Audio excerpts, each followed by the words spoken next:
Hi there, thanks for stopping by. You can support the growth of this channel by checking out our Patreon at Free Audiobooks Chronicles. Your support will keep us uploading regularly. Plus, you get the added bonus of early access and any book request of your choice. Thank you, and I hope you enjoy the book. Shoulder, and there fell asleep. Book 4th, The Gorbeau Hovel. Chapter 1, Master Gorbeau. 40 years ago, a rambler who had ventured into that unknown country of the Salpêtrière, and who had mounted to the Barrière d'Italie by way of the boulevard, reached a point where it might be said that Paris disappeared.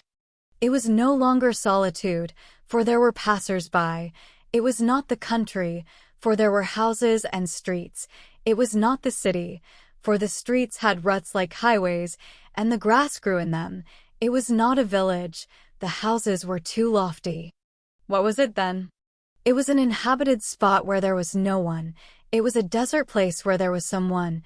It was a boulevard of the great city, a street of Paris, more wild at night than the forest, more gloomy by day than a cemetery. It was the old quarter of the Marché aux. The rambler, if he risked himself outside the 4 decrepit walls of this Marché aux, if he consented even to pass beyond the Rue du Petit Banquier, after leaving on his right a garden protected by high walls, then a field in which tan-bark mills rose like gigantic beaver huts, then an enclosure encumbered with timber, with a heap of stumps, sawdust, and shavings on which stood a large dog, barking, then a long, low, utterly dilapidated wall, with a little black door in mourning laden with mosses, which were covered with flowers in the spring. Then, in the most deserted spot, a frightful and decrepit building, on which ran the inscription in large letters, Post-No bills. This daring rambler would have reached little-known latitudes at the corner of the Rue de Saint-Marcel. There, near a factory and between 2 garden walls, there could be seen, at that epoch, a mean building, which, at the first glance, seemed as small as a thatched hovel, and which was, in reality, as large as a cathedral. It presented its side and gable to the public road, hence its apparent diminutiveness. Nearly the whole of the house was hidden. Only the door and 1 window could be seen. This hovel was only 1 story high. The first detail that struck the observer was that the door could never have been anything but the door of a hovel, while the window, if it had been carved out of dressed stone instead of being in rough masonry, might have been the lattice of a lordly mansion. The door was nothing but a collection of worm-eaten planks roughly bound together by cross-beams which resembled roughly hewn logs. It opened directly on a steep staircase of lofty steps, muddy, chalky, plaster-stained, dusty steps of the same width as itself, which could be seen from the street, running straight up like a ladder and disappearing in the darkness between 2 walls. The top of the shapeless bay into which this door shut was masked by a narrow scantling in the center of which a triangular hole had been sawed, which served both as wicket and air-hole when the door was closed. On the inside of the door the figures 52 had been traced with a couple of strokes of a brush dipped in ink, and above the scantling this same hand had daubed the number 50, so that one hesitated. Where was one? Above the door it said, "Number 50, the inside replied, "No, number 52. No one knows what dust-colored figures were suspended like draperies from the triangular opening. The window was large, sufficiently elevated, garnished with Venetian blinds, and with a frame in large square panes. Only these large panes were suffering from various wounds, which were both concealed and betrayed by an ingenious paper bandage. And the blinds, dislocated and unpasted, threatened passers-by rather than screened the occupants. The horizontal slats were missing here and there, and had been naively replaced with boards nailed on perpendicularly, so that what began as a blind ended as a shutter. This door with an unclean, and this window with an honest though dilapidated air, thus beheld on the same house, produced the effect of 2 incomplete beggars walking side by side, with different means beneath the same rags, the one having always been a mendicant, and the other having once been a gentleman. The staircase led to a very vast edifice which resembled a shed which had been converted into a house. This edifice had, for its intestinal tube, a long corridor on which opened to right and left sorts of compartments of varied dimensions which were inhabitable under stress of circumstances and rather more like stalls than cells. These chambers received their light from the vague waste grounds in the neighborhood. All this was dark, disagreeable, wan, melancholy, sepulchral, traversed according as the crevices lay in the roof or in the door, by cold rays or by icy winds. An interesting and picturesque peculiarity of this sort of dwelling is the enormous size of the spiders. To the left of the entrance door, on the boulevard side, at about the height of a man from the ground, a small window which had been walled up formed a square niche full of stones which the children had thrown there as they passed by. A portion of this building has recently been demolished. From what still remains of it one can form a judgment as to what it was in former days. As a whole, it was not over 100 years old. 100 years is youth in a church and age in a house. It seems as though man's lodging partook of his ephemeral character and God's house of his eternity. The postman called the house number 50 to 52, but it was known in the neighborhood as the Gorbeau house. Let us explain whence this appellation was derived. Collectors of petty details, who become herbalists of anecdotes and prick slippery dates into their memories with a pin, know that there was in Paris, during the last century, about 1770, 2 attorneys at the Châtelet named, one Corbeau, Raven, the other Renard, Fox. The 2 names had been forestalled by La Fontaine. The opportunity was too fine for the lawyers. They made the most of it. A parody was immediately put in circulation in the galleries of the courthouse, in verses that limped a little. Maître Corbeau, sur un dossier perche. Tenait dans son bec un saisie exécutoire. Maître Renard, parlo de relèche. Louis fit à peu près cette histoire. Bonjour. Etc. Point 13.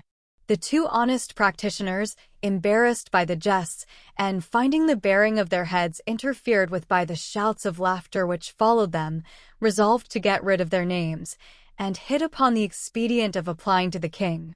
Their petition was presented to Louis XV. On the same day when the papal nuncio on the one hand, and the Cardinal de la Rochemont on the other, both devoutly kneeling, were each engaged in putting on, in His Majesty's presence, a slipper on the bare feet of Madame du Barry, who had just got out of bed. The king, who was laughing, continued to laugh, passed gaily from the 2 bishops to the 2 lawyers, and bestowed on these limbs of the law their former names, or nearly so. By the king's command, Maître Corbeau was permitted to add a tail to his initial letter and to call himself Gorbeau. Maître Renard was less lucky. All he obtained was leave to place AP in front of his R, and to call himself Prenard, so that the second name bore almost as much resemblance as the first. Now, according to local tradition, this Maître Gorbeau had been the proprietor of the building numbered 50 to 52 on the Boulevard des l'Hôpital. He was even the author of the monumental window. Hence the edifice bore the name of the Gorbeau house. Opposite this house, among the trees of the boulevard, rose a great elm which was 3/4 dead. Almost directly facing it opens the Rue de la Barrière de Gobelins, a street then without houses, unpaved, planted with unhealthy trees, which was green or muddy according to the season, and which ended squarely in the exterior wall of Paris. An odor of copperas issued in puffs from the roofs of the neighboring factory. The barrier was close at hand. In 1823, the city wall was still in existence. This barrier itself evoked gloomy fancies in the mind. It was the road to Bicêtre. It was through it that, under the Empire and the Restoration, prisoners condemned to death re-entered Paris on the day of their execution. It was there that, about 1829, was committed that mysterious assassination called the Assassination of the Fontainebleau Barrier, whose author's justice was never able to discover, a melancholy problem which has never been elucidated, a frightful enigma which has never been unriddled. Take a few steps, and you come upon that fatal Rue Cruelbarbe, where Ulbach stabbed the goat girl of Ivry to the sound of thunder, as in the melodramas. A few paces more, and you arrive at the abominable pollard elms of the Barrière Saint-Jacques, that expedient of the philanthropist to conceal the scaffold, that miserable and shameful place de grieve of a shopkeeping and bourgeois society, which recoiled before the death penalty, neither daring to abolish it with grandeur, nor to uphold it with authority. Leaving aside this place Saint-Jacques, which was, as it were, predestined, and which has always been horrible, probably the most mournful spot on that mournful boulevard, 37 years ago, was the spot which even today is so unattractive, where stood the building number 50 to 52. Bourgeois houses only began to spring up there 25 years later. The place was unpleasant. In addition to the gloomy thoughts which assailed one there, one was conscious of being between the Salpêtrière, a glimpse of whose dome could be seen, and by Cedar, whose outskirts one was fairly touching, that is to say, between the madness of women and the madness of men. As far as the eye could see, one could perceive nothing but the abattoirs, the city wall, and the fronts of a few factories, resembling barracks or monasteries. Everywhere about stood hovels, rubbish, ancient walls blackened like cerecloths, new white walls like winding sheets, everywhere parallel rows of trees, buildings erected on a line, flat constructions, long, cold rows, and the melancholy sadness of right angles. Not an unevenness of the ground, not a caprice in the architecture, not a fold. The ensemble was glacial, regular, hideous. Nothing oppresses the heart like symmetry. It is because symmetry is ennui, and ennui is at the very foundation of grief. Despair yawns.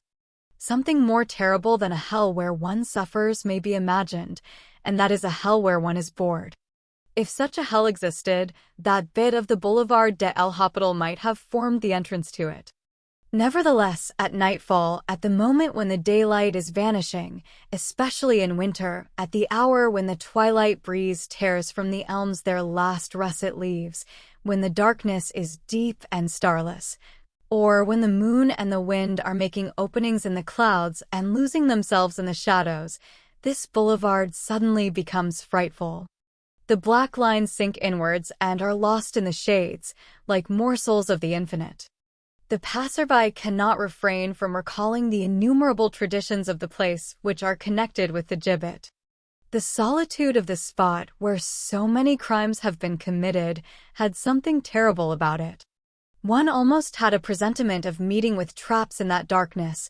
All the confused forms of the darkness seemed suspicious, and the long, hollow square, of which one caught a glimpse between each tree, seemed graves. By day it was ugly. In the evening melancholy. By night it was sinister. In summer, at twilight, one saw, here and there, a few old women seated at the foot of the elm, on benches mouldy with rain. These good old women were fond of begging. However, this quarter, which had a superannuated rather than an antique air, was tending even then to transformation. Even at that time, anyone who was desirous of seeing it had to make haste. Each day some detail of the whole effect was disappearing. For the last 20 years the station of the Orleans Railway has stood beside the old faubourg and distracted it as it does today.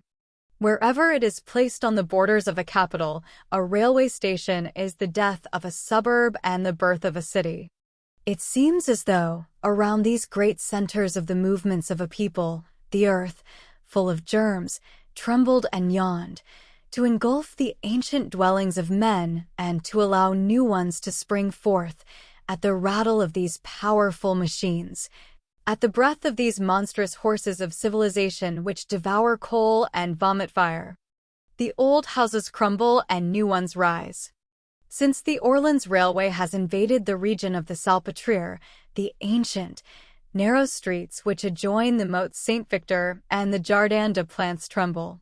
as they are violently traversed 3 or 4 times each day by those currents of coach fiacres and omnibuses which, in a given time, crowd back the houses to the right and the left, for there are things which are odd when said that are rigorously exact. And just as it is true to say that in large cities the sun makes the southern fronts of houses to vegetate and grow, it is certain that the frequent passage of vehicles enlarges streets.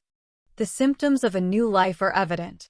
In this old provincial quarter, in the wildest nooks, the pavement shows itself, the sidewalks begin to crawl and to grow longer, even where there are as yet no pedestrians. One morning, a memorable morning in July, 1845, black pots of bitumen were seen smoking there. On that day it might be said that civilization had arrived in the Rue de l'Ourcine, and that Paris had entered the suburb of Saint-Marceau. Chapter 2. A Nest for Owl and a Warbler. It was in front of this Gorbeau house that Jean Valjean halted. Like wild birds, he had chosen this desert place to construct his nest. He fumbled in his waistcoat pocket, drew out a sort of a passkey, opened the door, entered, closed it again carefully, and ascended the staircase, still carrying Cosette. At the top of the stairs he drew from his pocket another key, with which he opened another door. The chamber which he entered, and which he closed again instantly, was a kind of moderately spacious attic, furnished with a mattress laid on the floor, a table and several chairs, a stove in which a fire was burning and whose embers were visible, stood in one corner. A lantern on the boulevard cast a vague light into this poor room. At the extreme end there was a dressing room with a folding bed. Jean Valjean carried the child to this bed and laid her down there without waking her. He struck a match and lighted a candle. All this was prepared beforehand on the table, and, as he had done on the previous evening, he began to scrutinize Cosette's face with a gaze full of ecstasy, in which the expression of kindness and tenderness almost amounted to aberration. The little girl, with that tranquil confidence which belongs only to extreme strength and extreme weakness, had fallen asleep without knowing with whom she was, and continued to sleep without knowing where she was. Jean Valjean bent down and kissed that child's hand. 9 months before he had kissed the hand of the mother, who had also just fallen asleep. The same sad, piercing, religious sentiment filled his heart. He knelt beside Cosette's bed. It was broad daylight, and the child still slept. A wan ray of the December sun penetrated the window of the attic and lay upon the ceiling in long threads of light and shade. All at once a heavily laden carrier's cart, which was passing along the boulevard, shook the frail bed like a clap of thunder, and made it quiver from top to bottom. "Yes, madame," cried Cosette, waking with a start, "here I am. Here I am." And she sprang out of bed, her eyes still half shut with the heaviness of sleep, extending her arms towards the corner of the wall. "Ah, mon Dieu, my broom," said she. She opened her eyes wide now, and beheld the smiling countenance of Jean Valjean. "Ah, so it is true," said the child. "Good morning, monsieur." Children accept joy and happiness instantly and familiarly, being themselves by nature joy and happiness. Cosette caught sight of Catherine at the foot of her bed, and took possession of her, and, as she played, she put 100 questions to Jean Valjean. Where was she? Was Paris very large? Was Madame Thénardier very far away? Was she to go back? Etc., etc. All at once she exclaimed, "How pretty it is here!" It was a frightful hole, but she felt free. "Must I sweep?" she resumed at last. "Play," said Jean Valjean. The day passed thus. Cosette, without troubling herself to understand anything, was inexpressibly happy with that doll and that kind man. Chapter 3. 2 misfortunes make one piece of good fortune. On the following morning, at daybreak, Jean Valjean was still by Cosette's bedside. He watched there motionless, waiting for her to wake. Some new thing had come into his soul. Jean Valjean had never loved anything. For 25 years he had been alone in the world. He had never been father, lover, husband, friend.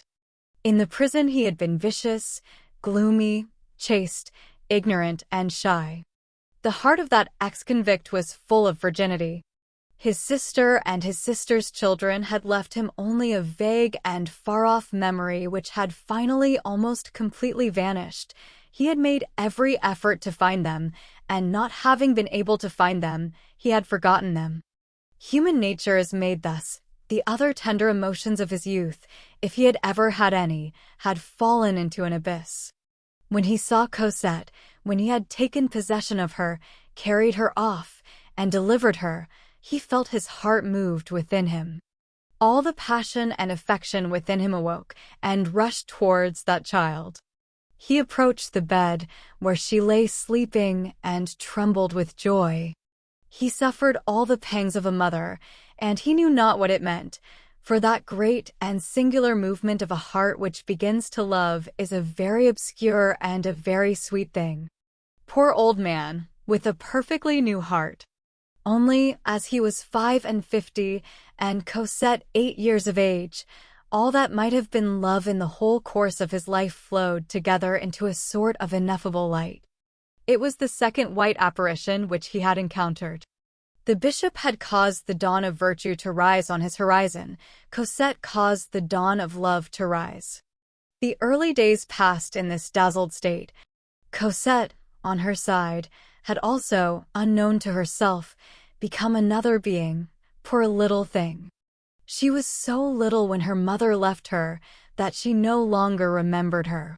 Like all children, who resemble young shoots of the vine, which cling to everything, she had tried to love. She had not succeeded. All had repulsed her, the Thénardiers, their children, other children. She had loved the dog, and he had died, after which nothing and nobody would have anything to do with her. It is a sad thing to say, and we have already intimated it, that at 8 years of age, her heart was cold. It was not her fault. It was not the faculty of loving that she lacked. Alas! It was the possibility. Thus, from the very first day, all her sentient and thinking powers loved this kind man. She felt that which she had never felt before, a sensation of expansion. The man no longer produced on her the effect of being old or poor. She thought Jean Valjean handsome, just as she thought the hovel pretty. These are the effects of the dawn, of childhood, of joy. The novelty of the earth and of life counts for something here. Nothing is so charming as the coloring reflection of happiness on a garret. We all have in our past a delightful garret. Nature, a difference of 50 years, had set a profound gulf between Jean Valjean and Cosette. Destiny filled in this gulf. Destiny suddenly united and wedded with its irresistible power these two uprooted existences, differing in age, alike in sorrow. One, in fact, completed the other. Cosette's instinct sought a father, as Jean Valjean's instinct sought a child. To meet was to find each other. At the mysterious moment when their hands touched, they were welded together. When these two souls perceived each other, they recognized each other as necessary to each other and embraced each other closely. Taking the words in their most comprehensive and absolute sense, we may say that, separated from everyone by the walls of the tomb, Jean Valjean was the widower and Cosette was the orphan. This situation caused Jean Valjean to become Cosette's father after a celestial fashion.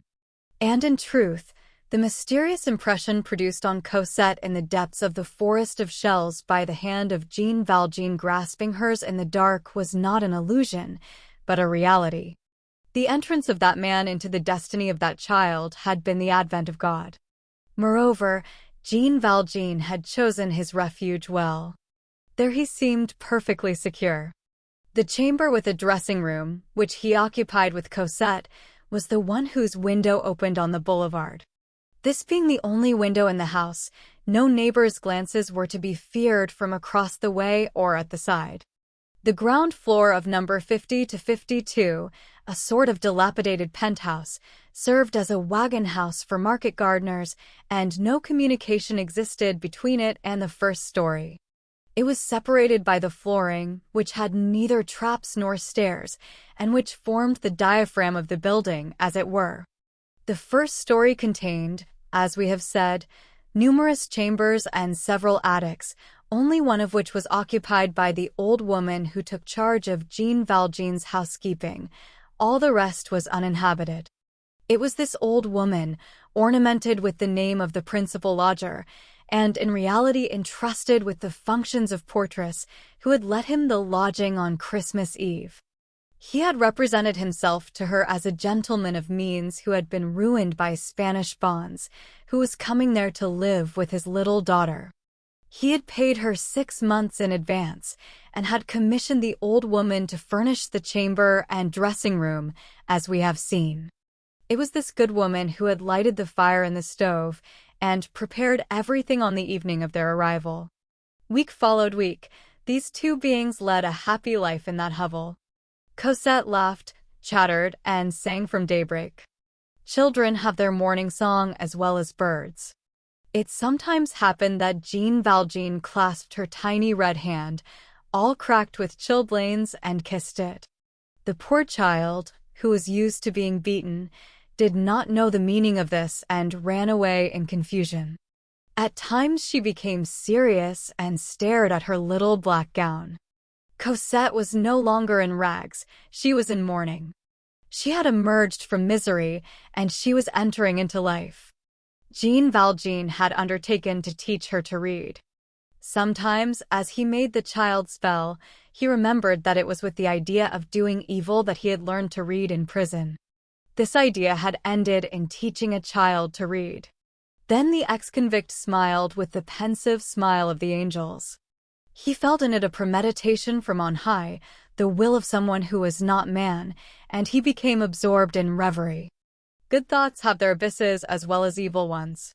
To teach Cosette to read, and to let her play, this constituted nearly the whole of Jean Valjean's existence.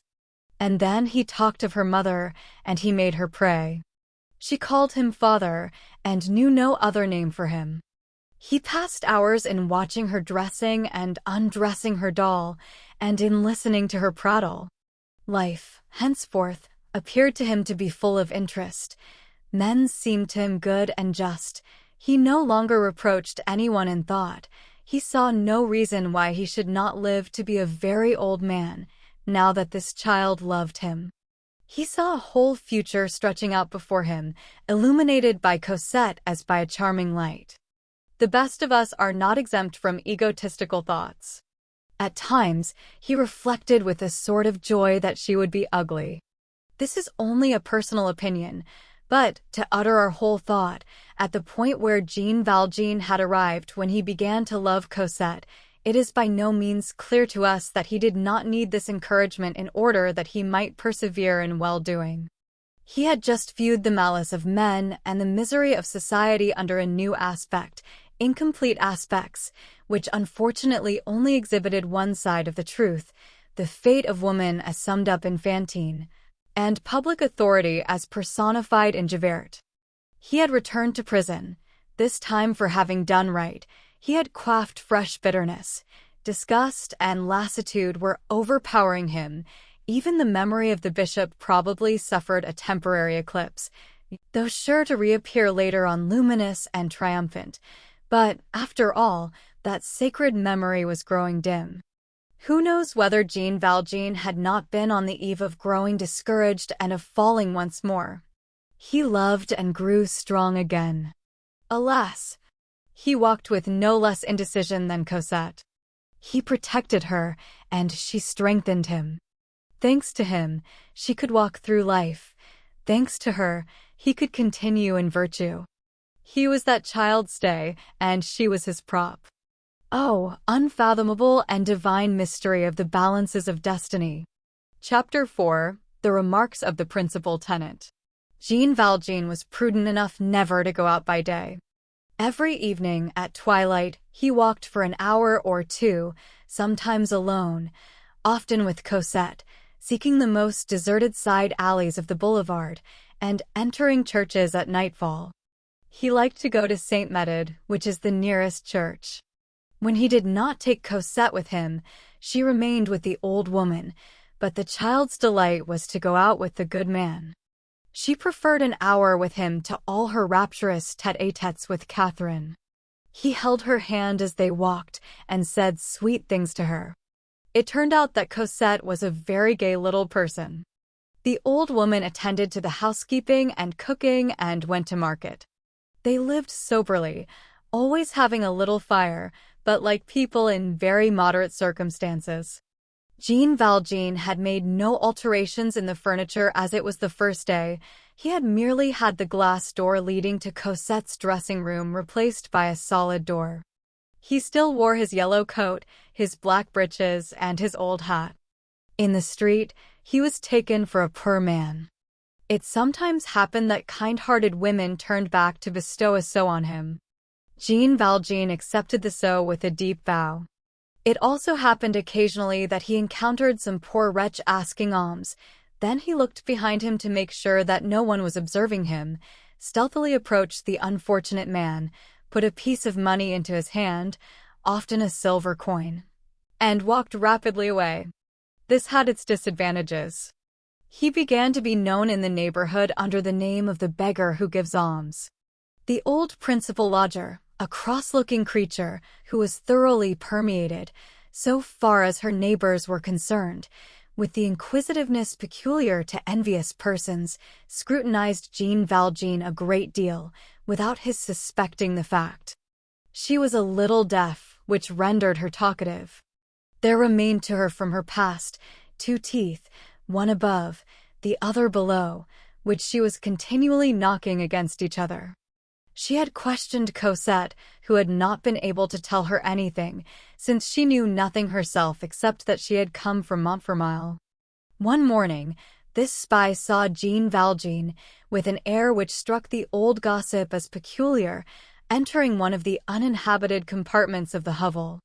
She followed him with the step of an old cat, and was able to observe him without being seen, through a crack in the door, which was directly opposite him.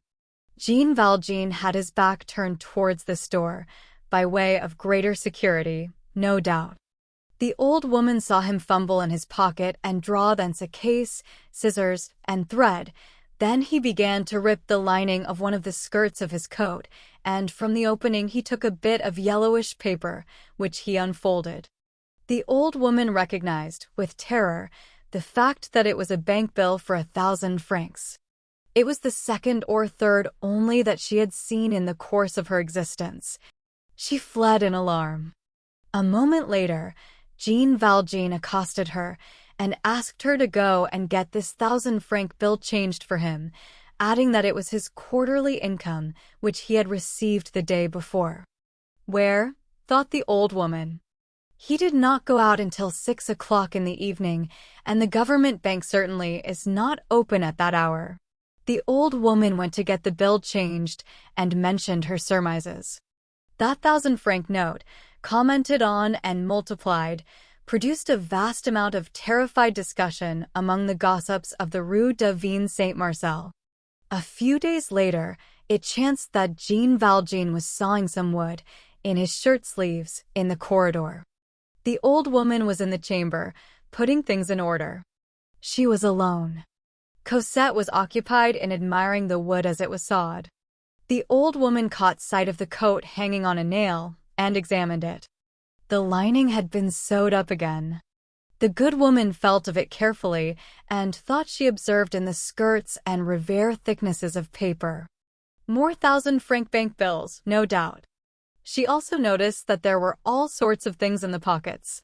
Not only the needles, thread, and scissors which she had seen, but a big pocketbook, a very large knife, and, a suspicious circumstance, several wigs of various colors. Each pocket of this coat had the air of being in a manner provided against unexpected accidents. Thus the inhabitants of the house reached the last days of winter. Chapter 5. A 5-franc piece falls on the ground and produces a tumult. Near St. Medard's Church there was a poor man who was in the habit of crouching on the brink of a public well which had been condemned, and on whom Jean Valjean was fond of bestowing charity. He never passed this man without giving him a few sous. Sometimes he spoke to him. Those who envied this mendicant said that he belonged to the police. He was an ex-beadle of 75 who was constantly mumbling his prayers. One evening, as Jean Valjean was passing by, when he had not Cosette with him, he saw the beggar in his usual place, beneath the lantern which had just been lighted. The man seemed engaged in prayer, according to his custom, and was much bent over. Jean Valjean stepped up to him and placed his customary alms in his hand. The mendicant raised his eyes suddenly, stared intently at Jean Valjean, then dropped his head quickly. This movement was like a flash of lightning. Jean Valjean was seized with a shudder. It seemed to him that he had just caught sight, by the light of the street lantern, not of the placid and beaming visage of the old beadle, but of a well-known and startling face. He experienced the same impression that one would have on finding oneself, all of a sudden, face to face, in the dark, with a tiger. He recoiled, terrified, petrified, daring neither to breathe, to speak, to remain, nor to flee, staring at the beggar who had dropped his head, which was enveloped in a rag, and no longer appeared to know that he was there. At this strange moment, an instinct, possibly the mysterious instinct of self-preservation, restrained Jean Valjean from uttering a word. The beggar had the same figure, the same rags, the same appearance as he had every day. "Bah," said Jean Valjean, "I am mad. I am dreaming. Impossible." And he returned profoundly troubled. He hardly dared to confess, even to himself, that the face which he thought he had seen was the face of Javert. That night, on thinking the matter over, he regretted not having questioned the man, in order to force him to raise his head a second time. On the following day, at nightfall, he went back. The beggar was at his post. "Good day, my good man," said Jean Valjean, resolutely, handing him a sou. The beggar raised his head and replied in a whining voice, "Thanks, my good sir." It was unmistakably the ex-beadle. Jean Valjean felt completely reassured. He began to laugh. "How the deuce could I have thought that I saw Javert there?" he thought. "Am I going to lose my eyesight now?" And he thought no more about it. A few days afterwards, it might have been at 8 o'clock in the evening, he was in his room, and engaged in making Cosette spell aloud, when he heard the house door open and then shut again. This struck him as singular. The old woman, who was the only inhabitant of the house except himself, always went to bed at nightfall, so that she might not burn out her candles. Jean Valjean made a sign to Cosette to be quiet. He heard someone ascending the stairs. It might possibly be the old woman, who might have fallen ill and have been out to the apothecary's. Jean Valjean listened. The step was heavy and sounded like that of a man, but the old woman wore stout shoes, and there is nothing which so strongly resembles the step of a man as that of an old woman. Nevertheless, Jean Valjean blew out his candle. He had sent Cosette to bed, saying to her in a low voice, "Get into bed very softly," and as he kissed her brow, the steps paused. Jean Valjean remained silent, motionless, with his back towards the door, seated on the chair from which he had not stirred, and holding his breath in the dark. After the expiration of a rather long interval, he turned round, as he heard nothing more, and, as he raised his eyes towards the door of his chamber, he saw a light through the keyhole. This light formed a sort of sinister star in the blackness of the door and the wall. There was evidently someone there, who was holding a candle in his hand and listening. Several minutes elapsed thus, and the light retreated. But he heard no sound of footsteps, which seemed to indicate that the person who had been listening at the door had removed his shoes. Jean Valjean threw himself, all dressed as he was, on his bed, and could not close his eyes all night. At daybreak, just as he was falling into a doze through fatigue, he was awakened by the creaking of a door which opened on some attic at the end of the corridor. Then he heard the same masculine footstep which had ascended the stairs on the preceding evening. The step was approaching. He sprang off the bed and applied his eye to the keyhole, which was tolerably large, hoping to see the person who had made his way by night into the house and had listened at his door as he passed. It was a man, in fact, who passed, this time without pausing, in front of Jean Valjean's chamber. The corridor was too dark to allow of the person's face being distinguished, but when the man reached the staircase, a ray of light from without made it stand out like a silhouette, and Jean Valjean had a complete view of his back. The man was of lofty stature, clad in a long frock coat, with a cudgel under his arm. The formidable neck and shoulders belonged to Javert. Jean Valjean might have attempted to catch another glimpse of him through his window opening on the boulevard, but he would have been obliged to open the window. He dared not.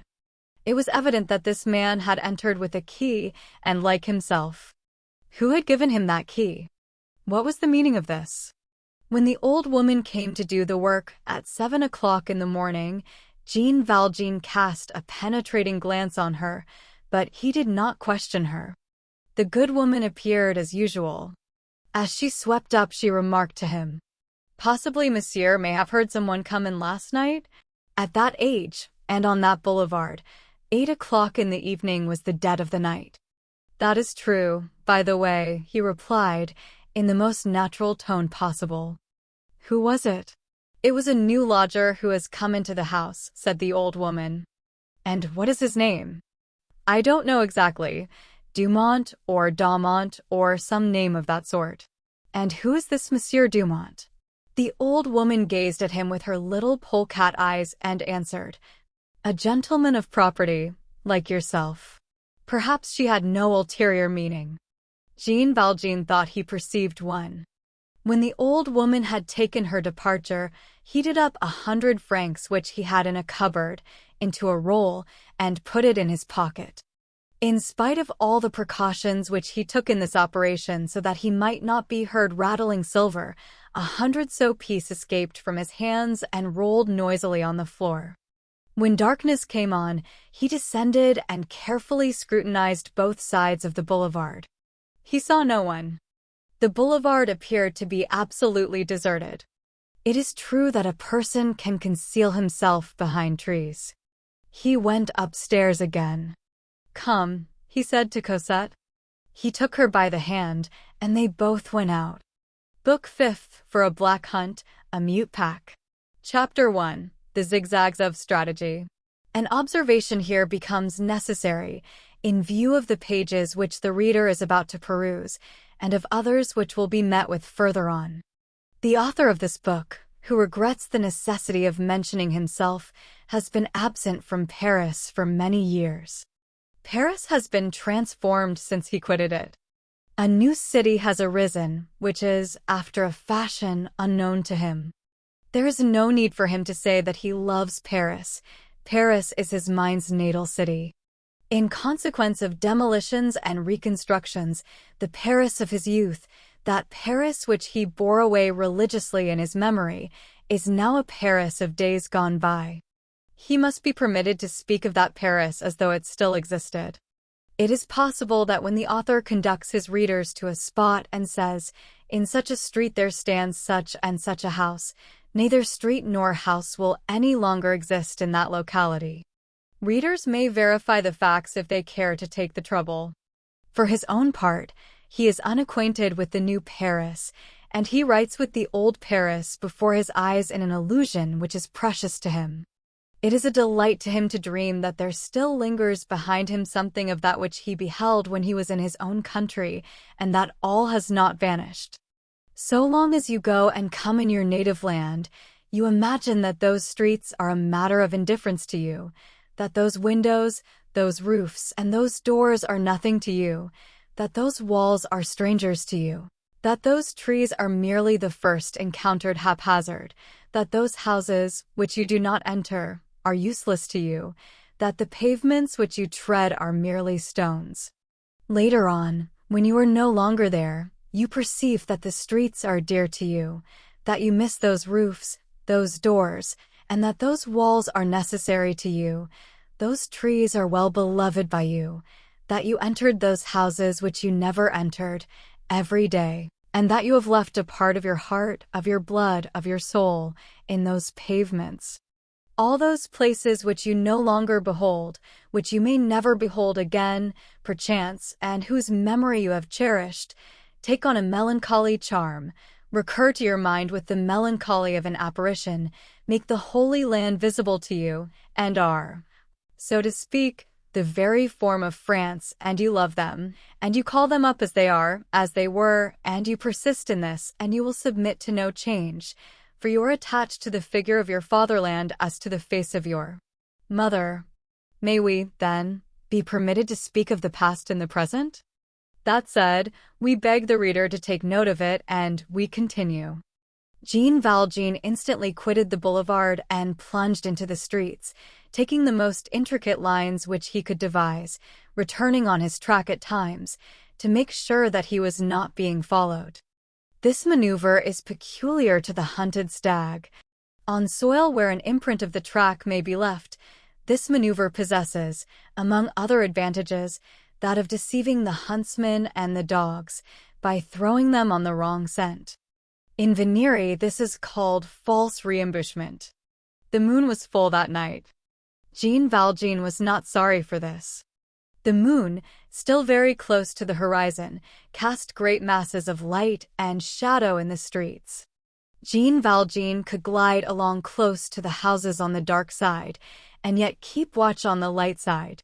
He did not, perhaps, take sufficiently into consideration the fact that the dark side escaped him. Still, in the deserted lanes which lie near the Rue Poliveau, he thought he felt certain that no one was following him. Cosette walked on without asking any questions. The sufferings of the first 6 years of her life had instilled something passive into her nature. Moreover, and this is a remark to which we shall frequently have occasion to recur, she had grown used, without being herself aware of it, to the peculiarities of this good man and to the freaks of destiny. And then she was with him, and she felt safe. Jean Valjean knew no more where he was going than did Cosette. He trusted in God, as she trusted in him. It seemed as though he also were clinging to the hand of some one greater than himself. He thought he felt a being leading him, though invisible. However, he had no settled idea, no plan, no project.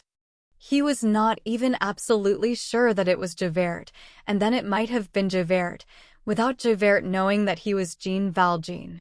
Was not he disguised? Was not he believed to be dead? Still, queer things had been going on for several days. He wanted no more of them. He was determined not to return to the Gorbeau house. Like the wild animal chased from its lair, he was seeking a hole in which he might hide until he could find one where he might dwell. Jean Valjean described many and varied labyrinths in the Malfatard quarter, which was already asleep, as though the discipline of the Middle Ages and the yoke of the curfew still existed. He combined in various manners, with cunning strategy, the Rue Censier and the Rue Capot, the Rue du Battoir Saint-Victor and the Rue du Puits-Ellermite. There are lodging houses in this locality, but he did not even enter one, finding nothing which suited him. He had no doubt that if anyone had chanced to be upon his track, they would have lost it.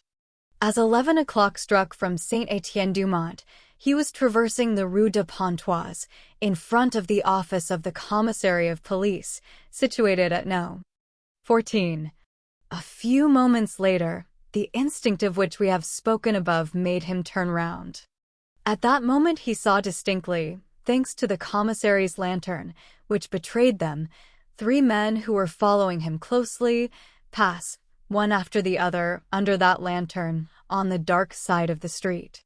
One of the 3 entered the alley leading to the commissary's house. The one who marched at their head struck him as decidedly suspicious. "Come, child," he said to Cosette, and he made haste to quit the Rue Pontoise. He took a circuit, turned into the Passage des Patriarches, which was closed on account of the hour, strode along the Rue de l'Épée de Bois and the Rue de l'Arbalète, and plunged into the Rue de Postes. At that time there was a square formed by the intersection of streets, where the Collège Rollin stands today, and where the Rue Neuve Sainte-Geneviève turns off. It is understood, of course, that the Rue Neuve Sainte-Geneviève is an old street, and that a posting chaise does not pass through the Rue de Postes once in 10 years. In the 13th century, this Rue de Postes was inhabited by potters, and its real name is Rue de Pots. The moon cast a livid light into this open space. Jean Valjean went into ambush in a doorway, calculating that if the men were still following him, he could not fail to get a good look at them as they traversed this illuminated space. In point of fact, 3 minutes had not elapsed when the men made their appearance. There were 4 of them now. All were tall, dressed in long, brown coats, with round hats, and huge cudgels in their hands. Their great stature and their vast fists rendered them no less alarming than did their sinister stride through the darkness. One would have pronounced them 4 specters disguised as bourgeois. They halted in the middle of the space and formed a group, like men in consultation. They had an air of indecision. The one who appeared to be their leader turned round and pointed hastily with his right hand in the direction which Jean Valjean had taken. Another seemed to indicate the contrary direction with considerable obstinacy. At the moment when the first man wheeled round, the moon fell full in his face. Jean Valjean recognized Javert perfectly. Chapter 2. It is lucky that the Pont d'Austerlitz bears carriages. Uncertainty was at an end for Jean Valjean. Fortunately, it still lasted for the men. He took advantage of their hesitation. It was time lost for them, but gained for him. He slipped from under the gate where he had concealed himself, and went down the Rue de Postes, towards the region of the Jardin des Plantes. Cosette was beginning to be tired. He took her in his arms and carried her.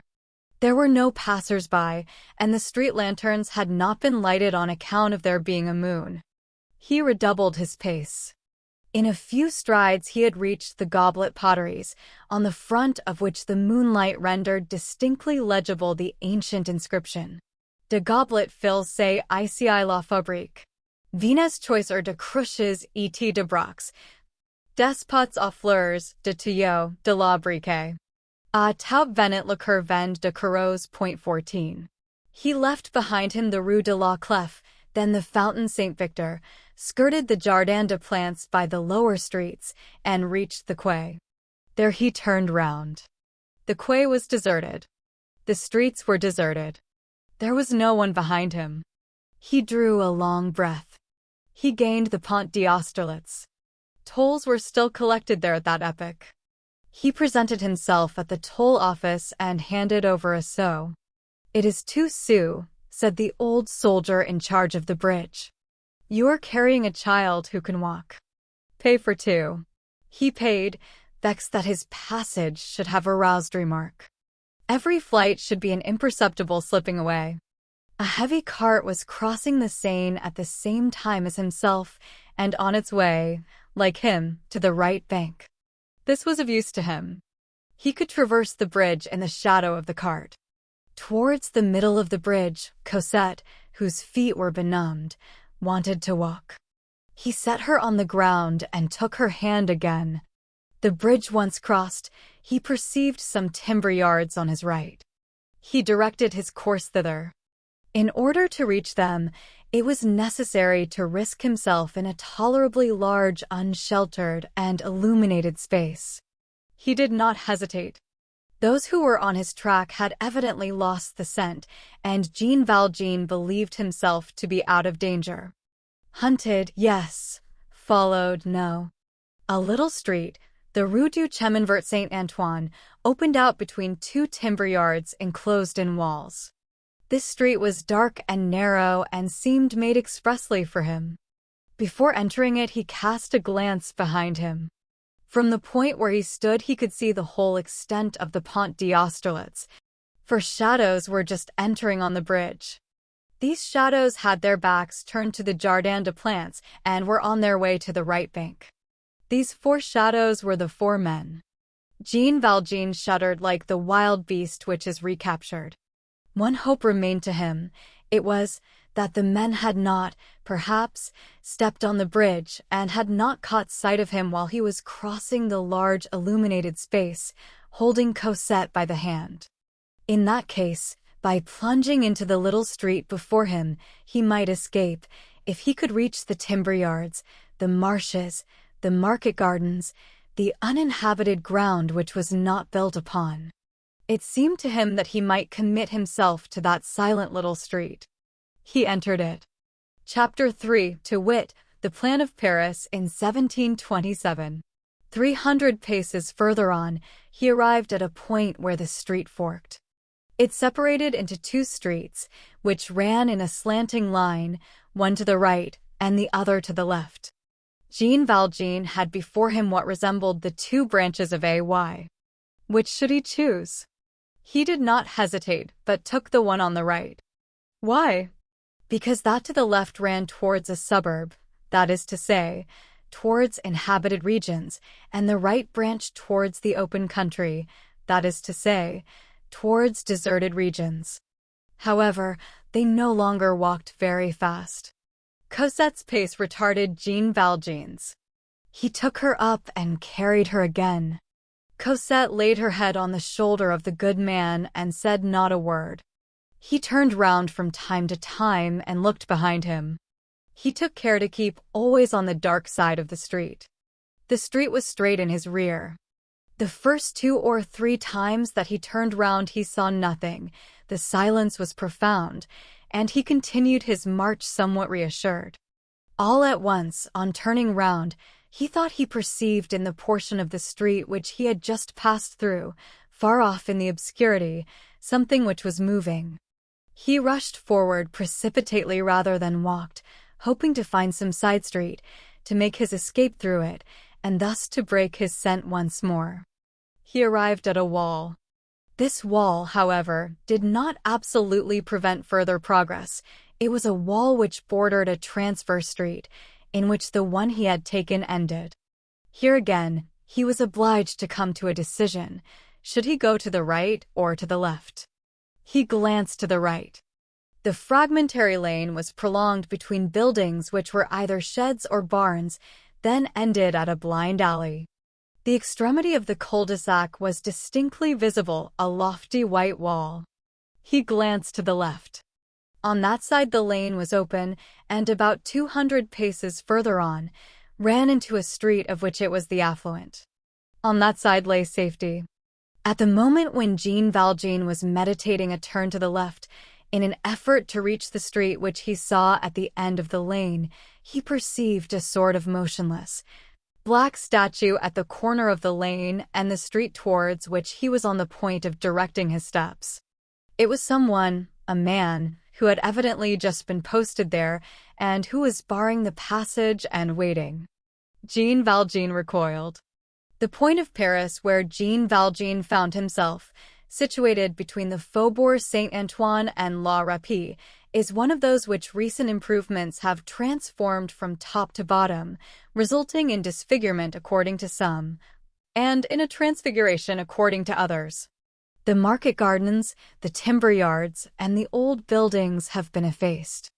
Today, there are brand new, wide streets, arenas, circuses, hippodromes, railway stations, and a prison, mazas, there, progress, as the reader sees, with its antidote. Half a century ago, in that ordinary, popular tongue, which is all compounded of traditions, which persists in calling the Institute les Quaternations, and the Opera Comique Fado, the precise spot whither Jean Valjean had arrived was called Le Petit Picpus. The Porte Saint-Jacques, the Porte Paris, the Barrière des Sergents, the Porte Durance, La Galiote, Les Celestins, Les Capucins, Le Mail, La Bourbe, l'Arbre de Cracovie, La Petite Boulogne. These are the names of old Paris which survive amid the new. The memory of the populace hovers over these relics of the past.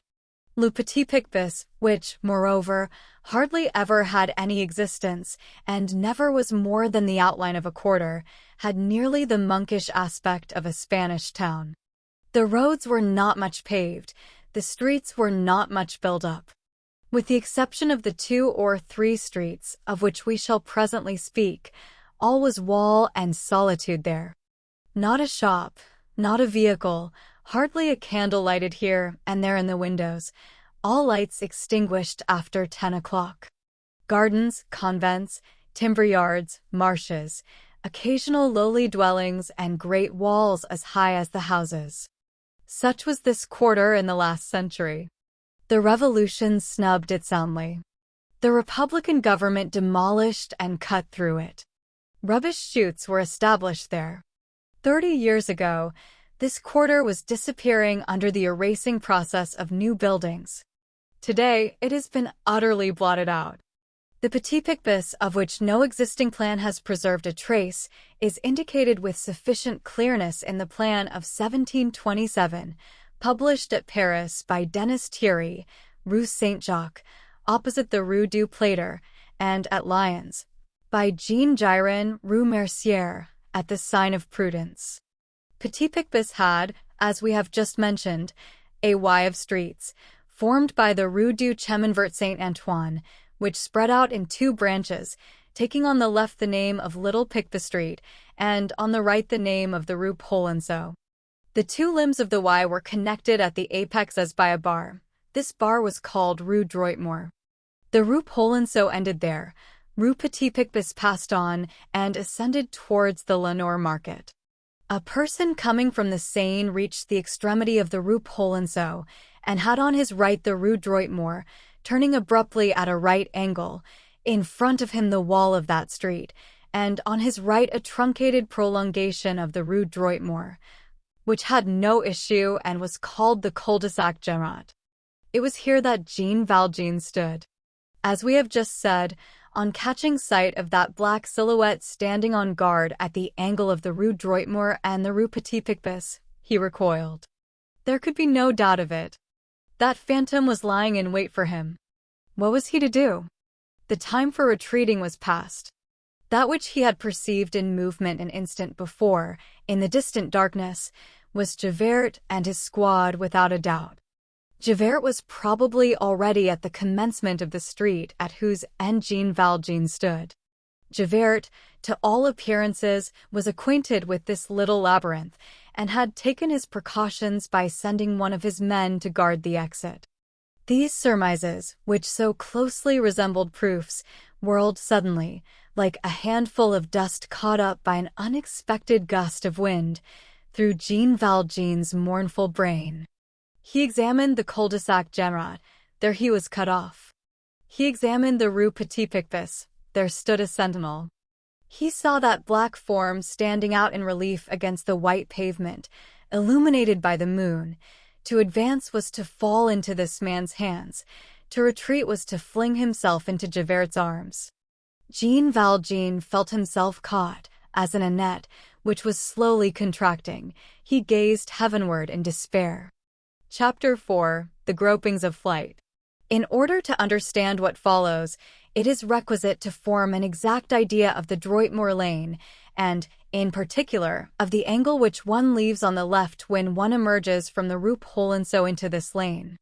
Droitmore Lane was almost entirely bordered on the right, as far as the Rue Petit Picpus, by houses of mean aspect, on the left by a solitary building of severe outlines, composed of numerous parts which grew gradually higher by a story or 2 as they approached the Rue Petit Picpus side, so that this building, which was very lofty on the Rue Petit Picpus side, was tolerably low on the side adjoining the Rue Polonceau. There, at the angle of which we have spoken, it descended to such a degree that it consisted of merely a wall. This wall did not abut directly on the street. It formed a deeply retreating niche, concealed by its 2 corners from 2 observers who might have been, one in the Rue Polonceau, the other in the Rue Droitmore. Beginning with these angles of the niche, the wall extended along the Rue Polonceau as far as a house which bore the number 49, and along the Rue Droitmore, where the fragment was much shorter, as far as the gloomy building which we have mentioned and whose gable it intersected, thus forming another retreating angle in the street. This gable was somber of aspect. Only one window was visible, or, to speak more correctly, two shutters covered with a sheet of zinc and kept constantly closed. The state of the places of which we are here giving a description is rigorously exact, and will certainly awaken a very precise memory in the mind of old inhabitants of the quarter. The niche was entirely filled by a thing which resembled a colossal and wretched door. It was a vast, formless assemblage of perpendicular planks, the upper ones being broader than the lower, bound together by long transverse strips of iron. At one side there was a carriage gate of the ordinary dimensions, and which had evidently not been cut more than 50 years previously. A linden tree showed its crest above the niche, and the wall was covered with ivy on the side of the rue Polonceau. In the imminent peril in which Jean Valjean found himself, this somber building had about it a solitary and uninhabited look which tempted him. He ran his eyes rapidly over it. He said to himself that if he could contrive to get inside it, he might save himself. First he conceived an idea, then a hope. In the central portion of the front of this building, on the Rue Droitmore side, there were at all the windows of the different stories ancient cistern pipes of lead. The various branches of the pipes which led from one central pipe to all these little basins sketched out a sort of tree on the front. These ramifications of pipes with their 100 elbows imitated those old leafless vine stalks which writhe over the fronts of old farmhouses. This odd espalier, with its branches of lead and iron, was the first thing that struck Jean Valjean. He seated Cosette with her back against a stone post, with an injunction to be silent, and ran to the spot where the conduit touched the pavement. Perhaps there was some way of climbing up by it and entering the house. But the pipe was dilapidated and past service, and hardly hung to its fastenings. Moreover, all the windows of this silent dwelling were grated with heavy iron bars, even the attic windows in the roof. And then the moon fell full upon that façade, and the man who was watching at the corner of the street would have seen Jean Valjean in the act of climbing. And finally, what was to be done with Cosette? How was she to be drawn up to the top of a 3-story house? He gave up all idea of climbing by means of the drainpipe, and crawled along the wall to get back into the Rue Polonceau. When he reached the slant of the wall where he had left Cosette, he noticed that no one could see him there. As we have just explained, he was concealed from all eyes, no matter from which direction they were approaching. Besides this, he was in the shadow. Finally, there were 2 doors. Perhaps they might be forced. The wall above which he saw the linden tree and the ivy evidently abutted on a garden where he could, at least, hide himself, although there were as yet no leaves on the trees, and spend the remainder of the night. Time was passing. He must act quickly. He felt over the carriage door, and immediately recognized the fact that it was impracticable outside and in. He approached the other door with more hope. It was frightfully decrepit.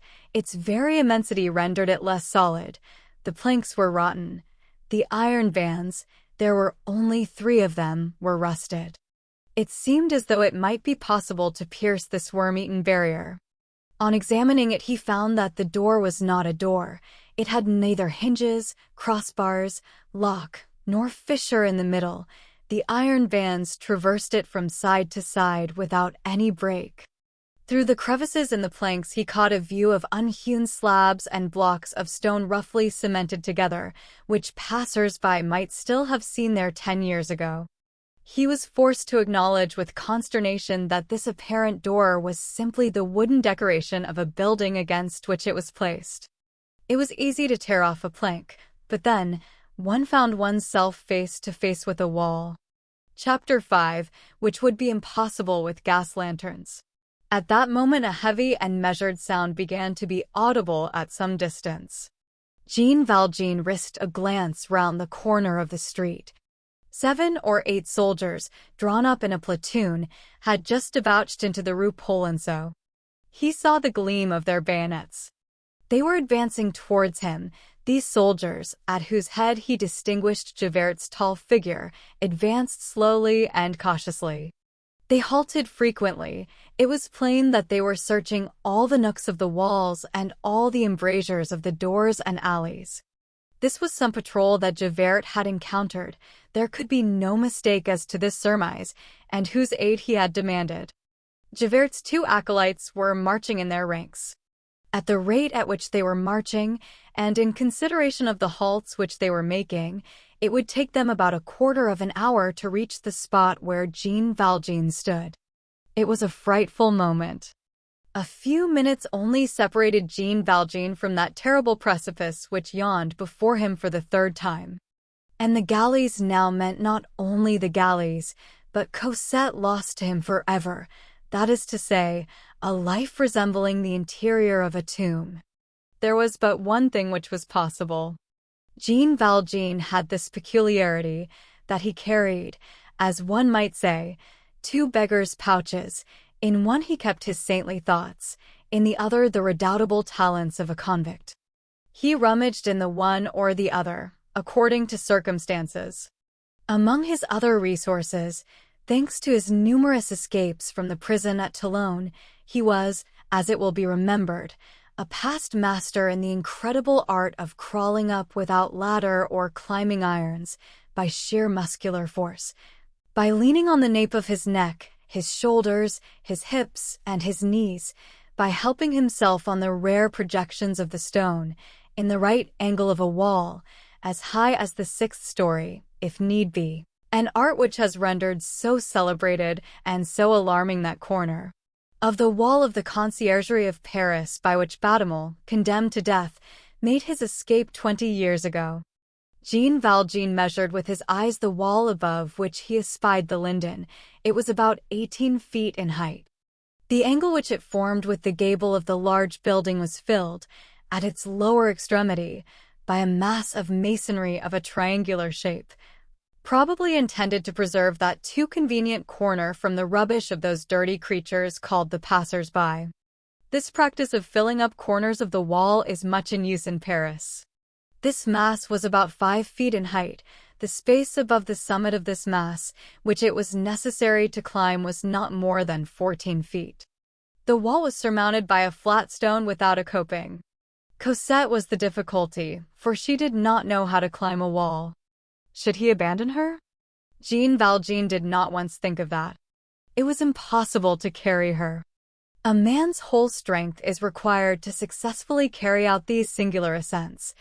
The least burden would disturb his center of gravity and pull him downwards. A rope would have been required. Jean Valjean had none. Where was he to get a rope at midnight in the Rue Polonceau? Certainly, if Jean Valjean had had a kingdom, he would have given it for a rope at that moment. All extreme situations have their lightning flashes which sometimes dazzle, sometimes illuminate us. Jean Valjean's despairing glance fell on the street lantern post of the blind alley Genrot. At that epoch there were no gas jets in the streets of Paris. At nightfall lanterns placed at regular distances were lighted. They were ascended and descended by means of a rope, which traversed the street from side to side, and was adjusted in a groove of the post. The pulley over which this rope ran was fastened underneath the lantern in a little iron box, the key to which was kept by the lamplighter, and the rope itself was protected by a metal case. Jean Valjean, with the energy of a supreme struggle, crossed the street at one bound, entered the blind alley, broke the latch of the little box with the point of his knife, and an instant later he was beside Cosette once more. He had a rope. These gloomy inventors of expedients work rapidly when they are fighting against fatality. We have already explained that the lanterns had not been lighted that night. The lantern in the cul-de-sac Genrot was thus naturally extinct, like the rest, and one could pass directly under it without even noticing that it was no longer in its place. Nevertheless, the hour, the place, the darkness, Jean Valjean's absorption, his singular gestures, his goings and comings, all had begun to render Cosette uneasy. Any other child than she would have given vent to loud shrieks long before. She contented herself with plucking Jean Valjean by the skirt of his coat.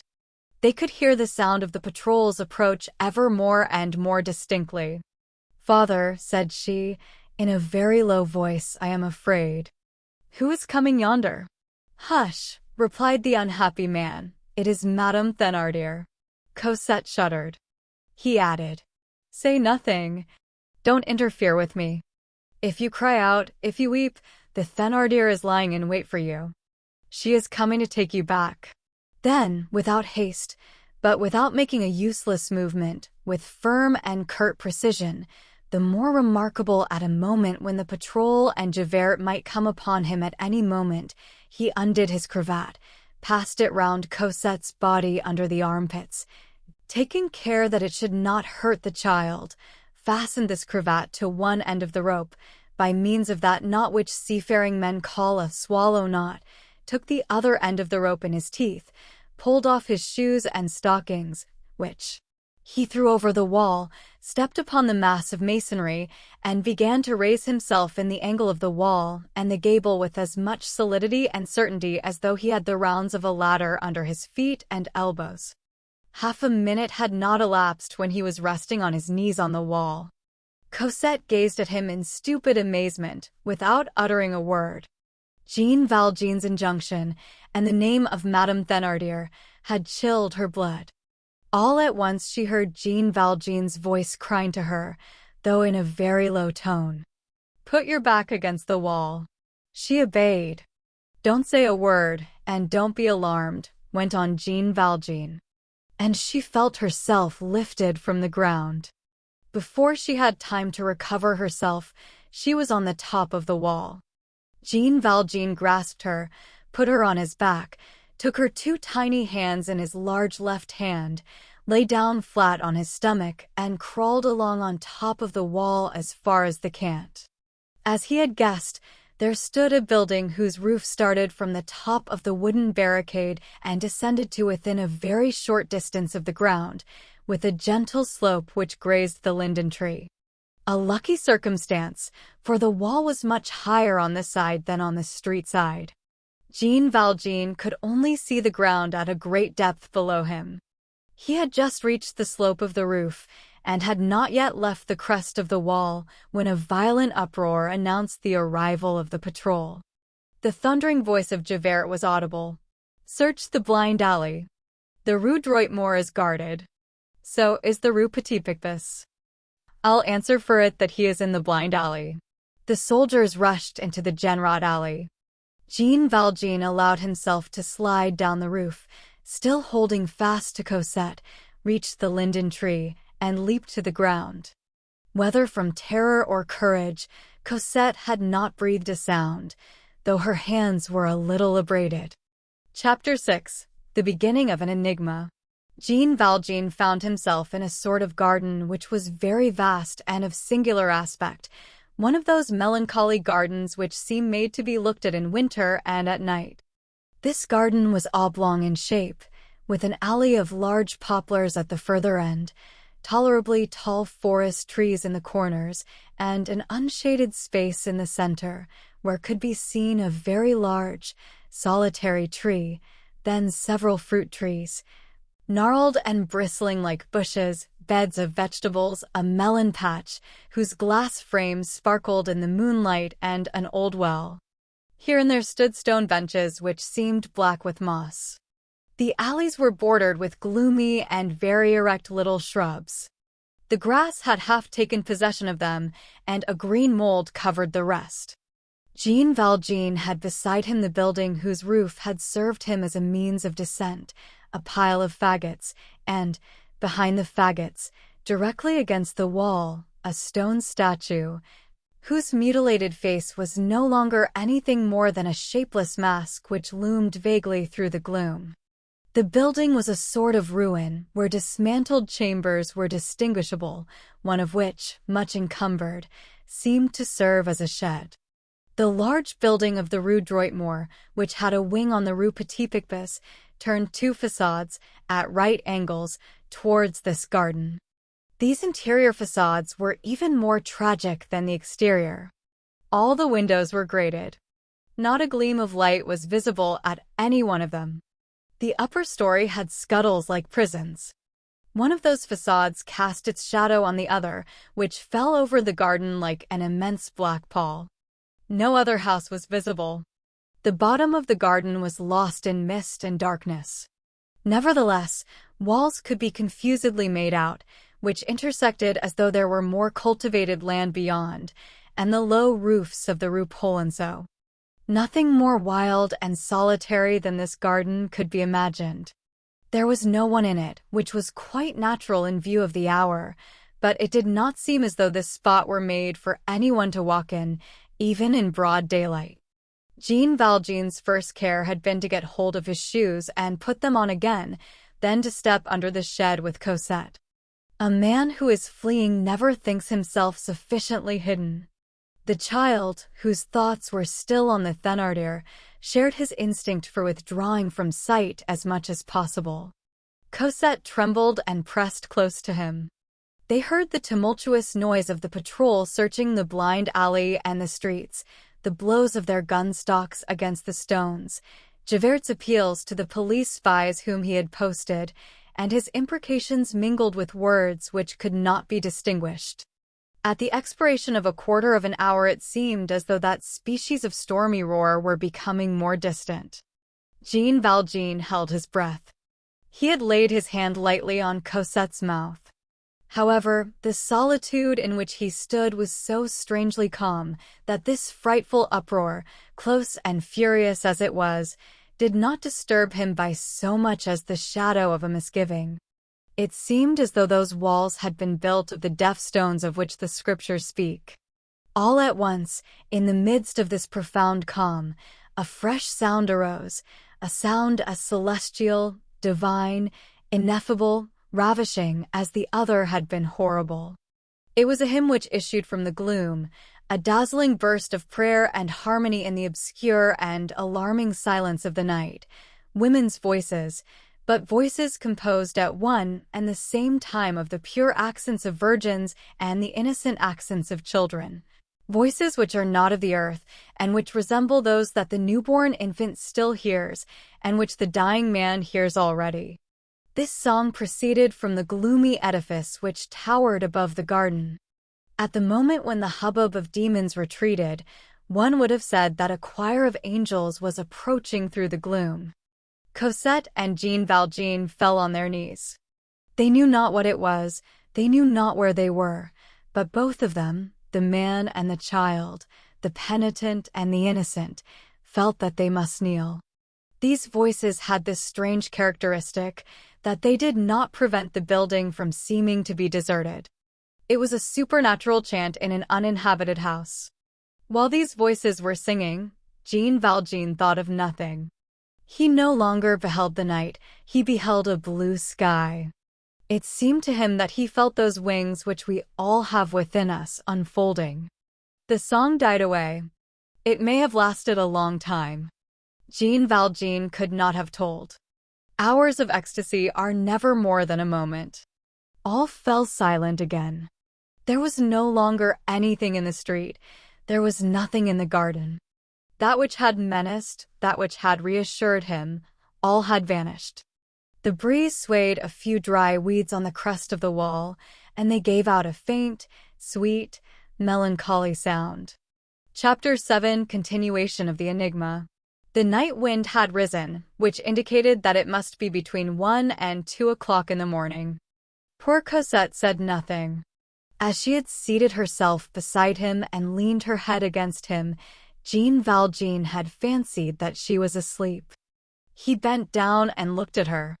Cosette's eyes were wide open, and her thoughtful air pained Jean Valjean. She was still trembling. "Are you sleepy?" said Jean Valjean. "I am very cold," she replied. A moment later she resumed. "Is she still there?" "Who?" said Jean Valjean. "Madame Thénardier." Jean Valjean had already forgotten the means which he had employed to make Cosette keep silent. "Ah," said he, "she is gone. You need fear nothing further." The child sighed as though a load had been lifted from her breast. The ground was damp, the shed open on all sides, the breeze grew more keen every instant. The goodman took off his coat and wrapped it round Cosette. "Are you less cold now?" said he. "Oh, yes, father." "Well, wait for me a moment. I will soon be back." He quitted the ruin and crept along the large building, seeking a better shelter. He came across doors, but they were closed. There were bars at all the windows of the ground floor. Just after he had turned the inner angle of the edifice, he observed that he was coming to some arched windows, where he perceived a light. He stood on tiptoe and peeped through one of these windows. They all opened on a tolerably vast hall, paved with large flagstones, cut up by arcades and pillars, where only a tiny light and great shadows were visible. The light came from a taper which was burning in one corner. The apartment was deserted, and nothing was stirring in it. Nevertheless, by dint of gazing intently, he thought he perceived on the ground something which appeared to be covered with a winding sheet, and which resembled a human form. This form was lying face downward, flat on the pavement, with the arms extended in the form of a cross, in the immobility of death. One would have said, judging from a sort of serpent which undulated over the floor, that this sinister form had a rope round its neck. The whole chamber was bathed in that mist of places which are sparely illuminated, which adds to horror. Jean Valjean often said afterwards that, although many funereal spectres had crossed his path in life, he had never beheld anything more blood-curdling and terrible than that enigmatical form accomplishing some inexplicable mystery in that gloomy place, and beheld thus at night. It was alarming to suppose that that thing was perhaps dead, and still more alarming to think that it was perhaps alive. He had the courage to plaster his face to the glass and to watch whether the thing would move. In spite of his remaining thus what seemed to him a very long time, the outstretched form made no movement. All at once he felt himself overpowered by an inexpressible terror, and he fled. He began to run towards the shed, not daring to look behind him. It seemed to him that if he turned his head, he should see that form following him with great strides and waving its arms. He reached the ruin all out of breath. His knees were giving way beneath him, the perspiration was pouring from him. Where was he? Who could ever have imagined anything like that sort of sepulchre in the midst of Paris? What was this strange house? An edifice full of nocturnal mystery, calling to souls through the darkness with the voice of angels, and when they came, offering them abruptly that terrible vision, promising to open the radiant portals of heaven, and then opening the horrible gates of the tomb. And it actually was an edifice, a house, which bore a number on the street. It was not a dream. He had to touch the stones to convince himself that such was the fact. Cold, anxiety, uneasiness, the emotions of the night, had given him a genuine fever, and all these ideas were clashing together in his brain. He stepped up to Cosette. She was asleep. Chapter 8. The enigma becomes doubly mysterious. The child had laid her head on a stone and fallen asleep. He sat down beside her and began to think. Little by little, as he gazed at her, he grew calm and regained possession of his freedom of mind. He clearly perceived this truth, the foundation of his life henceforth, that so long as she was there, so long as he had her near him, he should need nothing except for her, he should fear nothing except for her. He was not even conscious that he was very cold, since he had taken off his coat to cover her. Nevertheless, athwart this reverie into which he had fallen, he had heard for some time a peculiar noise. It was like the tinkling of a bell. This sound proceeded from the garden. It could be heard distinctly, though faintly. It resembled the faint, vague music produced by the bells of cattle at night in the pastures. This noise made Valjean turn round. He looked and saw that there was someone in the garden. A being resembling a man was walking amid the bell glasses of the melon beds, rising, stooping, halting, with regular movements, as though he were dragging or spreading out something on the ground. This person appeared to limp. Jean Valjean shuddered with the continual tremor of the unhappy. For them, everything is hostile and suspicious. They distrust the day because it enables people to see them, and the night because it aids in surprising them. A little while before he had shivered because the garden was deserted, and now he shivered because there was someone there. He fell back from chimerical terrors to real terrors. He said to himself that Javert and the spies had, perhaps, not taken their departure, that they had, no doubt, left people on the watch in the street, that if this man should discover him in the garden, he would cry out for help against thieves and deliver him up. He took the sleeping Cosette gently in his arms and carried her behind a heap of old furniture, which was out of use, in the most remote corner of the shed. Cosette did not stir. From that point he scrutinized the appearance of the being in the melon patch. The strange thing about it was that the sound of the bell followed each of this man's movements. When the man approached, the sound approached. When the man retreated, the sound retreated. If he made any hasty gesture, a tremolo accompanied the gesture. When he halted, the sound ceased. It appeared evident that the bell was attached to that man. But what could that signify? Who was this man who had a bell suspended about him like a ram or an ox? As he put these questions to himself, he touched Cosette's hands. They were icy cold. "Ah! Good God!" he cried. He spoke to her in a low voice. "Cosette." She did not open her eyes. He shook her vigorously. She did not wake. "Is she dead?" he said to himself, and sprang to his feet, quivering from head to foot. The most frightful thoughts rushed pell-mell through his mind.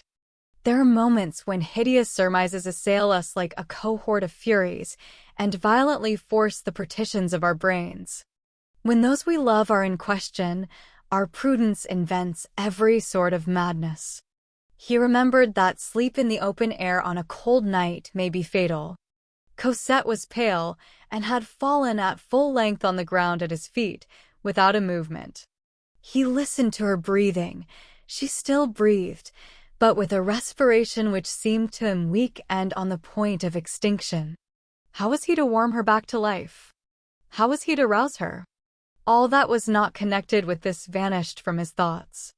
He rushed wildly from the ruin. It was absolutely necessary that Cosette should be in bed and beside a fire in less than a quarter of an hour. Chapter 9. The Man with the Bell. He walked straight up to the man whom he saw in the garden. He had taken in his hand the roll of silver which was in the pocket of his waistcoat. The man's head was bent down, and he did not see him approaching. In a few strides Jean Valjean stood beside him. Jean Valjean accosted him with the cry, 100 francs. The man gave a start and raised his eyes. You can earn 100 francs, went on Jean Valjean, if you will grant me shelter for this night. The moon shone full upon Jean Valjean's terrified countenance. What? So it is you, Father Madeleine, said the man. That name, thus pronounced at that obscure hour, in that unknown spot, by that strange man, made Jean Valjean start back. He had expected anything but that. The person who thus addressed him was a bent and lame old man, dressed almost like a peasant, who wore on his left knee a leather kneecap, whence hung a moderately large bell. His face, which was in the shadow, was not distinguishable. However, the goodman had removed his cap and exclaimed, trembling all over, "Ah, good God! How come you here, Father Madeleine? Where did you enter? Dear Jesus! Did you fall from heaven? There is no trouble about that. If ever you do fall, it will be from there. And what a state you are in! You have no cravat, you have no hat, you have no coat. Do you know, you would have frightened anyone who did not know you? No coat! Lord God! Are the saints going mad nowadays? But how did you get in here?" His words tumbled over each other. The goodman talked with a rustic volubility, in which there was nothing alarming. All this was uttered with a mixture of stupefaction and naive kindliness. "Who are you? And what house is this?" demanded Jean Valjean. "Ah, pardieu, "This is too much," exclaimed the old man. "I am the person for whom you got the place here, and this house is the one where you had me placed." "What? You don't recognize me?" "No," said Jean Valjean. "And how happens it that you know me?" "You saved my life," said the man. He turned. A ray of moonlight outlined his profile, and Jean Valjean recognized old Fauchelevent. "Ah," said Jean Valjean, "so it is you?" "Yes, I recollect you." "That is very lucky," said the old man, in a reproachful tone. "And what are you doing here?" resumed Jean Valjean. "Why, I am covering my melons, of course." In fact, at the moment when Jean Valjean accosted him, old Fauchelevent held in his hand the end of a straw mat which he was occupied in spreading over the melon bed. During the hour or thereabouts that he had been in the garden, he had already spread out a number of them. It was this operation which had caused him to execute the peculiar movements observed from the shed by Jean Valjean. He continued, "I said to myself, the moon is bright. It is going to freeze. What if I were to put my melons into their greatcoats? And," he added, looking at Jean Valjean with a broad smile, "pardieu, you ought to have done the same. But how do you come here?" Jean Valjean, finding himself known to this man, at least only under the name of Madeleine, thenceforth advanced only with caution. He multiplied his questions. Strange to say, their roles seemed to be reversed. It was he, the intruder, who interrogated. "And what is this bell which you wear on your knee?" "This," replied Fauchelevent, "is so that I may be avoided." "What? So that you may be avoided?" Old Fauchelevent winked with an indescribable air. "Ah, goodness. There are only women in this house, many young girls. It appears that I should be a dangerous person to meet. The bell gives them warning. When I come, they go. What house is this? Come, you know well enough. But I do not. Not when you got me the place here as gardener? Answer me as though I knew nothing. Well, then, this is the Petit Picpus convent." Memories recurred to Jean Valjean. Chance, that is to say, Providence, had cast him into precisely that convent in the Quartier Saint-Antoine where old Fauchelevent, crippled by the fall from his cart, had been admitted on his recommendation 2 years previously. He repeated, as though talking to himself, "The Petit Picpus convent." "Exactly," returned old Fauchelevent. "But to come to the point, how the deuce did you manage to get in here, you, Father Madeleine?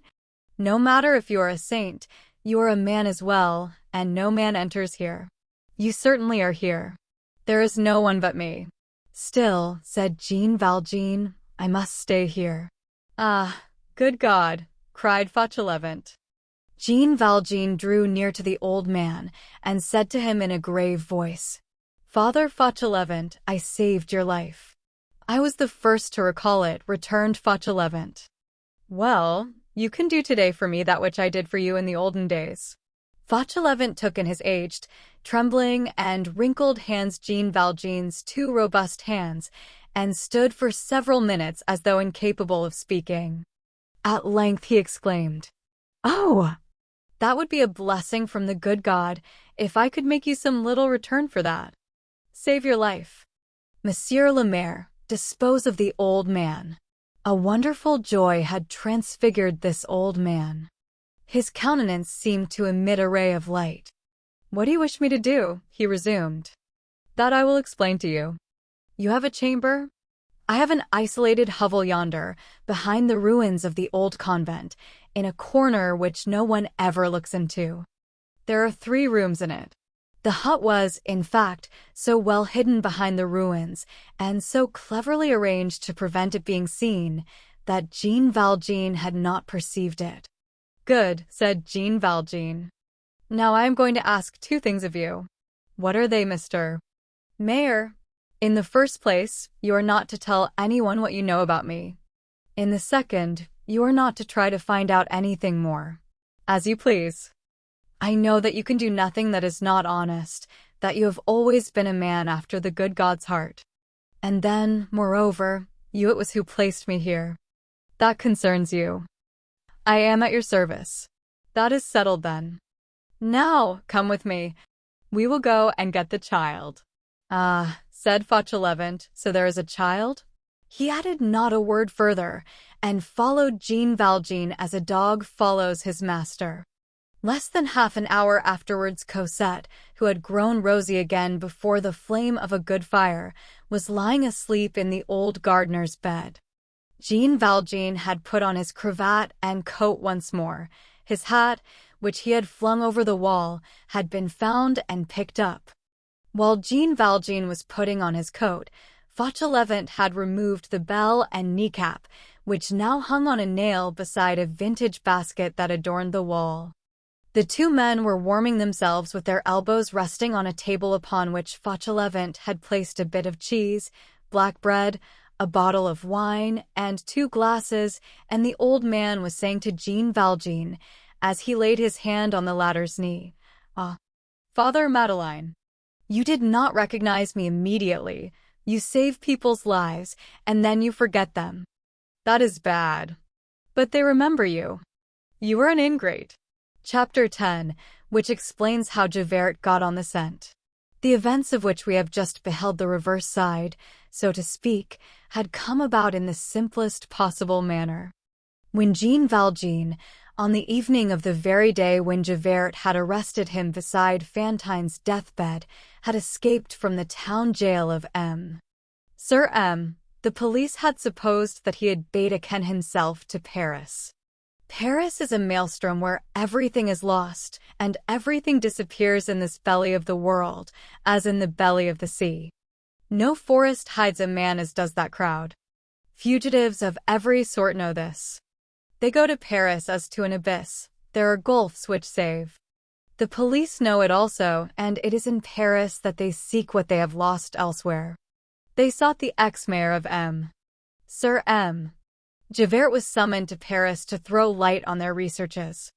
Javert had, in fact, rendered powerful assistance in the recapture of Jean Valjean. Javert's zeal and intelligence on that occasion had been remarked by M. Chiboulet, secretary of the prefecture under Comte Angles. M.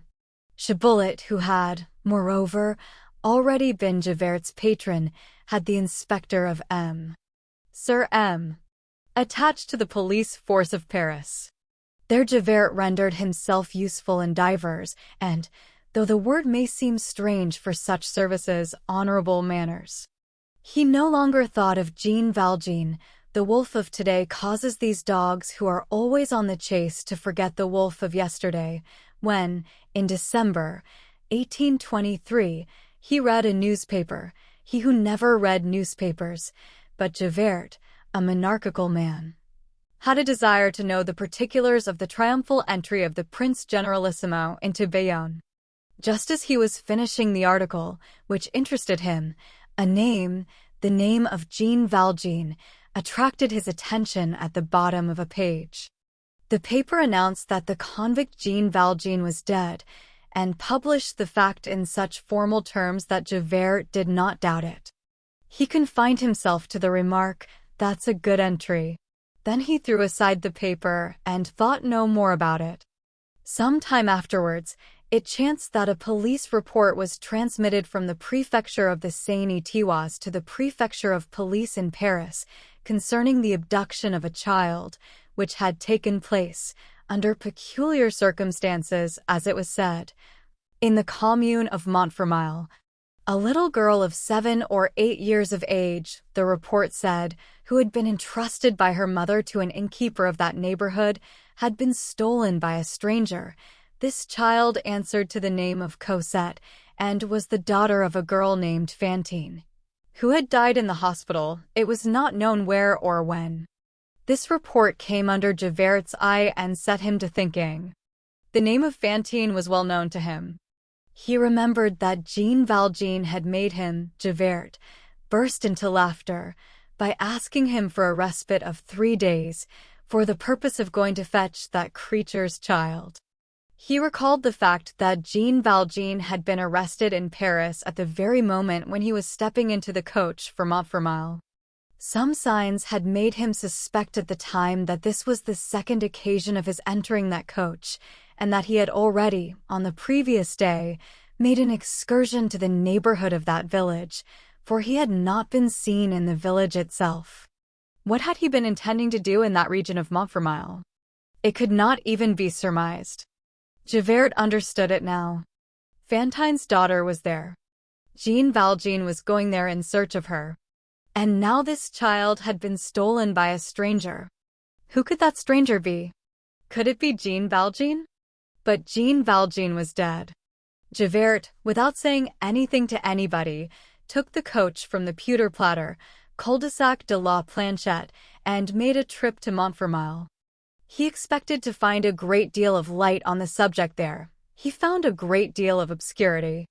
For the first few days the Thénardiers had chattered in their rage. The disappearance of the lark had created a sensation in the village. He immediately obtained numerous versions of the story, which ended in the abduction of a child. Hence the police report.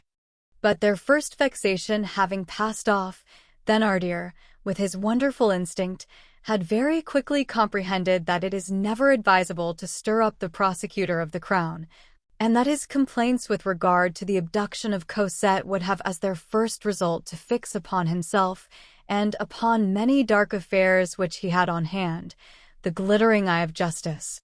The last thing that owls desire is to have a candle brought to them. And in the first place, how explain the 1,500 francs which he had received?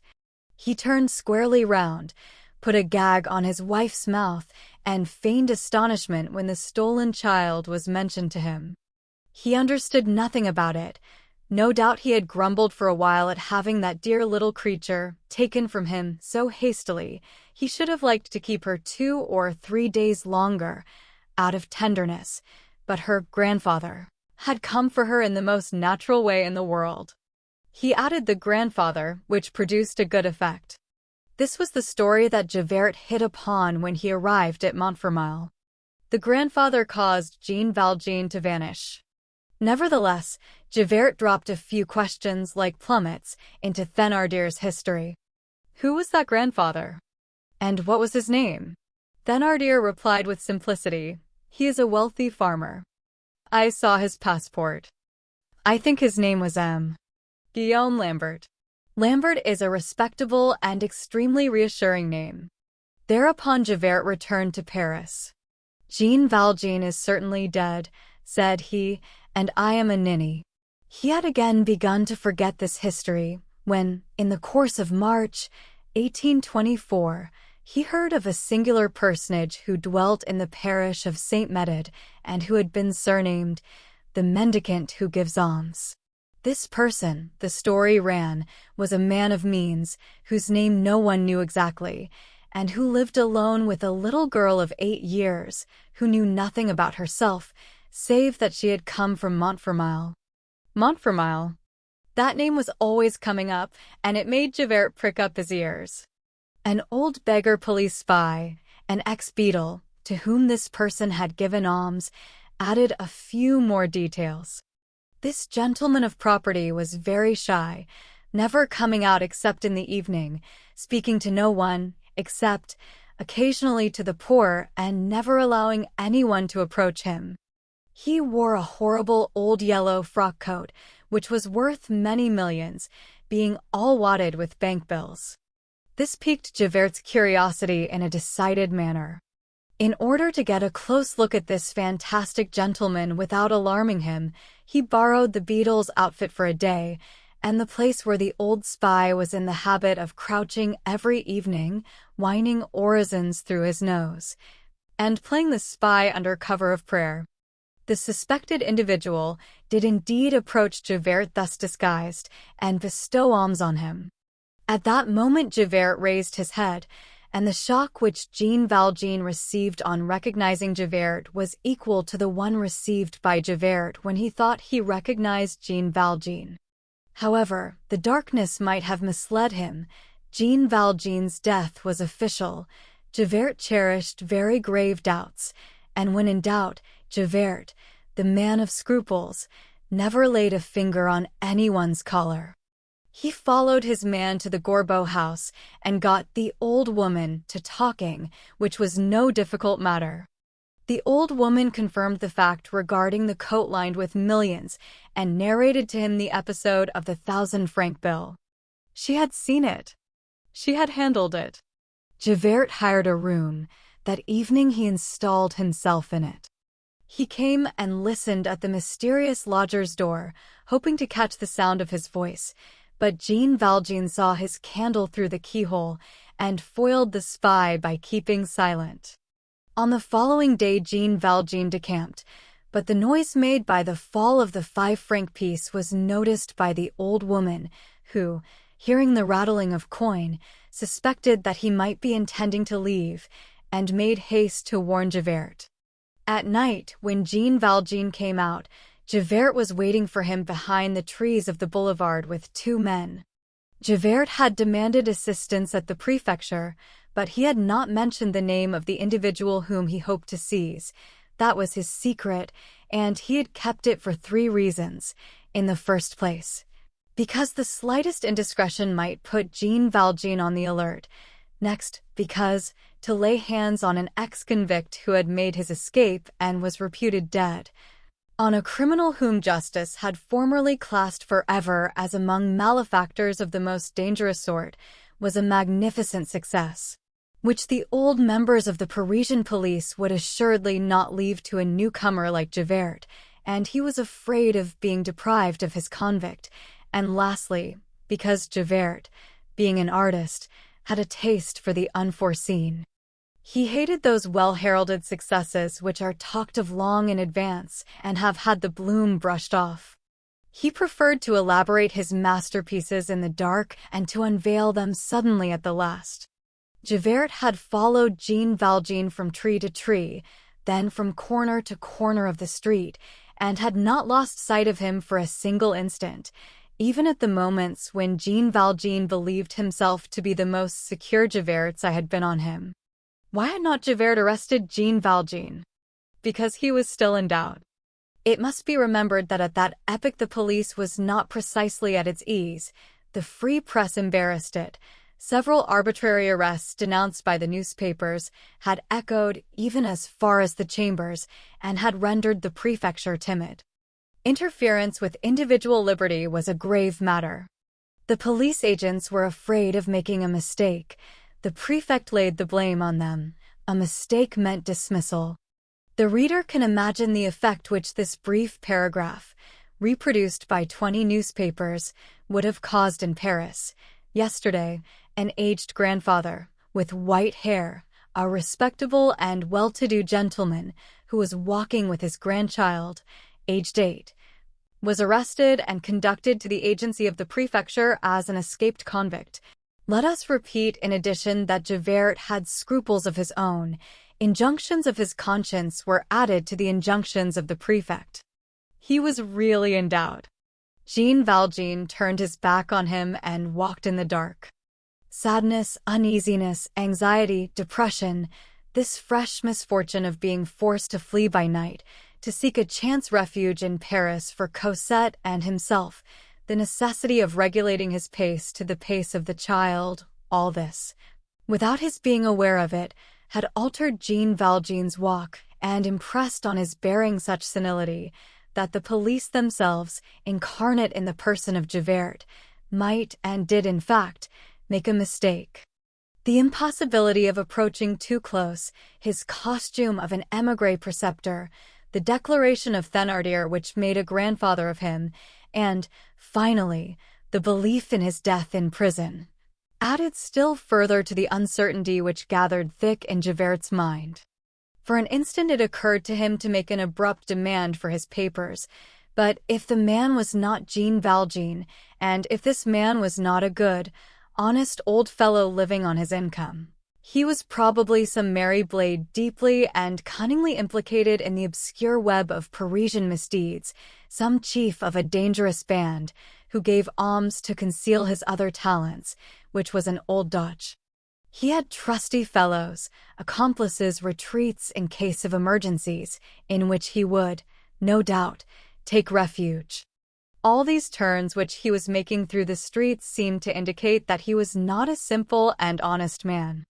To arrest him too hastily would be to kill the hen that laid the golden eggs. Where was the inconvenience in waiting? Javert was very sure that he would not escape. Thus he proceeded in a tolerably perplexed state of mind, putting to himself 100 questions about this enigmatical personage. It was only quite late in the Rue de Pontoise that, thanks to the brilliant light thrown from a dram shop, he decidedly recognized Jean Valjean. There are in this world two beings who give a profound start, the mother who recovers her child and the tiger who recovers his prey. Javert gave that profound start. As soon as he had positively recognized Jean Valjean, the formidable convict, he perceived that there were only 3 of them, and he asked for reinforcements at the police station of the Rue de Pontoise. One puts on gloves before grasping a thorn cudgel. This delay and the halt at the Carrefour Rollin to consult with his agents came near causing him to lose the trail. He speedily divined, however, that Jean Valjean would want to put the river between his pursuers and himself. He bent his head and reflected like a bloodhound who puts his nose to the ground to make sure that he is on the right scent. Javert, with his powerful rectitude of instinct, went straight to the bridge of Austerlitz. A word with the toll-keeper furnished him with the information which he required. "Have you seen a man with a little girl?" "I made him pay 2 sous," replied the toll-keeper. Javert reached the bridge in season to see Jean Valjean traverse the small illuminated spot on the other side of the water, leading Cosette by the hand. He saw him enter the Rue du Chemin Saint-Antoine. He remembered the cul-de-sac Genrot arranged there like a trap, and of the sole exit of the Rue Droitmort into the Rue Petit-Picpus. He made sure of his back burrows, as huntsmen say. He hastily dispatched one of his agents, by a roundabout way, to guard that issue. A patrol which was returning to the Arsenal post having passed him, he made a requisition on it, and caused it to accompany him. In such games soldiers are aces.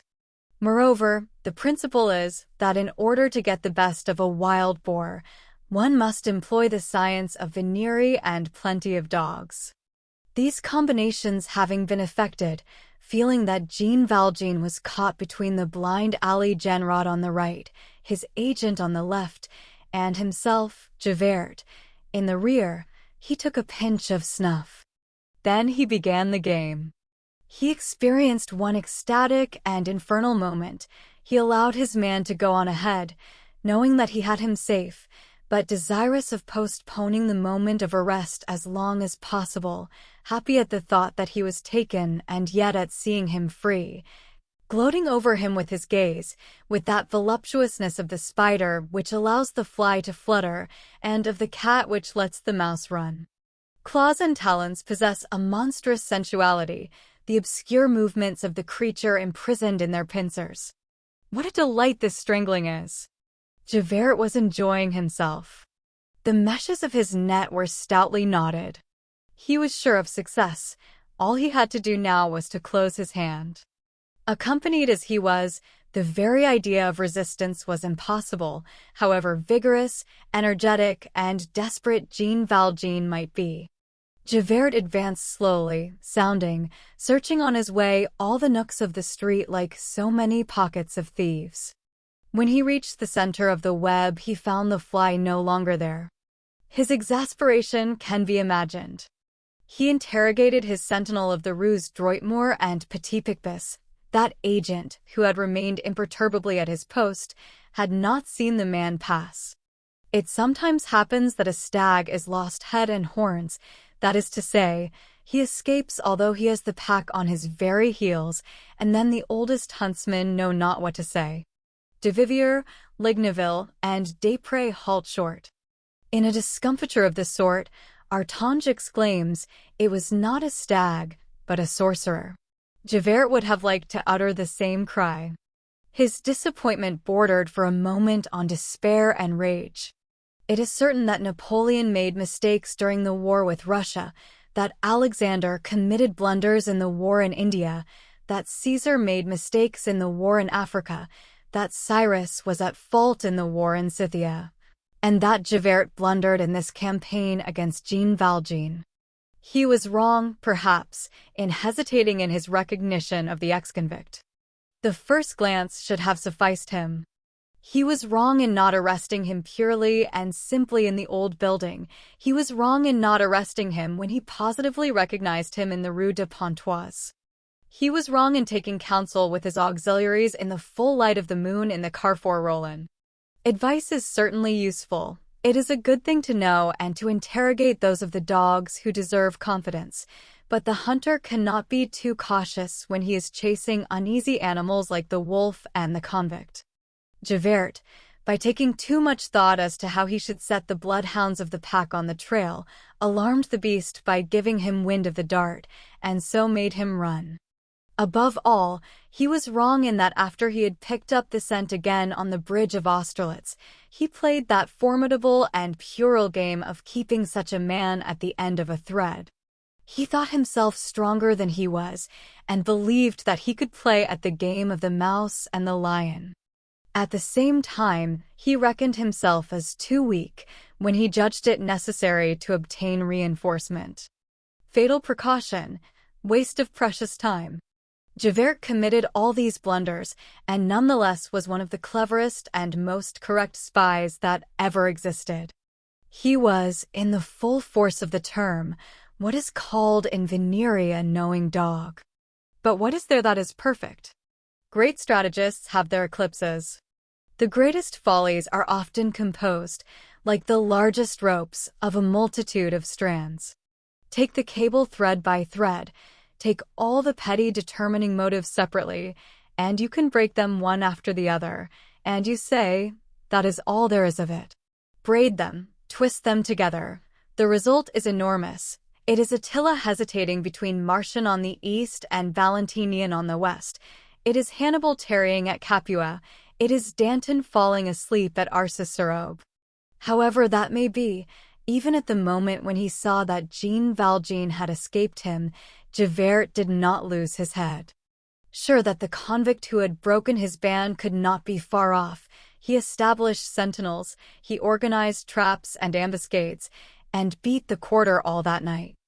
The first thing he saw was the disorder in the street lantern whose rope had been cut. A precious sign which, however, led him astray, since it caused him to turn all his researches in the direction of the cul-de-sac Genrot. In this blind alley there were tolerably low walls which abutted on gardens whose bounds adjoined the immense stretches of wasteland. Jean Valjean evidently must have fled in that direction. The fact is that had he penetrated a little further in the cul-de-sac Genrot, he would probably have done so and have been lost. Javert explored these gardens and these waste stretches as though he had been hunting for a needle. At daybreak he left 2 intelligent men on the outlook and returned to the prefecture of police, as much ashamed as a police spy who had been captured by a robber might have been.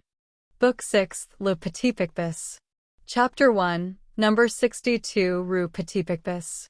Nothing, half a century ago, more resembled every other carriage gate than the carriage gate of number 62 Rue Petit Picpus. This entrance, which usually stood ajar in the most inviting fashion, permitted a view of 2 things, neither of which have anything very funereal about them: a courtyard surrounded by walls hung with vines, and the face of a lounging porter. Above the wall, at the bottom of the court, tall trees were visible. When a ray of sunlight enlivened the courtyard, when a glass of wine cheered up the porter, it was difficult to pass number 62, Little Picpus Street, without carrying away a smiling impression of it. Nevertheless, it was a somber place of which one had had a glimpse. The threshold smiled, the house prayed and wept. If one succeeded in passing the porter, which was not easy, which was even nearly impossible for everyone, for there was an open sesame, which it was necessary to know, if, the porter once passed, one entered a little vestibule on the right, on which opened a staircase shut in between 2 walls and so narrow that only one person could ascend it at a time. If one did not allow oneself to be alarmed by a daubing of canary yellow, with a dado of chocolate which clothed the staircase.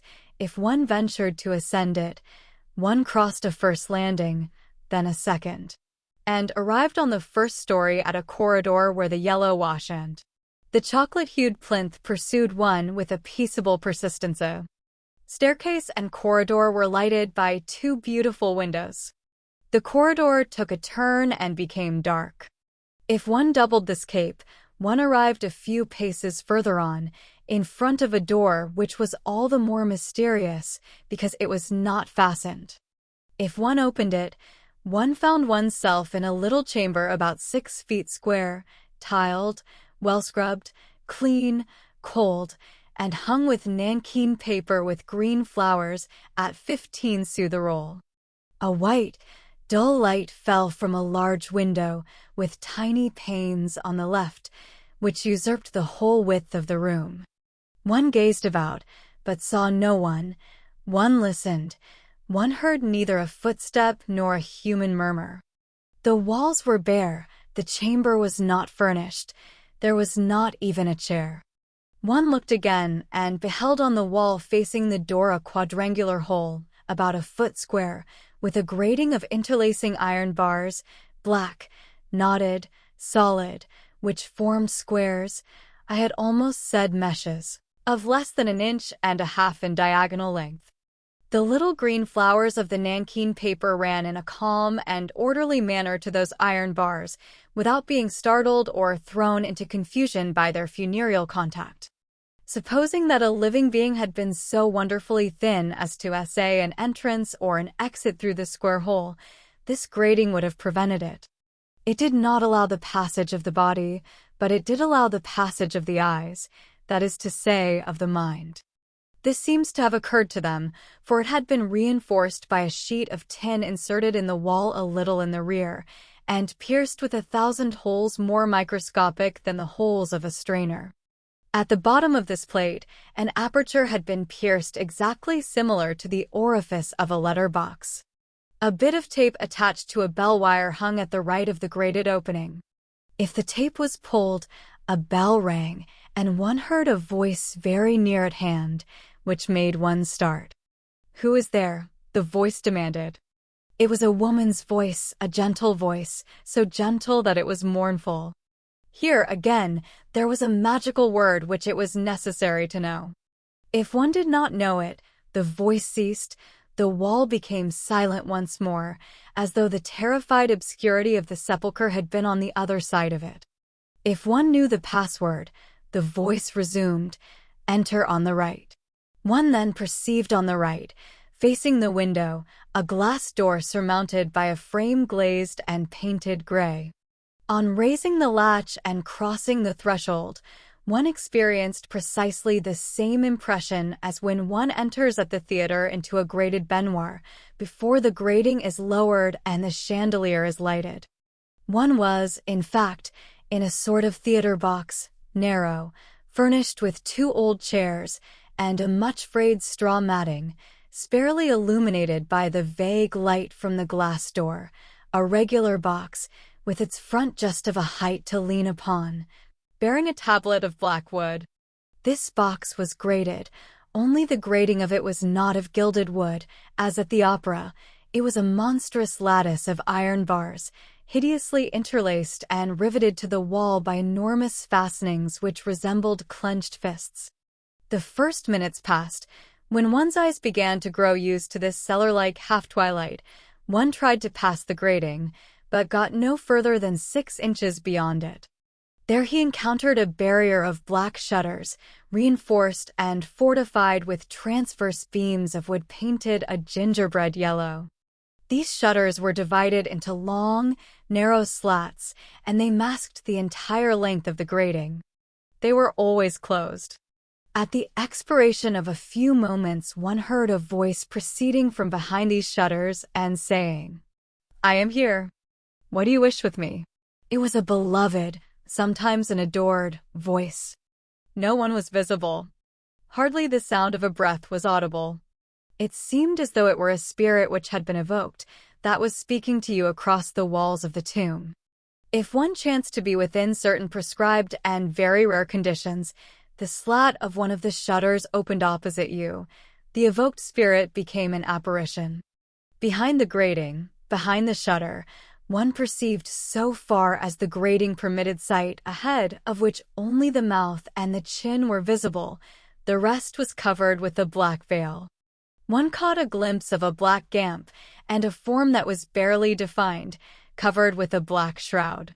That head spoke with you, but did not look at you and never smiled at you. The light which came from behind you was adjusted in such a manner that you saw her in the white, and she saw you in the black. This light was symbolical. Nevertheless, your eyes plunged eagerly through that opening which was made in that place shut off from all glances. A profound vagueness enveloped that form clad in mourning. Your eyes searched that vagueness and sought to make out the surroundings of the apparition. At the expiration of a very short time you discovered that you could see nothing. What you beheld was night, emptiness, shadows, a wintry mist mingled with a vapor from the tomb, a sort of terrible peace, a silence from which you could gather nothing, not even sighs, a gloom in which you could distinguish nothing, not even phantoms. What you beheld was the interior of a cloister. It was the interior of that severe and gloomy edifice which was called the Convent of the Bernardines of the Perpetual Adoration. The box in which you stood was the parlor. The first voice which had addressed you was that of the portress, who always sat motionless and silent, on the other side of the wall, near the square opening, screened by the iron grating and the plate with its 1,000 holes, as by a double visor. The obscurity which bathed the grated box arose from the fact that the parlor, which had a window on the side of the world, had none on the side of the convent. Profane eyes must see nothing of that sacred place. Nevertheless, there was something beyond that shadow. There was a light, there was life in the midst of that death. Although this was the most strictly walled of all convents, we shall endeavor to make our way into it, and to take the reader in, and to say, without transgressing the proper bounds, things which storytellers have never seen and have, therefore, never described. Chapter 2. The Obedience of Martin Verga. This convent, which in 1824 had already existed for many a long year in the Rue Petit Picpus, was a community of Bernardines of the Obedience of Martin Verga. These Bernardines were attached, in consequence, not to Clairvaux, like the Bernardine monks, but to Citeaux, like the Benedictine monks. In other words, they were the subjects, not of Saint Bernard, but of Saint Benoit. Anyone who has turned over old folios to any extent knows that Martin Verga founded in 1425 a congregation of Bernardines Benedictines, with Salamanca for the head of the order, and Alcala as the branch establishment. This congregation had sent out branches throughout all the Catholic countries of Europe. There is nothing unusual in the Latin Church in these grafts of one order on another. To mention only a single order of Saint Benoit, which is here in question, there are attached to this order, without counting the obedience of Martin Verga, 4 congregations, 2 in Italy, Montcassin and Saint Justine of Padua, 2 in France, Cluny and Saint Maur, and 9 orders, Vallombrosa, Grandmont, the Celestins, the Camaldules, the Carthusians, the Humilies, the Olivateurs, the Sylvestrins, and lastly, Citeaux. For Citeaux itself, a trunk for other orders, is only an offshoot of Saint Benoit. Citeaux dates from Saint Robert, Abbé de Molsemy, in the Diocese of Langres, in 1098. Now it was in 529 that the devil, having retired to the desert of Subiaco, he was old, had he turned hermit, was chased from the ancient temple of Apollo, where he dwelt, by Saint Benoit, then aged 17. After the rule of the Carmelites, who go barefoot, wear a bit of willow on their throats, and never sit down, the harshest rule is that of the Bernardines Benedictines of Martin Verga. They are clothed in black, with a gamp, which, in accordance with the express command of Saint Benoit, mounts to the chin. A robe of serge with large sleeves, a large woolen veil, the gamp which mounts to the chin cut square on the breast, the band which descends over their brow to their eyes. This is their dress. All is black except the band, which is white. The novices wear the same habit, but all in white. The professed nuns also wear a rosary at their side. The Bernardines Benedictines of Martin Verga practice the perpetual adoration, like the Benedictines called Ladies of the Holy Sacrament, who, at the beginning of this century, had 2 houses in Paris, one at the Temple, the other in the Rue Neuve Sainte-Geneviève. However, the Bernardines Benedictines of the Petit Picpus of whom we are speaking were a totally different order from the Ladies of the Holy Sacrament, cloistered in the Rue Neuve Sainte-Geneviève and at the Temple. There were numerous differences in their rule. There were some in their costume. The Bernardines Benedictines of the Petit Picpus wore the black gamp, and the Benedictines of the Holy Sacrament and of the Rue Neuve Sainte-Geneviève wore a white one, and had, besides, on their breasts, a holy sacrament about 3 inches long, in silver gilt or gilded copper. The nuns of the Petit Picpus did not wear this holy sacrament.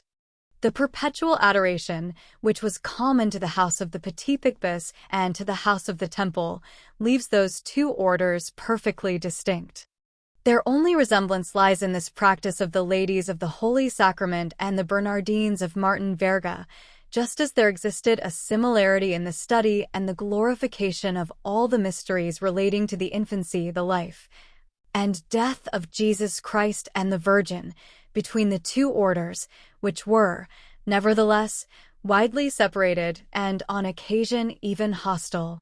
The Oratory of Italy, established at Florence by Philip de Neri, and the Oratory of France, established by Pierre de Barral.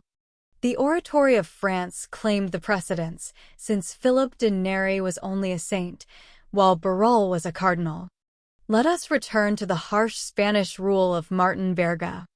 The Bernardines Benedictines of this obedience fast all the year round, abstain from meat, fast in Lent and on many other days which are peculiar to them, rise from their first sleep, from 1 to 3 o'clock in the morning, to read their breviary and chant matins, sleep in all seasons between serge sheets and on straw, make no use of the bath, never light a fire, scourge themselves every Friday, observe the rule of silence, speak to each other only during the recreation hours, which are very brief, and wear drugget chemises for 6 months in the year, from September 14th, which is the exaltation of the Holy Cross, until Easter. These 6 months are a modification. The rule says all the year, but this drugget chemise, intolerable in the heat of summer, produced fevers and nervous spasms. The use of it had to be restricted.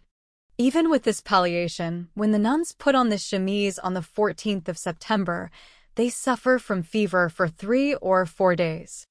Obedience, poverty, chastity, perseverance in their seclusion, these are their vows, which the rule greatly aggravates. The prioress is elected for 3 years by the mothers, who are called mères vocales because they have a voice in the chapter. A prioress can only be re-elected twice, which fixes the longest possible reign of a prioress at 9 years. They never see the officiating priest, who is always hidden from them by a serge curtain 9 feet in height. During the sermon, when the preacher is in the chapel, they drop their veils over their faces. They must always speak low, walk with their eyes on the ground and their heads bowed. One man only is allowed to enter the convent, the archbishop of the diocese. There is really one other, the gardener. But he is always an old man, and, in order that he may always be alone in the garden, and that the nuns may be warned to avoid him, a bell is attached to his knee. Their submission to the prioress is absolute and passive. It is the canonical subjection in the full force of its abnegation. As at the voice of Christ, ut voce Christi, at a gesture, at the first sign, ad nudum, ad primum signum, immediately, with cheerfulness, with perseverance, with a certain blind obedience, prompt, hilaritor. Perseveranter et cica quadam obedientia, as the file in the hand of the workman, quasi limum in manibus fabri, without power to read or to write without express permission. Leger vel scribere non addicerit sign expressa superioris licentia. Each one of them in turn makes what they call reparation. The reparation is the prayer for all the sins, for all the faults, for all the dissensions, for all the violations, for all the iniquities, for all the crimes committed on earth. For the space of 12 consecutive hours, from 4 o'clock in the afternoon till 4 o'clock in the morning, or from 4 o'clock in the morning until 4 o'clock in the afternoon, the sister who is making reparation remains on her knees on the stone before the Holy Sacrament, with hands clasped, a rope around her neck. When her fatigue becomes unendurable, she prostrates herself flat on her face against the earth, with her arms outstretched in the form of a cross. This is her only relief. In this attitude, she prays for all the guilty in the universe. This is great to sublimity. As this act is performed in front of a post on which burns a candle, it is called without distinction to make reparation or to be at the post. The nuns even prefer, out of humility, this last expression, which contains an idea of torture and abasement. To make reparation is a function in which the whole soul is absorbed. The sister at the post would not turn round were a thunderbolt to fall directly behind her. Besides this, there is always a sister kneeling before the Holy Sacrament. This station lasts an hour. They relieve each other like soldiers on guard. This is the perpetual adoration. The prioresses and the mothers almost always bear names stamped with peculiar solemnity, recalling, not the saints and martyrs, but moments in the life of Jesus Christ, as Mother Nativity, Mother Conception, Mother Presentation, Mother Passion. But the names of saints are not interdicted. When one sees them, one never sees anything but their mouths.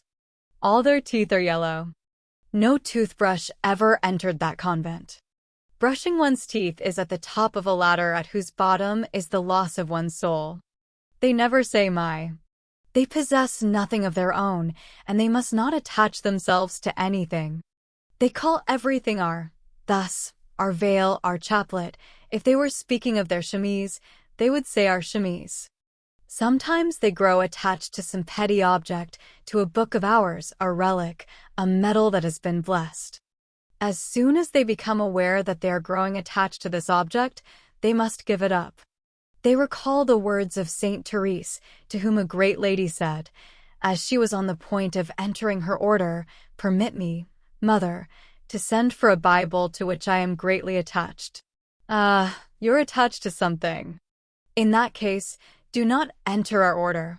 Every person whatever is forbidden to shut herself up, to have a place of her own, a chamber. They live with their cells open. When they meet, one says, "Blessed and adored be the most holy sacrament of the altar." The other responds, "Forever." The same ceremony when one taps at the other's door. Hardly has she touched the door when a soft voice on the other side is heard to say hastily, "Forever." Like all practices, this becomes mechanical by force of habit, and one sometimes says forever before the other has had time to say the rather long sentence, "Praised and adored be the most holy sacrament of the altar."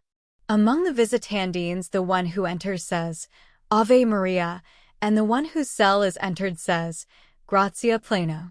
It is their way of saying good day, which is in fact full of grace. At each hour of the day 3 supplementary strokes sound from the church bell of the convent.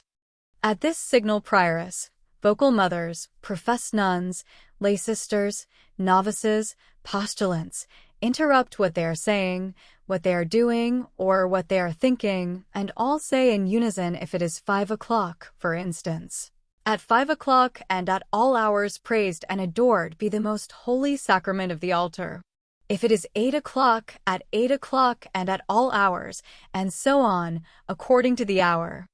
This custom, the object of which is to break the thread of thought and to lead it back constantly to God, exists in many communities. The formula alone varies. Thus at the infant Jesus they say, "At this hour and at every hour may the love of Jesus kindle my heart." The Bernardines Benedictines of Martin Verga, cloistered 50 years ago at Petit Picpus, chant the offices to a solemn psalmody, a pure Gregorian chant, and always with full voice during the whole course of the office. Everywhere in the missal where an asterisk occurs they pause and say in a low voice, Jesus Marie Joseph. For the office of the dead, they adopt a tone so low that the voices of women can hardly descend to such a depth. The effect produced is striking and tragic. The nuns of the Petit Picpus had made a vault under their grand altar for the burial of their community. The government, as they say, does not permit this vault to receive coffins, so they leave the convent when they die.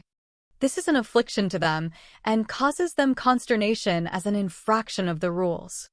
They had obtained a mediocre consolation at best, permission to be interred at a special hour and in a special corner in the ancient Vaugirard cemetery, which was made of land which had formerly belonged to their community. On Fridays the nuns hear High Mass, Vespers, and all the offices as on Sunday. They scrupulously observe in addition all the little festivals unknown to people of the world, of which the Church of France was so prodigal in the olden days, and of which it is still prodigal in Spain and Italy. Their stations in the chapel are interminable. As for the number and duration of their prayers, we can convey no better idea of them than by quoting the ingenuous remark of one of them: the prayers of the postulants are frightful, the prayers of the novices are still worse, and the prayers of the professed nuns are still worse. Once a week the chapter assembles, the prioress presides, the vocal mothers assist. Each sister kneels in turn on the stones and confesses aloud, in the presence of all, the faults and sins which she has committed during the week.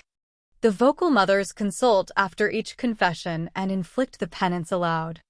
Besides this confession in a loud tone, for which all faults in the least serious are reserved, they have for their venial offenses what they call the culp. To make one's culp means to prostrate one's self flat on one's face during the office in front of the prioress until the latter, who is never called anything but our mother, notifies the culprit by a slight tap of her foot against the wood of her stall that she can rise. The culp or peccavi is made for a very small matter, a broken glass, a torn veil, an involuntary delay of a few seconds at an office, a false note in church, etc. This suffices, and the culp is made. The culp is entirely spontaneous. It is the culpable person herself. The word is etymologically in its place here, who judges herself and inflicts it on herself. On festival days and Sundays 4 mother precentors intone the offices before a large reading desk with 4 places. One day one of the mother precentors intoned a psalm beginning with Ecce, and instead of Ecce she uttered aloud the 3 notes Du es I sol. For this piece of absent-mindedness she underwent a culp which lasted during the whole service. What rendered the fault enormous was the fact that the chapter had laughed. When a nun is summoned to the parlor, even were it the prioress herself, she drops her veil, as will be remembered, so that only her mouth is visible. The prioress alone can hold communication with strangers. The others can see only their immediate family, and that very rarely. If, by chance, an outsider presents herself to see a nun, or one whom she has known and loved in the outer world, a regular series of negotiations is required. If it is a woman, the authorization may sometimes be granted. The nun comes, and they talk to her through the shutters, which are opened only for a mother or sister. It is unnecessary to say that permission is always refused to men. Such is the rule of Saint Benoit, aggravated by Martin Verga. These nuns are not gay, rosy, and fresh, as the daughters of other orders often are. They are pale and grave. Between 1825 and 1833 of them went mad. Chapter 3 Austerities. One is a postulant for 2 years at least, often for 4, a novice for 4. It is rare that the definitive vows can be pronounced earlier than the age of 23 or 24 years. The Bernardines Benedictines of Martin Verga do not admit widows to their order. In their cells, they deliver themselves up to many unknown macerations, of which they must never speak. On the day when a novice makes her profession, She is dressed in her handsomest attire. She is crowned with white roses. Her hair is brushed until it shines and curled. Then she prostrates herself. A great black veil is thrown over her, and the office for the dead is sung. Then the nuns separate into two files. One file passes close to her, saying in plaintive accents, "Our sister is dead," and the other file responds in a voice of ecstasy, "Our sister is alive in Jesus Christ." At the epoch when this story takes place, a boarding school was attached to the convent, a boarding school for young girls of noble and mostly wealthy families, among whom could be remarked Mademoiselle de Saint-Hilaire and de Belisson, and an English girl bearing the illustrious Catholic name of Talbot. These young girls, reared by these nuns between four walls, grew up with a horror of the world and of the age. One of them said to us one day, "The sight of the street pavement made me shudder from head to foot." They were dressed in blue, with a white cap and a holy spirit of silver gilt or of copper on their breast. On certain grand festival days, particularly St. Martha's Day, they were permitted, as a high favor and a supreme happiness, to dress themselves as nuns and to carry out the offices and practice of St. Benoit for a whole day. In the early days, the nuns were in the habit of lending them their black garments. This seemed profane, and the prioress forbade it. Only the novices were permitted to lend. It is remarkable that these performances, tolerated and encouraged, no doubt, in the convent out of a secret spirit of proselytism and in order to give these children a foretaste of the holy habit, were a genuine happiness and a real recreation for the scholars. They simply amused themselves with it. It was new. It gave them a change. Candid reasons of childhood, which do not, however, succeed in making us worldlings comprehend the felicity of holding a holy water sprinkler in one's hand and standing for hours together singing hard enough for four in front of a reading desk. The pupils conformed, with the exception of the austerities, to all the practices of the convent. There was a certain young woman who entered the world, and who after many years of married life had not succeeded in breaking herself of the habit of saying in great haste whenever anyone knocked at her door, "Forever." Like the nuns, the pupils saw their relatives only in the parlor. Their very mothers did not obtain permission to embrace them. The following illustrates to what a degree severity on that point was carried. One day a young girl received a visit from her mother, who was accompanied by a little sister 3 years of age. The young girl wept, for she wished greatly to embrace her sister. Impossible. She begged that, at least, the child might be permitted to pass her little hand through the bars so that she could kiss it. This was almost indignantly refused. Chapter 4: Gaieties. Nonetheless, these young girls filled this grave house with charming souvenirs. At certain hours, childhood sparkled in that cloister. The recreation hour struck. A door swung on its hinges. The bird said, "Good, here come the children." An eruption of youth inundated that garden, intersected with a cross like a shroud. Radiant faces, white foreheads, innocent eyes, full of merry light, all sorts of auroras, were scattered about amid these shadows. After the psalmodies, the bells, the peals and knells and offices, the sound of these little girls burst forth on a sudden more sweetly than the noise of bees. The hive of joy was opened, and each one brought her honey. They played, they called to each other, they formed into groups, they ran about. Pretty little white teeth chattered in the corners. The veils superintended the laughs from a distance. Shades kept watch of the sunbeams, but what mattered it? Still they beamed and laughed. Those 4 lugubrious walls had their moment of dazzling brilliancy. They looked on, vaguely blanched with the reflection of so much joy at the sweet swarming of the hives. It was like a shower of roses falling athwart this house of mourning. The young girls frolicked beneath the eyes of the nuns. The gaze of impeccability does not embarrass innocence. Thanks to these children, there was, among so many austere hours, 1 hour of ingenuousness. The little ones skipped about. The elder ones danced. In this cloister play was mingled with heaven.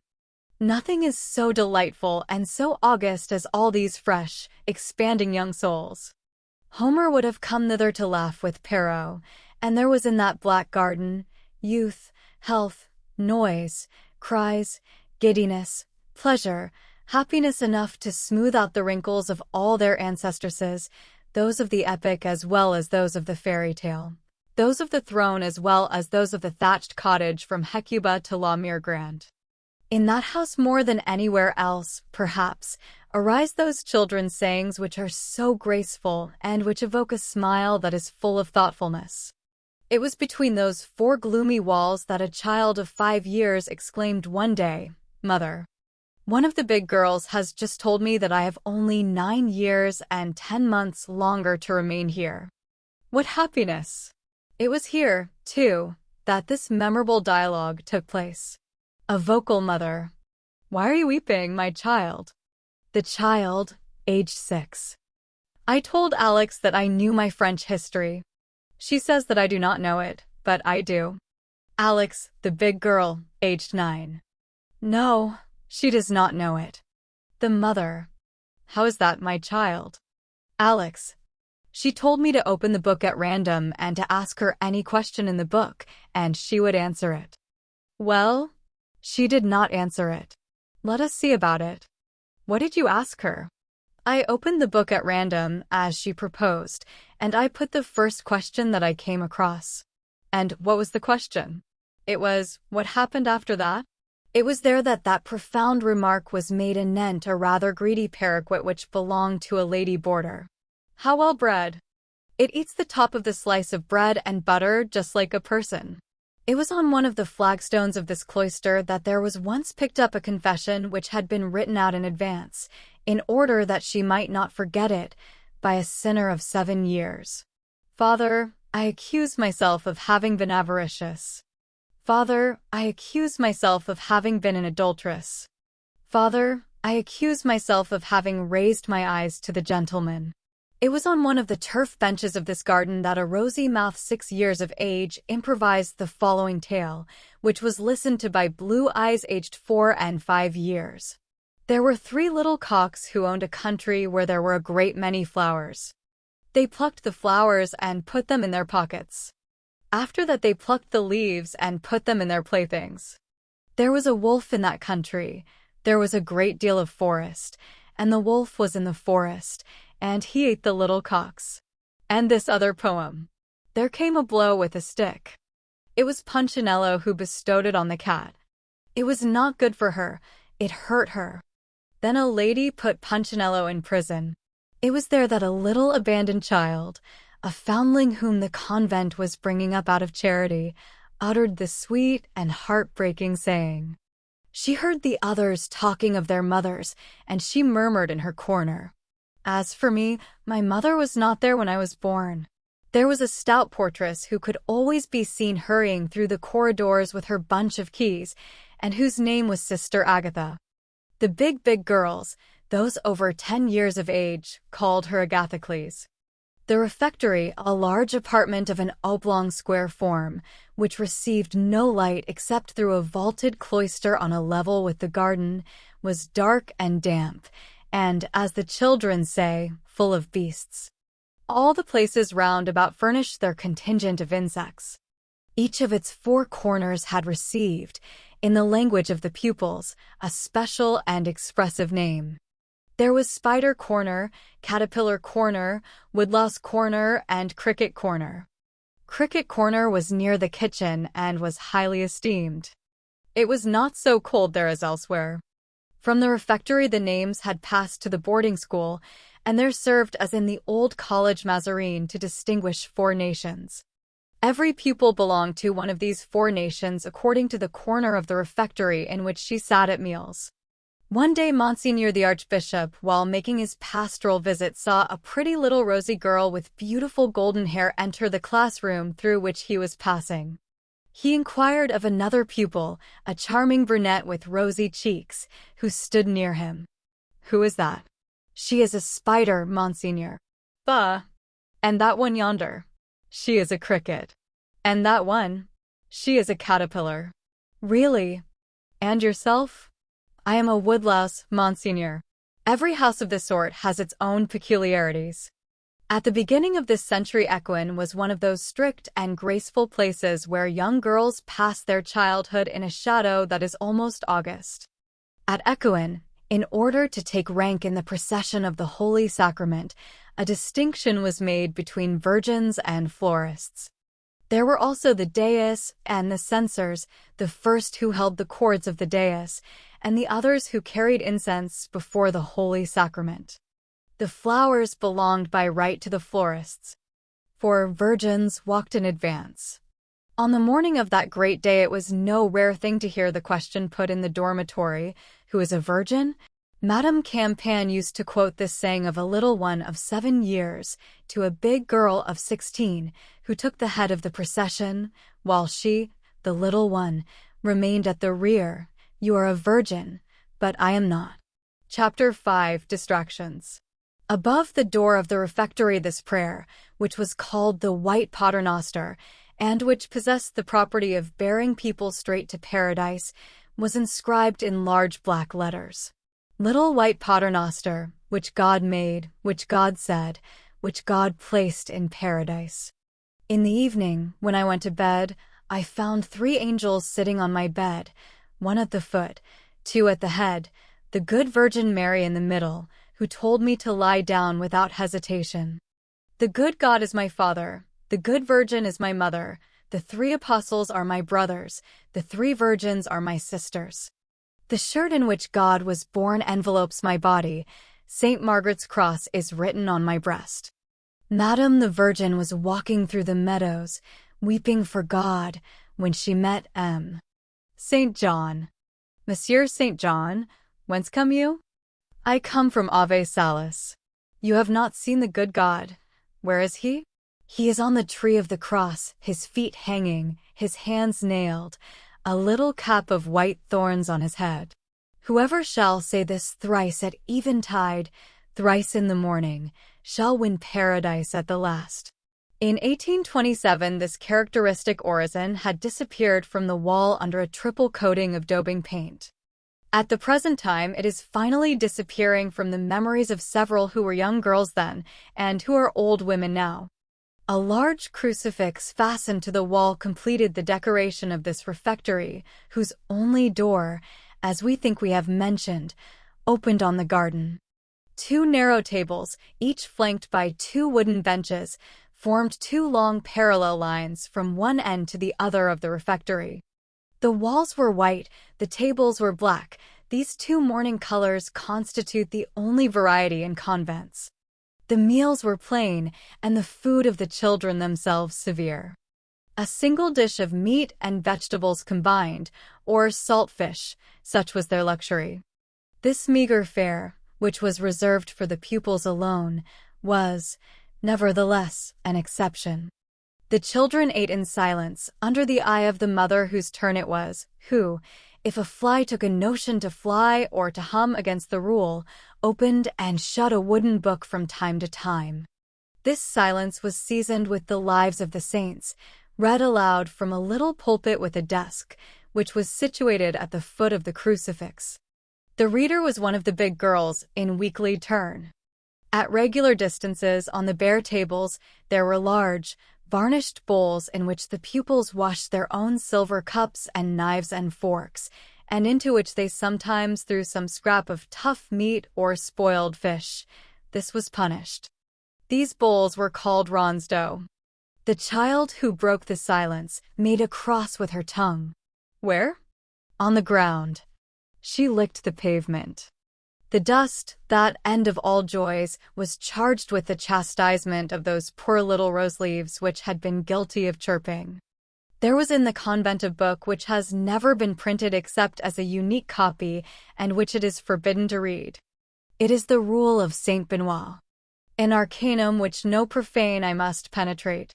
Nemo regulus, seu constitutions nostras, externus communicabit. The pupils one day succeeded in getting possession of this book, and set to reading it with avidity, a reading which was often interrupted by the fear of being caught, which caused them to close the volume precipitately. From the great danger thus incurred they derived but a very moderate amount of pleasure. The most interesting thing they found were some unintelligible pages about the sins of young boys. They played in an alley of the garden bordered with a few shabby fruit trees.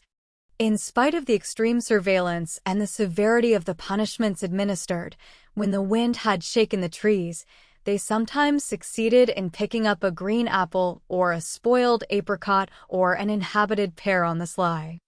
I will now cede the privilege of speech to a letter which lies before me, a letter written 25 years ago by an old pupil, now Madame la Duchesse, one of the most elegant women in Paris. I quote literally, "One hides one's pear or one's apple as best one may. When one goes upstairs to put the veil on the bed before supper, one stuffs them under one's pillow, and at night one eats them in bed, and when one cannot do that, one eats them in the closet." That was one of their greatest luxuries. Once, it was at the epoch of the visit from the Archbishop to the convent, one of the young girls, Mademoiselle Bouchard, who was connected with the Montmorency family, laid a wager that she would ask for a day's leave of absence, an enormity in so austere a community. The wager was accepted, but not one of those who bet believed that she would do it. When the moment came, as the Archbishop was passing in front of the pupils, Mademoiselle Bouchard, to the indescribable terror of her companions, stepped out of the ranks and said, "Monseigneur, a day's leave of absence." Mademoiselle Bouchard was tall, blooming, with the prettiest little rosy face in the world. M. de Quellen smiled and said, "What, my dear child, a day's leave of absence?" 3 days if you like. I grant you 3 days. The prioress could do nothing. The Archbishop had spoken. Horror of the convent, but joy of the pupil. The effect may be imagined. This stern cloister was not so well walled off, however, but that the life of the passions of the outside world, drama, and even romance did not make their way in. To prove this, we will confine ourselves to recording here and to briefly mentioning a real and incontestable fact, which, however, bears no reference in itself to, and is not connected by any thread whatever with the story which we are relating. We mention the fact for the sake of completing the physiognomy of the convent in the reader's mind.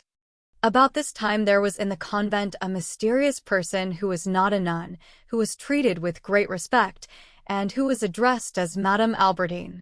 Nothing was known about her, save that she was mad, and that in the world she passed for dead. Beneath this history it was said there lay the arrangements of fortune necessary for a great marriage. This woman, hardly 30 years of age, of dark complexion, and tolerably pretty, had a vague look in her large black eyes. Could she see? There was some doubt about this. She glided rather than walked. She never spoke. It was not quite known whether she breathed. Her nostrils were livid and pinched as after yielding up their last sigh. To touch her hand was like touching snow. She possessed a strange spectral grace. Wherever she entered, people felt cold. One day a sister, on seeing her pass, said to another sister, "She passes for a dead woman."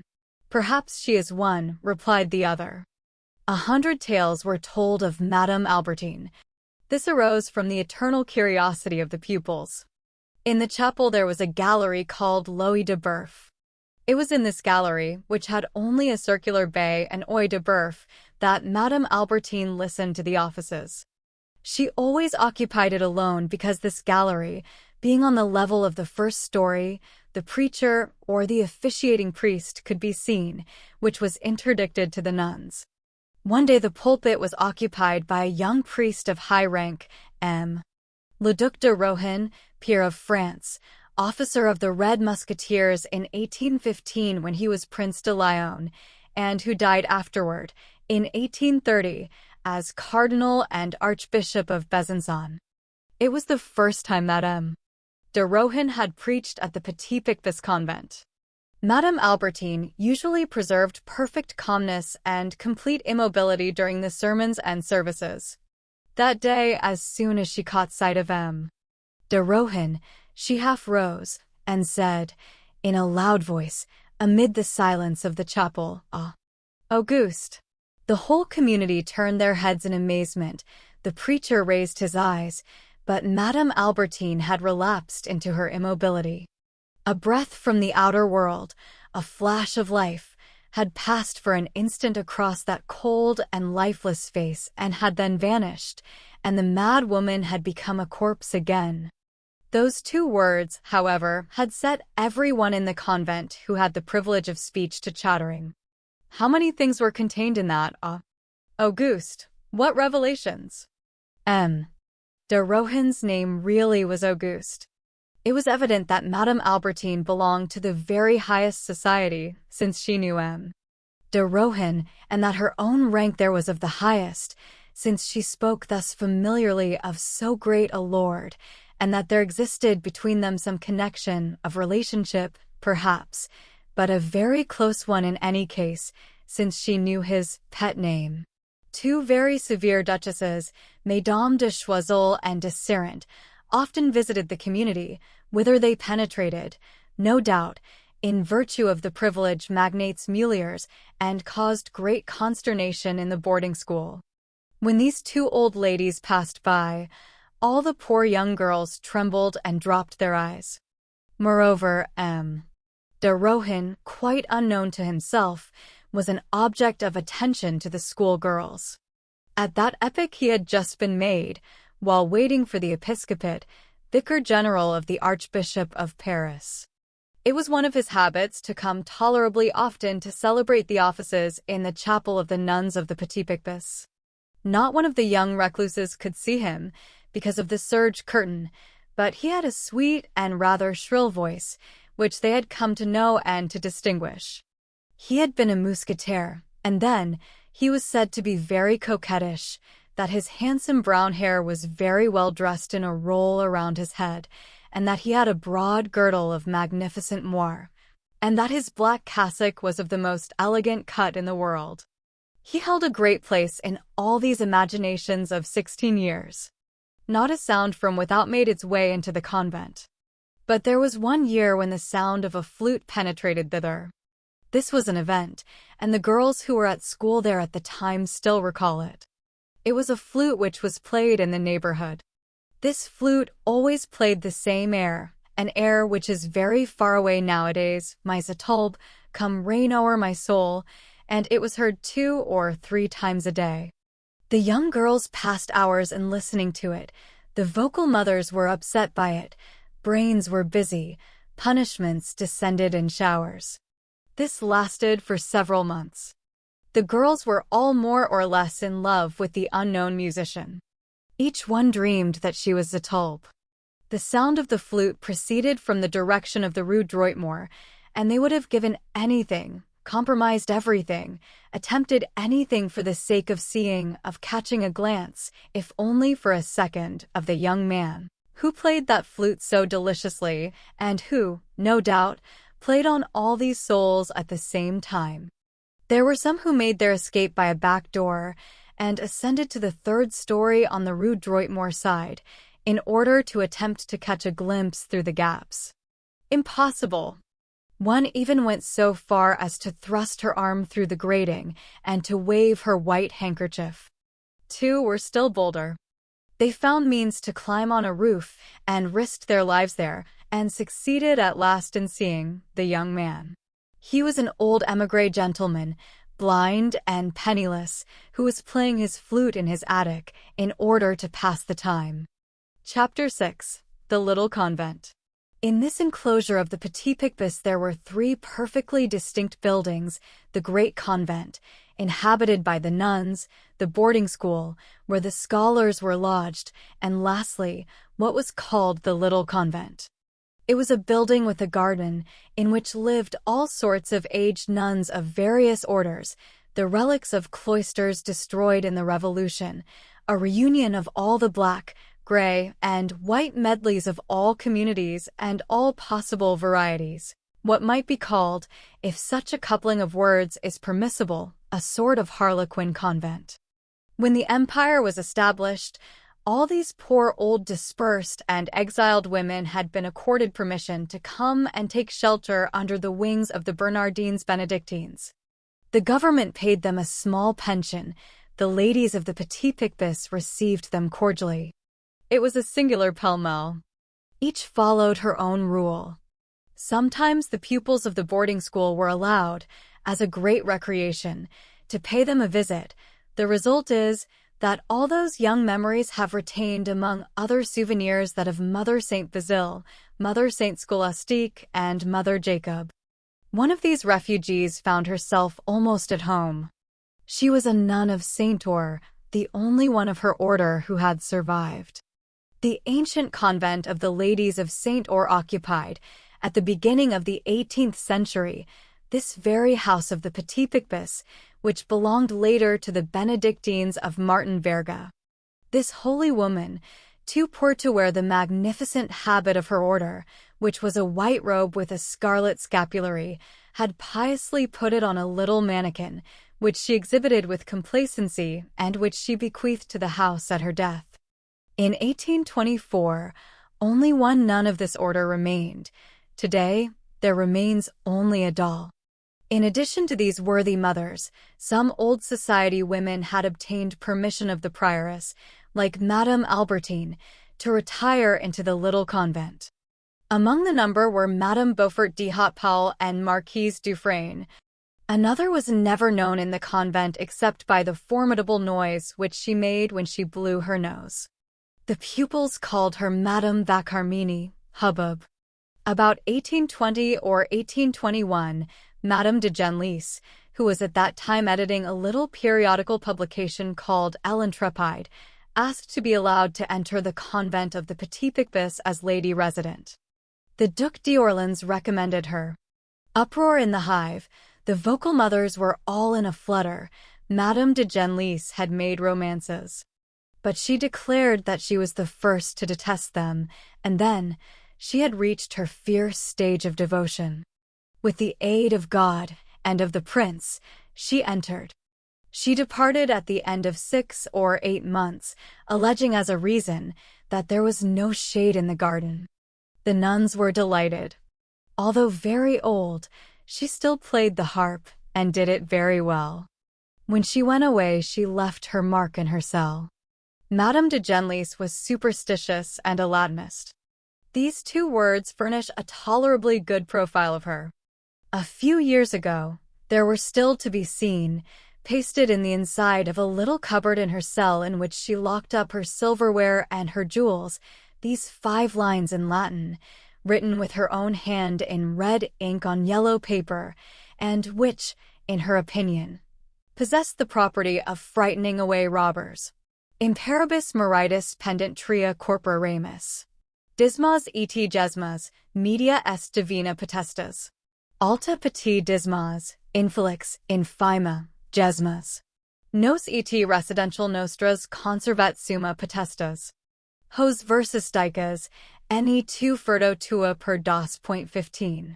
These verses in 6th century Latin raise the question whether the 2 thieves of Calvary were named, as is commonly believed, Dismas and Gestas, or Dismas and Gesmas.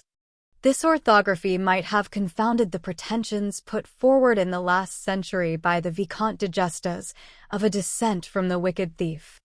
However, the useful virtue attached to these verses forms an article of faith in the order of the Hospitallers. The Church of the House, constructed in such a manner as to separate the great convent from the boarding school like a veritable entrenchment, was, of course, common to the boarding school, the great convent, and the little convent. The public was even admitted by a sort of lazaretto entrance on the street, but all was so arranged that none of the inhabitants of the cloister could see a face from the outside world.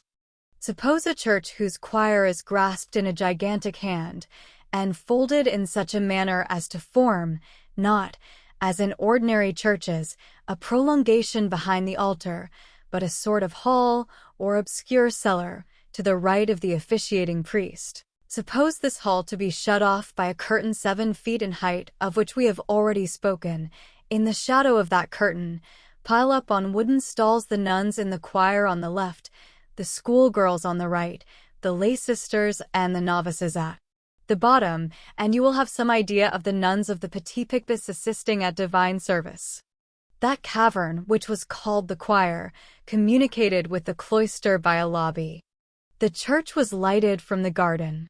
When the nuns were present at services where their rule enjoined silence, the public was warned of their presence only by the folding seats of the stalls noisily rising and falling.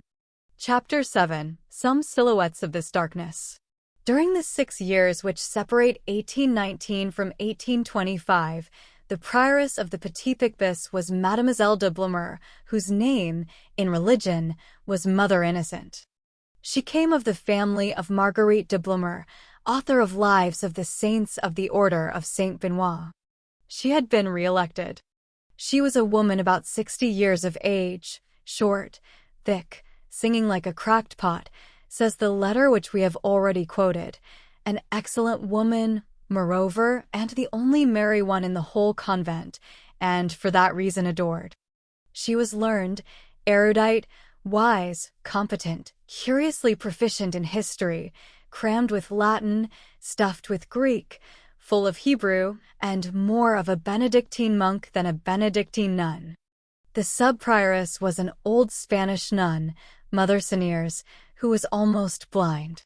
The most esteemed among the vocal mothers were Mother Saint Honorine, the treasurer, Mother Saint Gertrude, the chief mistress of the novices, Mother Saint Ange, the assistant mistress, Mother Annunciation, the sacristan, Mother Saint Augustine, the nurse, the only one in the convent who was malicious, then Mother Saint Mechtold, Mademoiselle Gauvain, very young and with a beautiful voice, Mother de Angers, Mademoiselle Drouet, who had been in the convent of the Filles Dieu and in the convent du Trésor between Geysers and Magny, Mother Saint Joseph, Mademoiselle de Cogaludo, Mother Saint Adelaide, Mademoiselle d'Auverney, Mother Misericorde, Mademoiselle de Cifuentes, who could not resist austerities, Mother Compassion. Mademoiselle de la Miltière, received at the age of 60 in defiance of the rule, and very wealthy,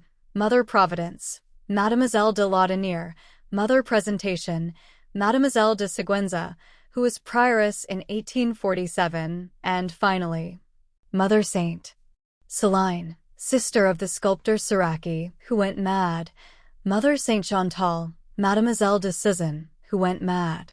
There was also, among the prettiest of them, a charming girl of 23, who was from the Isle de Bourbon, a descendant of the Chevalier Rose, whose name had been Mademoiselle Rose, and who was called Mother Assumption.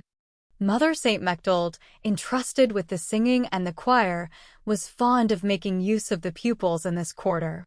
She usually took a complete scale of them, that is to say, 7, from 10 to 16 years of age, inclusive, of assorted voices and sizes, whom she made sing standing, drawn up in a line, side by side, according to age, from the smallest to the largest. This presented to the eye something in the nature of a reed pipe of young girls, a sort of living panpipe made of angels.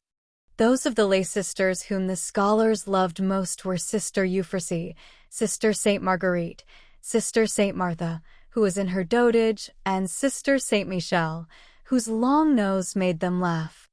All these women were gentle with the children. The nuns were severe only towards themselves. No fire was lighted except in the school, and the food was choice compared to that in the convent. Moreover, they lavished 1,000 cares on their scholars. Only, when a child passed near a nun and addressed her, the nun never replied. This rule of silence had had this effect, that throughout the whole convent, speech had been withdrawn from human creatures and bestowed on inanimate objects.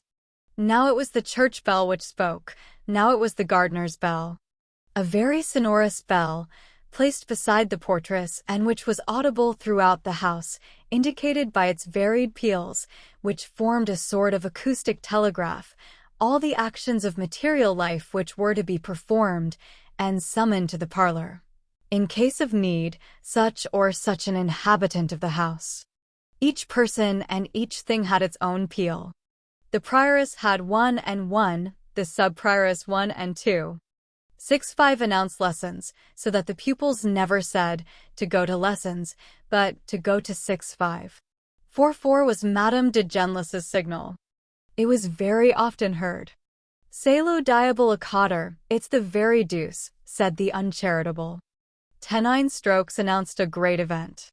It was the opening of the door of seclusion, a frightful sheet of iron bristling with bolts, which only turned on its hinges in the presence of the archbishop. With the exception of the archbishop and the gardener, no man entered the convent, as we have already said. The schoolgirls saw 2 others, one, the chaplain, the Abbé Baines, old and ugly, whom they were permitted to contemplate in the choir, through a grating, the other the drawing-master, M. Ancio, whom the letter, of which we have perused a few lines, calls M. Anchiot, and describes as a frightful old hunchback. It will be seen that all these men were carefully chosen. Such was this curious house. Chapter 8. Post-Corda Lapides. After having sketched its moral face, it will not prove unprofitable to point out, in a few words, its material configuration. The reader already has some idea of it. The convent of the Petit Pic de Saint Antoine filled almost the whole of the vast trapezium which resulted from the intersection of the Rue Polonceau, the Rue Droitmore, the Rue Petit Picpus, and the unused lane, called Rue Amourise on old plans. These 4 streets surrounded this trapezium like a moat. The convent was composed of several buildings and a garden.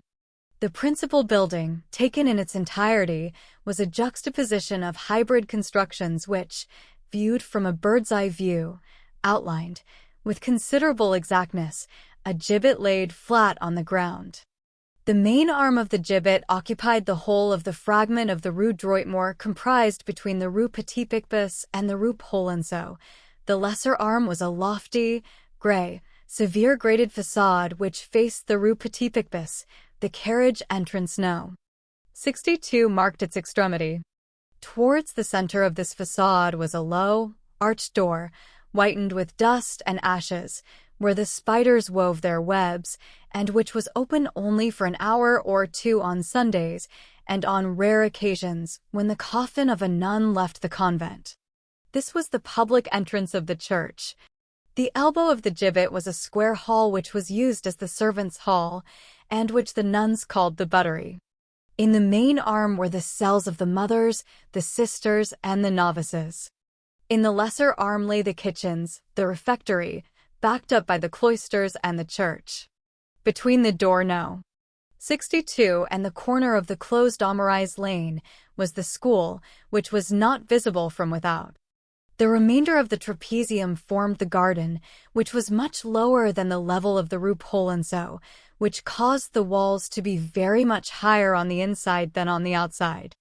The garden, which was slightly arched, had in its center, on the summit of a hillock, a fine-pointed and conical fir tree, whence ran, as from the peaked boss of a shield, 4 grand alleys, and, ranged by 2s in between the branchings of these, 8 small ones, so that, if the enclosure had been circular, the geometrical plan of the alleys would have resembled a cross superposed on a wheel.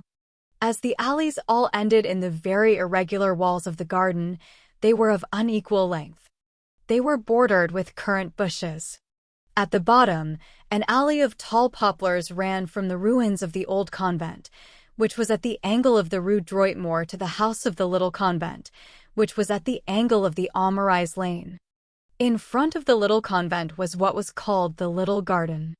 To this whole, let the reader add a courtyard, all sorts of varied angles formed by the interior buildings, prison walls, the long black line of roofs which bordered the other side of the Rue Polonceau for its sole perspective and neighborhood, and he will be able to form for himself a complete image of what the house of the Bernardines of the Petit Picpus was 40 years ago.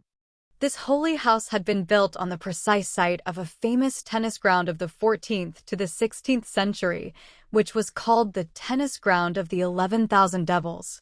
All these streets, moreover, were more ancient than Paris.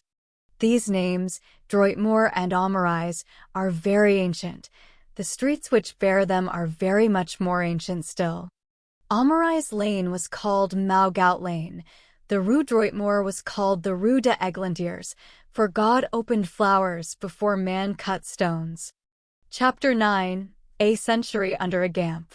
Since we are engaged in giving details as to what the convent of the Petit Picpus was in former times, and since we have ventured to open a window on that discreet retreat, the reader will permit us one other little digression, utterly foreign to this book, but characteristic and useful, since it shows that the cloister even has its original figures.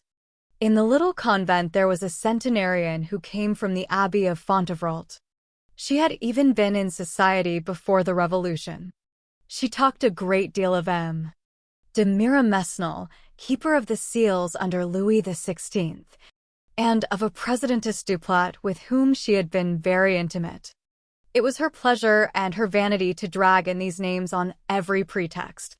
She told wonders of the Abbey of Fontevrault, that it was like a city, and that there were streets in the monastery. She talked with a Picard accent which amused the pupils. Every year, she solemnly renewed her vows, and at the moment of taking the oath, she said to the priest, Monseigneur Saint Francois gave it to Monseigneur Saint Julian. Monseigneur Saint Julian gave it to Monseigneur Saint Eusebius. Monseigneur Saint Eusebius gave it to Monseigneur Saint Procopius, etc., etc., and thus I give it to you, Father. And the schoolgirls would begin to laugh, not in their sleeves, but under their veils, charming little stifled laughs which made the vocal mothers frown. On another occasion, the centenarian was telling stories. She said that in her youth the Bernardine monks were every whit as good as the Mousquetaires. It was a century which spoke through her, but it was the 18th century.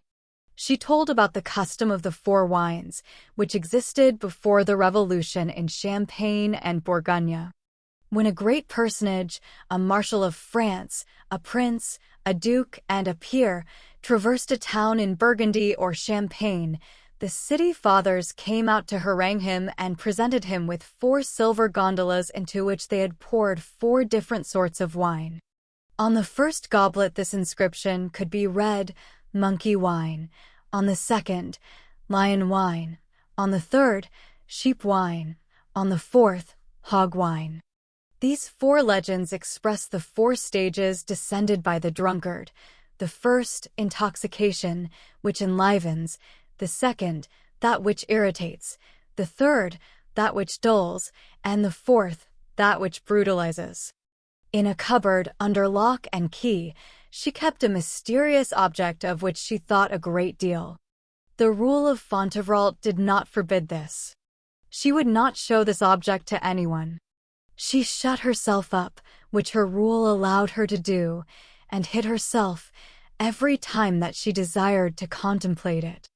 If she heard a footstep in the corridor, she closed the cupboard again as hastily as it was possible with her aged hands. As soon as it was mentioned to her, she became silent, she who was so fond of talking. The most curious were baffled by her silence, and the most tenacious by her obstinacy. Thus it furnished a subject of comment for all those who were unoccupied or bored in the convent. What could that treasure of the centenarian be, which was so precious and so secret? Some holy book, no doubt? Some unique chaplet? Some authentic relic? They lost themselves in conjectures. When the poor old woman died, they rushed to her cupboard more hastily than was fitting, perhaps, and opened it. They found the object beneath a triple linen cloth, like some consecrated paten. It was a Faenza platter representing little loves flitting away pursued by apothecary lads armed with enormous syringes. The chase abounds in grimaces and in comical postures. One of the charming little loves is already fairly spitted. He is resisting, fluttering his tiny wings, and still making an effort to fly, but the dancer is laughing with a satanical air. Moral: love conquered by the colic. This platter, which is very curious and which had, possibly, the honor of furnishing Molière with an idea, was still in existence in September 1845. It was for sale by a bric-a-brac merchant in the Boulevard Beaumarchais. This good old woman would not receive any visits from outside because, said she, the parlor is too gloomy. Chapter 10: Origin of the Perpetual Adoration. However, this almost sepulchral parlor, of which we have sought to convey an idea, is a purely local trait which is not reproduced with the same severity in other convents. At the convent of the Rue du Temple, in particular, which belonged, in truth, to another order, the black shutters were replaced by brown curtains, and the parlor itself was a salon with a polished wood floor, whose windows were draped in white muslin curtains and whose walls admitted all sorts of frames, a portrait of a Benedictine nun with unveiled face, painted bouquets, and even the head of a Turk. It is in that garden of the Temple Convent that stood that famous chestnut tree which was renowned as the finest and the largest in France, and which bore the reputation among the good people of the 18th century of being the father of all the chestnut trees of the realm. As we have said, this convent of the Temple was occupied by Benedictines of the Perpetual Adoration, Benedictines quite different from those who depended on Citeaux. This order of the Perpetual Adoration is not very ancient and does not go back more than 200 years.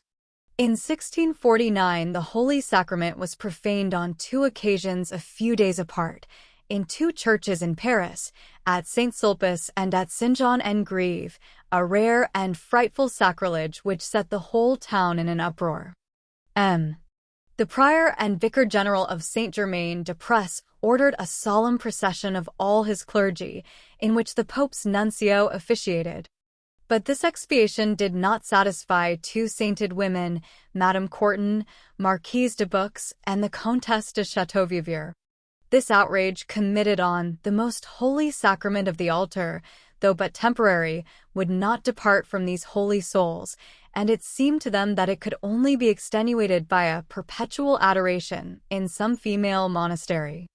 Both of them, one in 1652, the other in 1653, made donations of notable sums to Mother Catherine de Bar, called of the Holy Sacrament, a Benedictine nun, for the purpose of founding, to this pious end, a monastery of the Order of Saint Benoit.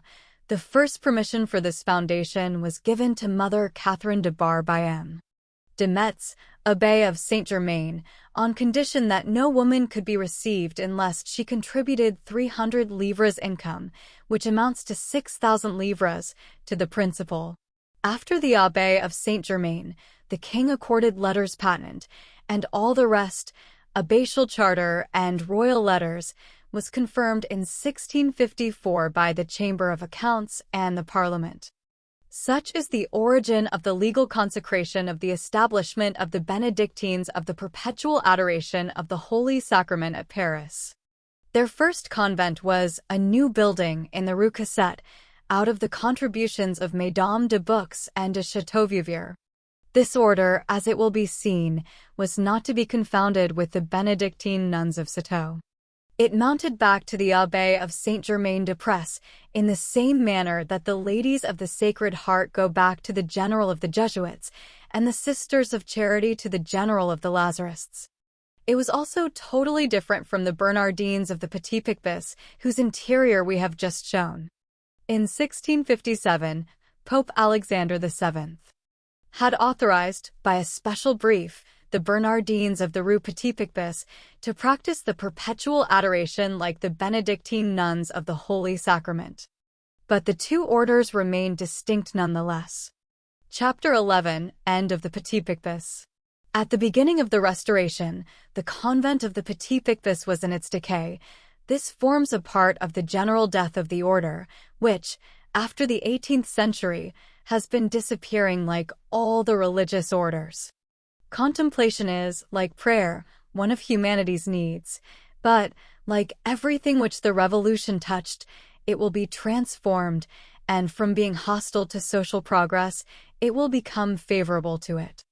The house of the Petit Picpus was becoming rapidly depopulated. In 1840, the little convent had disappeared, the school had disappeared. There were no longer any old women, nor young girls. The first were dead, the latter had taken their departure. Vilaverant. The rule of the perpetual adoration is so rigid in its nature that it alarms, vocations recoil before it, the order receives no recruits. In 1845, it still obtained lay sisters here and there. But of professed nuns, none at all. 40 years ago, the nuns numbered nearly 100. 15 years ago there were not more than 28 of them. How many are there today? In 1847, the prioress was young, a sign that this circle of choice was restricted. She was not 40 years old. In proportion as the number diminishes, the fatigue increases, the service of each becomes more painful. The moment could then be seen drawing near when there would be but a dozen bent and aching shoulders to bear the heavy rule of Saint Benoit. The burden is implacable and remains the same for the few as for the many. It weighs down, it crushes. Thus they die. At the period when the author of this book still lived in Paris, 2 died. One was 25 years old, the other 23. This latter can say, like Julia Alpinula, Hic Jacio. Vixi annos viginti et trace. It is in consequence of this decay that the convent gave up the education of girls. We have not felt able to pass before this extraordinary house without entering it, and without introducing the minds which accompany us and which are listening to our tale, to the profit of some, perchance, of the melancholy history of Jean Valjean. We have penetrated into this community, full of those old practices which seem so novel today. It is the closed garden, hortus conclusus. We have spoken of this singular place in detail, but with respect, in so far, at least, as detail and respect are compatible. We do not understand all, but we insult nothing. We are equally far removed from the Hosanna of Joseph de Maistre, who wound up by anointing the executioner, and from the sneer of Voltaire, who even goes so far as to ridicule the cross. An illogical act on Voltaire's part, we may remark, by the way, for Voltaire would have defended Jesus as he defended Calas, and even for those who deny superhuman incarnations, what does the crucifix represent? The assassinated sage. In this 19th century, the religious idea is undergoing a crisis. People are unlearning certain things, and they do well, provided that, while unlearning them they learn this: there is no vacuum in the human heart.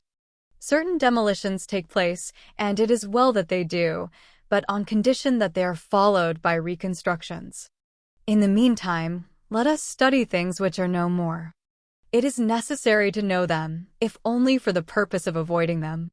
The counterfeits of the past assume false names, and gladly call themselves the future. This specter, this past, is given to falsifying its own passport. Let us inform ourselves of the trap. Let us be on our guard. The past has a visage, superstition, and a mask, hypocrisy. Let us denounce the visage, and let us tear off the mask. As for convents, they present a complex problem, a question of civilization, which condemns them, a question of liberty, which protects them. Book 7th parenthesis. Chapter 1. The Convent as an Abstract Idea. This book is a drama, whose leading personage is the infinite. Man is the second. Such being the case, and a convent having happened to be on our road, it has been our duty to enter it. Why?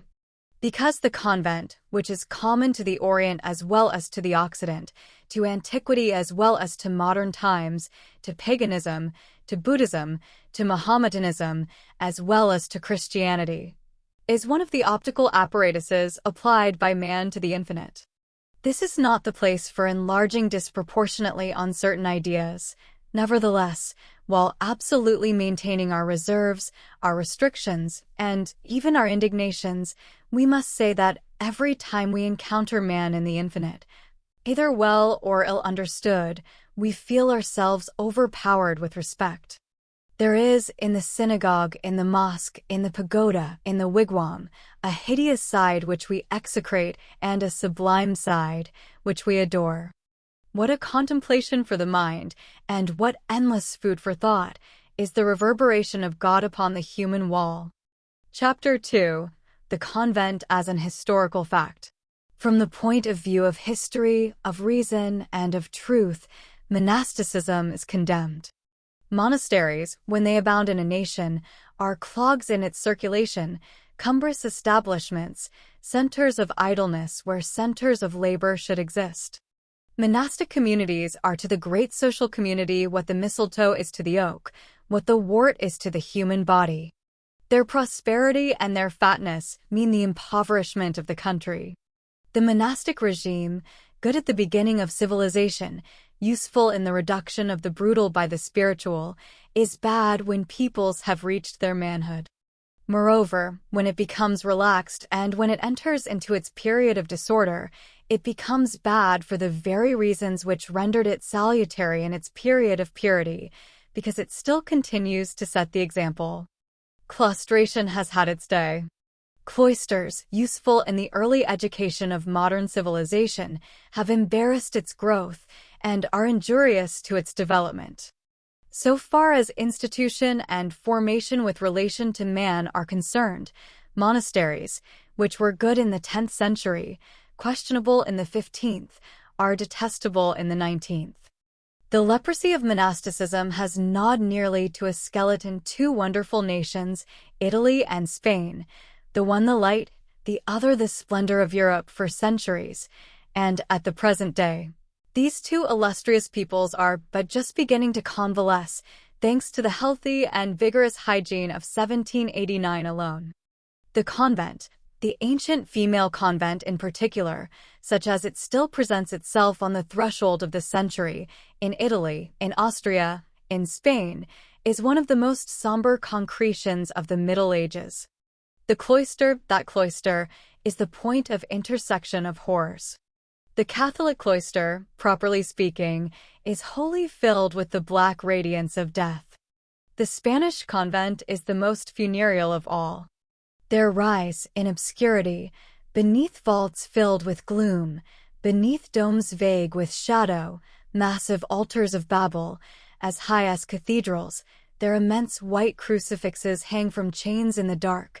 There are extended, all nude on the ebony, great Christs of ivory, more than bleeding, bloody, hideous and magnificent, with their elbows displaying the bones, their knee-pans showing their integuments, their wounds showing their flesh, crowned with silver thorns, nailed with nails of gold, with blood drops of rubies on their brows and diamond tears in their eyes. The diamonds and rubies seem wet and make veiled beings in the shadow below weep, their sides bruised with the hair shirt and their iron-tipped scourges, their breasts crushed with wicker hurdles, their knees excoriated with prayer, women who think themselves wives, specters who think themselves seraphim. Do these women think? No. Have they any will? No. Do they love? No. Do they live? No. Their nerves have turned to bone. Their bones have turned to stone. Their veil is of woven night. Their breath under their veil resembles the indescribably tragic respiration of death. The abbess, a specter, sanctifies them and terrifies them. The Immaculate One is there, and very fierce. Such are the ancient monasteries of Spain. Lyres of terrible devotion, caverns of virgins, ferocious places. Catholic Spain is more Roman than Rome herself. The Spanish convent was, above all others, the Catholic convent. There was a flavor of the Orient about it. The archbishop, the Kislarugga of heaven, locked up and kept watch over this seraglio of souls reserved for God. The nun was the odalisque, the priest was the eunuch. The fervent were chosen in dreams and possessed Christ. At night, the beautiful, nude young man descended from the cross and became the ecstasy of the cloistered one. Lofty walls guarded the mystic sultana, who had the crucified for her sultan, from all living distraction. A glance on the outer world was infidelity. The in-pace replaced the leather sack. That which was cast into the sea in the east was thrown into the ground in the west. In both quarters, women wrung their hands, the waves for the first, the grave for the last, here the drowned, there the buried. Monstrous parallel. Today the upholders of the past, unable to deny these things, have adopted the expedient of smiling at them. There has come into fashion a strange and easy manner of suppressing the revelations of history, of invalidating the commentaries of philosophy, of eliding all embarrassing facts and all gloomy questions. A matter for declamations, say the clever. Declamations repeat the foolish. Jean-Jacques a declaimer, Diderot a declaimer, Voltaire on Calas, Labarre and Servin, declaimers. I know not who has recently discovered that Tacitus was a declaimer, that Nero was a victim, and that pity is decidedly due to that poor Holofernes. Facts, however, are awkward things to disconcert, and they are obstinate. The author of this book has seen, with his own eyes, 8 leagues distant from Brussels, there are relics of the Middle Ages there which are attainable for everybody, at the Abbey of Villers, the whole of the oubliettes, in the middle of the field which was formerly the courtyard of the cloister, and on the banks of the Thill, for stone dungeons, half underground, half under the water. They were in pace. Each of these dungeons has the remains of an iron door, a vault, and a grated opening which, on the outside, is 2 feet above the level of the river, and on the inside, 6 feet above the level of the ground. For feet of river flow passed along the outside wall. The ground is always soaked. The occupant of the in-pace had this wet soil for his bed. In one of these dungeons, there is a fragment of an iron necklet riveted to the wall. In another, there can be seen a square box made of 4 slabs of granite, too short for a person to lie down in, too low for him to stand upright in. A human being was put inside, with a coverlet of stone on top. This exists. It can be seen. It can be touched. These in-pace, these dungeons, these iron hinges, these necklets, that lofty peephole on a level with the river's current, that box of stone closed with a lid of granite like a tomb, with this difference, that the dead man here was a living being. That soil which is but mud, that vault hole, those oozing walls, what declaimers? Chapter 3 on what conditions one can respect the past. Monasticism, such as it existed in Spain, and such as it still exists in Thibet, is a sort of thesis for civilization. It stops life short. It simply depopulates. Claustration, castration. It has been the scourge of Europe. Add to this the violence so often done to the conscience, the forced vocations, feudalism bolstered up by the cloister, the right of the firstborn pouring the excess of the family into monasticism, the ferocities of which we have just spoken, the in-pace, the closed mouths, the walled-up brains, so many unfortunate minds placed in the dungeon of eternal vows, the taking of the habit, the interment of living souls. Add individual tortures to national degradations, and, whoever you may be, you will shudder before the frock and the veil, those 2 winding sheets of human devising. Nevertheless, at certain points and in certain places, in spite of philosophy, in spite of progress, the spirit of the cloister persists in the midst of the 19th century, and a singular ascetic recrudescences, at this moment, astonishing the civilized world.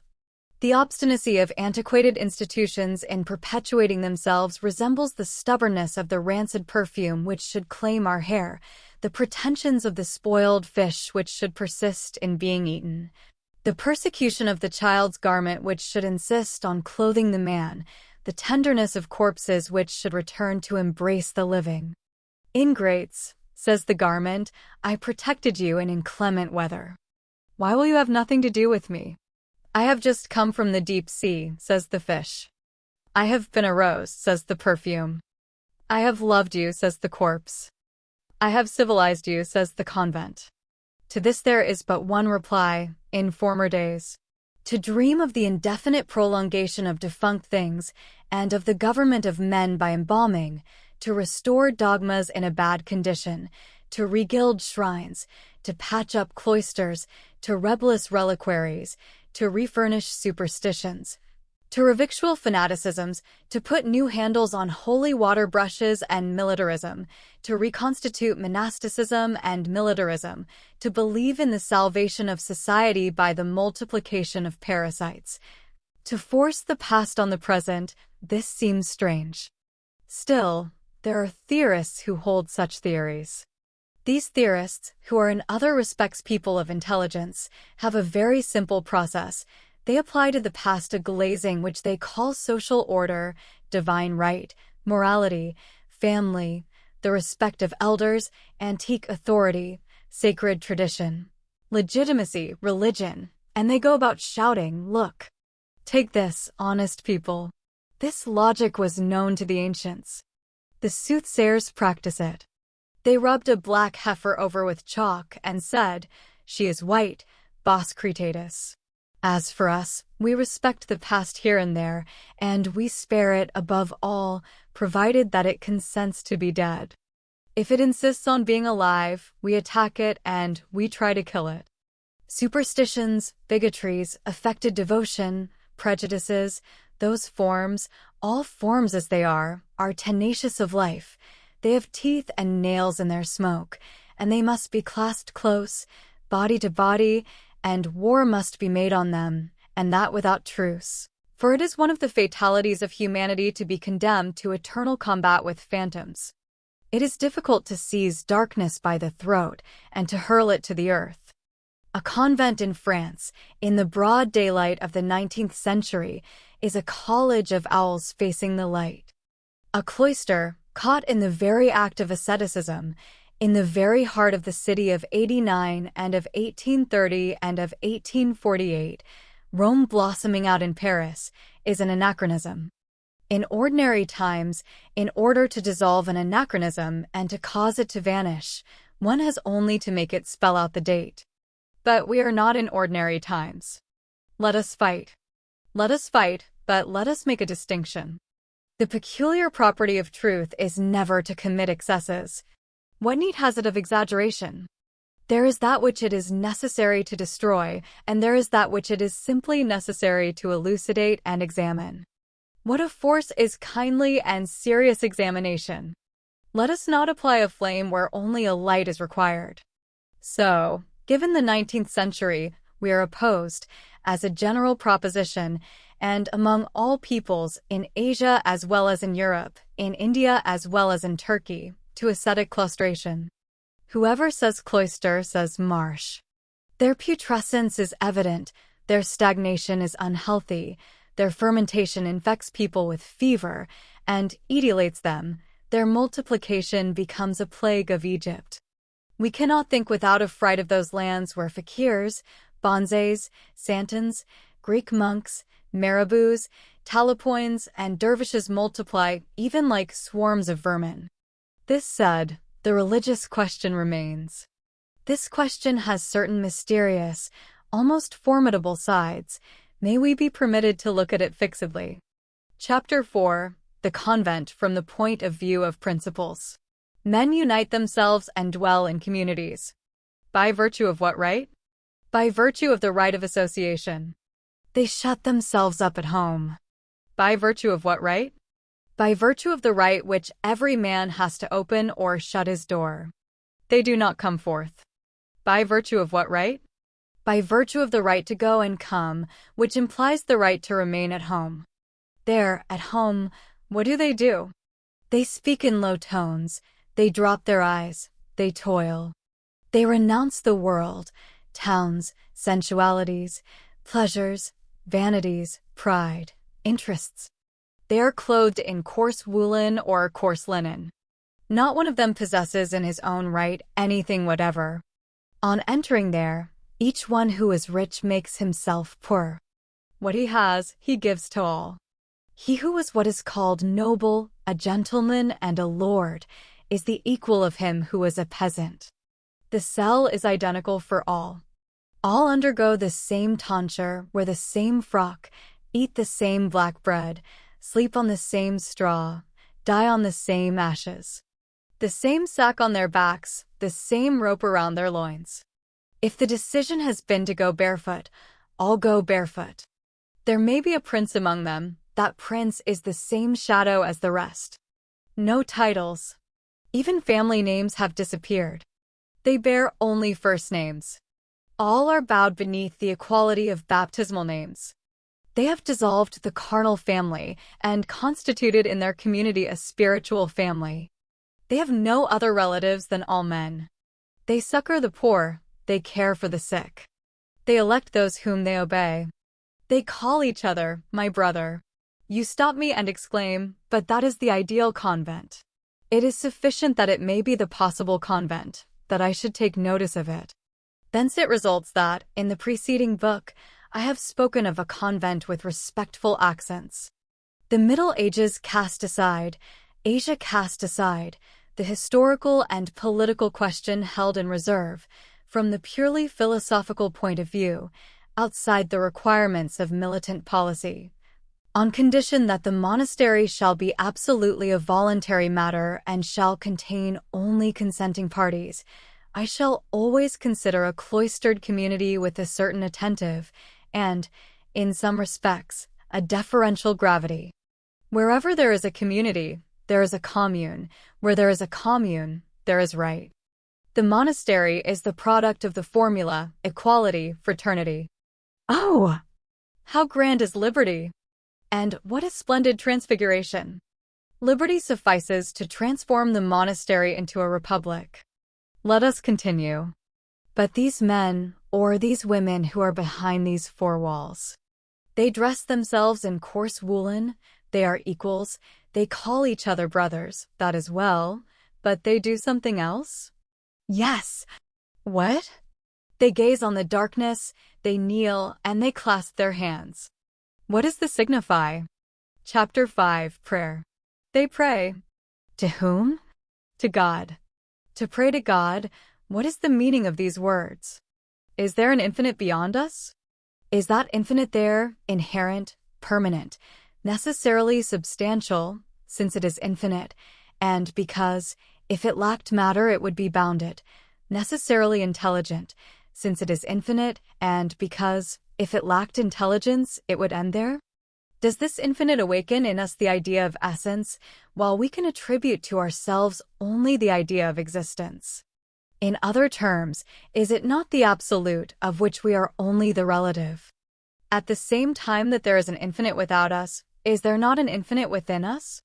Are not these two infinites, what an alarming plural, superposed, the one upon the other? Is not this second infinite, so to speak, subjacent to the first? Is it not the latter's mirror, reflection, echo, an abyss which is concentric with another abyss? Is this second infinity intelligent also? Does it think? Does it love? Does it will? If these two infinities are intelligent, each of them has a will principle, and there is an I in the upper infinity as there is an I in the lower infinity. The I below is the soul, the I on high is God. To place the infinity here below in contact, by the medium of thought, with the infinity on high, is called praying. Let us take nothing from the human mind. To suppress is bad. We must reform and transform. Certain faculties in man are directed towards the unknown, thought, reverie, prayer. The unknown is an ocean. What is conscience? It is the compass of the unknown. Thought, reverie, prayer, these are great and mysterious radiations. Let us respect them. Whither go these majestic irradiations of the soul? Into the shadow, that is to say, to the light. The grandeur of democracy is to disown nothing and to deny nothing of humanity. Close to the right of the man, beside it at the least, there exists the right of the soul. To crush fanaticism and to venerate the infinite, such as the law. Let us not confine ourselves to prostrating ourselves before the tree of creation and to the contemplation of its branches full of stars. We have a duty to labor over the human soul, to defend the mystery against the miracle, to adore the incomprehensible and reject the absurd, to admit, as an inexplicable fact, only what is necessary to purify belief, to remove superstitions from above religion, to clear God of caterpillars. Chapter 6. The Absolute Goodness of Prayer. With regard to the modes of prayer, all are good, provided that they are sincere. Turn your book upside down and be in the infinite. There is, as we know, a philosophy which denies the infinite. There is also a philosophy, pathologically classified, which denies the sun. This philosophy is called blindness. To erect a sense which we lack into a source of truth is a fine blind man's self-sufficiency. The curious thing is the haughty, superior, and compassionate airs which this groping philosophy assumes towards the philosophy which beholds God. One fancies he hears a mole crying, "I pity them with their sun." There are, as we know, powerful and illustrious atheists. At bottom, led back to the truth by their very force, they are not absolutely sure that they are atheists. It is with them only a question of definition, and in any case, if they do not believe in God, being great minds, they prove God. We salute them as philosophers while inexorably denouncing their philosophy. Let us go on. The remarkable thing about it is, also, their facility in paying themselves off with words. A metaphysical school of the North, impregnated to some extent with fog, has fancied that it has worked a revolution in human understanding by replacing the word force with the word will. To say, the plant wills, instead of, the plant grows, this would be fecund in results, indeed, if we were to add, the universe wills. Why? Because it would come to this. The plant wills, therefore it has an I. The universe wills, therefore it has a God. As for us, who, however, in contradistinction to this school, reject nothing a priori, a will in the plant, accepted by this school, appears to us more difficult to admit than a will in the universe denied by it. To deny the will of the infinite, that is to say, God, is impossible on any other conditions than a denial of the infinite. We have demonstrated this. The negation of the infinite leads straight to nihilism. Everything becomes a mental conception. With nihilism, no discussion is possible, for the nihilist logic doubts the existence of its interlocutor and is not quite sure that it exists itself.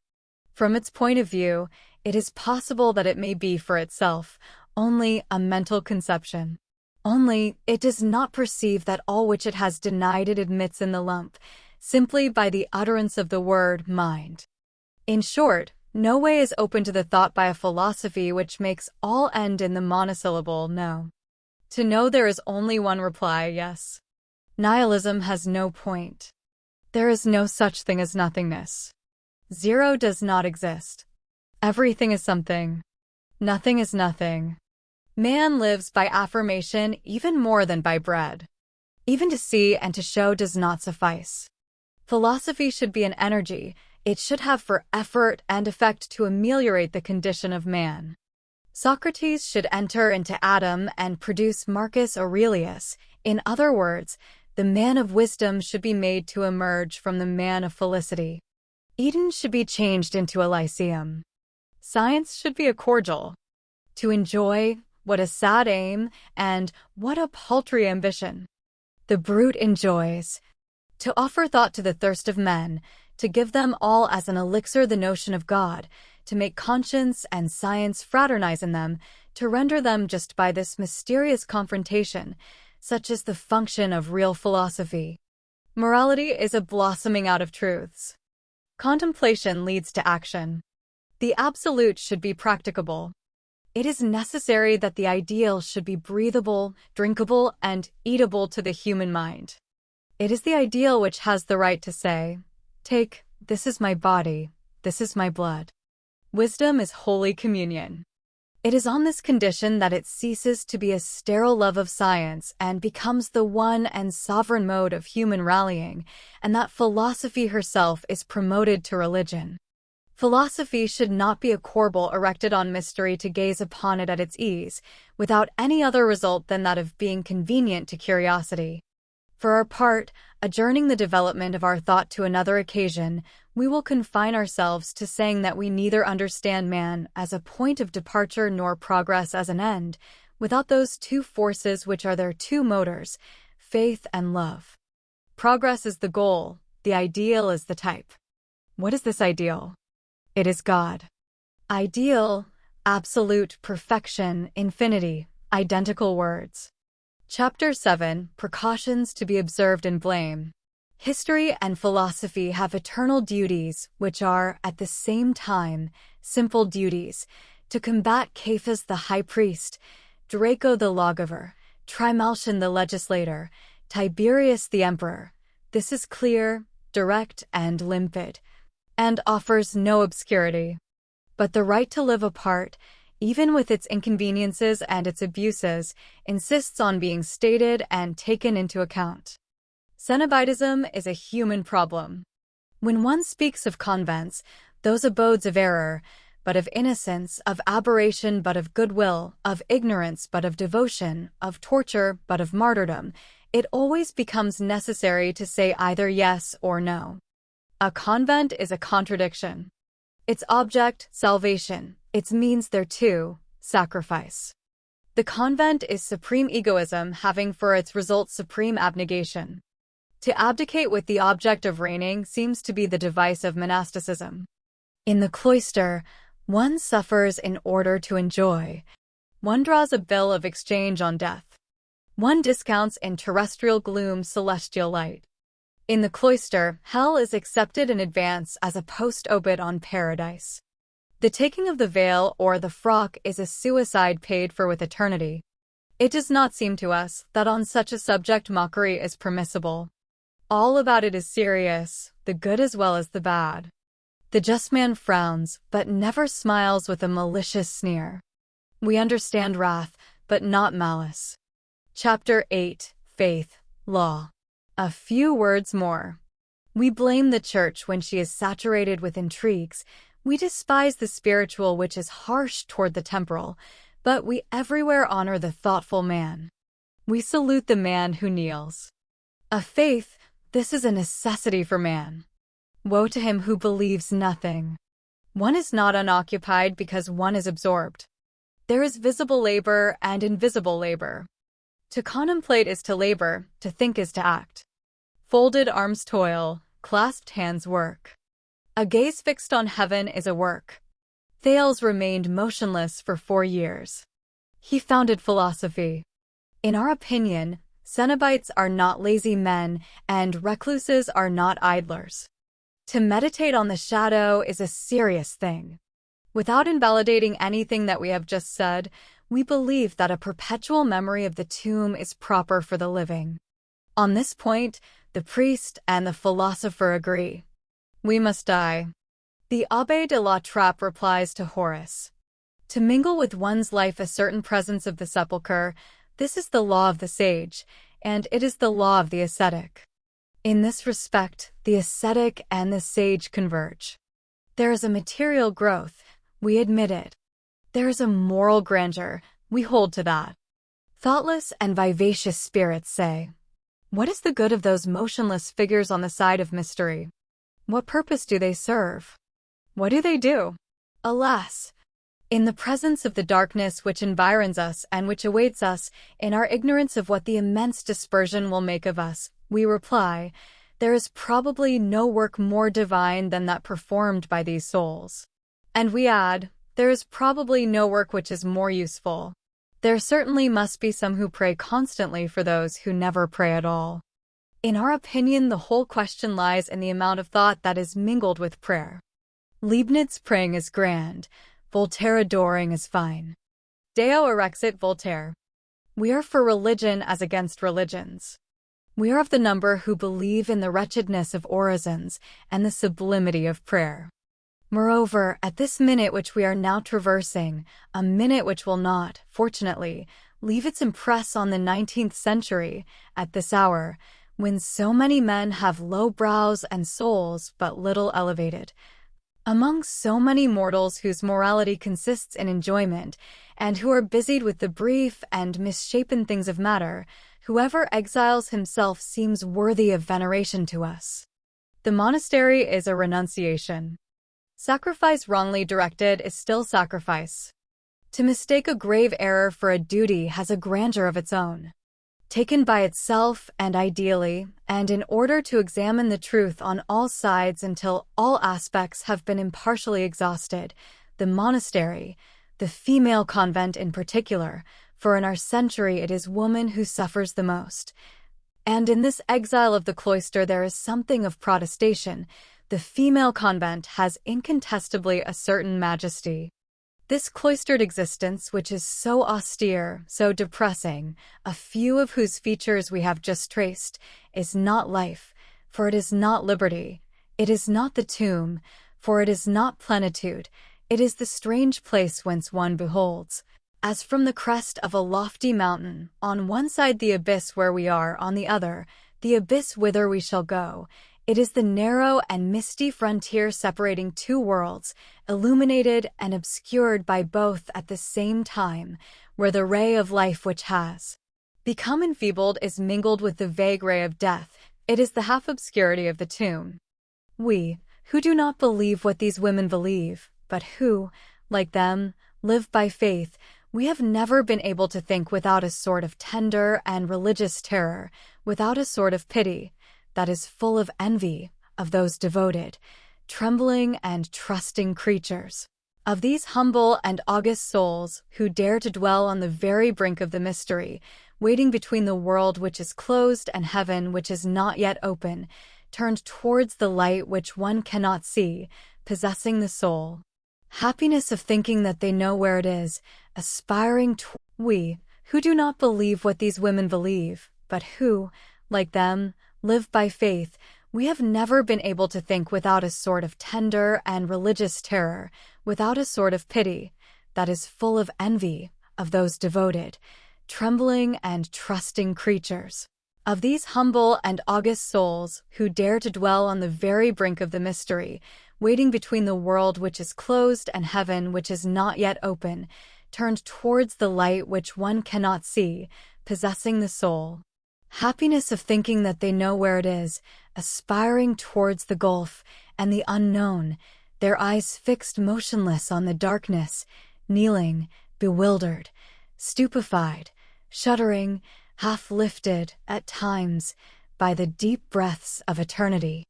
Book 8. Cemeteries take that which has committed them. Chapter 1, which treats of the manner of entering a convent. It was into this house that Jean Valjean had, as Fauchelevent expressed it, fallen from the sky.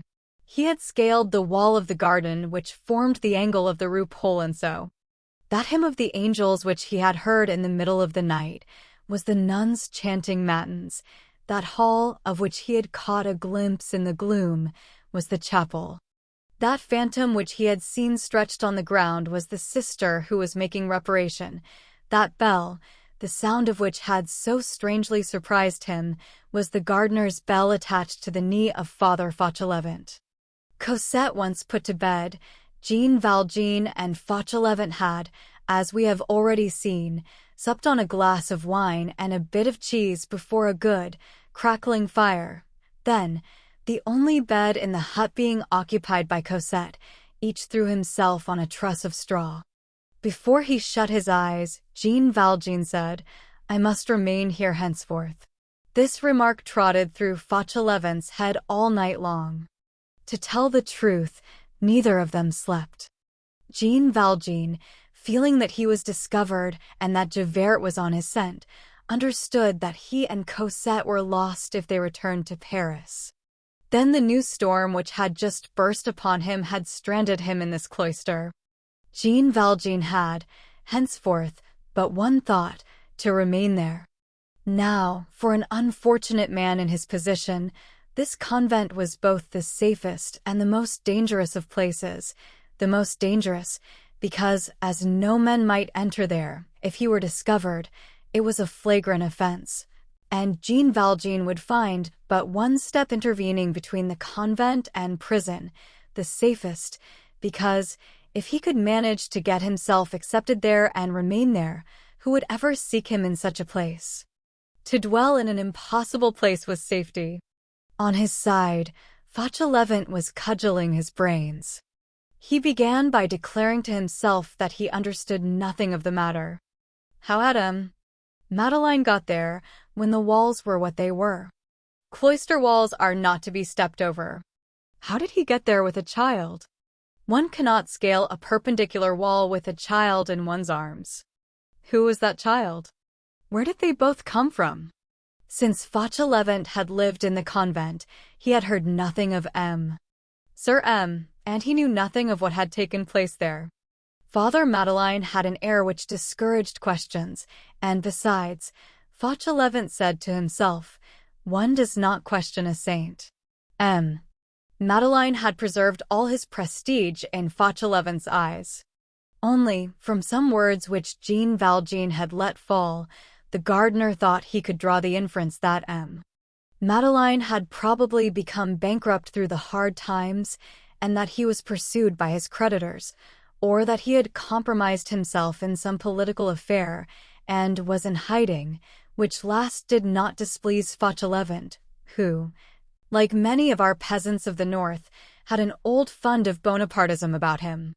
While in hiding, Madeleine had selected the convent as a refuge, and it was quite simple that he should wish to remain there.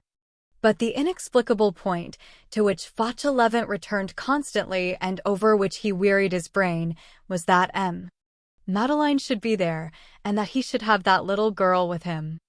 Fauchelevent saw them, touched them, spoke to them, and still did not believe it possible.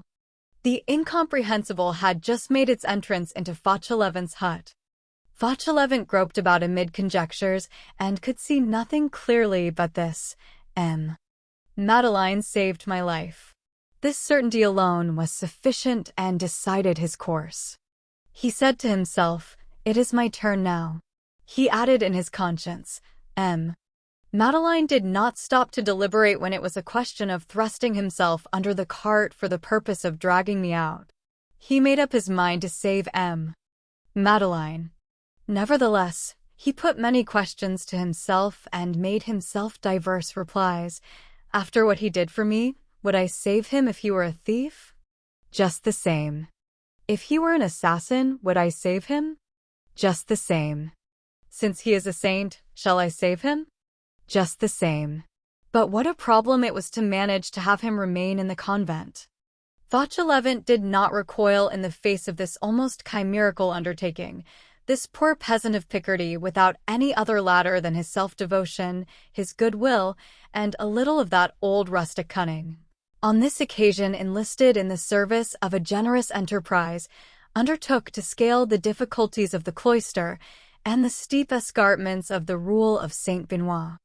Father Fauchelevent was an old man who had been an egoist all his life, and who, towards the end of his days, halt, infirm, with no interest left to him in the world, found it sweet to be grateful, and, perceiving a generous action to be performed, flung himself upon it like a man who, at the moment when he is dying, should find close to his hand a glass of good wine which he had never tasted, and should swallow it with avidity.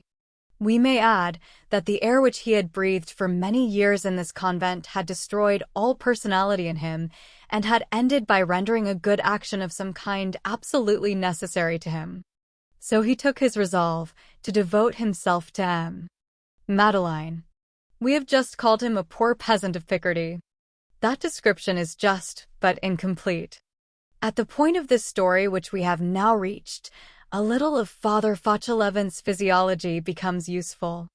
He was a peasant, but he had been a notary, which added trickery to his cunning and penetration to his ingenuousness. Having, through various causes, failed in his business, he had descended to the calling of a carter and a laborer. But in spite of oaths and lashings, which horses seemed to require, something of the notary had lingered in him. He had some natural wit, he talked good grammar, he conversed, which is a rare thing in a village, and the other peasants said of him, he talks almost like a gentleman with a hat.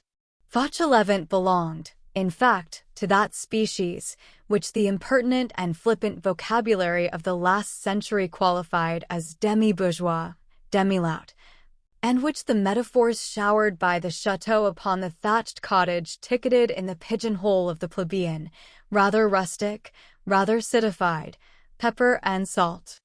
Fauchelevent, though sorely tried and harshly used by fate, worn out, a sort of poor, threadbare old soul, was, nevertheless, an impulsive man and extremely spontaneous in his actions, a precious quality which prevents one from ever being wicked. His defects and his vices, for he had some, were all superficial. In short, his physiognomy was of the kind which succeeds with an observer. His aged face had none of those disagreeable wrinkles at the top of the forehead which signify malice or stupidity. At daybreak, Father Fauchelevent opened his eyes, after having done an enormous deal of thinking, and beheld Madeleine seated on his truss of straw and watching Cosette's slumbers. Fauchelevent sat up and said, "Now that you are here, how are you going to contrive to enter?" This remark summed up the situation and aroused Jean Valjean from his reverie. The two men took counsel together. "In the first place," said Fauchelevent, "you will begin by not setting foot outside of this chamber, either you or the child. One step in the garden and we are done for." "That is true." "Monsieur Madeleine," resumed Fauchelevent, "you have arrived at a very auspicious moment. I mean to say a very inauspicious moment. One of the ladies is very ill. This will prevent them from looking much in our direction. It seems that she is dying. The prayers of the 40 hours are being said. The whole community is in confusion. That occupies them. The one who is on the point of departure is a saint. In fact, we are all saints here. All the difference between them and me is that they say, our cell, and that I say, my cabin. The prayers for the dying are to be said, and then the prayers for the dead. We shall be at peace here for today, but I will not answer for tomorrow." "Still," observed Jean Valjean, "this cottage is in the niche of the wall. It is hidden by a sort of ruin. There are trees. It is not visible from the convent. And I add that the nuns never come near it." "Well," said Jean Valjean. The interrogation mark which accentuated this "well" signified, "It seems to me that one may remain concealed here." It was to this interrogation point that Fauchelevent responded. "There are the little girls." "What little girls?" asked Jean Valjean. Just as Fauchelevent opened his mouth to explain the words which he had uttered, a bell emitted one stroke. "The nun is dead," said he. "There is the knell." And he made a sign to Jean Valjean to listen. The bell struck a second time. "It is the knell, Monsieur Madeleine. The bell will continue to strike once a minute for 24 hours, until the body is taken from the church. You see, they play. At recreation hours it suffices to have a ball roll aside, to send them all hither, in spite of prohibitions, to hunt and rummage for it all about here." "Those cherubs are devils." "Who?" asked Jean Valjean. "The little girls. You would be very quickly discovered. They would shriek, 'Oh, a man!' There is no danger today. There will be no recreation hour. The day will be entirely devoted to prayers. You hear the bell. As I told you, a stroke each minute. It is the death knell. I understand, Father Fauchelevent. There are pupils." And Jean Valjean thought to himself, "Here is Cosette's education already provided." Fauchelevent exclaimed, "Pardine, there are little girls indeed. And they would bawl around you. And they would rush off. To be a man here is to have the plague. You see how they fasten a bell to my paw as though I were a wild beast." Jean Valjean fell into more and more profound thought. "This convent would be our salvation," he murmured. Then he raised his voice. Yes, the difficulty is to remain here. No, said Fauchelevent, the difficulty is to get out. Jean Valjean felt the blood rush back to his heart. To get out? Yes, Monsieur Madeleine. In order to return here it is first necessary to get out. And after waiting until another stroke of the knell had sounded, Fauchelevent went on. You must not be found here in this fashion. Whence come you? For me, you fall from heaven, because I know you, but the nuns require one to enter by the door. All at once they heard a rather complicated pealing from another bell. Ah, said Fauchelevent, they are ringing up the vocal mothers. They are going to the chapter. They always hold a chapter when anyone dies. She died at daybreak. People generally do die at daybreak. But cannot you get out by the way in which you entered? Come, I do not ask for the sake of questioning you, but how did you get in? Jean Valjean turned pale. The very thought of descending again into that terrible street made him shudder. You make your way out of a forest filled with tigers, and once out of it, imagine a friendly council that shall advise you to return thither. Jean Valjean pictured to himself the whole police force still engaged in swarming in that quarter, agents on the watch, sentinels everywhere, frightful fists extended towards his collar, Javert at the corner of the intersection of the streets perhaps. Impossible, said he. Father Fauchelevent, say that I fell from the sky. But I believe it, retorted Fauchelevent. You have no need to tell me that. The good God must have taken you in his hand for the purpose of getting a good look at you close to, and then dropped you. Only, he meant to place you in a man's convent. He made a mistake. Come, there goes another peal, that is to order the porter to go and inform the municipality that the dead doctor is to come here and view a corpse. All that is the ceremony of dying. These good ladies are not at all fond of that visit. A doctor is a man who does not believe in anything. He lifts the veil. Sometimes he lifts something else too. How quickly they have had the doctor summoned this time. What is the matter? Your little one is still asleep. What is her name? Cosette. She is your daughter? You are her grandfather, that is. Yes. It will be easy enough for her to get out of here. I have my service door which opens on the courtyard. I knock. The porter opens. I have my vintage basket on my back. The child is in it. I go out. Father Fauchelevent goes out with his basket. That is perfectly natural. You will tell the child to keep very quiet. She will be under the cover. I will leave her for whatever time is required with a good old friend, a fruit seller whom I know in the Rue Cheminvert, who is deaf and who has a little bed. I will shout in the fruit seller's ear that she is a niece of mine and that she is to keep her for me until tomorrow. Then the little one will re-enter with you, for I will contrive to have you re-enter. It must be done. But how will you manage to get out? Jean Valjean shook his head. No one must see me. The whole point lies there, Father Fauchelevent. Find some means of getting me out in a basket under cover, like Cosette. Fauchelevent scratched the lobe of his ear with the middle finger of his left hand, a sign of serious embarrassment. A third peal created a diversion. That is the dead doctor taking his departure, said Fauchelevent. He has taken a look and said, she is dead, that is well. When the doctor has signed the passport for paradise, the undertaker's company sends a coffin. If it is a mother, the mothers lay her out. If she is a sister, the sisters lay her out. After which, I nail her up. That forms a part of my gardener's duty. A gardener is a bit of a gravedigger. She is placed in a lower hall of the church which communicates with the street, and into which no man may enter save the doctor of the dead. I don't count the undertaker's men and myself as men. It is in that hall that I nail up the coffin. The undertaker's men come and get it and whip up coachman. That's the way one goes to heaven. They fetch a box with nothing in it. They take it away again with something in it. That's what a burial is like. De profundis. A horizontal ray of sunshine lightly touched the face of the sleeping Cosette, who lay with her mouth vaguely open and had the air of an angel drinking in the light. Jean Valjean had fallen to gazing at her. He was no longer listening to Fauchelevent. That one is not listened to is no reason for preserving silence. The good old gardener went on tranquilly with his babble. The grave is dug in the Vaugirard cemetery. They declare that they are going to suppress that Vaugirard cemetery.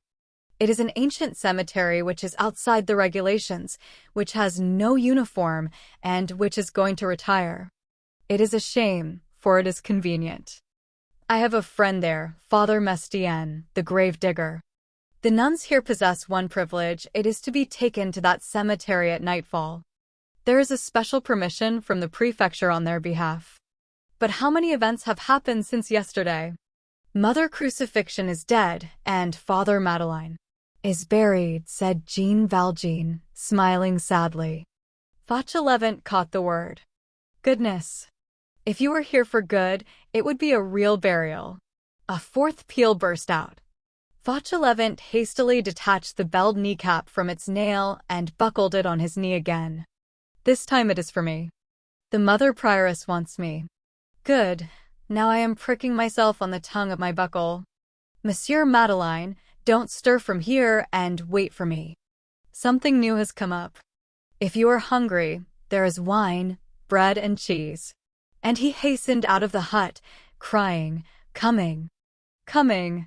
Jean Valjean watched him hurrying across the garden as fast as his crooked leg would permit, casting a sidelong glance by the way on his melon patch. Less than 10 minutes later, Father Fauchelevent, whose bell put the nuns in his road to flight, tapped gently at a door, and a gentle voice replied, Forever. Forever, that is to say, enter. The door was the one leading to the parlor reserved for seeing the gardener on business. This parlor adjoined the chapter hall. The prioress, seated on the only chair in the parlor, was waiting for Fauchelevent. Chapter 2. Fauchelevent in the presence of a difficulty. It is the peculiarity of certain persons and certain professions, notably priests and nuns, to wear a grave and agitated air on critical occasions.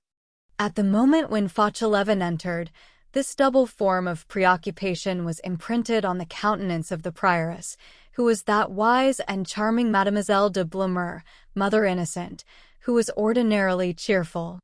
The gardener made a timid bow and remained at the door of the cell.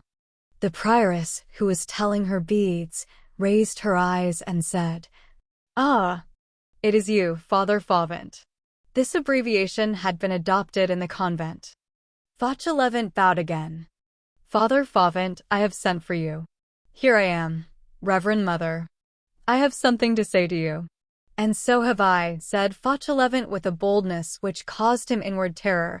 I have something to say to the very Reverend Mother. The prioress stared at him. Ah, you have a communication to make to me. A request. Very well, speak. Goodman Fauchelevent, the ex-notary, belonged to the category of peasants who have assurance.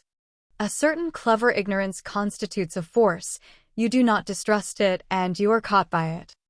Fauchelevent had been a success during the something more than 2 years which he had passed in the convent. Always solitary and busied about his gardening, he had nothing else to do than to indulge his curiosity. As he was at a distance from all those veiled women passing to and fro, he saw before him only an agitation of shadows.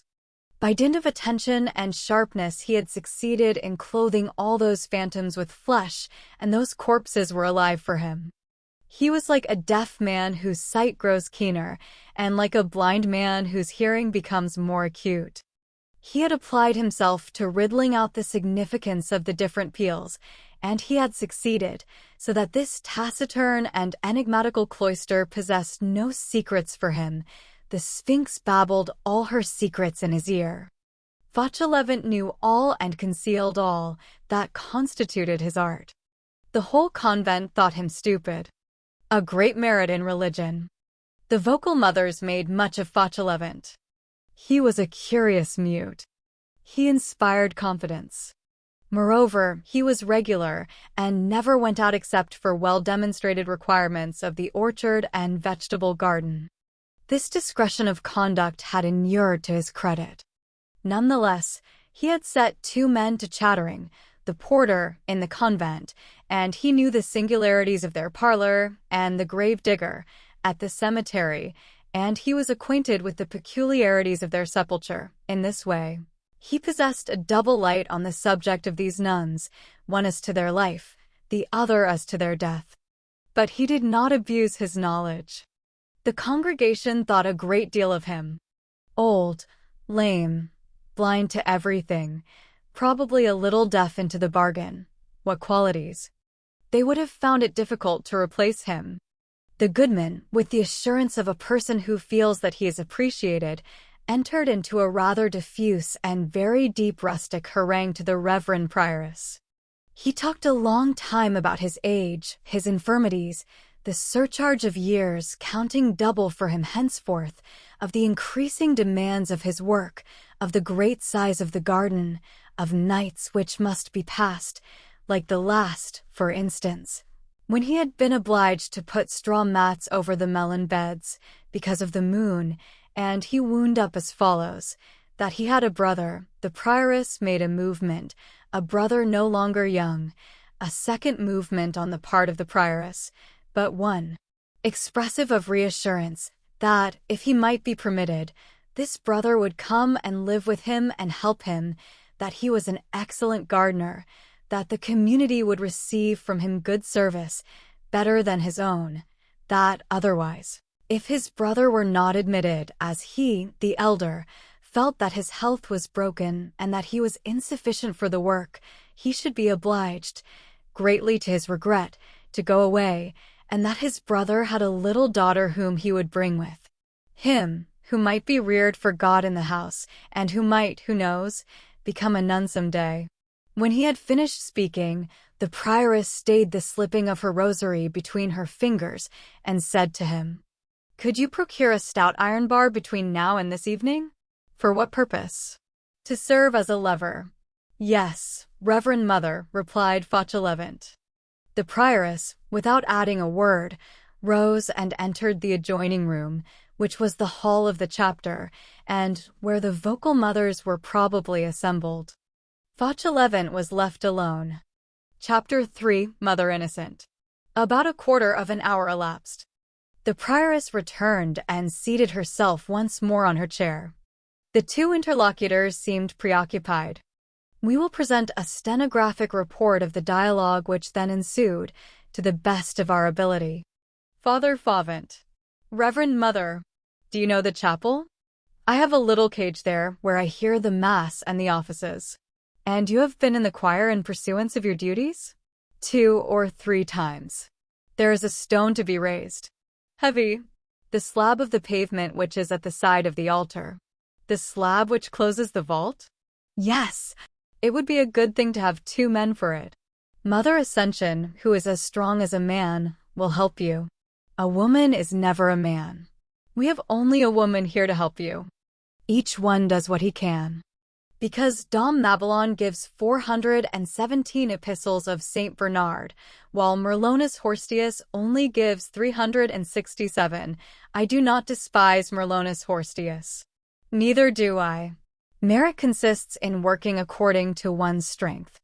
A cloister is not a dockyard, and a woman is not a man. But my brother is the strong one, though. And can you get a lever? That is the only sort of key that fits that sort of door. There is a ring in the stone. I will put the lever through it.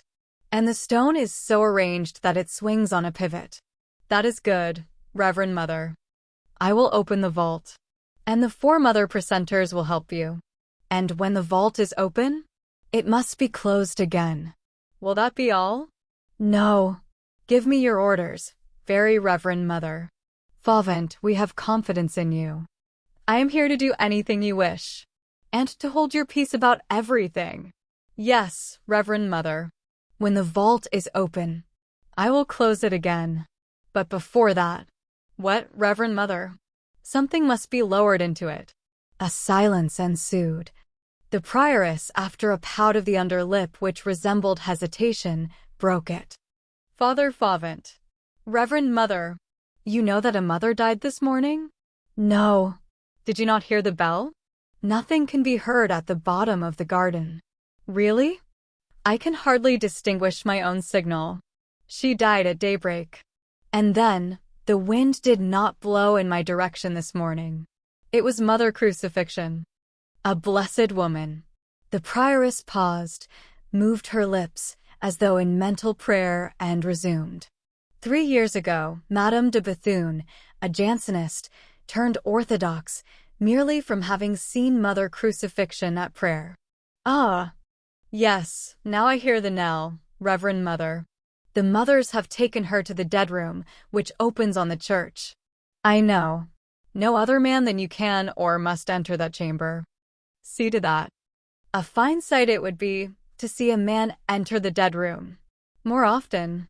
Hey, more often. What do you say? I say more often. More often than what? Reverend Mother, I did not say more often than what, I said more often.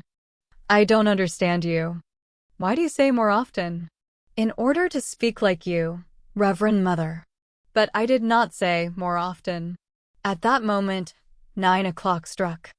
At 9 o'clock in the morning and at all hours, praised and adored be the most holy sacrament of the altar, said the prioress. Amen, said Fauchelevent. The clock struck opportunely. It cut more often short. It is probable that had it not been for this, the prioress and Fauchelevent would never have unraveled that skein. Fauchelevent mopped his forehead. The prioress indulged in another little inward murmur, probably sacred, then raised her voice. In her lifetime, Mother Crucifixion made converts. After her death, she will perform miracles. She will, replied Father Fauchelevent, falling into step and striving not to flinch again. Father Favant, the community has been blessed in Mother Crucifixion. No doubt it is not granted to everyone to die, like Cardinal de Burrell, while saying the Holy Mass, and to breathe forth their souls to God, while pronouncing these words, Hanc Igitur Oblationem. But without attaining to such happiness, Mother Crucifixion's death was very precious. She retained her consciousness to the very last moment. She spoke to us, then she spoke to the angels. She gave us her last commands. If you had a little more faith, and if you could have been in her cell, she would have cured your leg merely by touching it. She smiled. We felt that she was regaining her life in God. There was something of paradise in that death. Fauchelevent thought that it was an orison which she was finishing. Amen, said he. Father Favant, what the dead wish must be done. The prioress took off several beads of her chaplet. Fauchelevent held his peace. She went on. I have consulted upon this point many ecclesiastics laboring in our Lord, who occupy themselves in the exercises of the clerical life, and who bear wonderful fruit. Reverend Mother, you can hear the knell much better here than in the garden. Besides, she is more than a dead woman, she is a saint. Like yourself, Reverend Mother. She slept in her coffin for 20 years, by express permission of our Holy Father, Pius VII. The one who crowned the EMP Bonaparte. For a clever man like Fauchelevent, this allusion was an awkward one. Fortunately, the prioress, completely absorbed in her own thoughts, did not hear it. She continued. Father Favant? Reverend Mother? Saint Diodorus, Archbishop of Cappadocia, desired that this single word might be inscribed on his tomb, acris, which signifies a worm of the earth. This was done. Is this true? Yes, Reverend Mother. The blessed Metzocain, abbot of Aquila, wished to be buried beneath the gallows. This was done. That is true. Saint Terentius, Bishop of Port, where the mouth of the Tiber empties into the sea, requested that on his tomb might be engraved the sign which was placed on the graves of parricides, in the hope that passers-by would spit on his tomb. This was done. The dead must be obeyed. So be it. The body of Bernard Guidonis, born in France near Rocheville, was, as he had ordered, and in spite of the King of Castile, born to the Church of the Dominicans in Limoges, although Bernard Godonis was Bishop of Tai in Spain. Can the contrary be affirmed? For that matter, no, Reverend Mother. The fact is attested by Plantavet de la Fosse. Several beads of the chaplet were told off, still in silence. The prioress resumed. Father Fauvent, Mother Crucifixion will be interred in the coffin in which she has slept for the last 20 years. That is just. It is a continuation of her slumber. So I shall have to nail up that coffin? Yes. And we are to reject the undertaker's coffin? Precisely. I am at the orders of the very reverend community. The 4 mother precentors will assist you. In nailing up the coffin? I do not need them. No. In lowering the coffin. Where? Into the vault. What vault? Under the altar. Fauchelevent started. The vault under the altar? Under the altar. But you will have an iron bar. Yes, but you will raise the stone with the bar by means of the ring. But the dead must be obeyed. To be buried in the vault under the altar of the chapel, not to go to profane earth, to remain there in death where she prayed while living, such was the last wish of Mother Crucifixion. She asked it of us, that is to say, commanded us. But it is forbidden. Forbidden by men, enjoined by God. What if it became known? We have confidence in you. Oh! I am a stone in your walls. The chapter assembled. The vocal mothers, whom I have just consulted again, and who are now deliberating, have decided that Mother Crucifixion shall be buried, according to her wish, in her own coffin under our altar. Think, Father Fauvent, if she were to work miracles here. What a glory of God for the community! And miracles issue from tombs. But, Reverend Mother, if the agent of the Sanitary Commission, Saint Benoit too, in the matter of sepulture, resisted Constantine Pogonatus. But the commissary of police, Conor one of the 7 German kings who entered among the Gauls under the empire of Constantius, expressly recognized the right of nuns to be buried in religion, that is to say, beneath the altar. But the inspector from the prefecture, the world is nothing in the presence of the cross. Martin, the 11th general of the Carthusians, gave to his order this device, Stat crux dum volvatur orbis. Amen, said Fauchelevent, who imperturbably extricated himself in this manner from the dilemma whenever he heard Latin. Any audience suffices for a person who has held his peace too long. On the day when the rhetorician Gymnastras left his prison, bearing in his body many dilemmas and numerous syllogisms which had strucken, he halted in front of the first tree which he came to, harangued it, and made very great efforts to convince it. The prioress, who was usually subjected to the barrier of silence, and whose reservoir was over full, rose and exclaimed with the loquacity of a dam which has broken away. I have on my right Benoit and on my left Bernard. Who was Bernard? The first abbot of Clairvaux.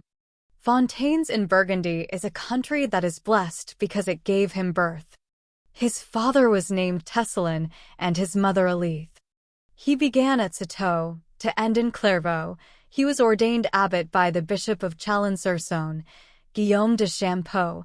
He had 700 novices and founded 160 monasteries. He overthrew a Bailard at the Council of Sens in 1140, and Pierre de Bruys and Henry his disciple, and another sort of erring spirits who were called the Apostolics. He confounded Arnauld de Brescia, darted lightning at the monk Raoul. The murderer of the Jews dominated the Council of Reims in 1148, caused the condemnation of Gilbert de Poria, Bishop of Poitiers, caused the condemnation of Ion de Elatoile, arranged the disputes of princes, enlightened King Louis the Young, advised Pope Eugene III, regulated the temple, preached the crusade, performed 250 miracles during his lifetime, and as many as 39 in one day. Who was Benoit? He was the patriarch of Montcassin. He was the second founder of the Saint-Tite Claustrale, He was the Basil of the West. His order has produced 40 popes, 200 cardinals, 50 patriarchs, 1,600 archbishops, 4,600 bishops, 4 emperors, 12 empresses, 46 kings, 41 queens, 3,600 canonized saints, and has been in existence for 1,400 years. On one side Saint Bernard, on the other the agent of the sanitary department. On one side Saint Benoit, on the other the inspector of public ways. The state, the road commissioners, the public undertaker, regulations, the administration, what do we know of all that? There is not a chance passer-by who would not be indignant to see how we are treated. We have not even the right to give our dust to Jesus Christ. Your sanitary department is a revolutionary invention.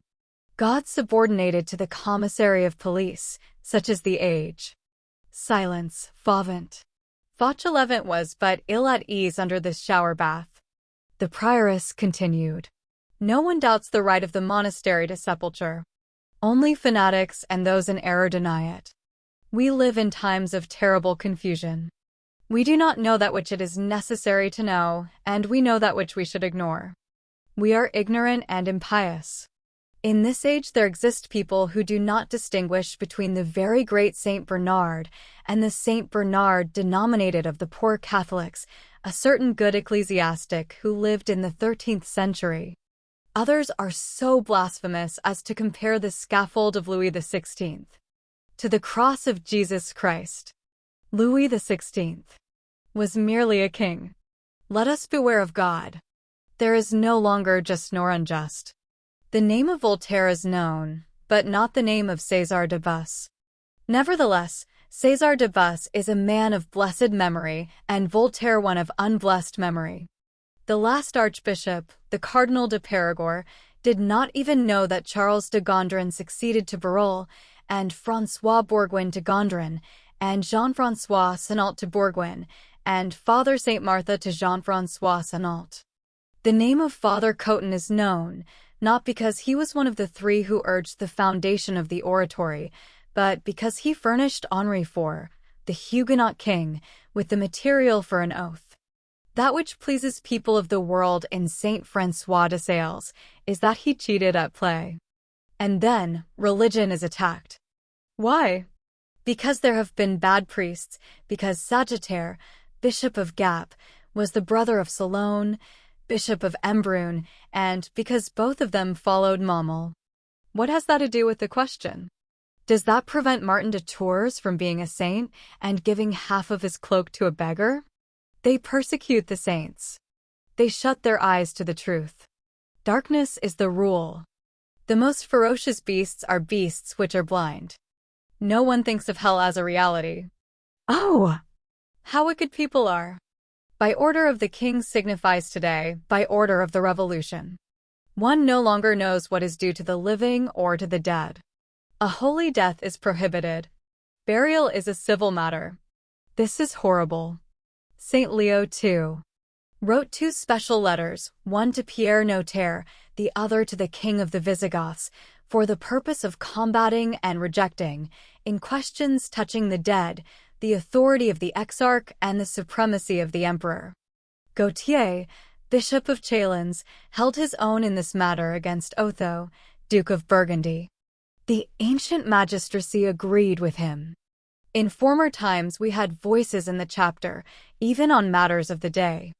The abbot of Citeaux, the general of the order, was councillor by right of birth to the Parliament of Burgundy. We do what we please with our dead. Is not the body of Saint Benoit himself in France, in the Abbey of Fleury, called Saint Benoit-sur-Loire, although he died in Italy at Montcassin on Saturday, the 21st of the month of March, of the year 543? All this is incontestable. I abhor psalm singers, I hate priors, I execrate heretics, but I should detest yet more anyone who should maintain the contrary. One has only to read Arnauld Wyan, Gabriel Bucelin, Trithemus, Moralix, and Dom Luc Diacre. The prioress took breath, then turned to Fauchelevent. Is it settled, Father Fauvent? It is settled, Reverend Mother. We may depend on you. I will obey. That is well. I am entirely devoted to the convent. That is understood. You will close the coffin. The sisters will carry it to the chapel. The office for the dead will then be said. Then we shall return to the cloister. Between 11 o'clock and midnight, you will come with your iron bar. All will be done in the most profound secrecy. There will be in the chapel only the 4 mother precentors, Mother Ascension and yourself. And the sister at the post? She will not turn round. But she will hear. She will not listen. Besides, what the cloister knows the world learns not. A pause ensued. The prioress went on. You will remove your bell. It is not necessary that the sister at the post should perceive your presence. Reverend Mother? What, Father Fauvent? Has the doctor for the dead paid his visit? He will pay it at 4 o'clock today. The peal which orders the doctor for the dead to be summoned has already been rung. But you do not understand any of the peals. I pay no attention to any but my own. That is well, Father Fauvent. Reverend Mother, a lever at least 6 feet long will be required. Where will you obtain it? Where gratings are not lacking, iron bars are not lacking.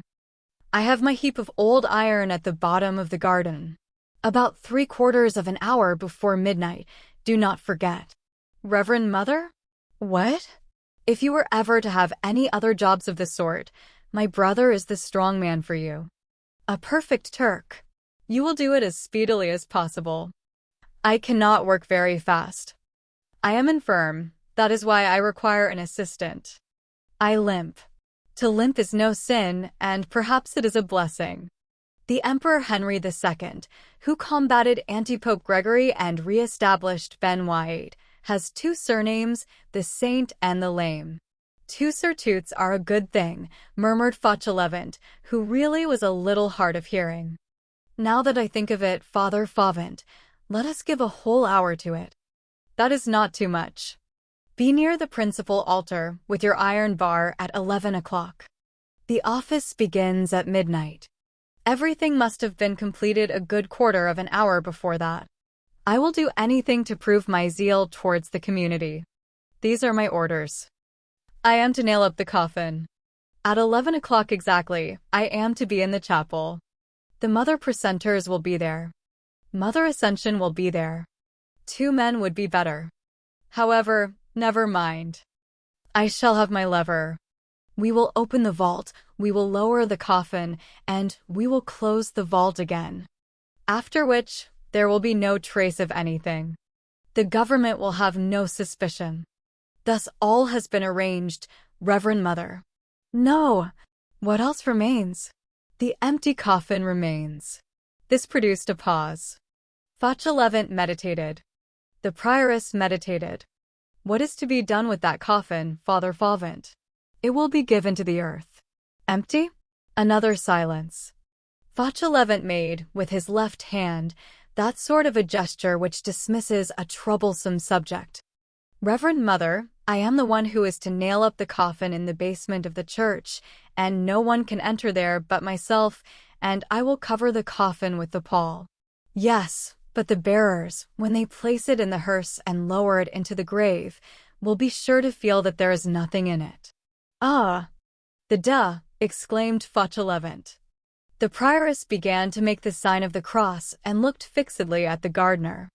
The vill stuck fast in his throat. He made haste to improvise an expedient to make her forget the oath. I will put earth in the coffin, Reverend Mother. That will produce the effect of a corpse. You are right. Earth, that is the same thing as man. So you will manage the empty coffin? I will make that my special business. The prioress's face, up to that moment troubled and clouded, grew serene once more. She made the sign of a superior dismissing an inferior to him. Fauchelevent went towards the door. As he was on the point of passing out, the prioress raised her voice gently. I am pleased with you, Father Fauvent. Bring your brother to me tomorrow, after the burial, and tell him to fetch his daughter. Chapter 4, in which Jean Valjean has quite the air of having read Austin Castillo. The strides of a lame man are like the ogling glances of a one-eyed man. They do not reach their goal very promptly. Moreover, Fauchelevent was in a dilemma. He took nearly a quarter of an hour to return to his cottage in the garden. Cosette had waked up. Jean Valjean had placed her near the fire. At the moment when Fauchelevent entered, Jean Valjean was pointing out to her the vintner's basket on the wall, and saying to her, "Listen attentively to me, my little Cosette. We must go away from this house, but we shall return to it, and we shall be very happy here. The good man who lives here is going to carry you off on his back in that. You will wait for me at a lady's house. I shall come to fetch you. Obey and say nothing, above all things, unless you want Madame Thénardier to get you again." Cosette nodded gravely. Jean Valjean turned round at the noise made by Fauchelevent opening the door. "Well, everything is arranged, and nothing is," said Fauchelevent. "I have permission to bring you in, but before bringing you in you must be got out. That's where the difficulty lies. It is easy enough with the child. You will carry her out, and she will hold her tongue? I answer for that. But you, Father Madeleine?"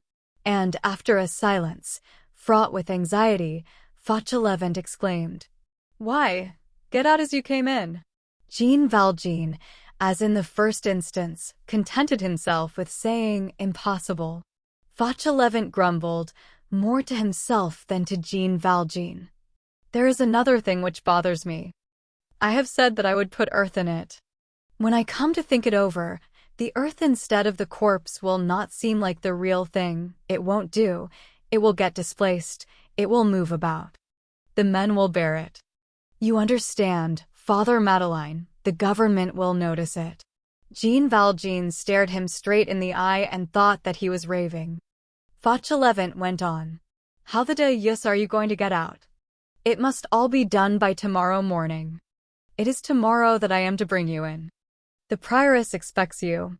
Then he explained to Jean Valjean that this was his recompense for a service which he, Fauchelevent, was to render to the community, that it fell among his duties to take part in their burials, that he nailed up the coffins and helped the grave digger at the cemetery, that the nun who had died that morning had requested to be buried in the coffin which had served her for a bed and interred in the vault under the altar of the chapel, that the police regulations forbade this, but that she was one of those dead to whom nothing is refused, that the prioress and the vocal mothers intended to fulfill the wish of the deceased, that it was so much the worse for the government, that he, Fauchelevent, was to nail up the coffin in the cell, raise the stone in the chapel, and lower the corpse into the vault, and that, by way of thanks, the prioress was to admit his brother to the house as a gardener, and his niece as a pupil, that his brother was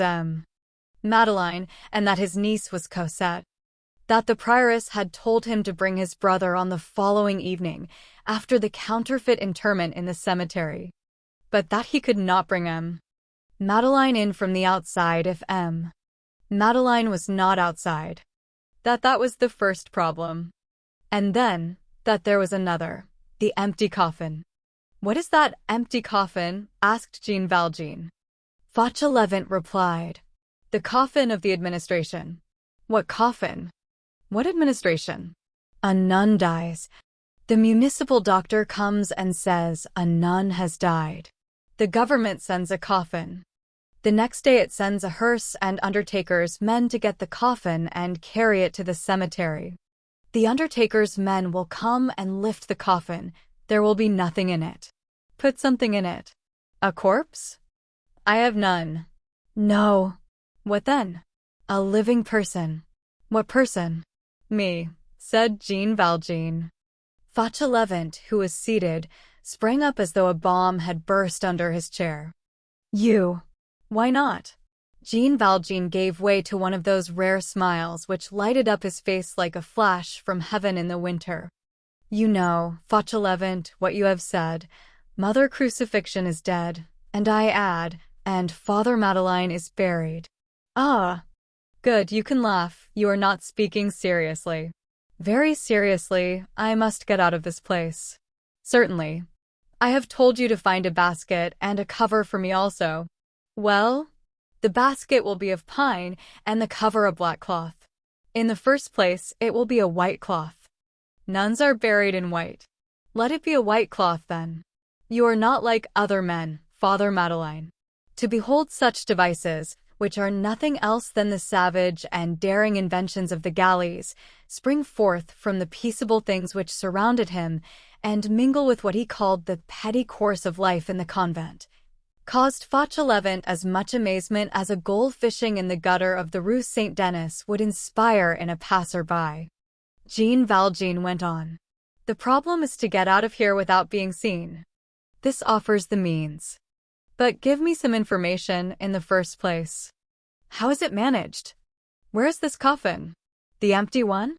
Yes, downstairs, in what is called the dead room. It stands on 2 trestles under the pall. How long is the coffin? 6 feet. What is this dead room?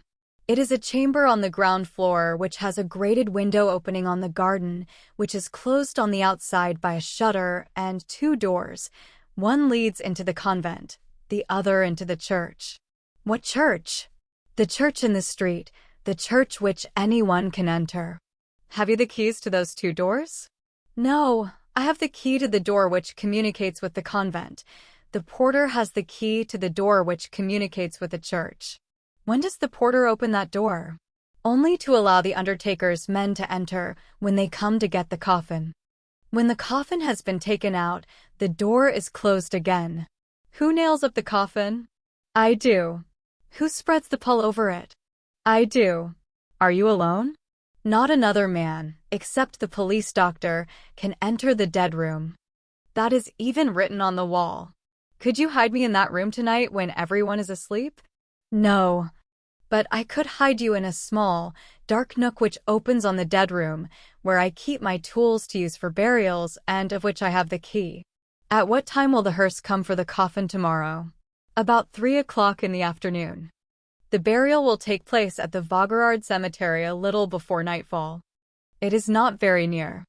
I will remain concealed in your tool closet all night and all the morning. And how about food?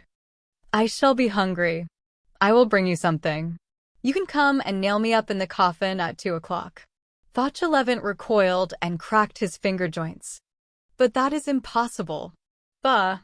Impossible to take a hammer and drive some nails in a plank. What seemed unprecedented to Fauchelevent was, we repeat, a simple matter to Jean Valjean. Jean Valjean had been in worse straits than this. Any man who has been a prisoner understands how to contract himself to fit the diameter of the escape. The prisoner is subject to flight as the sick man is subject to a crisis which saves or kills him. An escape is a cure. What does not a man undergo for the sake of a cure? To have himself nailed up in a case and carried off like a bale of goods, to live for a long time in a box, to find air where there is none, to economize his breath for hours, to know how to stifle without dying, this was one of Jean Valjean's gloomy talents. Moreover, a coffin containing a living being, that convict's expedient, is also an imperial expedient. If we are to credit the monk Austin Castillo, this was the means employed by Charles V, desirous of seeing the Plombs for the last time after his abdication. He had her brought into and carried out of the monastery of Saint Eustache in this manner. Fauchelevent, who had recovered himself a little, exclaimed, "But how will you manage to breathe?" "I will breathe. In that box. The mere thought of it suffocates me. You surely must have a gimlet. You will make a few holes here and there, around my mouth, and you will nail the top plank on loosely. Good. And what if you should happen to cough or to sneeze? A man who is making his escape does not cough or sneeze." And Jean Valjean added, "Father Fauchelevent, we must come to a decision. I must either be caught here, or accept this escape through the hearse. Everyone has noticed the taste which cats have for pausing and lounging between the 2 leaves of a half-shut door. Who is there who has not said to a cat, 'Do come in'? There are men who, when an incident stands half open before them, have the same tendency to halt in indecision between two resolutions, at the risk of getting crushed through the abrupt closing of the adventure by fate. The overprudent, cats as they are, and because they are cats, sometimes incur more danger than the audacious. Fauchelevent was of this hesitating nature. But Jean Valjean's coolness prevailed over him in spite of himself. He grumbled. "Well, since there is no other means," Jean Valjean resumed, "the only thing which troubles me is what will take place at the cemetery." "That is the very point that is not troublesome," exclaimed Fauchelevent. "If you are sure of coming out of the coffin all right, I am sure of getting you out of the grave. The gravedigger is a drunkard and a friend of mine. He is Father Mestienne, an old fellow of the old school. The gravedigger puts the corpses in the grave, and I put the gravedigger in my pocket. I will tell you what will take place. They will arrive a little before dusk, 3/4 of an hour before the gates of the cemetery are closed. The hearse will drive directly up to the grave. I shall follow. That is my business. I shall have a hammer, a chisel, and some pincers in my pocket. The hearse halts, the undertaker's men knot a rope around your coffin and lower you down. The priest says the prayers, makes the sign of the cross, sprinkles the holy water, and takes his departure. I am left alone with Father Mestienne. He is my friend, I tell you. One of two things will happen: he will either be sober, or he will not be sober. If he is not drunk, I shall say to him, 'Come and drink about while the bon coin, the good quince, is open.' I carry him off, I get him drunk. It does not take long to make Father Mestienne drunk. He always has the beginning of it about him. I lay him under the table, I take his card, so that I can get into the cemetery again, and I return without him. Then you have no longer anyone but me to deal with. If he is drunk, I shall say to him, 'Be off, I will do your work for you.' Off he goes, and I drag you out of the hole." Jean Valjean held out his hand, and Fauchelevent precipitated himself upon it with the touching effusion of a peasant. "That is settled, Father Fauchelevent. All will go well. Provided nothing goes wrong," thought Fauchelevent. "In that case, it would be terrible." Chapter 5. It is not necessary to be drunk in order to be immortal. On the following day, as the sun was declining, the very rare passers-by on the boulevard du Maine pulled off their hats to an old-fashioned hearse, ornamented with skulls, crossbones, and tears. This hearse contained a coffin covered with a white cloth over which spread a large black cross, like a huge corpse with drooping arms. A mourning coach, in which could be seen a priest in his surplice and a choir boy in his red cap, followed. 2 undertakers' men in gray uniforms trimmed with black walked on the right and the left of the hearse. Behind it came an old man in the garments of a laborer who limped along. The procession was going in the direction of the Vaugirard cemetery. The handle of a hammer, the blade of a cold chisel, and the antennae of a pair of pincers were visible, protruding from the man's pocket. The Vaugirard cemetery formed an exception among the cemeteries of Paris. It had its peculiar usages, just as it had its carriage entrance and its house door, which old people in the quarter, who clung tenaciously to ancient words, still called the Porte Cavalier and the Porte Piéton. 16 The Bernardines Benedictines of the Rue Petit Picpus had obtained permission, as we have already stated, to be buried there in a corner apart and at night, the plot of land having formerly belonged to their community.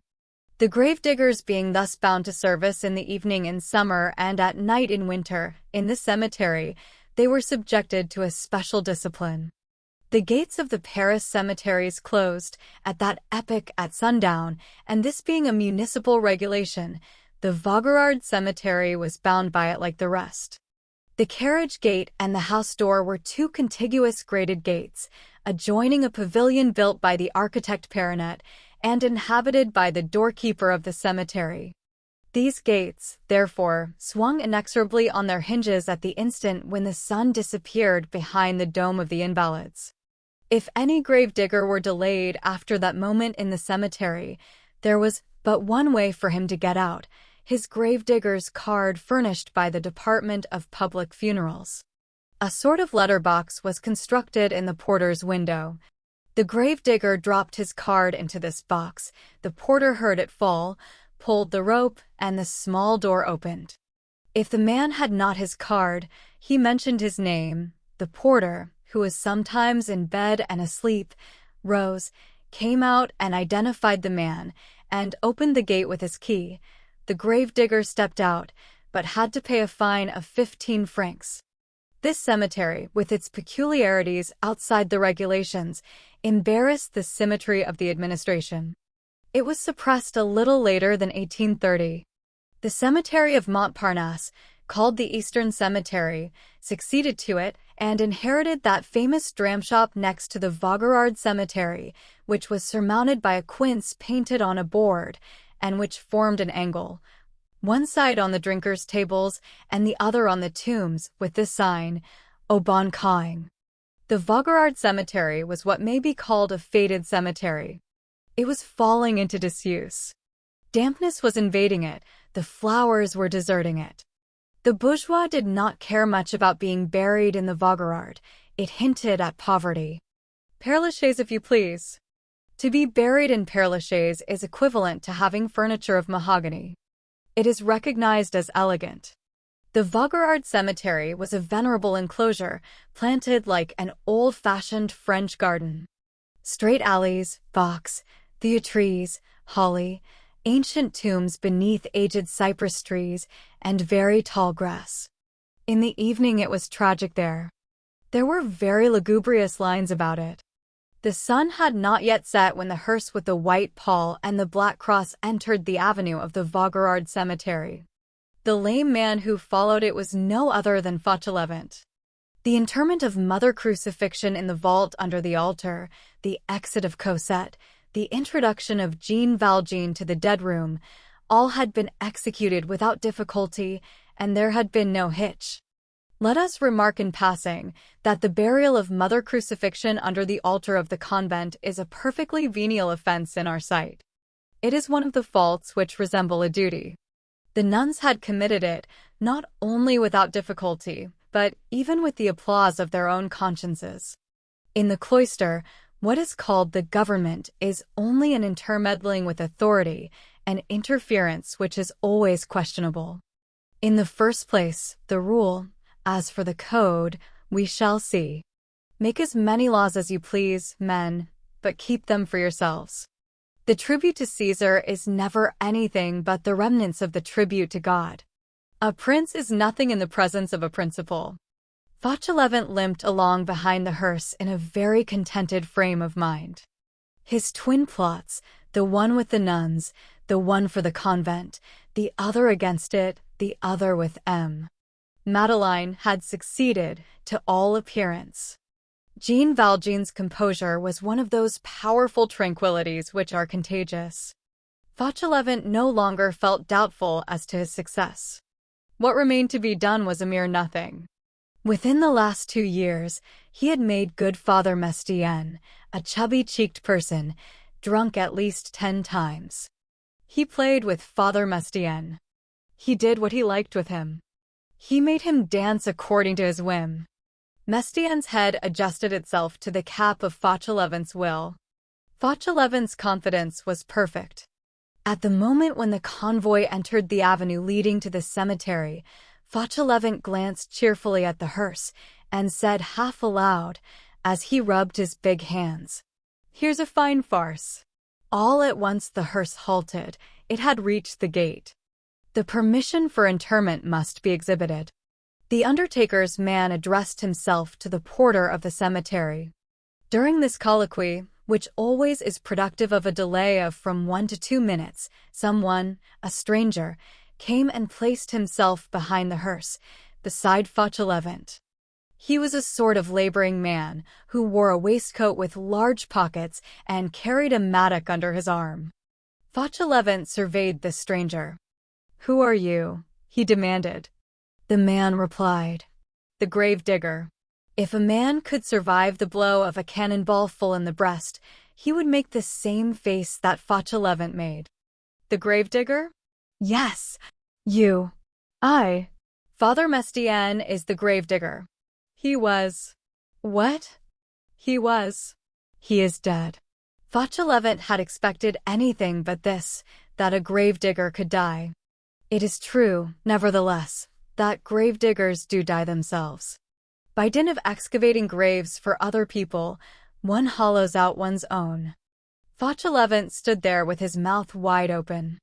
He had hardly the strength to stammer. But it is not possible. It is so. But, he persisted feebly, Father Mestienne is the gravedigger.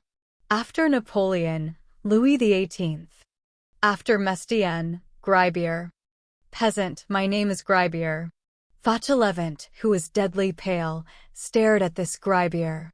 He was a tall, thin, livid, utterly funereal man.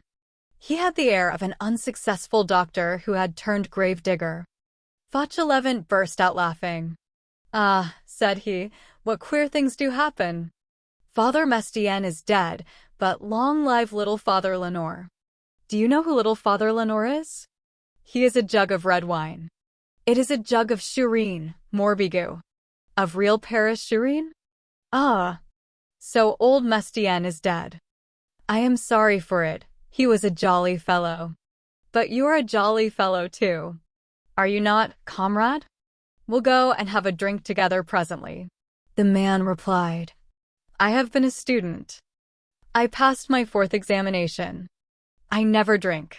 The hearse had set out again and was rolling up the grand alley of the cemetery. Fauchelevent had slackened his pace. He limped more out of anxiety than from infirmity. The gravedigger walked on in front of him. Fauchelevent passed the unexpected Gribier once more in review. He was one of those men who, though very young, have the air of age and who, though slender, are extremely strong. Comrade, cried Fauchelevent.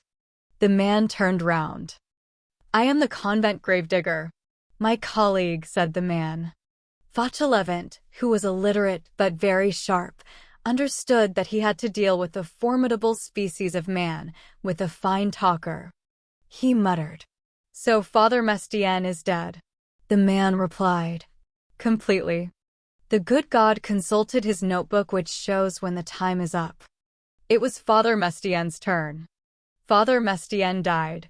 Fauchelevent repeated mechanically, the good God. The good God, said the man authoritatively. According to the philosophers, the eternal Father, according to the Jacobins, the Supreme Being. Shall we not make each other's acquaintance? Stammered Fauchelevent. It is made. You are a peasant, I am a Parisian. People do not know each other until they have drunk together. He who empties his glass empties his heart. You must come and have a drink with me. Such a thing cannot be refused. Business first. Fauchelevent thought, I am lost. They were only a few turns of the wheel distant from the small alley leading to the nuns' corner. The gravedigger resumed. Peasant, I have 7 small children who must be fed. As they must eat, I cannot drink. And he added, with the satisfaction of a serious man who is turning a phrase well, their hunger is the enemy of my thirst. The hearse skirted a clump of cypress trees, quitted the grand alley, turned into a narrow one, entered the waste land, and plunged into a thicket. This indicated the immediate proximity of the place of sepulture. Fauchelevent slackened his pace, but he could not detain the hearse. Fortunately, the soil, which was light and wet with the winter rains, clogged the wheels and retarded its speed. He approached the gravedigger. They have such a nice little Argenteuil wine, murmured Fauchelevent. Villager, retorted the man, I ought not be a gravedigger. My father was a porter at the Prytaneum, town hall. He destined me for literature. But he had reverses. He had losses on change. I was obliged to renounce the profession of author. But I am still a public writer. So you're not a gravedigger, then, returned Fauchelevent, clutching at this branch, feeble as it was. The one does not hinder the other. I accumulate. Fauchelevent did not understand this last word. Come have a drink, said he. Here a remark becomes necessary. Fauchelevent, whatever his anguish, offered a drink, but he did not explain himself on one point: who was to pay. Generally, Fauchelevent offered and Father Mestienne paid. An offer of a drink was the evident result of the novel situation created by the new gravedigger, and it was necessary to make this offer, but the old gardener left the proverbial quarter of an hour named after Rabelais in the dark, and that not unintentionally. As for himself, Fauchelevent did not wish to pay, troubled as he was. The gravedigger went on with a superior smile. One must eat. I have accepted Father Mestienne's reversion. One gets to be a philosopher when one has nearly completed his classes. To the labor of the hand I join the labor of the arm.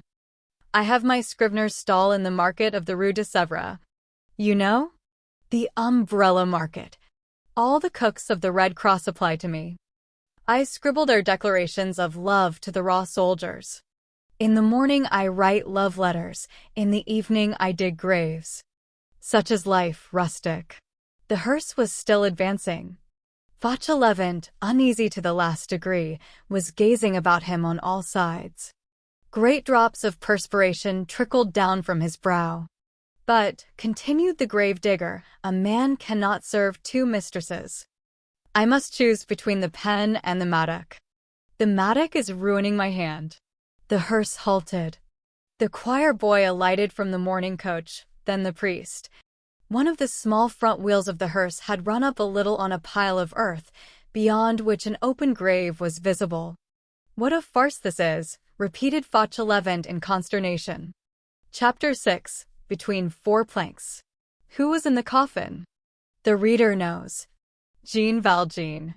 Jean Valjean had arranged things so that he could exist there, and he could almost breathe. It is a strange thing to what a degree security of conscience confers security of the rest. Every combination thought out by Jean Valjean had been progressing, and progressing favorably, since the preceding day. He, like Fauchelevent, counted on Father Mestienne. He had no doubt as to the end. Never was there a more critical situation, never more complete composure. The four planks of the coffin breathed out a kind of terrible peace. It seemed as though something of the repose of the dead entered into Jean Valjean's tranquility.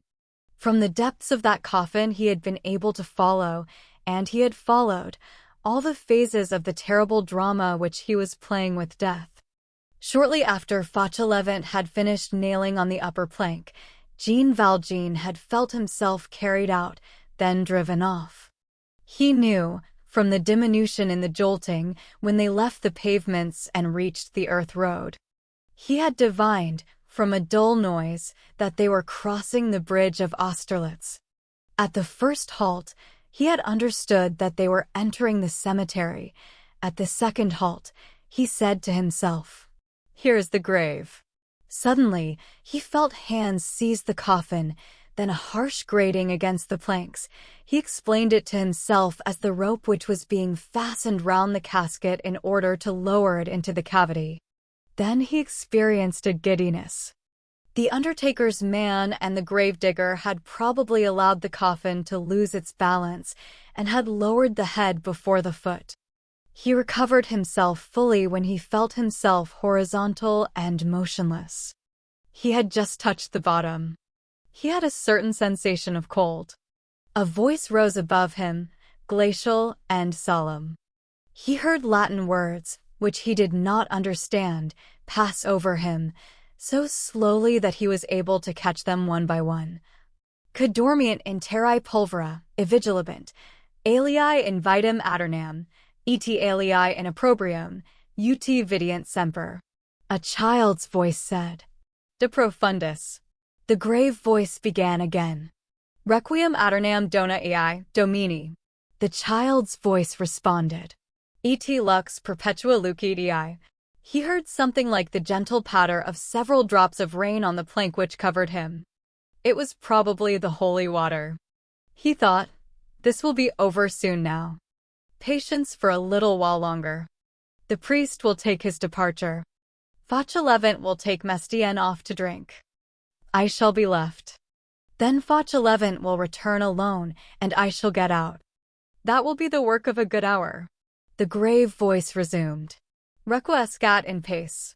And the child's voice said, Amen. Jean Valjean strained his ears and heard something like retreating footsteps. They're going now, thought he. I am alone. All at once, he heard over his head a sound which seemed to him to be a clap of thunder. It was a shovelful of earth falling on the coffin. A second shovelful fell. One of the holes through which he breathed had just been stopped up. A third shovelful of earth fell. Then a fourth. There are things which are too strong for the strongest man. Jean Valjean lost consciousness. Chapter 7, in which will be found the origin of the saying, Don't lose the card. This is what had taken place above the coffin in which lay Jean Valjean. When the hearse had driven off, when the priest and the choir boy had entered the carriage again and taken their departure, Fauchelevent, who had not taken his eyes from the grave-digger, saw the latter bend over and grasp his shovel, which was sticking upright in the heap of dirt. Then Fauchelevent took a supreme resolve. He placed himself between the grave and the grave-digger, crossed his arms, and said, I am the one to pay. The grave-digger stared at him in amazement and replied, What's that, peasant? Fauchelevent repeated, I am the one who pays. What? For the wine. What wine? That Argenteuil wine. Where's the Argenteuil? At the Bon Coing. Go to the devil, said the grave-digger. And he flung a shovelful of earth on the coffin. The coffin gave back a hollow sound. Fauchelevent felt himself stagger and on the point of falling headlong into the grave himself. He shouted in a voice in which the strangling sound of the death rattle began to mingle. Comrade, before the Bon Coing is shut. The grave-digger took some more earth on his shovel.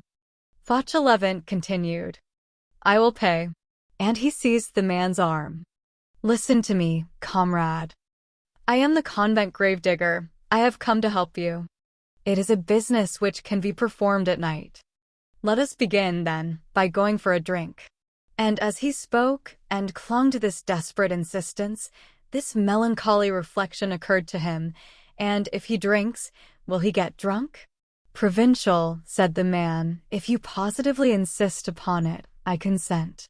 We will drink. After work, never before. And he flourished his shovel briskly. Fauchelevent held him back. It is Argenteuil wine at 6.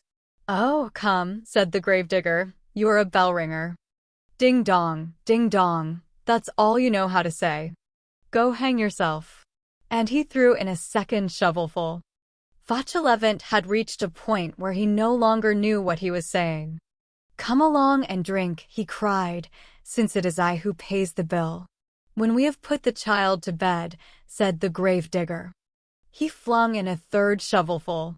Then he thrust his shovel into the earth and added, It's cold tonight, you see, and the corpse would shriek out after us if we were to plant her there without a coverlet. At that moment, as he loaded his shovel, the grave-digger bent over, and the pocket of his waistcoat gaped.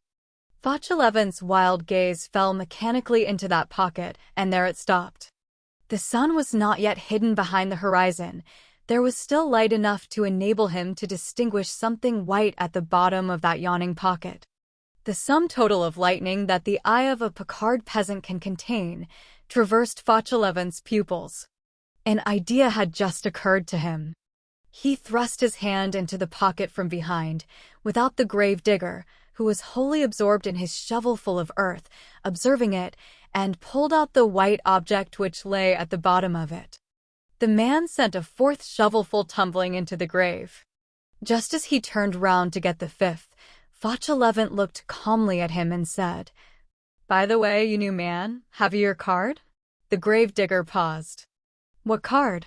The sun is on the point of setting. That's good. It is going to put on its nightcap. The gate of the cemetery will close immediately. Well, what then? Have you your card? Ah, my card, said the grave-digger. And he fumbled in his pocket. Having searched one pocket, he proceeded to search the other. He passed on to his fobs, explored the first, returned to the second. "Why, no," said he, "I have not my card. I must have forgotten it." 15 francs fine, said Fauchelevent. The gravedigger turned green. Green is the pallor of livid people. "Ah! Jesus mon Dieu bankro chez Balaloon." 17, he exclaimed. 15 francs fine. 3 pieces of 100 sous, said Fauchelevent. The gravedigger dropped his shovel. Fauchelevent's turn had come. "Ah, come now, conscript," said Fauchelevent, "none of this despair. There is no question of committing suicide and benefiting the grave. 15 francs is 15 francs, and besides, you may not be able to pay it. I am an old hand, you are a new one. I know all the ropes and the devices. I will give you some friendly advice. One thing is clear, the sun is on the point of setting, it is touching the dome now, the cemetery will be closed in 5 minutes more." "That is true," replied the man. 5 minutes more and you will not have time to fill the grave. It is as hollow as the devil, this grave, and to reach the gate in season to pass it before it is shut." "That is true. In that case, a fine of 15 francs. 15 francs. But you have time. Where do you live?" "A couple of steps from the barrier, a quarter of an hour from here." "No. 87 Rue de Vaugirard. You have just time to get out by taking to your heels at your best speed." "That is exactly so. Once outside the gate, you gallop home, you get your card, you return, the cemetery porter admits you. As you have your card, there will be nothing to pay. And you will bury your corpse. I'll watch it for you in the meantime, so that it shall not run away. I am indebted to you for my life, peasant." "Decamp," said Fauchelevent. The gravedigger, overwhelmed with gratitude, shook his hand and set off on a run. When the man had disappeared in the thicket, Fauchelevent listened until he heard his footsteps die away in the distance. Then he leaned over the grave and said in a low tone, "Father Madeleine." There was no reply. Fauchelevent was seized with a shudder.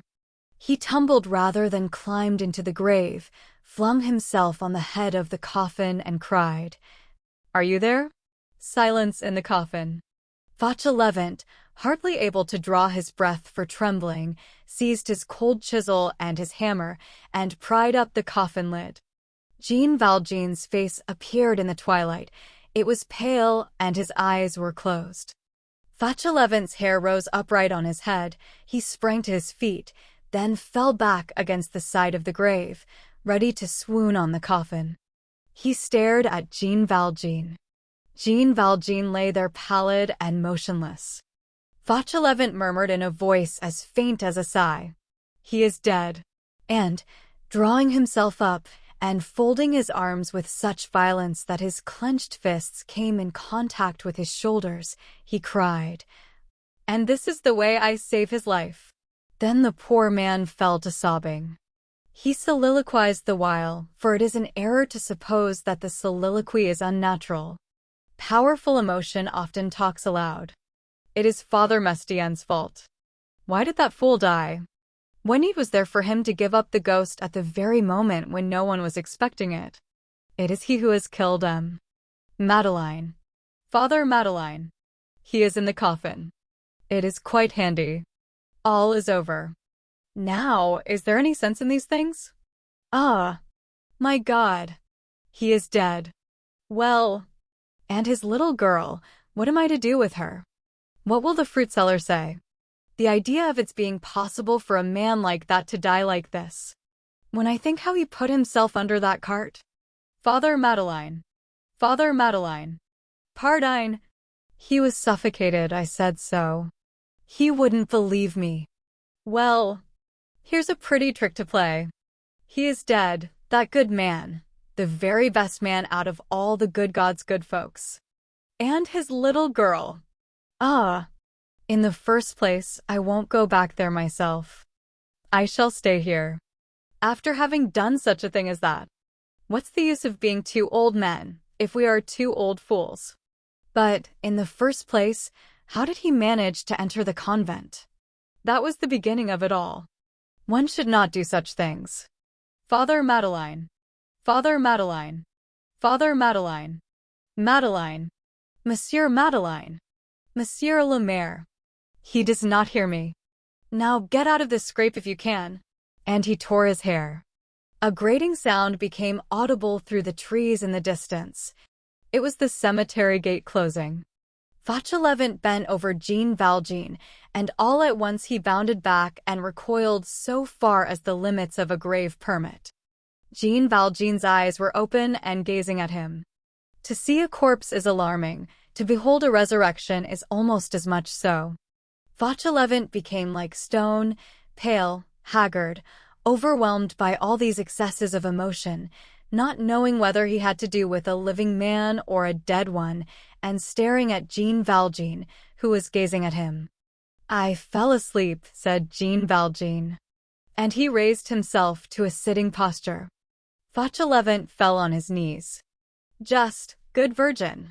How you frightened me!" Then he sprang to his feet and cried, "Thanks, Father Madeleine." Jean Valjean had merely fainted. The fresh air had revived him. Joy is the ebb of terror. Fauchelevent found almost as much difficulty in recovering himself as Jean Valjean had. "So you are not dead." "Oh, how wise you are.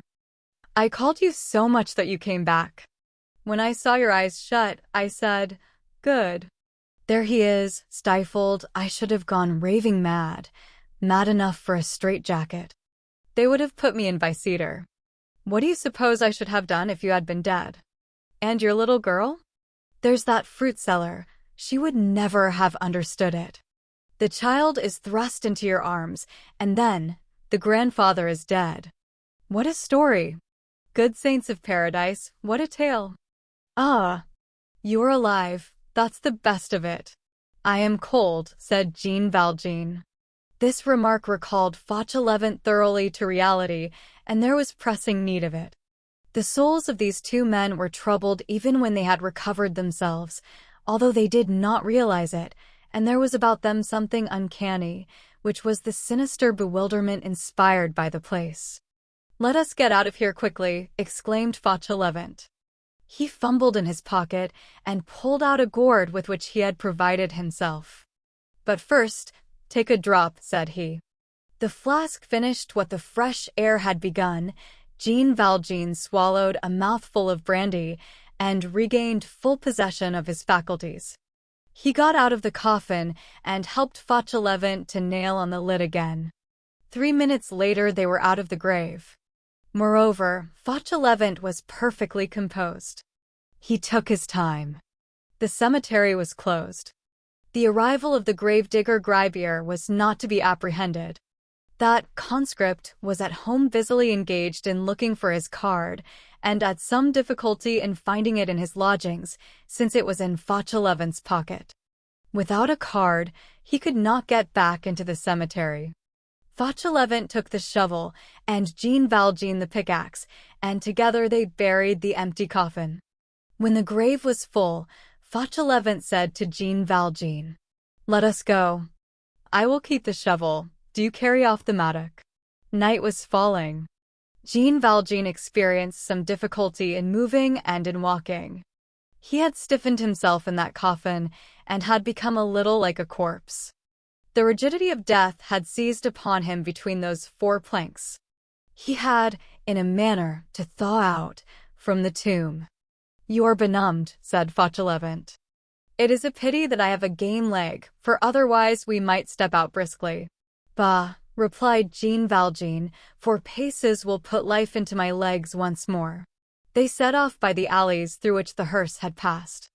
On arriving before the closed gate and the porter's pavilion, Fauchelevent, who held the gravedigger's card in his hand, dropped it into the box. The porter pulled the rope, the gate opened, and they went out. "How well everything is going," said Fauchelevent. "What a capital idea that was of yours, Father Madeleine." They passed the Vaugirard barrier in the simplest manner in the world. In the neighborhood of the cemetery, a shovel and pick are equal to 2 passports. The Rue Vaugirard was deserted. "Father Madeleine," said Fauchelevent as they went along, and raising his eyes to the houses, "your eyes are better than mine. Show me no. 87. "Here it is," said Jean Valjean. "There is no one in the street," said Fauchelevent. "Give me your mattock and wait a couple of minutes for me." Fauchelevent entered no. 87, ascended to the very top, guided by the instinct which always leads the poor man to the garret, and knocked in the dark at the door of an attic. A voice replied, "Come in." It was Gribier's voice. Fauchelevent opened the door. The gravedigger's dwelling was, like all such wretched habitations, an unfurnished and encumbered garret. A packing-case, a coffin, perhaps, took the place of a commode, a butter-pot served for a drinking fountain, a straw mattress served for a bed, the floor served instead of tables and chairs. In a corner, on a tattered fragment which had been a piece of an old carpet, a thin woman and a number of children were piled in a heap. The whole of this poverty-stricken interior bore traces of having been overturned. One would have said that there had been an earthquake, for one. The covers were displaced, the rags scattered about, the jug broken, the mother had been crying, the children had probably been beaten, traces of a vigorous and ill-tempered search. It was plain that the gravedigger had made a desperate search for his card, and had made everybody in the garret, from the jug to his wife, responsible for its loss. He wore an air of desperation. But Fauchelevent was in too great a hurry to terminate this adventure to take any notice of this sad side of his success. He entered and said, "I have brought you back your shovel and pick." Gribier gazed at him in stupefaction. "Is it you, peasant? And tomorrow morning you will find your card with the porter of the cemetery." And he laid the shovel and mattock on the floor. "What is the meaning of this?" demanded Gribier. "The meaning of it is that you dropped your card out of your pocket, that I found it on the ground after you were gone, that I have buried the corpse, that I have filled the grave, that I have done your work, that the porter will return your card to you, and that you will not have to pay 15 francs. There you have it, conscript." "Thanks, villager," exclaimed Gribier, radiant. "The next time I will pay for the drinks." Chapter 8. A Successful Interrogatory. An hour later, in the darkness of night, 2 men and a child presented themselves at No. 62 Rue Petit-Picpus. The elder of the men lifted the knocker and rapped. They were Fauchelevent, Jean Valjean, and Cosette. The 2 old men had gone to fetch Cosette from the fruiteuse in the Rue du Cheminvert, where Fauchelevent had deposited her on the preceding day. Cosette had passed these 24 hours trembling silently and understanding nothing. She trembled to such a degree that she wept. She had neither eaten nor slept. The worthy fruit-seller had plied her with 100 questions, without obtaining any other reply than a melancholy and unvarying gaze. Cosette had betrayed nothing of what she had seen and heard during the last 2 days. She divined that they were passing through a crisis. She was deeply conscious that it was necessary to be good. Who has not experienced the sovereign power of those 2 words, pronounced with a certain accent in the ear of a terrified little being? Say nothing. Fear is mute. Moreover, no one guards a secret like a child. But when, at the expiration of these lugubrious 24 hours, she beheld Jean Valjean again, she gave vent to such a cry of joy that any thoughtful person who had chanced to hear that cry would have guessed that it issued from an abyss. Fauchelevent belonged to the convent and knew the passwords. All the doors opened. Thus was solved the double and alarming problem of how to get out and how to get in. The porter, who had received his instructions, opened the little servant's door which connected the courtyard with the garden, and which could still be seen from the street 20 years ago, in the wall at the bottom of the court, which faced the carriage entrance. The porter admitted all 3 of them through this door, and from that point they reached the inner, reserved parlor where Fauchelevent, on the preceding day, had received his orders from the prioress. The prioress, rosary in hand, was waiting for them. A vocal mother, with her veil lowered, stood beside her. A discreet candle lighted, one might almost say, made a show of lighting the parlor. The prioress passed Jean Valjean in review. There is nothing which examines like a downcast eye. Then she questioned him. You are the brother? Yes, Reverend Mother, replied Fauchelevent. What is your name? Fauchelevent replied. Oldtime Fauchelevent. He really had a brother named Oldtime, who is dead. Where do you come from?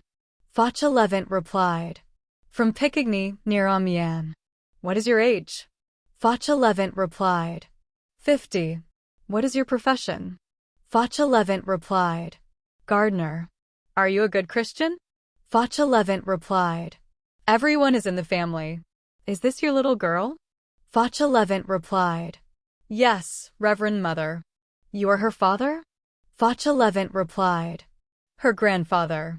The vocal mother said to the prioress in a low voice. He answers well. Jean Valjean had not uttered a single word. The prioress looked attentively at Cosette and said half aloud to the vocal mother. She will grow up ugly. The two mothers consulted for a few moments in very low tones in the corner of the parlor. Then the prioress turned round and said, Father Fauvent, you will get another kneecap with a bell. 2 will be required now. On the following day, therefore, 2 bells were audible in the garden, and the nuns could not resist the temptation to raise the corner of their veils. At the extreme end of the garden, under the trees, 2 men, Fauvent and another man, were visible as they dug side by side. An enormous event. Their silence was broken to the extent of saying to each other, He is an assistant gardener. The vocal mothers added, He is a brother of Father Fauvent. Jean Valjean was, in fact, regularly installed. He had his belled kneecap, henceforth he was official. His name was Oldtime Fauchelevent. The most powerful determining cause of his admission had been the prioress's observation upon Cosette. She will grow up ugly. The prioress, that pronounced prognosticator, immediately took a fancy to Cosette and gave her a place in the school as a charity pupil. There is nothing that is not strictly logical about this. It is in vain that mirrors are banished from the convent. Women are conscious of their faces. Now, girls who are conscious of their beauty do not easily become nuns, the vocation being voluntary in inverse proportion to their good looks. More is to be hoped from the ugly than from the pretty. Hence a lively taste for plain girls. The whole of this adventure increased the importance of good, old Fauchelevent. He won a triple success, in the eyes of Jean Valjean, whom he had saved and sheltered, in those of gravedigger Gribier, who said to himself, He spared me that fine with the convent, which, being enabled, thanks to him, to retain the coffin of Mother Crucifixion under the altar, eluded Caesar and satisfied God.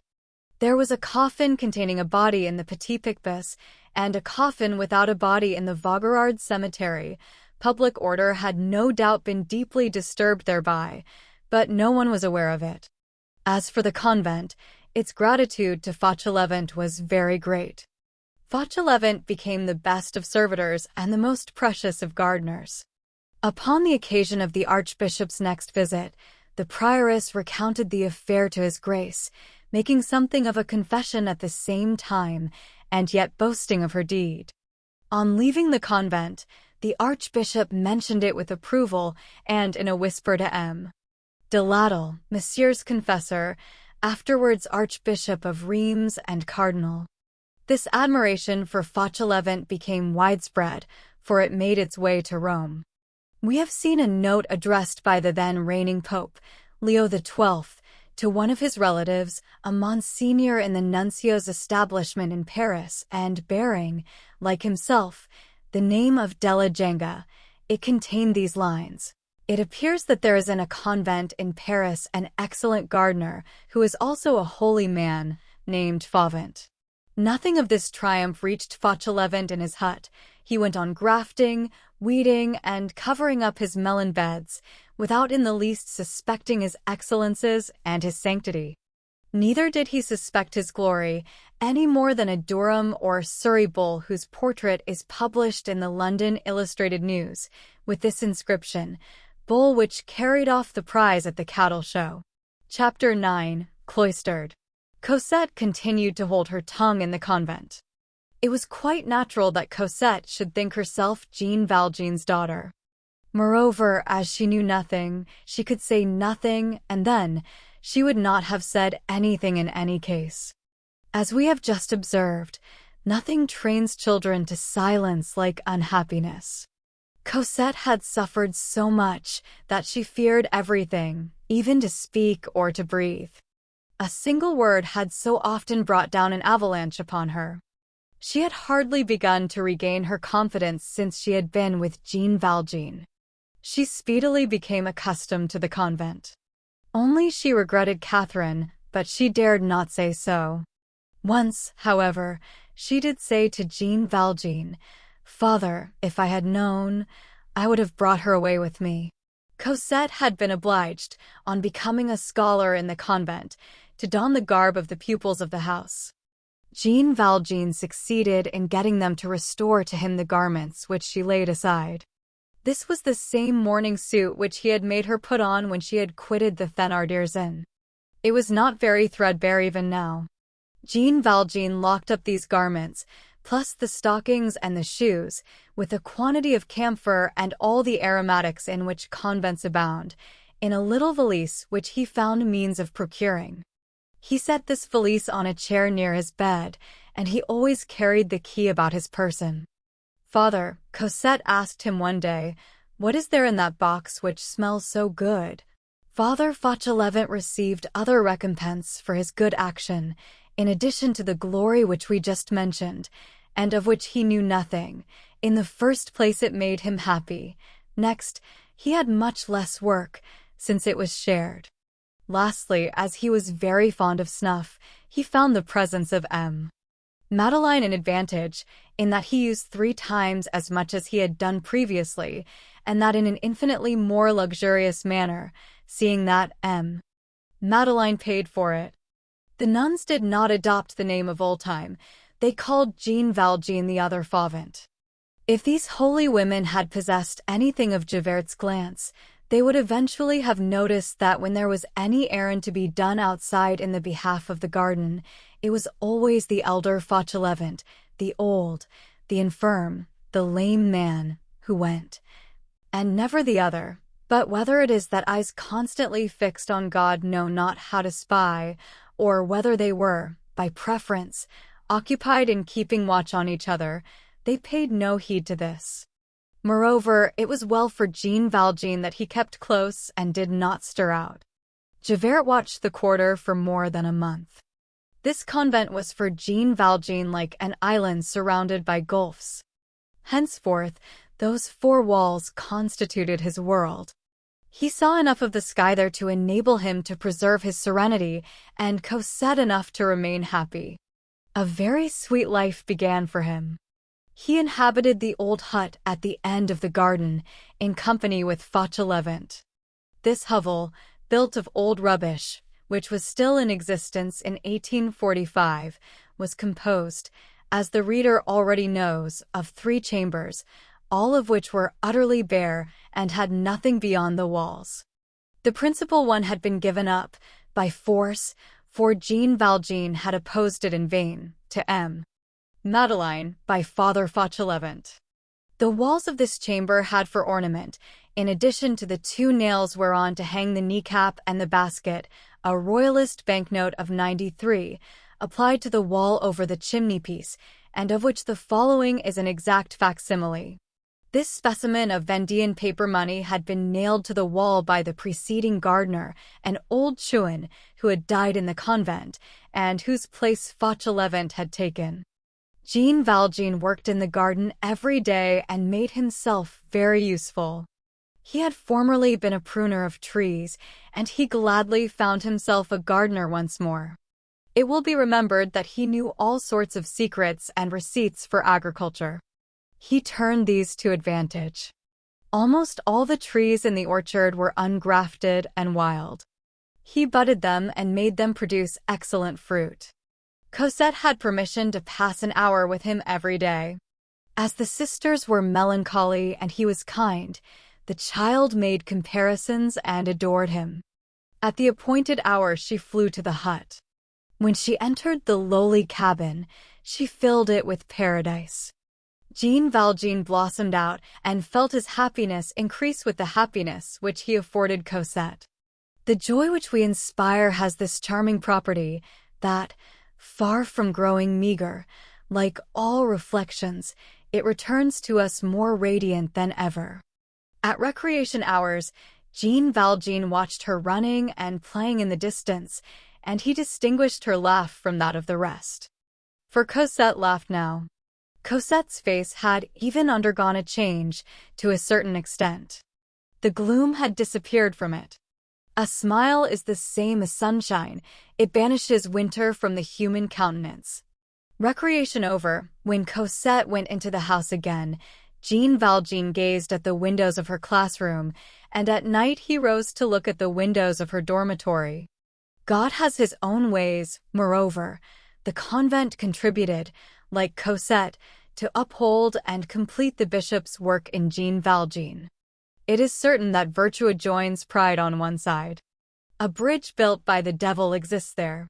Jean Valjean had been, unconsciously, perhaps, tolerably near that side and that bridge, when Providence cast his lot in the convent of the Petit Picpus, so long as he had compared himself only to the bishop. He had regarded himself as unworthy and had remained humble, but for some time past he had been comparing himself to men in general, and pride was beginning to spring up. Who knows?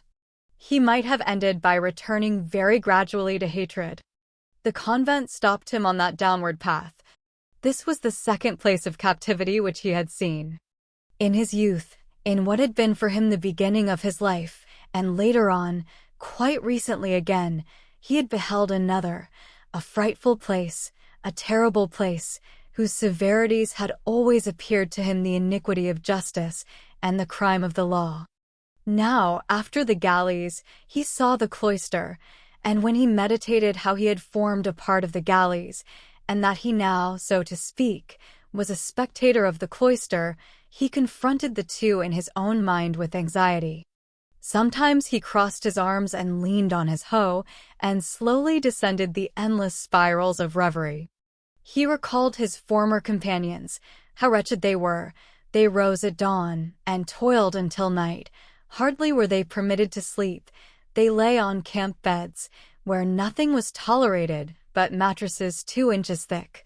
In rooms which were heated only in the very harshest months of the year, they were clothed in frightful red blouses.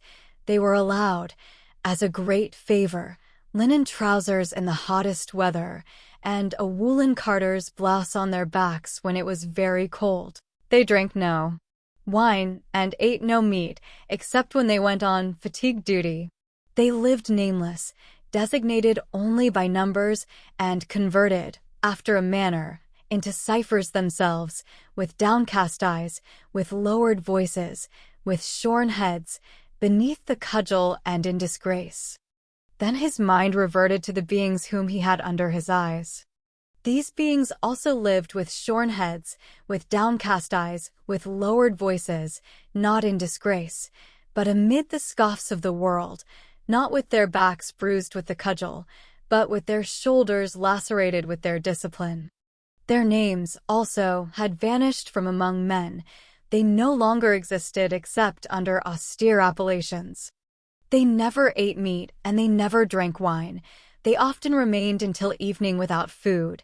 They were attired, not in a red blouse, but in a black shroud of woolen, which was heavy in summer and thin in winter, without the power to add or subtract anything from it. Without having even, according to the season, the resource of the linen garment or the woolen cloak, and for 6 months in the year they wore serge chemises which gave them fever. They dwelt, not in rooms warmed only during rigorous cold, but in cells where no fire was ever lighted. They slept, not on mattresses 2 inches thick, but on straw. And finally, they were not even allowed their sleep. Every night, after a day of toil, they were obliged, in the weariness of their first slumber, at the moment when they were falling sound asleep and beginning to get warm, to rouse themselves, to rise and to go and pray in an ice-cold and gloomy chapel, with their knees on the stones. On certain days, each of these beings in turn had to remain for 12 successive hours in a kneeling posture or prostrate, with face upon the pavement and arms outstretched in the form of a cross. The others were men. These were women. What had those men done? They had stolen, violated, pillaged, murdered, assassinated. They were bandits, counterfeiters, poisoners, incendiaries, murderers, parricides. What had these women done? They had done nothing whatever. On the one hand, highway robbery, fraud, deceit, violence, sensuality, homicide, all sorts of sacrilege, every variety of crime. On the other, one thing only: innocence. Perfect innocence, almost caught up into heaven in a mysterious assumption, attached to the earth by virtue, already possessing something of heaven through holiness. On the one hand, confidences over crimes, which are exchanged in whispers. On the other, the confession of faults made aloud. And what crimes? And what faults? On the one hand, miasms; on the other, an ineffable perfume. On the one hand, a moral pest, guarded from sight, penned up under the range of cannon, and literally devouring its plague-stricken victims. On the other, the chaste flame of all souls on the same hearth. There, darkness; here, the shadow, but a shadow filled with gleams of light, and of gleams full of radiance.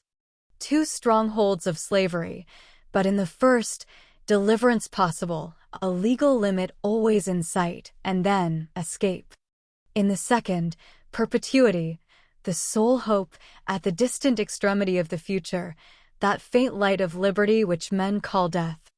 In the first, men are bound only with chains; in the other, chained by faith. What flowed from the first? An immense curse, the gnashing of teeth, hatred, desperate viciousness, a cry of rage against human society, a sarcasm against heaven. What results flowed from the second? Blessings and love. And in these two places, so similar yet so unlike, these two species of beings who were so very unlike, were undergoing the same work, expiation. Jean Valjean understood thoroughly the expiation of the former, that personal expiation, the expiation for oneself. But he did not understand that of these last, that of creatures without reproach and without stain, and he trembled as he asked himself, the expiation of what? What expiation? A voice within his conscience replied, the most divine of human generosities, the expiation for others. Here all personal theory is withheld. We are only the narrator. We place ourselves at Jean Valjean's point of view, and we translate his impressions. Before his eyes he had the sublime summit of abnegation, the highest possible pitch of virtue, the innocence which pardons men their faults, and which expiates in their stead, servitude submitted to, torture accepted, punishment claimed by souls which have not sinned. For the sake of sparing it to souls which have fallen, the love of humanity swallowed up in the love of God, but even there preserving its distinct and mediatorial character, sweet and feeble beings possessing the misery of those who are punished and the smile of those who are recompensed. And he remembered that he had dared to murmur. Often, in the middle of the night, he rose to listen to the grateful song of those innocent creatures weighed down with severities, and the blood ran cold in his veins at the thought that those who were justly chastised raised their voices heavenward only in blasphemy, and that he, wretch that he was, had shaken his fist at God. There was one striking thing which caused him to meditate deeply, like a warning whisper from Providence itself: the scaling of that wall, the passing of those barriers, the adventure accepted, even at the risk of death, the painful and difficult ascent. All those efforts even, which he had made to escape from that other place of expiation, he had made in order to gain entrance into this one. Was this a symbol of his destiny? This house was a prison likewise and bore a melancholy resemblance to that other one whence he had fled, and yet he had never conceived an idea of anything similar. Again he beheld gratings, bolts, iron bars to guard whom? Angels. These lofty walls which he had seen around tigers, he now beheld once more around lambs. This was a place of expiation and not of punishment, and yet it was still more austere, more gloomy, and more pitiless than the other. These virgins were even more heavily burdened than the convicts. A cold, harsh wind, that wind which had chilled his youth, traversed the barred and padlocked grating of the vultures. A still harsher and more biting breeze blew in the cage of these doves. Why? When he thought on these things, all that was within him was lost in amazement before this mystery of sublimity.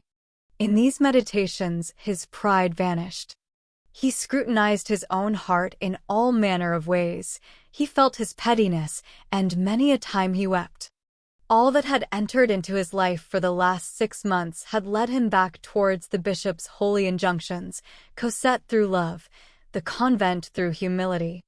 Sometimes at eventide, in the twilight, at an hour when the garden was deserted, he could be seen on his knees in the middle of the walk which skirted the chapel, in front of the window through which he had gazed on the night of his arrival, and turned towards the spot where, as he knew, the sister was making reparation, prostrated in prayer. Thus he prayed as he knelt before the sister. It seemed as though he dared not kneel directly before God. Everything that surrounded him, that peaceful garden, those fragrant flowers, those children who uttered joyous cries, those grave and simple women, that silent cloister, slowly permeated him, and little by little, his soul became compounded of silence like the cloister, of perfume like the flowers, of simplicity like the women, of joy like the children. And then he reflected that these had been 2 houses of God which had received him in succession at 2 critical moments in his life. The first, when all doors were closed and when human society rejected him. The second, at a moment when human society had again set out in pursuit of him, and when the galleys were again yawning, and that, had it not been for the first, he should have relapsed into crime, and had it not been for the second, into torment. His whole heart melted in gratitude, and he loved more and more. Many years passed in this manner. Cosette was growing up. The end of Volume 2, Cosette. Volume 3, Marius. Book 1st, Paris studied in its atom. Chapter 1, Parvulus. Paris has a child, and the forest has a bird. The bird is called the sparrow. The child is called the gamin. Couple these 2 ideas which contain, the one all the furnace, the other all the dawn. Strike these 2 sparks together, Paris, childhood. There leaps out from them a little being. Homuncio, Plautus would say. This little being is joyous. He has not food every day, and he goes to the play every evening, if he sees good. He has no shirt on his body, no shoes on his feet, no roof over his head. He is like the flies of heaven, who have none of these things. He is from 7 to 13 years of age. He lives in bands, roams the streets, lodges in the open air, wears an old pair of trousers of his father's, which descend below his heels, an old hat of some other father, which descends below his ears, a single suspender of yellow listing. He runs, lies in wait, rummages about, wastes time, blackens pipes, swears like a convict, haunts the wine shop, knows thieves, calls gay women thou, talks slang, sings obscene songs, and has no evil in his heart. This is because he has in his heart a pearl innocence, and pearls are not to be dissolved in mud. So long as man is in his childhood, God wills that he shall be innocent. If one were to ask that enormous city, "What is this?" She would reply, "It is my little one." Chapter 2. Some of his particular characteristics. The gamin, the street Arab of Paris, is the dwarf of the giant. Let us not exaggerate. This cherub of the gutter sometimes has a shirt, but, in that case, he owns but one. He sometimes has shoes, but then they have no soles. He sometimes has a lodging, and he loves it, for he finds his mother there. But he prefers the street, because there he finds liberty. He has his own games, his own bits of mischief, whose foundation consists of hatred for the bourgeois, his peculiar metaphors. To be dead is to eat dandelions by the root, his own occupations, calling hackney coaches, letting down carriage steps, establishing means of transit between the two sides of a street in heavy rains, which he calls making the bridge of arts, crying discourses pronounced by the authorities in favor of the French people, cleaning out the cracks in the pavement. He has his own coinage, which is composed of all the little morsels of worked copper which are found on the public streets. This curious money, which receives the name of locks, rags, has an invariable and well-regulated currency in this little bohemia of children. Lastly, he has his own fauna, which he observes attentively in the corners: the ladybird, the death's-head plantlouse, the daddy-long-legs, the devil, a black insect, which menaces by twisting about its tail armed with two horns. He has his fabulous monster, which has scales under its belly, but is not a lizard, which has pustules on its back, but is not a toad, which inhabits the nooks of old lime kilns and wells that have run dry, which is black, hairy, sticky, which crawls sometimes slowly, sometimes rapidly, which has no cry, but which has a look, and is so terrible that no one has ever beheld it.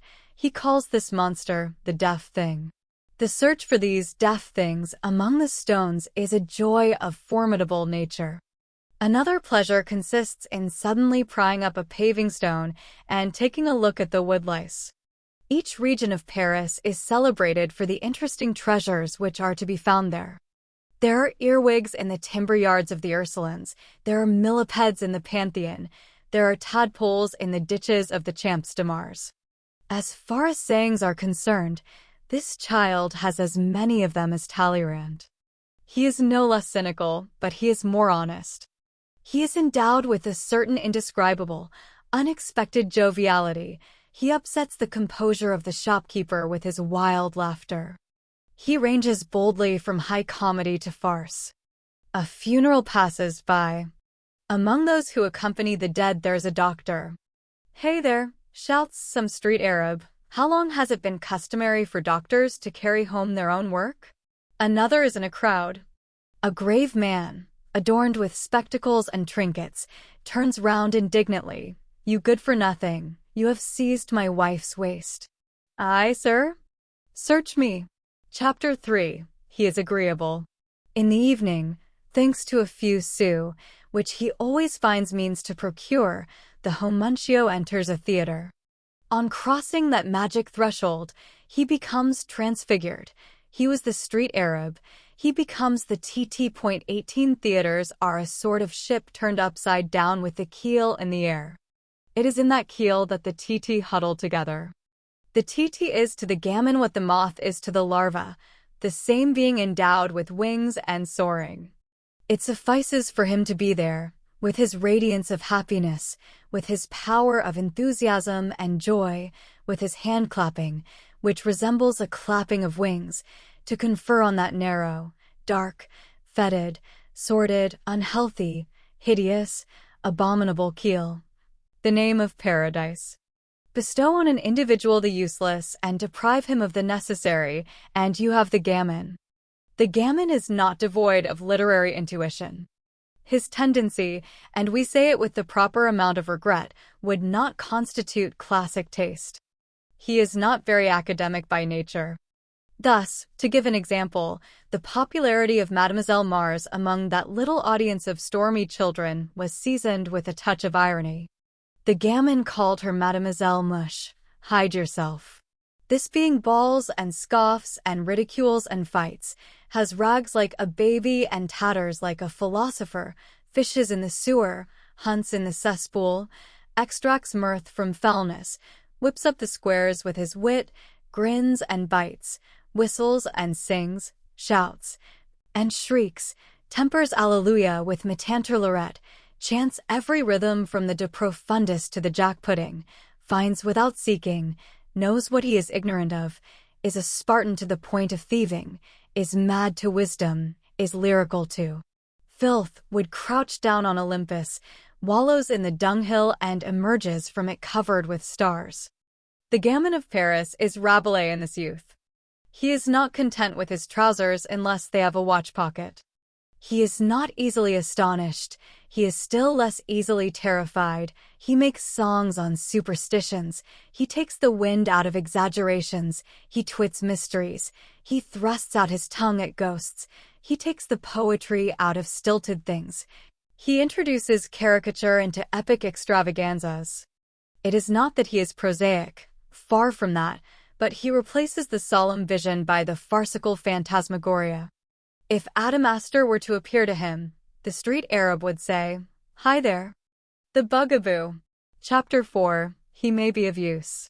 Paris begins with the lounger and ends with the street Arab, two beings of which no other city is capable, the passive acceptance, which contents itself with gazing, and the inexhaustible initiative, Prud'homme and Fouillou. Paris alone has this in its natural history. The whole of the monarchy is contained in the lounger, the whole of anarchy in the gamin. This pale child of the Parisian faubourgs lives and develops, makes connections, grows supple, in suffering, in the presence of social realities and of human things, a thoughtful witness. He thinks himself heedless, and he is not. He looks and is on the verge of laughter. He is on the verge of something else also. Whoever you may be, if your name is prejudice, abuse, ignorance, oppression, iniquity, despotism, injustice, fanaticism, tyranny, beware of the gaping gamin. The little fellow will grow up. Of what clay is he made? Of the first mud that comes to hand. A handful of dirt, a breath, and behold Adam. It suffices for a god to pass by. A god has always passed over the street Arab. Fortune labors at this tiny being. By the word fortune we mean chance, to some extent. That pygmy kneaded out of common earth, ignorant, unlettered, giddy, vulgar, low. Will that become an Ionian or a Boeotian? Wait, Currit Rhoda, the spirit of Paris, that demon which creates the children of chance and the men of destiny, reversing the process of the Latin potter, makes of a jug an amphora. Chapter 5. His Frontiers. The gamin loves the city. He also loves solitude, since he has something of the sage in him. Urbis amadier, like Fuscus, ruris amadier, like Flaccus. To roam thoughtfully about, that is to say, to lounge, is a fine employment of time in the eyes of the philosopher, particularly in that rather illegitimate species of campaign, which is tolerably ugly but odd and composed of two natures, which surrounds certain great cities, notably Paris. To study the suburbs is to study the amphibious animal. End of the trees, beginning of the roofs, end of the grass, beginning of the pavements, end of the furrows, beginning of the shops, end of the wheel ruts, beginning of the passions, end of the divine murmur, beginning of the human uproar. Hence an extraordinary interest. Hence, in these not very attractive places, indelibly stamped by the passing stroller with the epithet, melancholy, the apparently objectless promenades of the dreamer.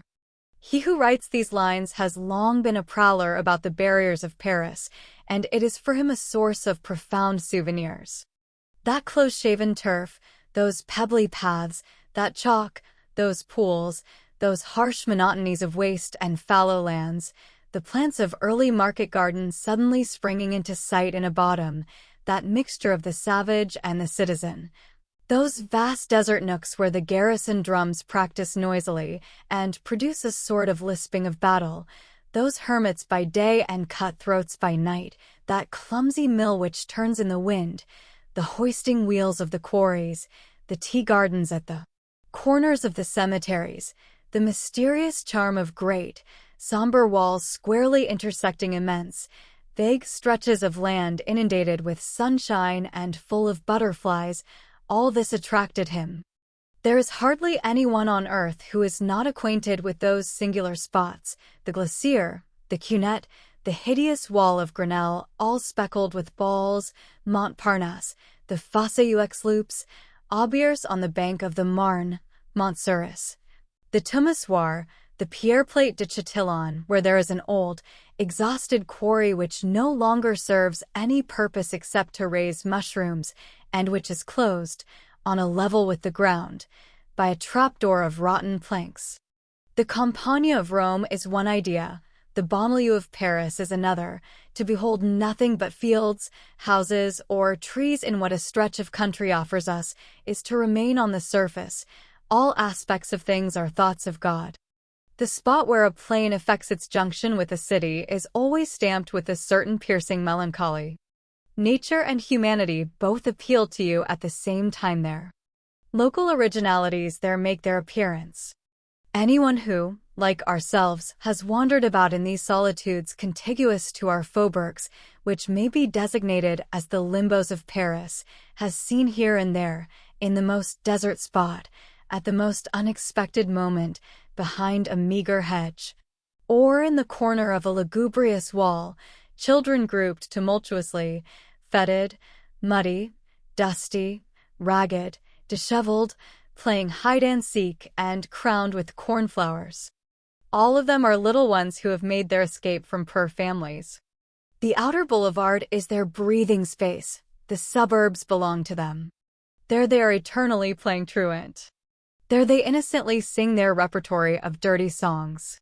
There they are, or rather, there they exist, far from every eye, in the sweet light of May or June, kneeling round a hole in the ground, snapping marbles with their thumbs, quarreling over half-farthings, irresponsible, volatile, free and happy, and no sooner do they catch sight of you than they recollect that they have an industry, and that they must earn their living, and they offer to sell you an old woolen stocking filled with cockchafers or a bunch of lilacs. These encounters with strange children are one of the charming and at the same time poignant graces of the environs of Paris. Sometimes there are little girls among the throng of boys, are they their sisters, who are almost young maidens, thin, feverish, with sunburnt hands, covered with freckles, crowned with poppies and ears of rye, gay, haggard, barefooted. They can be seen devouring cherries among the wheat. In the evening they can be heard laughing. These groups, warmly illuminated by the full glow of midday, or indistinctly seen in the twilight, occupy the thoughtful man for a very long time, and these visions mingle with his dreams. Paris, center, banlieue, circumference, this constitutes all the earth to those children. They never venture beyond this. They can no more escape from the Parisian atmosphere than fish can escape from the water. For them, nothing exists 2 leagues beyond the barriers. Ivry, Gentilly, Arcueil, Belleville, Aubervilliers, Ménilmontant, Choisy-le-Roi, Billancourt, Meudon, Issy, Vanvres, Sèvres, Puteaux, Neuilly, Gennevilliers, Colombes, Romainville, Chatou, Asnières, Bougival, Nanterre, Enghien, Noisy-le-Sec, Nogent, Gournay, Drancy, Gonesse. The universe ends there. Chapter 6. A Bit of History. At the epoch, nearly contemporary by the way, when the action of this book takes place, there was not, as there is today, a policeman at the corner of every street, a benefit which there is no time to discuss here. Stray children abounded in Paris. The statistics give an average of 260 homeless children picked up annually at that period by the police patrols in unenclosed lands, in houses in process of construction, and under the arches of the bridges. One of these nests, which has become famous, produced the swallows of the bridge of Arcola. This is, moreover, the most disastrous of social symptoms. All crimes of the man begin in the vagabondage of the child. Let us make an exception in favor of Paris, nevertheless. In a relative measure, and in spite of the souvenir which we have just recalled, the exception is just. While in any other great city the vagabond child is a lost man, while nearly everywhere the child left to itself is, in some sort, sacrificed and abandoned to a kind of fatal immersion in the public vices which devour in him honesty and conscience. The street boy of Paris, we insist on this point, however defaced and injured on the surface, is almost intact on the interior. It is a magnificent thing to put on record, and one which shines forth in the splendid probity of our popular revolutions, that a certain incorruptibility results from the idea which exists in the air of Paris, as salt exists in the water of the ocean. To breathe Paris preserves the soul. What we have just said takes away nothing of the anguish of heart which one experiences every time that one meets one of these children around whom one fancies that he beholds floating the threads of a broken family. In the civilization of the present day, incomplete as it still is, it is not a very abnormal thing to behold these fractured families pouring themselves out into the darkness, not knowing clearly what has become of their children, and allowing their own entrails to fall on the public highway. Hence these obscure destinies. This is called, for this sad thing has given rise to an expression, to be cast on the pavements of Paris. Let it be said by the way, that this abandonment of children was not discouraged by the ancient monarchy. A little of Egypt and Bohemia in the lower regions suited the upper spheres and compassed the aims of the powerful. The hatred of instruction for the children of the people was a dogma. What is the use of half-lights? Such was the countersign. Now, the erring child is the corollary of the ignorant child. Besides this, the monarchy sometimes was in need of children, and in that case it skimmed the streets. Under Louis XIV, not to go any further back, the king rightly desired to create a fleet. The idea was a good one. But let us consider the means. There can be no fleet if, beside the sailing ship, that plaything of the winds, and for the purpose of towing it, in case of necessity, there is not the vessel which goes where it pleases, either by means of oars or of steam. The galleys were then to the marine what steamers are today. Therefore, galleys were necessary, but the galley is moved only by the galley slave, hence, galley slaves were required. Colbert had the commissioners of provinces and the parliaments make as many convicts as possible. The magistracy showed a squint is highly esteemed. Chapter 8, in which the reader will find a charming saying of the last king. In summer, he metamorphoses himself into a frog, and in the evening, when night is falling, in front of the bridges of Austerlitz and Jena, from the tops of coal wagons and the washerwomen's boats, he hurls himself headlong into the Seine, and into all possible infractions of the laws of modesty and of the police.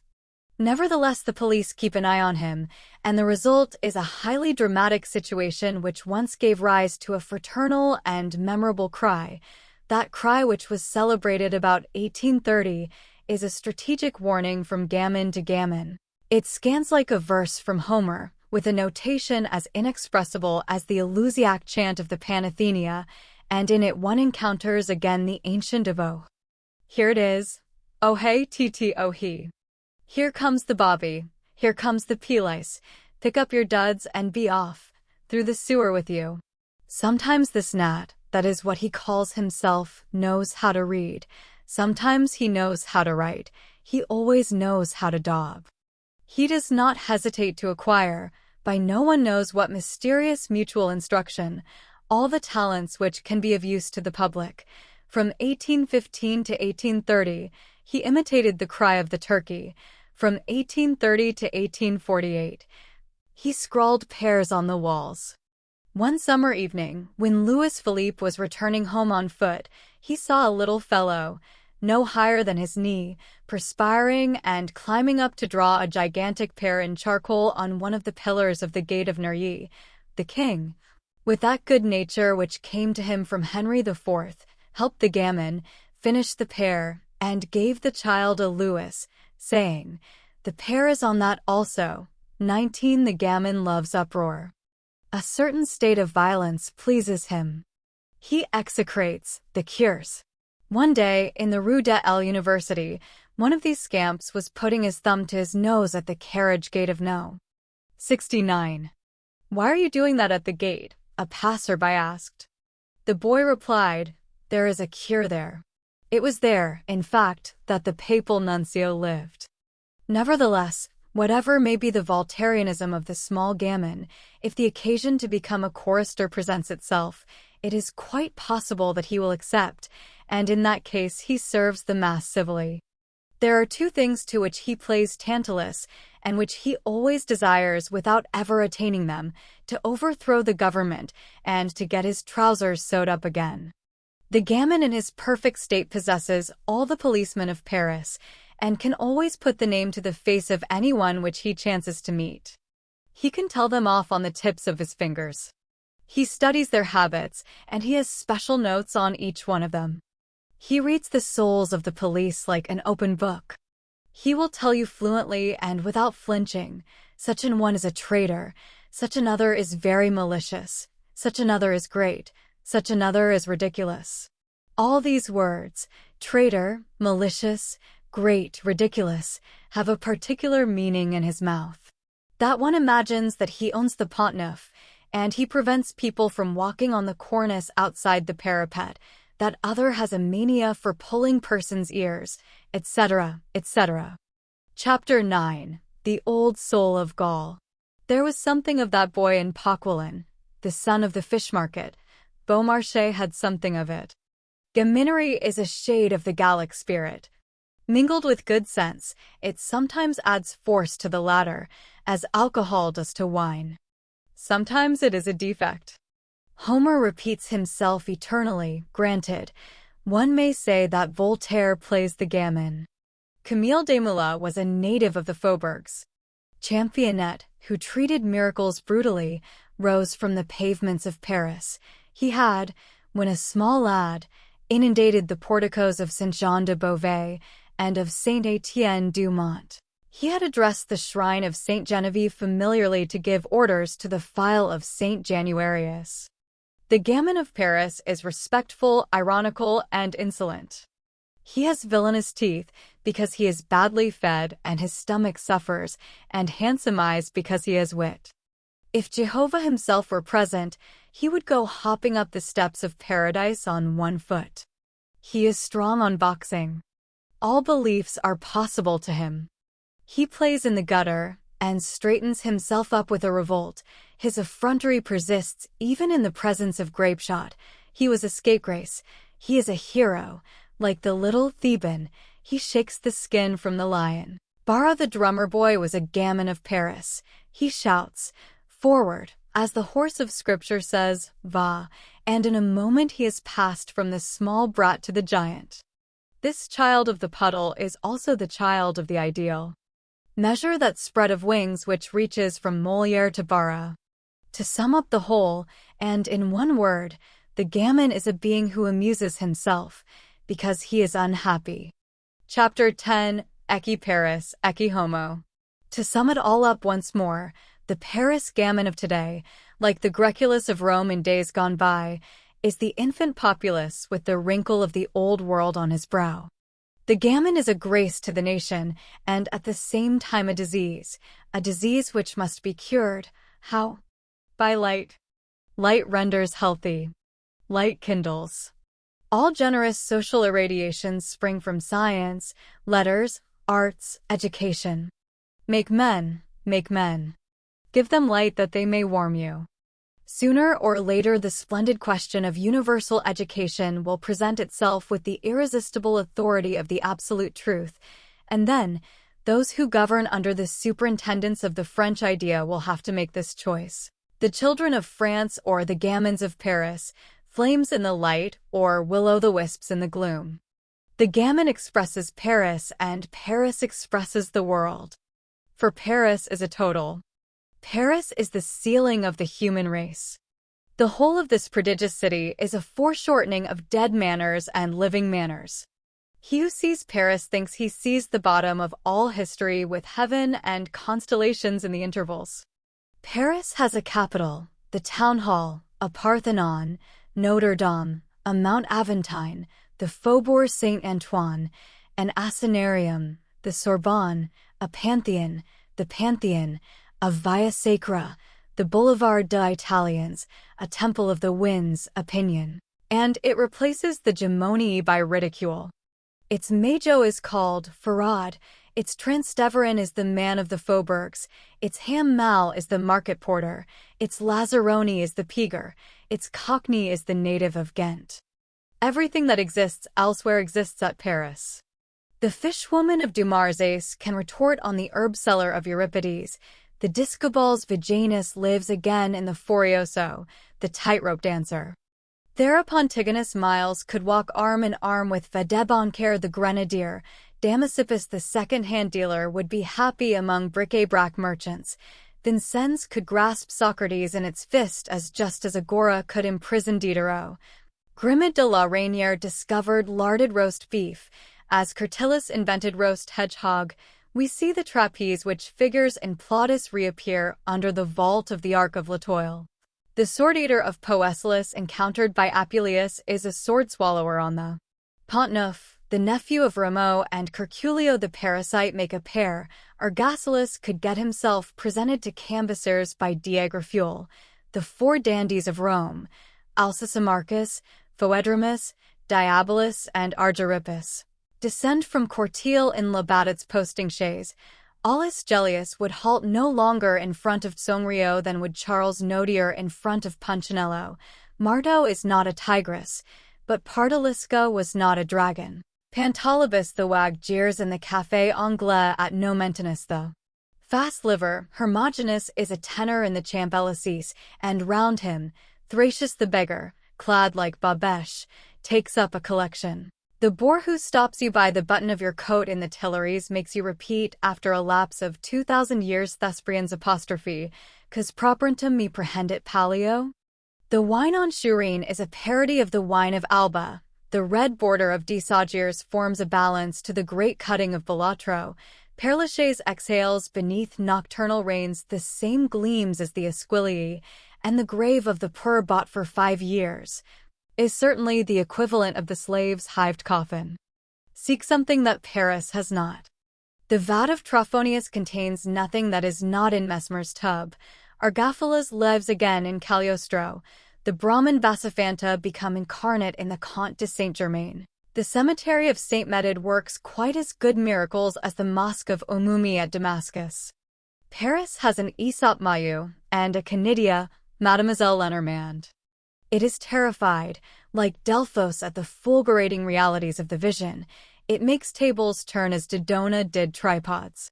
It places the grisette on the throne, as Rome placed the courtesan there, and, taking it all together, if Louis XV is worse than Claudian, Madame du Barry is better than Messalina.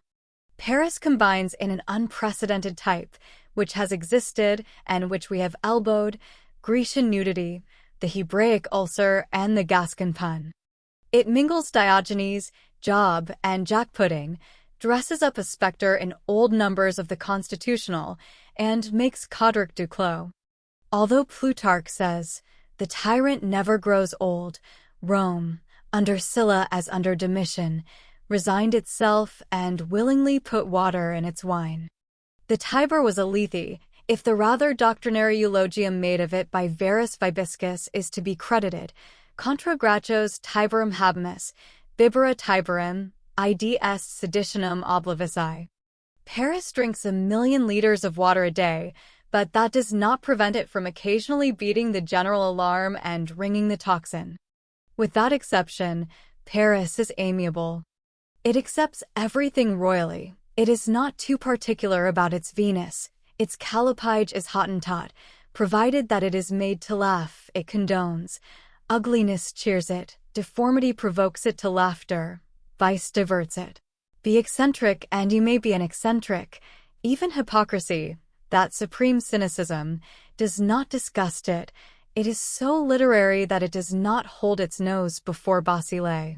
and is no more scandalized by the prayer of Tartuffe than Horace was repelled by the hiccup of Priapus. No trait of the universal face is lacking in the profile of Paris.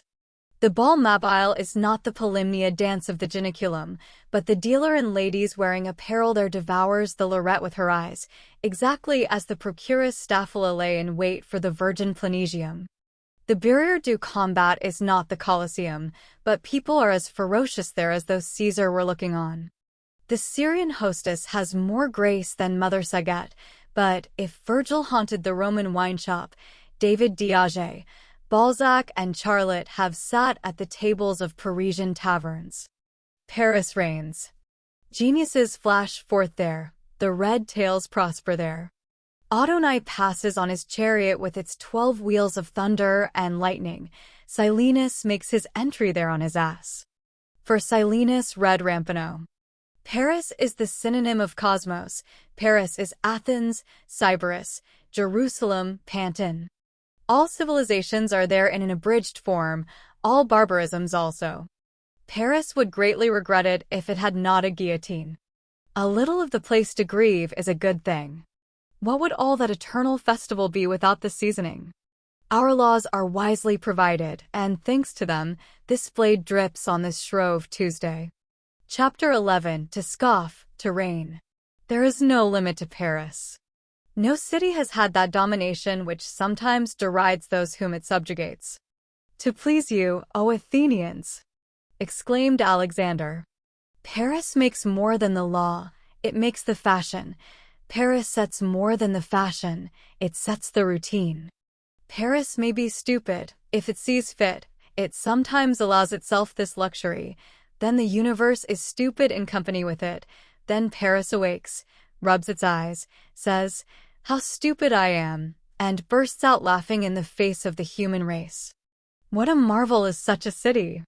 It is a strange thing that this grandioseness and this burlesque should be amicable neighbors, that all this majesty should not be thrown into disorder by all this parody, and that this same mouth can today blow into the trump of the judgment day, and tomorrow into the reed flute.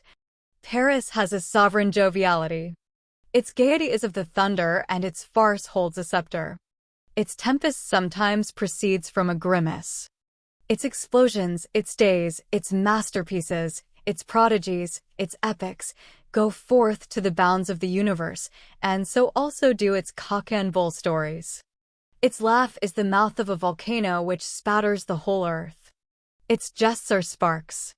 It imposes its caricatures as well as its ideal on people.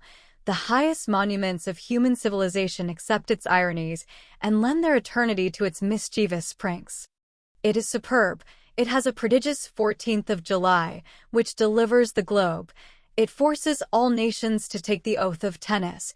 Its night of the 4th of August dissolves in 3 hours 1,000 years of feudalism. It makes of its logic the muscle of unanimous will.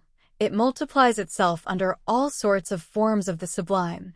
It fills with its light Washington, Kosciuszko, Bolivar, Botzaris, Riego, Bain, Manin, Lopez, John Brown, Garibaldi. It is everywhere where the future is being lighted up at Boston in 1779, at the Isle de Lyon in 1820, at Pest in 1848, at Palermo in 1860, it whispers the mighty countersign, Liberty.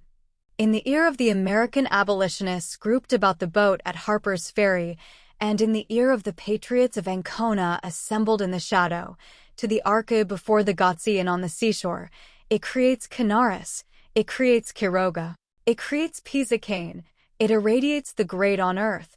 It was while proceeding whither its breath urged them, that Byron perished at Missolonghi, and that Mazet died at Barcelona. It is the tribune under the feet of Mirabeau, and a crater under the feet of Robespierre. Its books, its theater, its art, its science, its literature, its philosophy, are the manuals of the human race. It has Pascal, Renier, Corneille, Descartes, Jean-Jacques, Voltaire for all moments, Molière for all centuries. It makes its language to be talked by the universal mouth, and that language becomes the word. It constructs in all minds the idea of progress, The liberating dogmas which it forges are for the generation's trusty friends, and it is with the soul of its thinkers and its poets that all heroes of all nations have been made since 1789. This does not prevent vagabondism. And that enormous genius which is called Paris, while transfiguring the world by its light, sketches in charcoal Bouginier's nose on the wall of the Temple of Theseus and writes Crédeville the thief on the pyramids. Paris is always showing its teeth. When it is not scolding, it is laughing. Such is Paris. The smoke of its roofs forms the ideas of the universe. A heap of mud and stone, if you will, but above all, a moral being. It is more than great, it is immense. Why? Because it is daring. To dare, that is the price of progress. All sublime conquests are, more or less, the prizes of daring. In order that the revolution should take place, it does not suffice that Montesquieu should foresee it, that Diderot should preach it, that Beaumarchais should announce it, that Condorcet should calculate it, that Arouet should prepare it, that Rousseau should premeditate it. It is necessary that Danton should dare it. The cry, audacity, is a fiat lux. It is necessary, for the sake of the forward march of the human race, that there should be proud lessons of courage permanently on the heights. Daring deeds dazzle history and are one of man's great sources of light. The dawn dares when it rises. To attempt, to brave, to persist, to persevere, to be faithful to oneself, to grasp fate bodily, to astound catastrophe by the small amount of fear that it occasions us, now to affront unjust power, again to insult drunken victory. To hold one's position, to stand one's ground, that is the example which nations need, that is the light which electrifies them. The same formidable lightning proceeds from the torch of Prometheus to Cambronne's short pipe. Chapter 12. The future latent in the people. As for the Parisian populace, even when a man grown, it is always the street Arab. To paint the child is to paint the city, and it is for that reason that we have studied this eagle in this errant sparrow. It is in the faubourgs, above all, we maintain, that the Parisian race appears. There is the pure blood, there is the true physiognomy. There this people toils and suffers, and suffering and toil are the two faces of man. There exist there immense numbers of unknown beings, among whom swarm types of the strangest, from the porter of La Rapide to the knacker of Montfaucon. Fex urbis, exclaims Cicero. Mob, adds Burke, indignantly. Rabble, multitude, populace. These are words and quickly uttered. But so be it. What does it matter? What is it to me if they do go barefoot? They do not know how to read. So much the worse. Would you abandon them for that? Would you turn their distress into a malediction? Cannot the light penetrate these masses?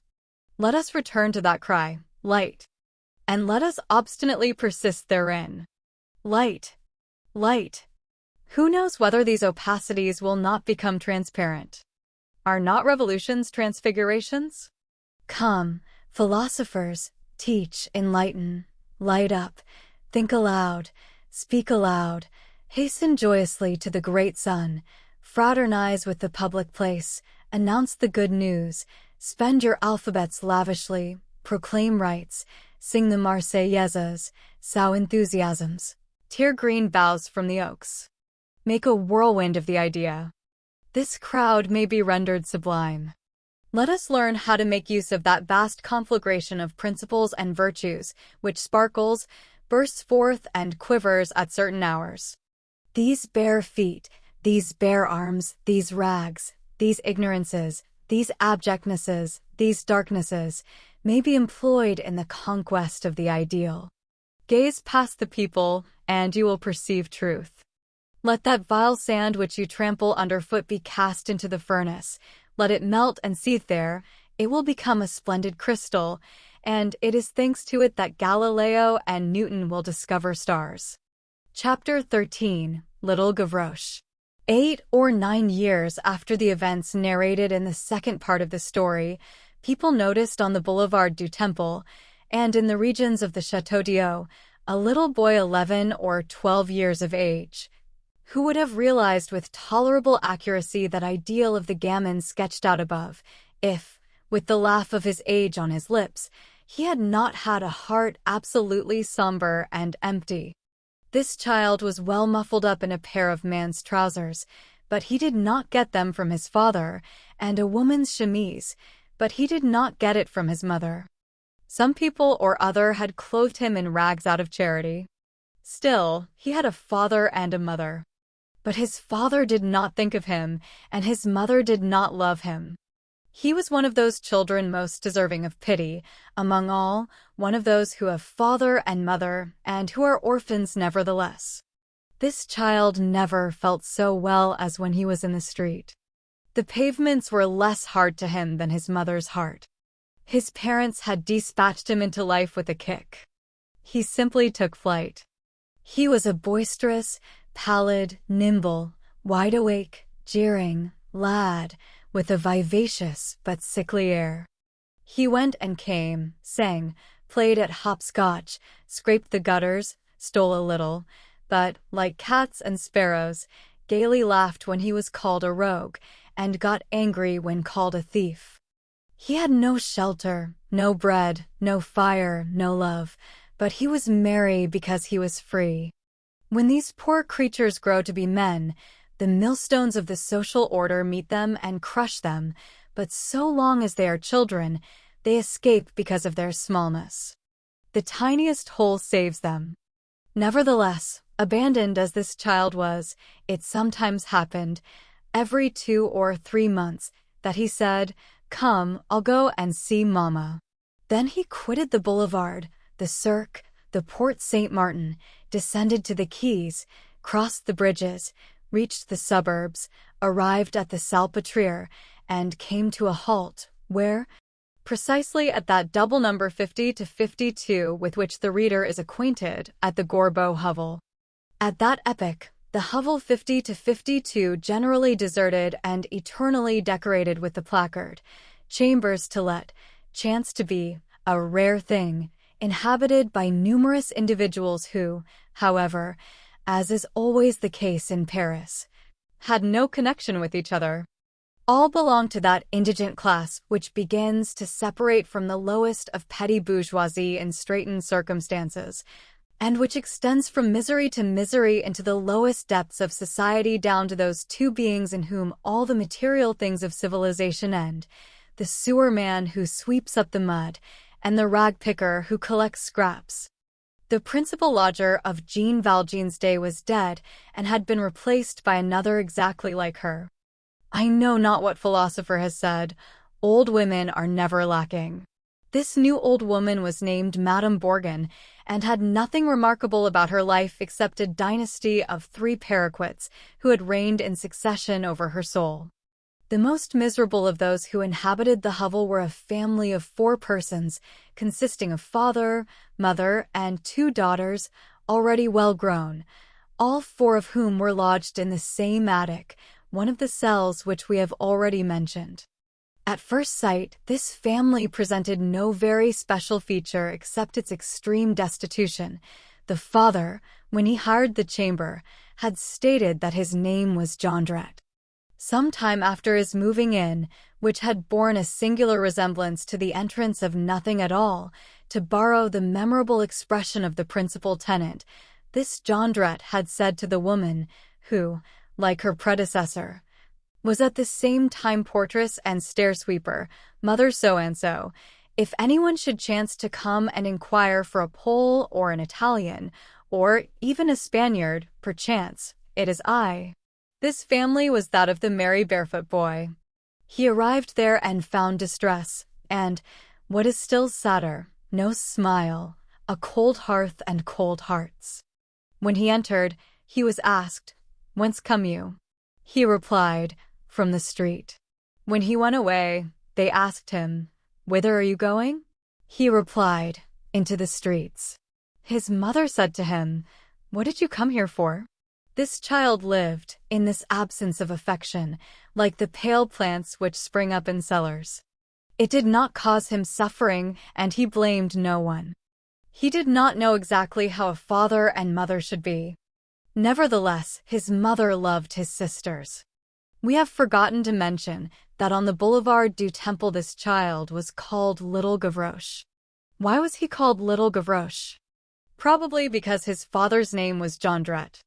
It seems to be the instinct of certain wretched families to break the thread. The chamber which the Jondrettes inhabited in the Gorbeau hovel was the last at the end of the corridor.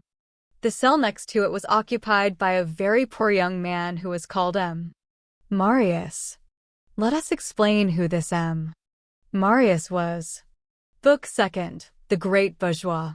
Chapter 1, 90 Years and 32 Teeth. In the Rue Boucherat, Rue de Normandy, and the Rue de Saint-Ange there still exist a few ancient inhabitants who have preserved the memory of a worthy man named M. Gillenormand, and who mention him with complaisance. This good man was old when they were young. This silhouette has not yet entirely disappeared, for those who regard with melancholy that vague swarm of shadows which is called the past, from the labyrinth of streets in the vicinity of the Temple to which, under Louis XIV, the names of all the provinces of France were appended exactly as in our day. The streets of the new Tivoli quarter have received the names of all the capitals of Europe, a progression, by the way, in which progress is visible. M. Gillenormand, who was as much alive as possible in 1831, was one of those men who had become curiosities to be viewed, simply because they have lived a long time, and who are strange because they formerly resembled everybody, and now resemble nobody. He was a peculiar old man, and in very truth, a man of another age, the real, complete, and rather haughty bourgeois of the 18th century, who wore his good, old bourgeoisie with the air with which marquises wear their marquisates. He was over 90 years of age, his walk was erect, he talked loudly, saw clearly, drank neat, ate, slept, and snored. He had all 32 of his teeth. He only wore spectacles when he read. He was of an amorous disposition, but declared that, for the last 10 years, he had wholly and decidedly renounced women. He could no longer please, he said. He did not add, I am too old, but I am too poor. He said, if I were not ruined, all he had left, in fact, was an income of about 15,000 francs. His dream was to come into an inheritance and to have 100,000 livres income for mistresses. He did not belong, as the reader will perceive, to that puny variety of octogenaries who, like M. de Voltaire, have been dying all their life. His was no longevity of a cracked pot. This jovial old man had always had good health. He was superficial, rapid, easily angered. He flew into a passion at everything, generally quite contrary to all reason. When contradicted, he raised his cane. He beat people as he had done in the great century.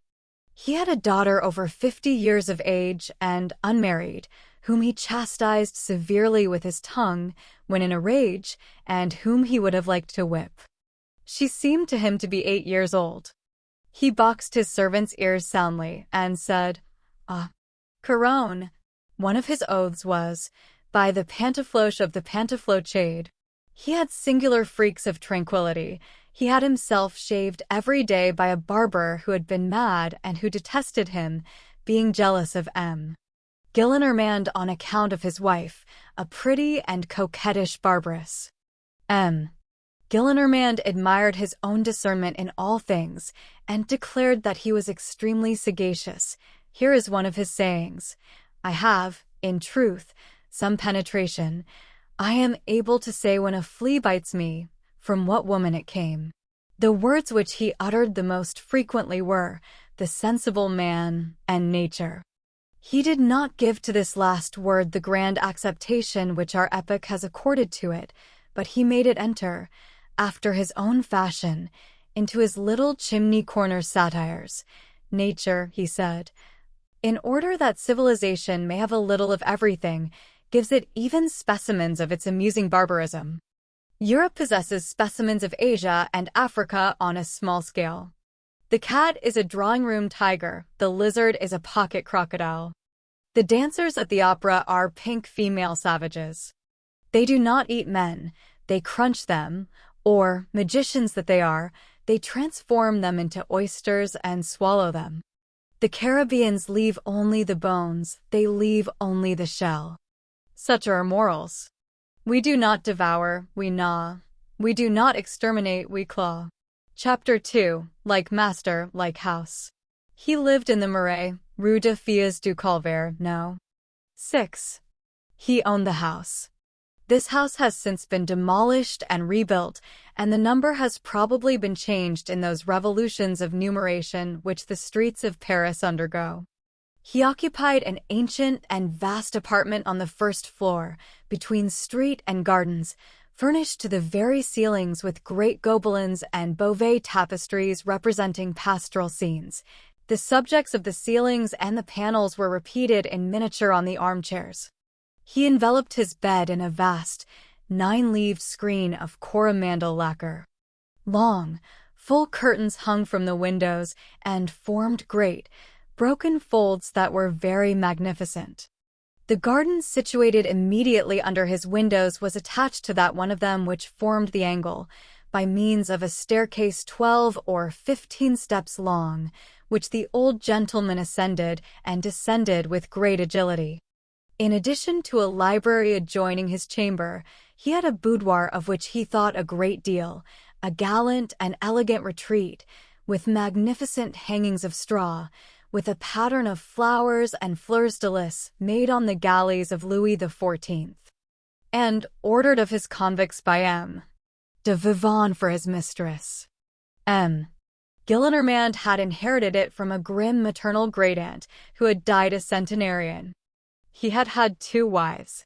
His manners were something between those of the courtier, which he had never been, and the lawyer, which he might have been. He was gay and caressing when he had a mind. In his youth he had been one of those men who are always deceived by their wives and never by their mistresses, because they are, at the same time, the most sullen of husbands and the most charming of lovers in existence. He was a connoisseur of painting. He had in his chamber a marvelous portrait of no one knows whom, painted by Jordians, executed with great dashes of the brush, with millions of details, in a confused and haphazard manner. M. Gillenormand's attire was not the habit of Louis XIV, nor yet that of Louis XVI. It was that of the incroyables of the Directory. He had thought himself young up to that period and had followed the fashions. His coat was of lightweight cloth with voluminous revers, a long swallow-tail and large steel buttons. With this he wore knee breeches and buckle shoes. He always thrust his hands into his fobs. He said authoritatively, "The French Revolution is a heap of blackguards." Chapter 3, Luc Esprit. At the age of 16, one evening at the opera, he had had the honor to be stared at through opera glasses by 2 beauties at the same time, ripe and celebrated beauties then, and sung by Voltaire, the Camargo and the Sal. Caught between 2 fires, he had beaten a heroic retreat towards a little dancer, a young girl named Nayenry, who was 16 like himself, obscure as a cat, and with whom he was in love. He abounded in memories. He was accustomed to exclaim, "How pretty she was, that Gamardini Gamardinette, the last time I saw her at Longchamps, her hair curled in sustained sentiments, with her cummency of turquoises, her gown of the color of persons newly arrived, and her little agitation muff." He had worn in his young manhood a waistcoat of Nain-Londrin, which he was fond of talking about effusively. "I was dressed like a Turk of the Levantin," said he. Madame de Boufflers, having seen him by chance when he was 20, had described him as a charming fool. He was horrified by all the names which he saw in politics and in power, regarding them as vulgar and bourgeois. He read the journals, the newspapers, the gazettes, as he said, stifling outbursts of laughter the while. "Oh," he said, "what people these are! Corbière, Human, Casimir Purrier, there's a minister for you." I can imagine this in a journal. M. Gillenormand, minister, that would be a farce. Well, they are so stupid that it would pass. He merrily called everything by its name, whether decent or indecent, and did not restrain himself in the least before ladies. He uttered coarse speeches, obscenities, and filth with a certain tranquility and lack of astonishment which was elegant. It was in keeping with the unceremoniousness of his century. It is to be noted that the age of periphrase in verse was the age of crudities in prose. His godfather had predicted that he would turn out a man of genius, and had bestowed on him these two significant names, Luc Esprit. Chapter 4. A Centenarian Aspirant. He had taken prizes in his boyhood at the College of Moulins, where he was born, and he had been crowned by the hand of the Duc de Nivernais, whom he called the Duc de Nevers. Neither the Convention, nor the death of Louis XVI, nor the Napoleon, nor the return of the Bourbons, nor anything else had been able to efface the memory of this crowning. The Duc de Nevers was, in his eyes, the great figure of the century. "What a charming grand seigneur," he said, "and what a fine air he had with his blue ribbon." In the eyes of M. Gillenormand, Catherine II had made reparation for the crime of the partition of Poland by purchasing, for 3,000 rubles, the secret of the elixir of gold, from Bestuchev. He grew animated on this subject. "The elixir of gold," he exclaimed, "the yellow dye of Bestuchev, General Lamotte's drops, in the 18th century. This was the great remedy for the catastrophes of love, the panacea against Venus." At 1 Louis the half-ounce phial. Louis XV sent 200 phials of it to the Pope. He would have been greatly irritated and thrown off his balance had anyone told him that the elixir of gold is nothing but the perchloride of iron. M. Gillenormand adored the Bourbons, and had a horror of 1789. He was forever narrating in what manner he had saved himself during the Terror, and how he had been obliged to display a vast deal of gaiety and cleverness in order to escape having his head cut off. If any young man ventured to pronounce an eulogium on the Republic in his presence, he turned purple and grew so angry that he was on the point of swooning. He sometimes alluded to his 90 years, and said, "I hope that I shall not see 93 twice." On these occasions, he hinted to people that he meant to live to be 100. Chapter 5. Basque and Nicolette. He had theories.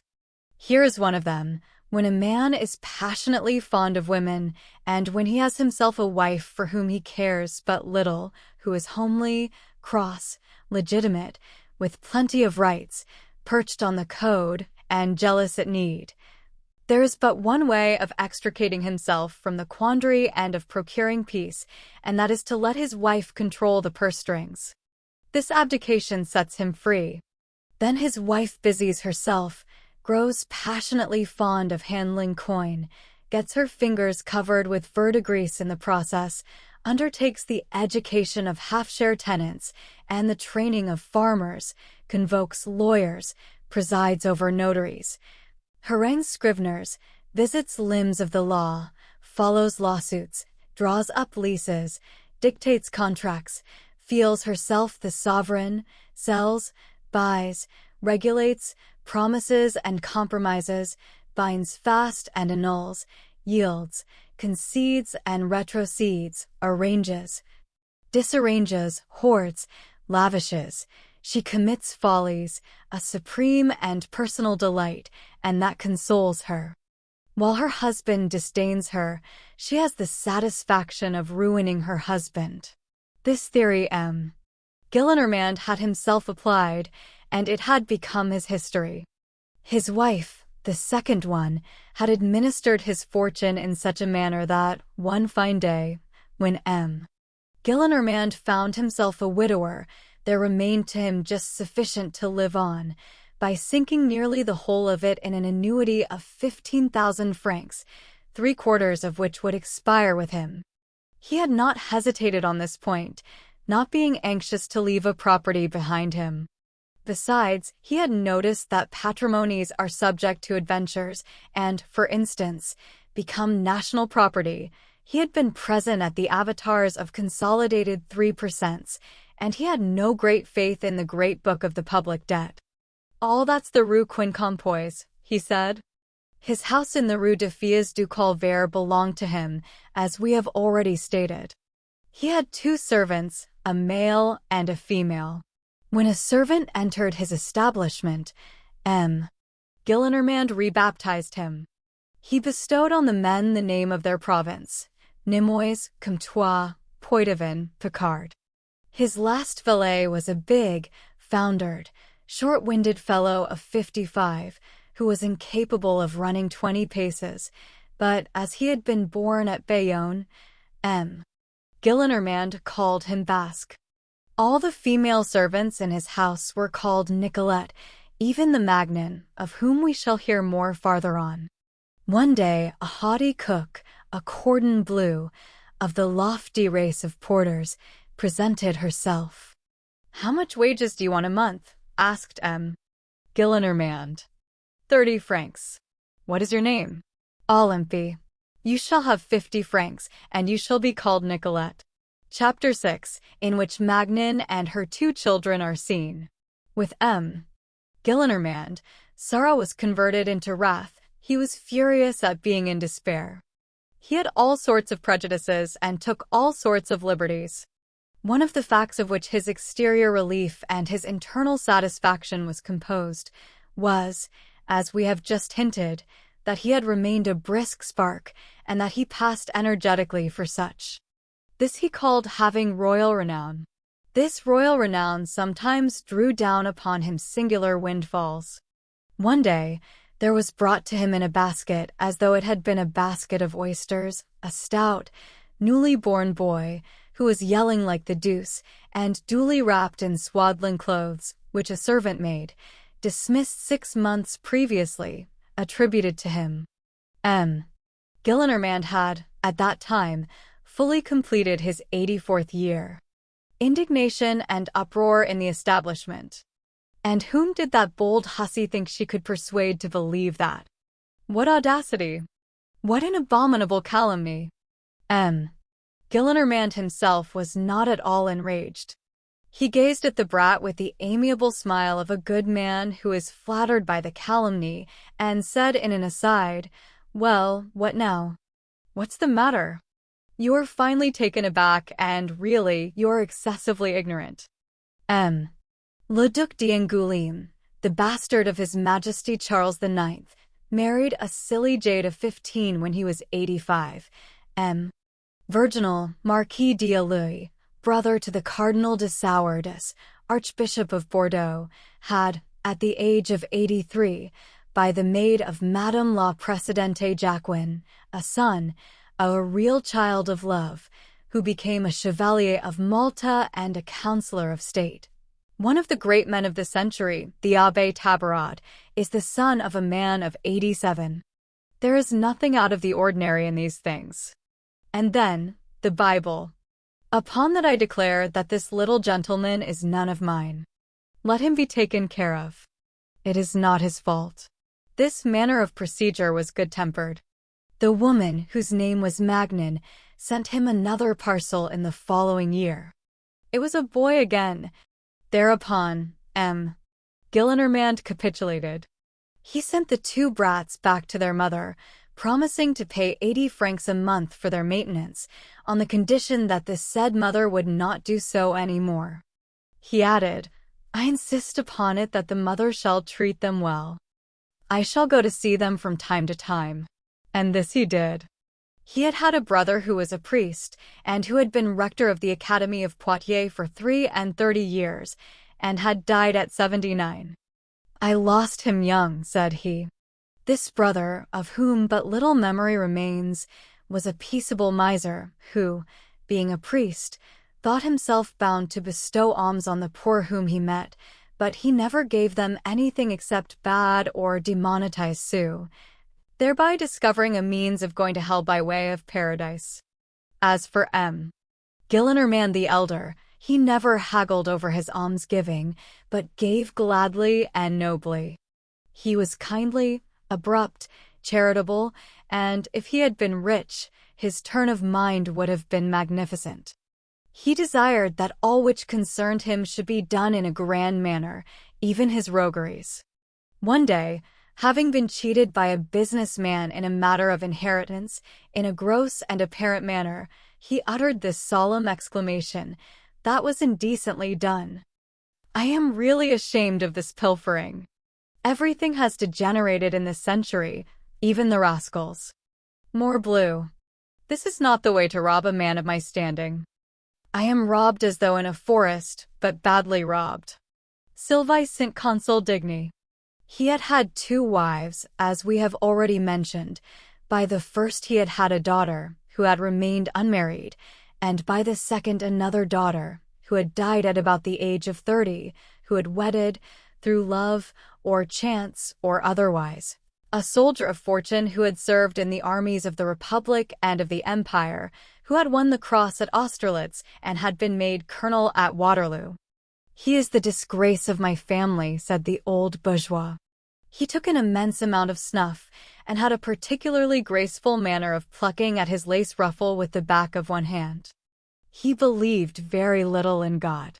Chapter 7 Rule: Receive no one except in the evening. Such was M. Lucas Gillenormand, who had not lost his hair, which was grey rather than white, and which was always dressed in dog's ears. To sum up, he was venerable in spite of all this. He had something of the 18th century about him, frivolous and great. In 1814 and during the early years of the Restoration, M. Gillenormand, who was still young, he was only 74, lived in the Faubourg Saint-Germain, Rue Servandoni, near Saint-Sulpice. He had only retired to the Marais when he quitted society, long after attaining the age of 80. And, on abandoning society, he had immured himself in his habits. The principal one, and that which was invariable, was to keep his door absolutely closed during the day, and never to receive anyone whatever except in the evening. He dined at 5 o'clock, and after that his door was open. That had been the fashion of his century, and he would not swerve from it. "The day is vulgar," said he, "and deserves only a closed shutter. Fashionable people only light up their minds when the zenith lights up its stars." And he barricaded himself against everyone, even had it been the king himself. This was the antiquated elegance of his day. Chapter 8 2. Do not make a pair. We have just spoken of M. Gillenormand's 2 daughters. They had come into the world 10 years apart. In their youth they had borne very little resemblance to each other, either in character or countenance, and had also been as little like sisters to each other as possible. The youngest had a charming soul, which turned towards all that belongs to the light, was occupied with flowers, with verses, with music, which fluttered away into glorious space, enthusiastic, ethereal, and was wedded from her very youth in ideal to a vague and heroic figure. The elder had also her chimera. She espied in the azure some very wealthy purveyor, a contractor, a splendidly stupid husband, a million-made man, or even a prefect, the receptions of the prefecture, an usher in the antechamber with a chain on his neck, official balls, the harangues of the town hall, to be Madame la Préfète. All this had created a whirlwind in her imagination.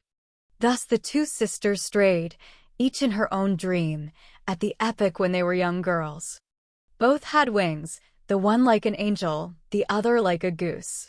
No ambition is ever fully realized, here below at least. No paradise becomes terrestrial in our day. The younger wedded the man of her dreams, but she died. The elder did not marry at all. At the moment when she makes her entrance into this history which we are relating, she was an antique virtue, an incombustible prude, with one of the sharpest noses, and one of the most obtuse minds that it is possible to see. A characteristic detail, outside of her immediate family, no one had ever known her first name. She was called Mademoiselle Gillenormand, the elder. In the matter of cant, Mademoiselle Gillenormand could have given points to a miss. Her modesty was carried to the other extreme of blackness. She cherished a frightful memory of her life. One day, a man had beheld her garter. Age had only served to accentuate this pitiless modesty. Her gamp was never sufficiently opaque and never ascended sufficiently high. She multiplied clasps and pins where no one would have dreamed of looking. The peculiarity of prudery is to place all the more sentinels in proportion as the fortress is the less menaced. Nevertheless, let him who can explain these antique mysteries of innocence. She allowed an officer of the Lancers, her grand-nephew, named Theodule, to embrace her without displeasure. In spite of this favored Lancer, the label, prude, under which we have classed her, suited her to absolute perfection. Mademoiselle Gillenormand was a sort of twilight soul. Prudery is a demi-virtue and a demi-vice. To prudery she added bigotry, a well-assorted lining. She belonged to the Society of the Virgin, wore a white veil on certain festivals, mumbled special orisons, revered the holy blood, venerated the Sacred Heart, remained for hours in contemplation before a Rococo Jesuit altar in a chapel which was inaccessible to the rank and file of the faithful, and there allowed her soul to soar among little clouds of marble and through great rays of gilded wood. She had a chapel friend, an ancient virgin like herself, named Mademoiselle Vaubois, who was a positive blockhead, and beside whom Mademoiselle Gillenormand had the pleasure of being an eagle. Beyond the Agnus Dei and Ave Maria, Mademoiselle Vaubois had no knowledge of anything except of the different ways of making preserves. Mademoiselle Vaubois, perfect in her style, was the ermine of stupidity without a single spot of intelligence. Let us say it plainly, Mademoiselle Gillenormand had gained rather than lost as she grew older. This is the case with passive natures. She had never been malicious, which is relative kindness, and then years wear away the angles, and the softening which comes with time had come to her. She was melancholy with an obscure sadness of which she did not herself know the secret. There breathed from her whole person the stupor of a life that was finished, and which had never had a beginning. She kept house for her father. Gillenormand had his daughter near him, as we have seen that Monseigneur Bienvenu had his sister with him. These households comprised of an old man and an old spinster are not rare, and always have the touching aspect of two weaknesses leaning on each other for support. There was also in this house, between this elderly spinster and this old man, a child, a little boy, who was always trembling and mute in the presence of Gillenormand. Gillenormand never addressed this child except in a severe voice, and sometimes, with uplifted cane, "Here, sir. Rascal, scoundrel, come here, answer me, you scamp. Just let me see you, you good-for-nothing," etc., etc. He idolized him. This was his grandson. We shall meet with this child again later on. Book 3rd, The Grandfather and the Grandson. Chapter 1. An Ancient Salon. When Gillenormand lived in the Rue Servandoni, he had frequented many very good and very aristocratic salons. Although a bourgeois, Gillenormand was received in society. As he had a double measure of wit, in the first place, that which was born with him, and secondly, that which was attributed to him, he was even sought out and made much of. He never went anywhere except on condition of being the chief person there. There are people who will have influence at any price, and who will have other people busy themselves over them. When they cannot be oracles, they turn wags. Gillenormand was not of this nature. His domination in the royalist salons which he frequented cost his self-respect nothing. He was an oracle everywhere. It had happened to him to hold his own against de Bonald and even against Benji Puivali. About 1817, he invariably passed 2 afternoons a week in a house in his own neighborhood, in the Rue Ferru, with Madame la Baronne de T., a worthy and respectable person, whose husband had been ambassador of France to Berlin under Louis XVI. Baron de T, who, during his lifetime, had gone very passionately into ecstasies and magnetic visions, had died bankrupt during the emigration, leaving, as his entire fortune, some very curious memoirs about Mesmer and his tub, in 10 manuscript volumes, bound in red morocco and gilded on the edges. Madame de T had not published the memoirs out of pride and maintained herself on a meager income which had survived no one knew how. Madame de T lived far from the court, a very mixed society, as she said, in a noble isolation, proud and poor. A few friends assembled twice a week about her widowed hearth, and these constituted a purely royalist salon. They sipped tea there and uttered groans or cries of horror at the century, the charter, the Bonapartists, the prostitution of the blue ribbon, or the Jacobinism of Louis XVIII, according as the wind veered towards elegy or dithyrambs. And they spoke in low tones of the hopes which were presented by Monsieur, afterwards Charles X. The songs of the fishwomen, in which Napoleon was called Nicholas, were received there with transports of joy. Duchesses, the most delicate and charming women in the world, went into ecstasies over couplets like the following, addressed to the Federates. Refonces dans vos culottes. L'about de chemise que vous pend. Coulon en dispachu les patriotes. Ont arbor el drapeau blanc. 20. There they amused themselves with puns which were considered terrible, with innocent plays upon words which they supposed to be venomous, with quatrains, with distiches even. Thus, upon the de Soul's ministry, a moderate cabinet of which MM. Decases and Desire were members. Pour raffermir l'outrona branle sur sa base. Il faut changer de Soul, et de Sarah et de Case. 21. Or they drew up a list of the Chamber of Peers, an abominably Jacobin chamber, and from this list they combined alliances of names, in such a manner as to form, for example, phrases like the following, Damas, Sabrin, Gauvain Saint-Cyr. All this was done merrily. In that society, they parroted the revolution. They used I know not what desires to give point to the same wrath in inverse sense. They sang their little ca-ira. Ah! Ca-ira, ca-ira, ca-ira. Les Bonapartists à la lanterne. Songs are like the guillotine. They chop away indifferently, today this head, tomorrow that. It is only a variation. In the Feuilles of Fer, which belongs to this epoch, 1816, they took part for Bastide and Jogen, because Feuilles was a Bonapartist. They designated the liberals as friends and brothers. This constituted the most deadly insult. Like certain church towers, Madame de T.'s salon had 2 cocks. One of them was M. Gillenormand, the other was Comte de la Motte Valois, of whom it was whispered about, with a sort of respect. Do you know? That is the La Motte of the affair of the necklace. These singular amnesties do occur in parties. Let us add the following. In the bourgeoisie, honored situations decay through 2 easy relations. One must beware whom one admits, in the same way that there is a loss of caloric in the vicinity of those who are cold. There is a diminution of consideration in the approach of despised persons.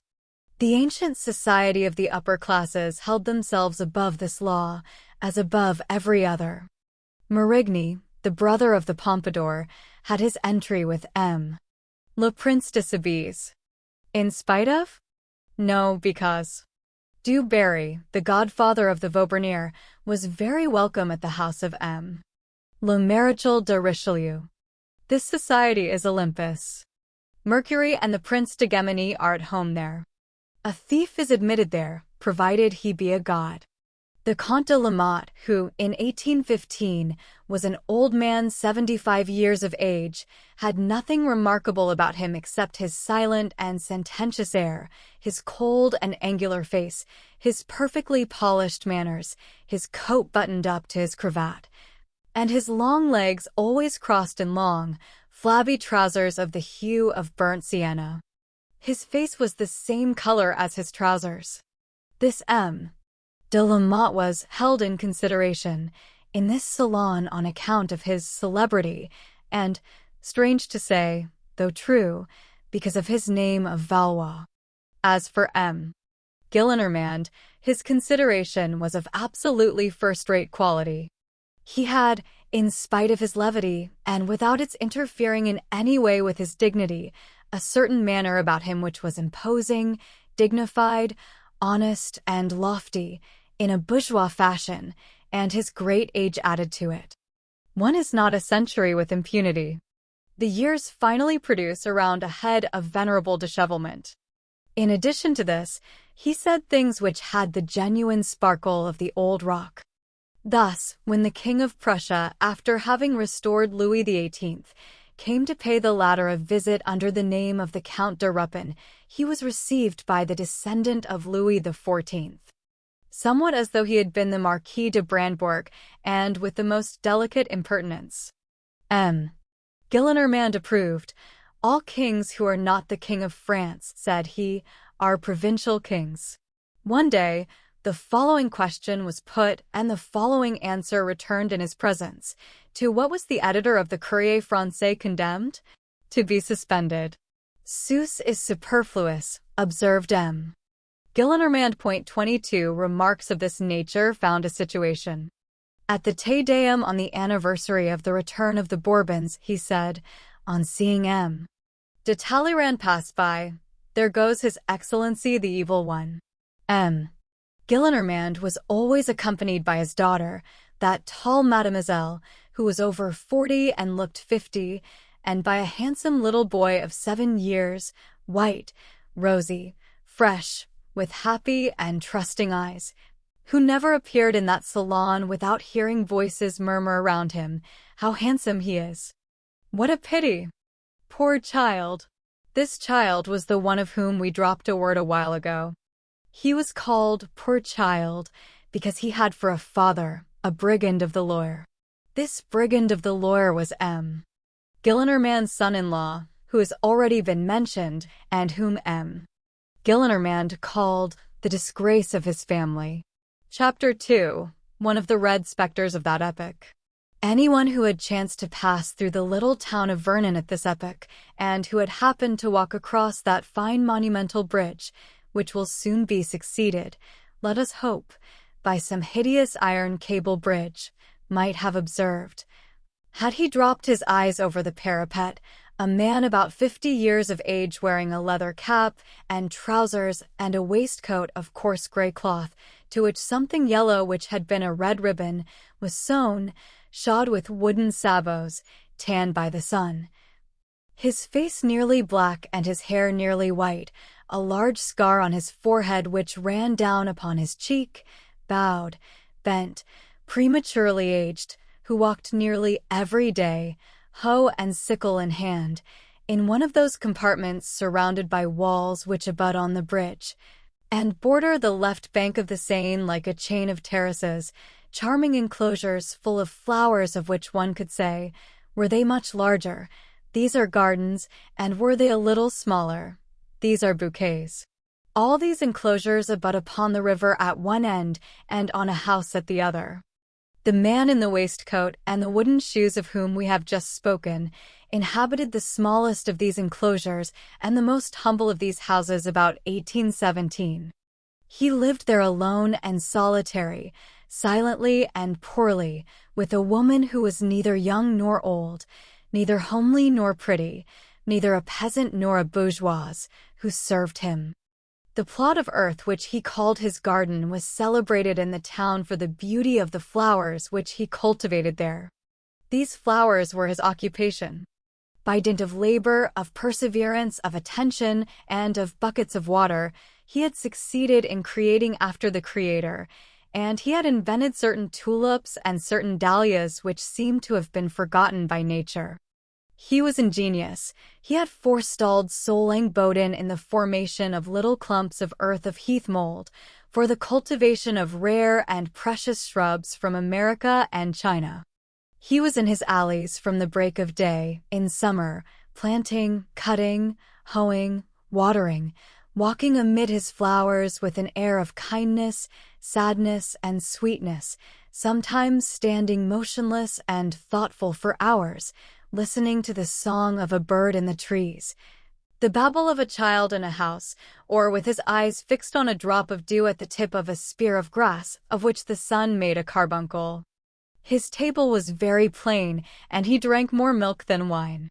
A child could make him give way, and his servant scolded him. He was so timid that he seemed shy. He rarely went out, and he saw no one but the poor people who tapped at his pain and his cure, the Abbé Mabeuf, a good old man. Nevertheless, if the inhabitants of the town, or strangers, or any chance comers, curious to see his tulips, rang at his little cottage, he opened his door with a smile. He was the brigand of the lawyer. Anyone who had, at the same time, read military memoirs, biographies, the Moniteur, and the bulletins of the Grand Army would have been struck by a name which occurs there with tolerable frequency, the name of Georges Pontmercy. When very young, this Georges Pontmercy had been a soldier in Saintonge's regiment. The Revolution broke out. Saintonge's regiment formed a part of the Army of the Rhine, for the old regiments of the monarchy preserved their names of provinces even after the fall of the monarchy, and were only divided into brigades in 1794. Pontmercy fought at Speyer, at Worms, at Neustadt, at Turkheim, at Alzey, at Mayence, where he was one of the 200 who formed Houchard's rearguard. It was the 12th to hold its ground against the corps of the Prince of Hesse, behind the old rampart of Andernach, and only rejoined the main body of the army when the enemy's cannon had opened a breach from the cord of the parapet to the foot of the glacis. He was under Kleber at Marchiennes and at the Battle of Montpalissel, where a ball from a Biscayan broke his arm. Then he passed to the frontier of Italy and was one of the 30 grenadiers who defended the Col de Tenda with Joubert. Joubert was appointed its adjutant general and Pontmercy sub-lieutenant. Pontmercy was by Berthier's side in the midst of the grapeshot of that day at Lodi, which caused Bonaparte to say, "Berthier has been cannoneer, cavalier, and grenadier." He beheld his old general, Joubert, fall at Novi, at the moment when, with uplifted saber, he was shouting, "Forward!" Having been embarked with his company in the exigencies of the campaign, on board a pinnace which was proceeding from Genoa to some obscure port on the coast, he fell into a wasp's nest of 7 or 8 English vessels. The Genoese commander wanted to throw his cannon into the sea, to hide the soldiers between decks, and to slip along in the dark as a merchant vessel. Pontmercy had the colors hoisted to the peak, and sailed proudly past under the guns of the British frigates. 20 leagues further on, his audacity having increased, he attacked with his pinnace, and captured a large English transport which was carrying troops to Sicily, and which was so loaded down with men and horses that the vessel was sunk to the level of the sea.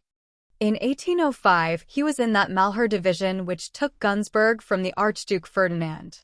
At Weltingen he received into his arms, beneath a storm of bullets, Colonel Maupetit, mortally wounded at the head of the 9th Dragoons. He distinguished himself at Austerlitz in that admirable march in echelons effected under the enemy's fire. When the cavalry of the Imperial Russian Guard crushed a battalion of the 4th of the line, Pontmercy was one of those who took their revenge and overthrew the guard. The emperor gave him the cross. Pontmercy saw Wurmser at Mantua, Malaz, and Alexandria, Mack at Ulm, made prisoners in succession. He formed a part of the 8th Corps of the Grand Army which Mortier commanded, and which captured Hamburg. Then he was transferred to the 55th of the line, which was the old regiment of Flanders. At Eylau he was in the cemetery where, for the space of 2 hours, the heroic Captain Louis Hugo, the uncle of the author of this book, sustained alone with his company of 83 men every effort of the hostile army. Pontmercy was one of the 3 who emerged alive from that cemetery. He was at Friedland. Then he saw Moscow. Then La Beresina, then Lutzen, Botzen, Dresden, Wachau, Leipzig, and the defile of Gelnhausen, then Montmirail, Château-Thierry, Craon, the banks of the Marne, the banks of the Aisne, and the redoubtable position of Laon. At Arnoux-le-Duc, being then a captain, he put 10 Cossacks to the sword, and saved, not his general, but his corporal. He was well slashed up on this occasion, and 27 splinters were extracted from his left arm alone. 8 days before the capitulation of Paris, he had just exchanged with a comrade and entered the cavalry. He had what was called under the old regime the double hand, that is to say, an equal aptitude for handling the saber or the musket as a soldier, or a squadron or a battalion as an officer.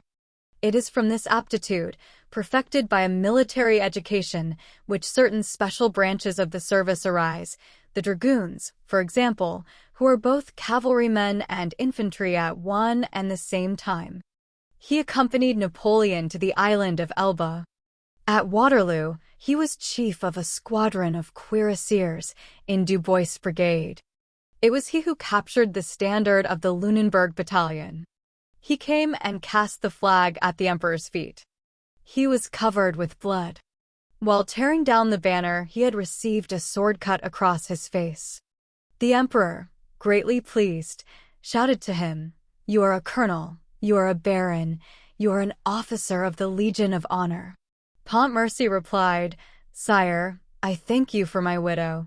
An hour later, he fell in the ravine of Ohain. Now, who was this George Pontmercy? He was the same brigand of the Loire. We have already seen something of his history.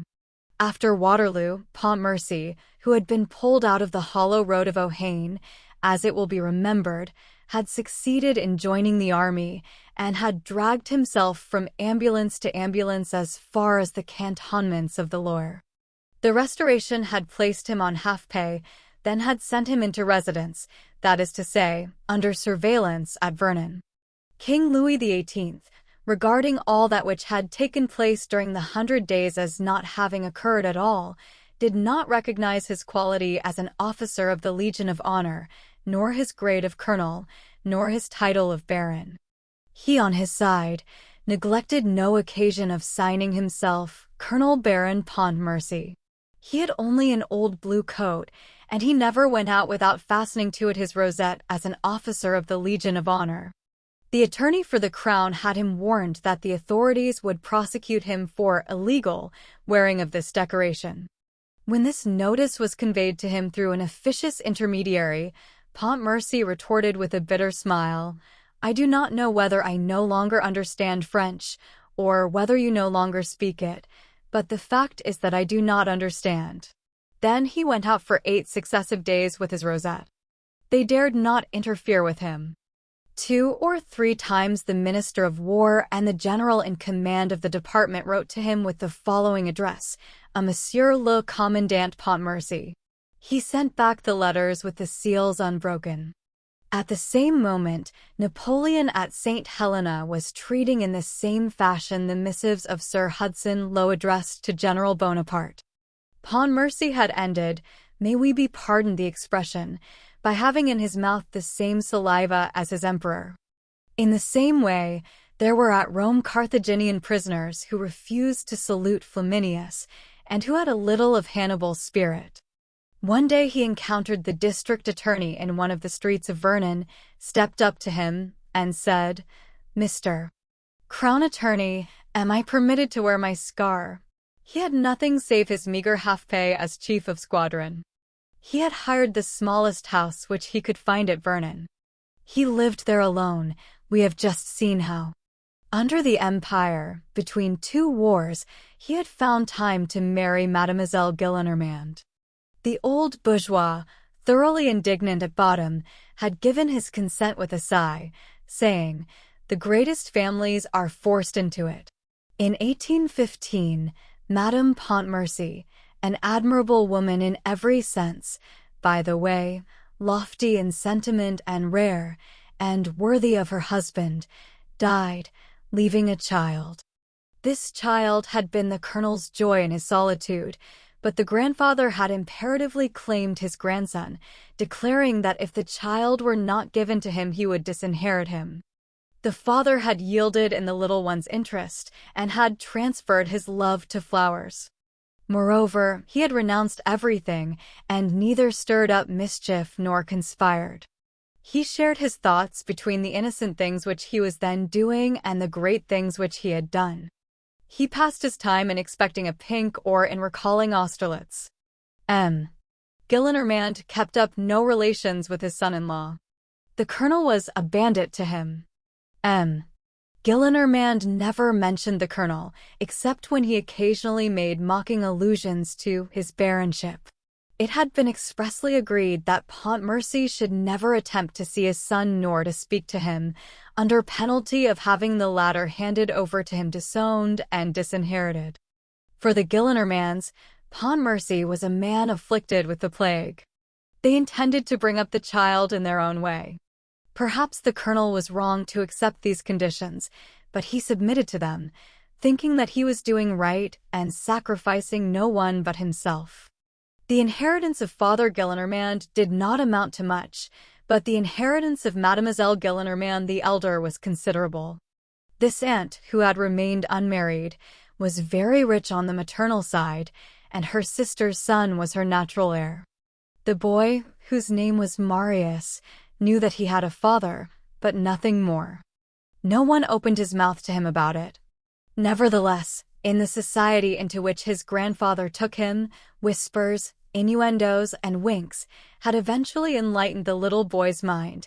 He had finally understood something of the case, and as he naturally took in the ideas and opinions which were, so to speak, the air he breathed, by a sort of infiltration and slow penetration, he gradually came to think of his father only with shame and with a pain at his heart. While he was growing up in this fashion, the colonel slipped away every 2 or 3 months, came to Paris on the sly, like a criminal breaking his ban, and went and posted himself at St. Sulpice, at the hour when Aunt Gillenormand led Marius to the Mass. There, trembling lest the aunt should turn round, concealed behind a pillar, motionless, not daring to breathe, he gazed at his child. The scarred veteran was afraid of that old spinster. From this had arisen his connection with the cure of Vernon, l'Abbé Mabeuf. That worthy priest was the brother of a warden of St. Sulpice, who had often observed this man gazing at his child, and the scar on his cheek, and the large tears in his eyes. That man, who had so manly an air, yet who was weeping like a woman, had struck the warden. That face had clung to his mind. One day, having gone to Vernon to see his brother, he had encountered Colonel Pontmercy on the bridge, and had recognized the man of St. Sulpice. The warden had mentioned the circumstance to the cure, and both had paid the colonel a visit on some pretext or other. This visit led to others. The colonel, who had been extremely reserved at first, ended by opening his heart, and the cure and the warden finally came to know the whole history, and how Pontmercy was sacrificing his happiness to his child's future. This caused the cure to regard him with veneration and tenderness, and the colonel, on his side, became fond of the cure. And moreover, when both are sincere and good, no men so penetrate each other, and so amalgamate with each other, as an old priest and an old soldier. At bottom, the man is the same. The one has devoted his life to his country here below, the other to his country on high. That is the only difference. Twice a year, on the 1st of January and on St. George's Day, Marius wrote duty letters to his father, which were dictated by his aunt, and which one would have pronounced to be copied from some formula. This was all that Gillenormand tolerated, and the father answered them with very tender letters which the grandfather thrust into his pocket unread. Chapter 3 Requiescant. Madame de Salon was all that Marius Pontmercy knew of the world. It was the only opening through which he could get a glimpse of life. This opening was somber, and more cold than warmth, more night than day, came to him through this skylight. This child, who had been all joy and light on entering this strange world, soon became melancholy and, what is still more contrary to his age, grave. Surrounded by all those singular and imposing personages, he gazed about him with serious amazement. Everything conspired to increase this astonishment in him. There were in Madame de T.'s salon some very noble ladies named Levis, which was pronounced Levi, Cambys, pronounced Cambys. These antique visages and these biblical names mingled in the child's mind with the Old Testament which he was learning by heart, and when they were all there, seated in a circle around a dying fire, sparely lighted by a lamp shaded with green, with their severe profiles, their gray or white hair, their long gowns of another age, whose lugubrious colors could not be distinguished, dropping, at rare intervals, words which were both majestic and severe, little Marius stared at them with frightened eyes in the conviction that he beheld not women, but patriarchs and magi, not real beings, but phantoms. With these phantoms, priests were sometimes mingled, frequenters of this ancient salon, and some gentlemen, the Marquis de Sasse, private secretary to Madame de Berry, the Vicomte de Val, who published, under the pseudonym of Charles Antoine, Mannerheim d'Odes, the Prince de Beauf, who, though very young, had a grey head and a pretty and witty wife, whose very low-necked toilets of scarlet velvet with gold torsades alarmed these shadows, the Marquis de C.D., the man in all France who best understood proportioned politeness, the Comte Diem, the kindly man with the amiable chin, and the Chevalier de Portdeguy, a pillar of the library of the Louvre, called the King's Cabinet. De Portdeguy, bald and rather aged than old, was wont to relate that in 1793, at the age of 16, he had been put in the galleys as refractory and chained with an octogenarian, the Bishop of Mirepoix, also refractory, but as a priest, while he was so in the capacity of a soldier. This was at Toulon. Their business was to go at night and gather up on the scaffold the heads and bodies of the persons who had been guillotined during the day. They bore away on their backs these dripping corpses, and their red galley slave blouses had a clot of blood at the back of the neck, which was dry in the morning and wet at night. These tragic tales abounded in Madame de T.'s salon, and by dint of cursing Marat, they applauded Trestaillon. Some deputies of the undiscoverable variety played their whist there, Thibert du Chelard, Le Marchant de Gaumecourt, and the celebrated scoffer of the right, Cornet d'Incourt. The bailiff de Ferret, with his short breeches and his thin legs, sometimes traversed this salon on his way to de Talleyrand. He had been Le Comte d'Artois' companion in pleasures, and unlike Aristotle crouching under Campaspe, he had made the Guimard crawl on all fours, and in that way he had exhibited to the ages a philosopher avenged by a bailiff. As for the priests, there was the Abbé Halma, the same to whom Larose, his collaborator on La Faudree, said, "Bah! Who is there who is not 50 years old? A few greenhorns, perhaps?" The Abbé Letourneur, preacher to the king, the Abbé Freycinet, who was not, as yet, either count or bishop or minister or peer, and who wore an old cassock whose buttons were missing, and the Abbé Caravenant, cure of Saint-Germain-des-Prés.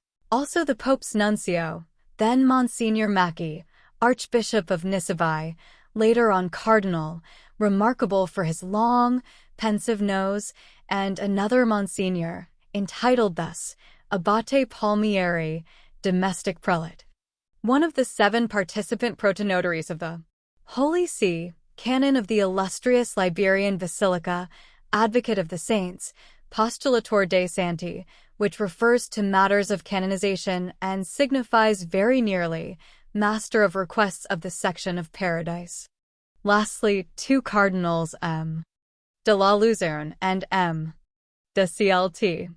The Cardinal of Luzerne was a writer and was destined to have, a few years later, the honor of signing in the Conservator articles side by side with Chateaubriand. M. de Clt was Archbishop of Toul and often made trips to Paris to his nephew, the Marquis de T, who was Minister of Marine and War. The Cardinal of Clt was a merry little man who displayed his red stockings beneath his tucked-up cassock. His specialty was a hatred of the encyclopedia and his desperate play at billiards and persons who, at that epoch, passed through the Rue M on summer evenings, where the Hôtel de Clt then stood, halted to listen to the shock of the balls and the piercing voice of the cardinal shouting to his conclavist, Monseigneur Coteret, Bishop in partibus of Charist, Marc, Abbé. I make a canon. The Cardinal de Clt had been brought to Madame de Ts by his most intimate friend, M. de Roquelaure, former Bishop of Senlis and one of the 40. M. de Roquelaure was notable for his lofty figure and his assiduity at the Academy. Through the glass door of the neighboring hall of the library where the French Academy then held its meetings, the curious could, on every Tuesday, contemplate the ex-bishop of Senlis, usually standing erect, freshly powdered, in violet hose, with his back turned to the door, apparently for the purpose of allowing a better view of his little collar. All these ecclesiastics, though for the most part as much courtiers as churchmen, added to the gravity of the tea salon, whose seigneurial aspect was accentuated by 5 peers of France, the Marquis de Vibe, the Marquis de Tal, the Marquis de Herbe, the Vicomte d'Am, and the Duc de Val. This Duc de Val, although Prince de Mon, that is to say a reigning prince abroad, had so high an idea of France and its peerage that he viewed everything through their medium. It was he who said, "The cardinals are the peers of France of Rome. The lords are the peers of France of England." Moreover, as it is indispensable that the revolution should be everywhere in this century, this feudal salon was, as we have said, dominated by a bourgeois. M. Gillenormand reigned there. There lay the essence and quintessence of the Parisian white society. Their reputations, even royalist reputations, were held in quarantine. There is always a trace of anarchy in renown. Chateaubriand, had he entered there, would have produced the effect of Père Duchesne. Some of the scoffed at did, nevertheless, penetrate thither on sufferance. Comte Bugue was received there, subject to correction. The noble salons of the present day no longer resemble those salons. The Faubourg Saint-Germain reeks of the faggot even now. The royalists of today are demagogues, let us record it to their credit. At Madame de Ts the society was superior, taste was exquisite and haughty, under the cover of a great show of politeness. Manners there admitted of all sorts of involuntary refinements, which were the old regime itself, buried but still alive. Some of these habits, especially in the matter of language, seem eccentric. Persons but superficially acquainted with them would have taken for provincial that which was only antique. A woman was called Madame la Générale. Madame la Colonelle was not entirely disused. The charming Madame de Lyon, in memory, no doubt, of the Duchesses de Longueville and de Chevreuse, preferred this appellation to her title of princess. The Marquise de Créquy was also called Madame la Colonelle. It was this little high society which invented at the Tuileries the refinement of speaking to the king in private as the king, in the third person, and never as your majesty, the designation of your majesty having been soiled by the usurper. Men and deeds were brought to judgment there. They jeered at the age, which released them from the necessity of understanding it. They abetted each other in amazement. They communicated to each other that modicum of light which they possessed. Methuselah bestowed information on Epimenides. The deaf man made the blind man acquainted with the course of things. They declared that the time which had elapsed since Coblentz had not existed.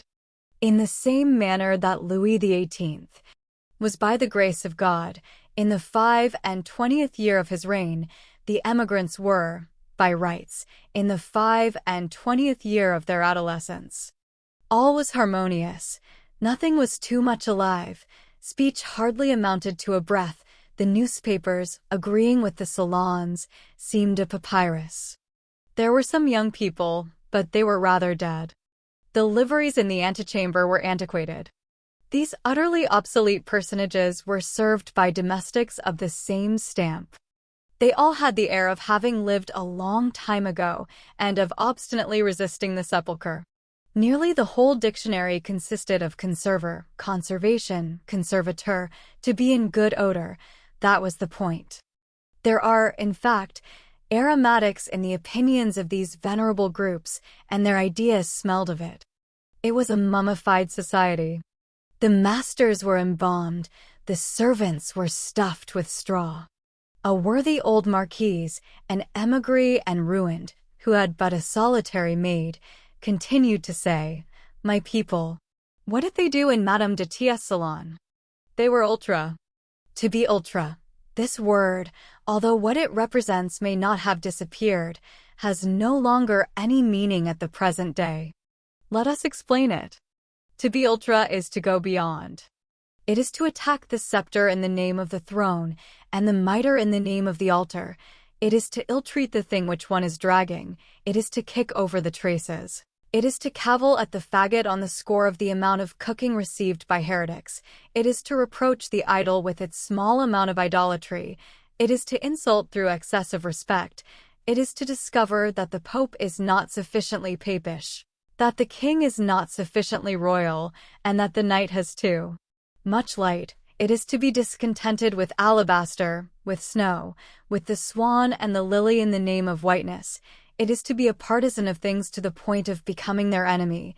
It is to be so strongly for as to be against. The ultra spirit especially characterizes the first phase of the Restoration. Nothing in history resembles that quarter of an hour which begins in 1814 and terminates about 1820 with the advent of M. de Villèle, the practical man of the right. These 6 years were an extraordinary moment, at one and the same time brilliant and gloomy, smiling and somber, illuminated as by the radiance of dawn and entirely covered, at the same time, with the shadows of the great catastrophes which still filled the horizon and were slowly sinking into the past. There existed in that light and that shadow a complete little new and old world, comic and sad, juvenile and senile, which was rubbing its eyes. Nothing resembles an awakening like a return, a group which regarded France with ill temper, and which France regarded with irony, good old owls of marquises by the streetful, who had returned, and of ghosts, the former subjects of amazement at everything, brave and noble gentlemen who smiled at being in France, but wept also, delighted to behold their country once more, in despair at not finding their monarchy, the nobility of the Crusades treating the nobility of the Empire, that is to say, the nobility of the sword, with scorn, historic races who had lost the sense of history, the sons of the companions of Charlemagne disdaining the companions of Napoleon. The swords, as we have just remarked, returned the insult. The sword of Fontenoy was laughable and nothing but a scrap of rusty iron. The sword of Marengo was odious and was only a saber. Former days did not recognize yesterday. People no longer had the feeling for what was grand. There was someone who called Bonaparte Scapin. This society no longer exists. Nothing of it, we repeat, exists today. When we select from it some one figure at random and attempt to make it live again in thought, it seems as strange to us as the world before the deluge. It is because it, too, as a matter of fact, has been engulfed in a deluge. It has disappeared beneath 2 revolutions. What billows are ideas! How quickly they cover all that it is their mission to destroy and to bury, and how promptly they create frightful gulfs. Such was the physiognomy of the salons of those distant and candid times when M. Martinville had more wit than Voltaire. These salons had a literature and politics of their own. They believed in Fivi. M. Aguirre laid down the law in them. They commentated M. Colnet, the old bookseller and publicist of the Quai Malaquais. Napoleon was to them thoroughly the Corsican ogre. Later on the introduction into history of M. Le Marquis de Bonaparte, Lieutenant General of the King's armies, was a concession to the spirit of the age. These salons did not long preserve their purity. Beginning with 1818, doctrinarians began to spring up in them, a disturbing shade. Their way was to be royalists and to excuse themselves for being so. Where the ultras were very proud, the doctrinarians were rather ashamed. They had wit, they had silence. Their political dogma was suitably impregnated with arrogance. They should have succeeded. They indulged, and usefully too, in excesses in the matter of white neckties and tightly buttoned coats. The mistake or the misfortune of the doctrinarian party was to create aged youth. They assumed the poses of wise men. They dreamed of engrafting a temperate power on the absolute and excessive principle. They opposed, and sometimes with rare intelligence, conservative liberalism to the liberalism which demolishes. They were heard to say, "Thanks for royalism. It has rendered more than one service. It has brought back tradition, worship, religion, respect. It is faithful, brave, chivalric, loving, devoted. It has mingled, though with regret, the secular grandeurs of the monarchy with the new grandeurs of the nation. Its mistake is not to understand the revolution, the empire, glory, liberty, young ideas, young generations, the age. But this mistake which it makes with regard to us, have we not sometimes been guilty of it towards them? The revolution, whose heirs we are, ought to be intelligent on all points. To attack royalism is a misconstruction of liberalism. What an error! And what blindness! Revolutionary France is wanting in respect towards historic France, that is to say, towards its mother, that is to say, towards itself. After the 5th of September, the nobility of the monarchy is treated as the nobility of the empire was treated after the 5th of July. They were unjust to the eagle, we are unjust to the fleur-de-lis. It seems that we must always have something to prescribe. Does it serve any purpose to ungild the crown of Louis XIV, to scrape the coat of arms of Henry IV? We scoff at M. de Vaublanc for erasing the N's from the bridge of Jena. What was it that he did? What are we doing? Bouvines belongs to us as well as Marengo. The fleurs-de-lis are ours as well as the N's. That is our patrimony. To what purpose shall we diminish it? We must not deny our country in the past any more than in the present. Why not accept the whole of history? Why not love the whole of France? It is thus that doctrinarians criticized and protected royalism, which was displeased at criticism and furious at protection. The ultras marked the first epoch of royalism, congregation characterized the second. Skill follows ardor. Let us confine ourselves here to this sketch. In the course of this narrative, the author of this book has encountered in his path this curious moment of contemporary history. He has been forced to cast a passing glance upon it, and to trace once more some of the singular features of this society which is unknown today. But he does it rapidly and without any bitter or derisive idea. Souvenirs both respectful and affectionate, for they touch his mother, attach him to this past. Moreover, let us remark, this same petty world had a grandeur of its own. One may smile at it, but one can neither despise nor hate it. It was the France of former days. Marius Pontmercy pursued some studies, as all children do. When he emerged from the hands of Aunt Gillenormand, his grandfather confided him to a worthy professor of the most purely classic innocence. This young soul which was expanding past from a prude to a vulgar pedant. Marius went through his years of college, then he entered the law school. He was a royalist, fanatical, and severe. He did not love his grandfather much, as the latter's gaiety and cynicism repelled him, and his feelings towards his father were gloomy.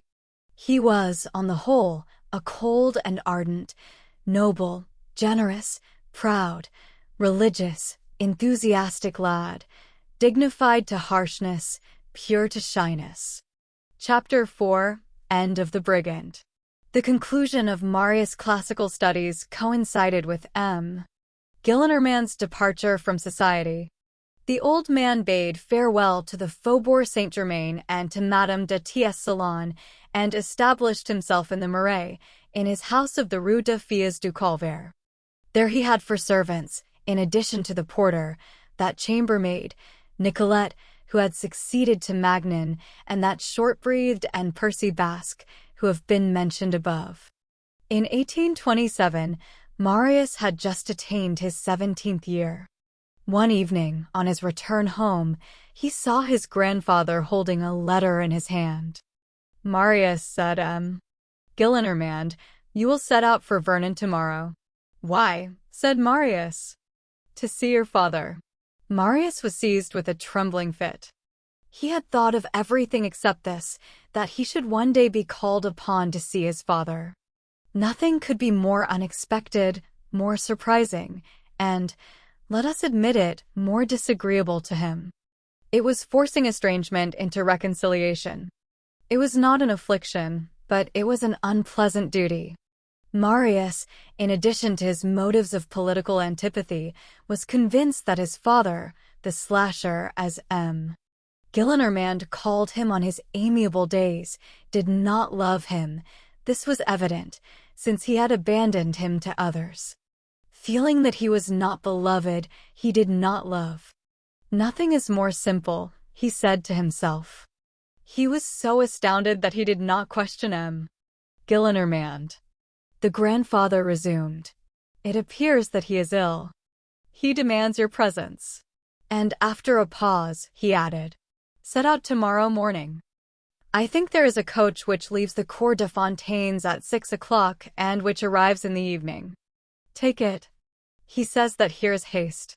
Then he crushed the letter in his hand and thrust it into his pocket. Marius might have set out that very evening and have been with his father on the following morning. A diligence from the Rue du Boulois took the trip to Rouen by night at that date, and passed through Vernon. Neither Marius nor M. Gillenormand thought of making inquiries about it. The next day, at twilight, Marius reached Vernon. People were just beginning to light their candles. He asked the first person whom he met for M.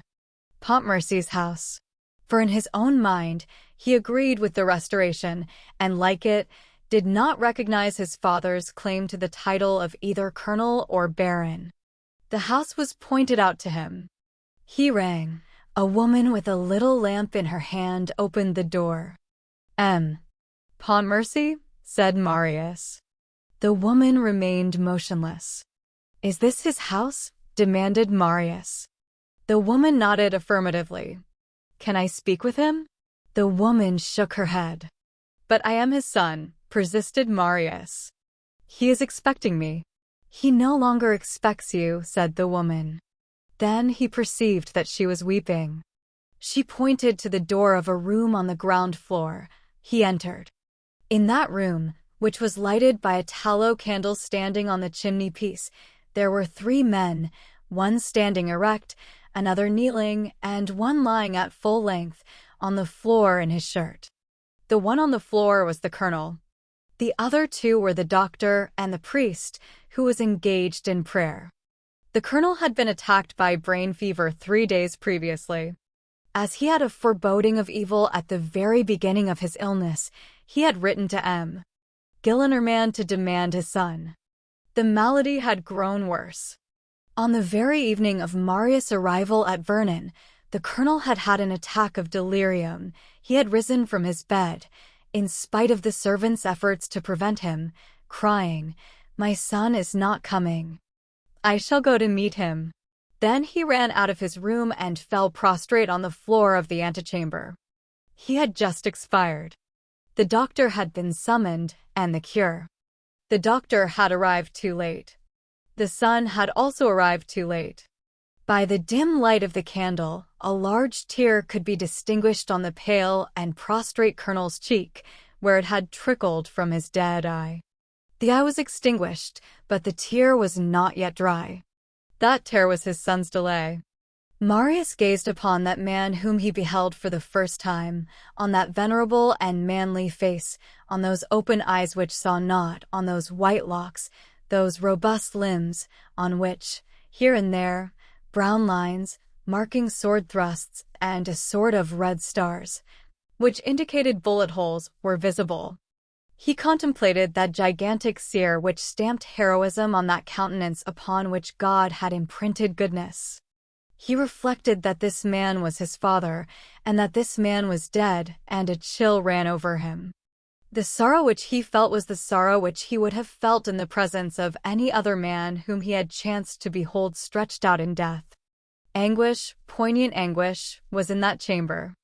The servant woman was lamenting in a corner, the curé was praying, and his sobs were audible, the doctor was wiping his eyes, the corpse itself was weeping. The doctor, the priest, and the woman gazed at Marius in the midst of their affliction without uttering a word. He was the stranger there.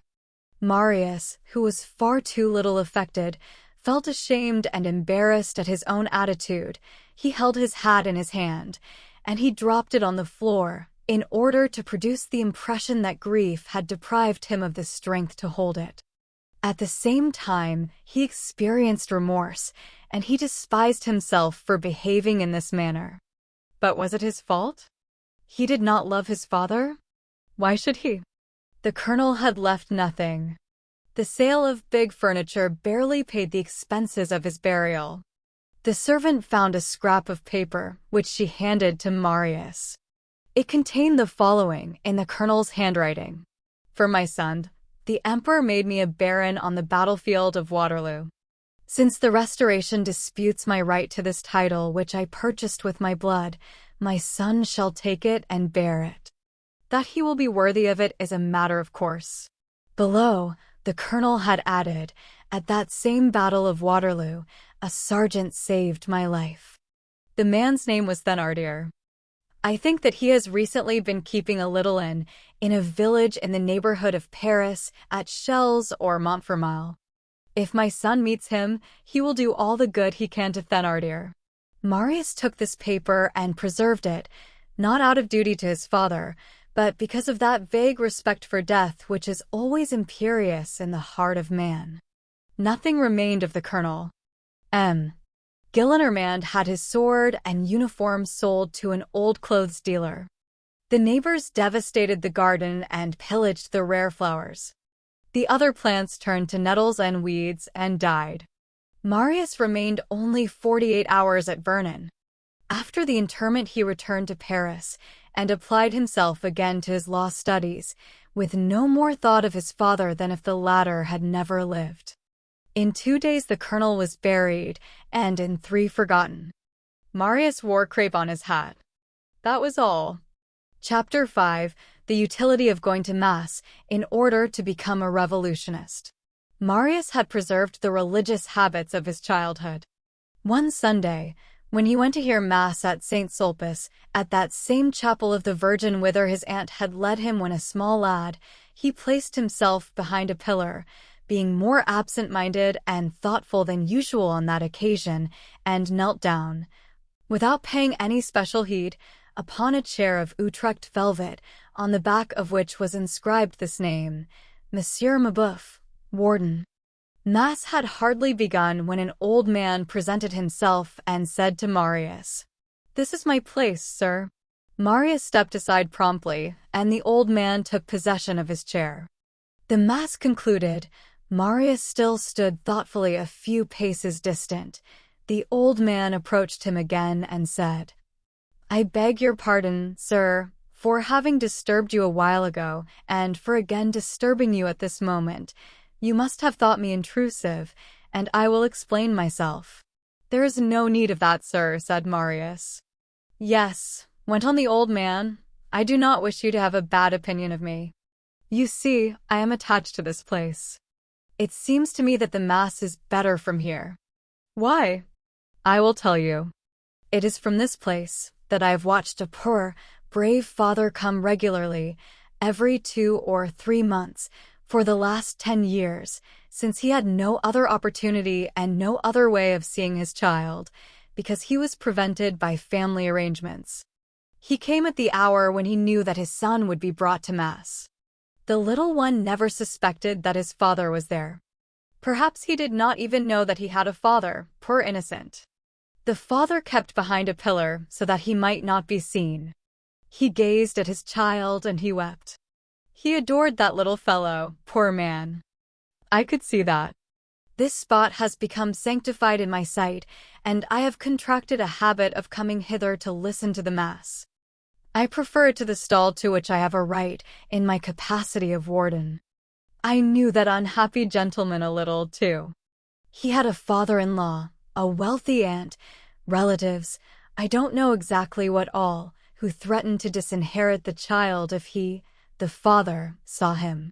He sacrificed himself in order that his son might be rich and happy someday. He was separated from him because of political opinions. Certainly, I approve of political opinions, but there are people who do not know where to stop. Mon Dieu! A man is not a monster because he was at Waterloo. A father is not separated from his child for such a reason as that. He was one of Bonaparte's colonels. He is dead, I believe. He lived at Vernon, where I have a brother who is a curé, and his name was something like Pontmercy or Montpercy. He had a fine sword cut, on my honor. Pontmercy, suggested Marius, turning pale. Precisely, Pontmercy. Did you know him? Sir, said Marius, he was my father. The old warden clasped his hands and exclaimed, "Ah, you are the child." Yes, that's true. He must be a man by this time. Well, poor child, you may say that you had a father who loved you dearly. Marius offered his arm to the old man and conducted him to his lodgings.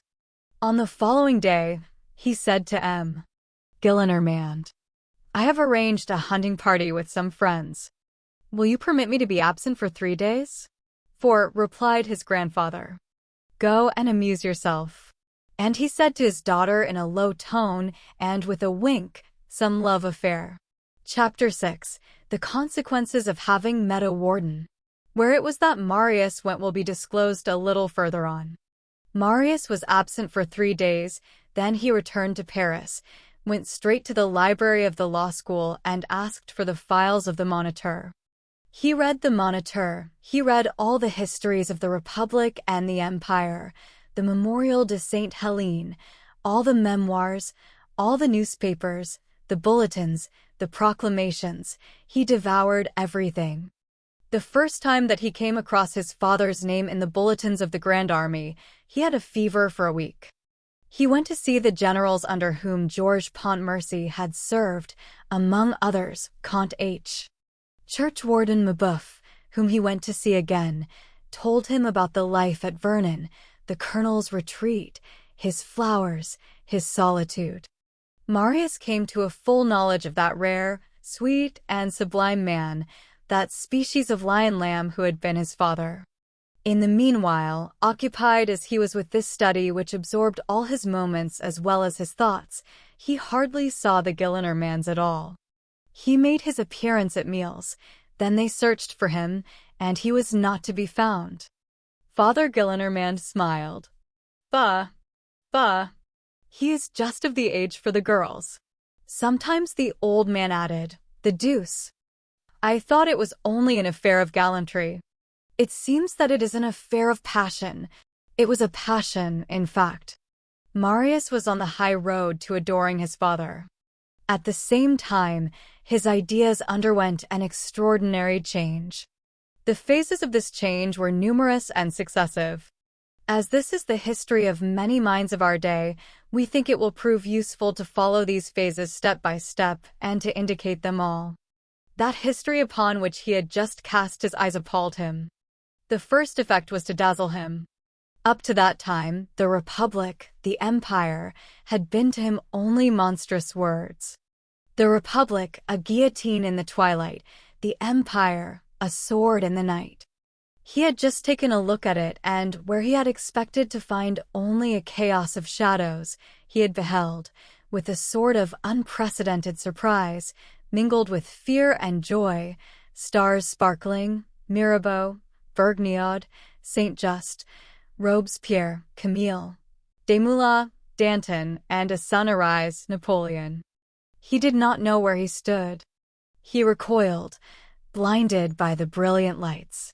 Little by little, when his astonishment had passed off, he grew accustomed to this radiance. He contemplated these deeds without dizziness. He examined these personages without terror. The revolution and the empire presented themselves luminously. In perspective, before his mind's eye, he beheld each of these groups of events and of men summed up in two tremendous facts: the Republic in the sovereignty of civil right restored to the masses, the Empire in the sovereignty of the French idea imposed on Europe. He beheld the grand figure of the people emerge from the Revolution, and the grand figure of France spring forth from the Empire. He asserted in his conscience that all this had been good. What his dazzled state neglected in this, his first far too synthetic estimation, we do not think it necessary to point out here. It is the state of a mind on the march that we are recording. Progress is not accomplished in one stage. That stated, once for all, in connection with what precedes as well as with what is to follow, we continue. He then perceived that, up to that moment, he had comprehended his country no more than he had comprehended his father. He had not known either the one or the other, and a sort of voluntary night had obscured his eyes. Now he saw, and on the one hand he admired, while on the other he adored. He was filled with regret and remorse, and he reflected in despair that all he had in his soul could now be said only to the tomb. Oh!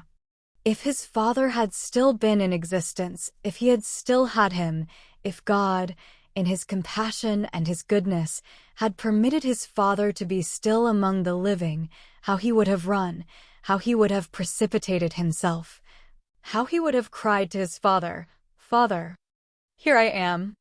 It is I. I have this same heart as thou. I am thy son." How he would have embraced that white head, bathed his hair in tears, gazed upon his scar, pressed his hands, adored his garment, kissed his feet. Oh! Why had his father died so early, before his time, before the justice, the love of his son had come to him? Marius had a continual sob in his heart, which said to him every moment, "Alas!" At the same time, he became more truly serious, more truly grave, more sure of his thought and his faith. At each instant, gleams of the true came to complete his reason. An inward growth seemed to be in progress within him. He was conscious of a sort of natural enlargement, which gave him two things that were new to him, his father and his country.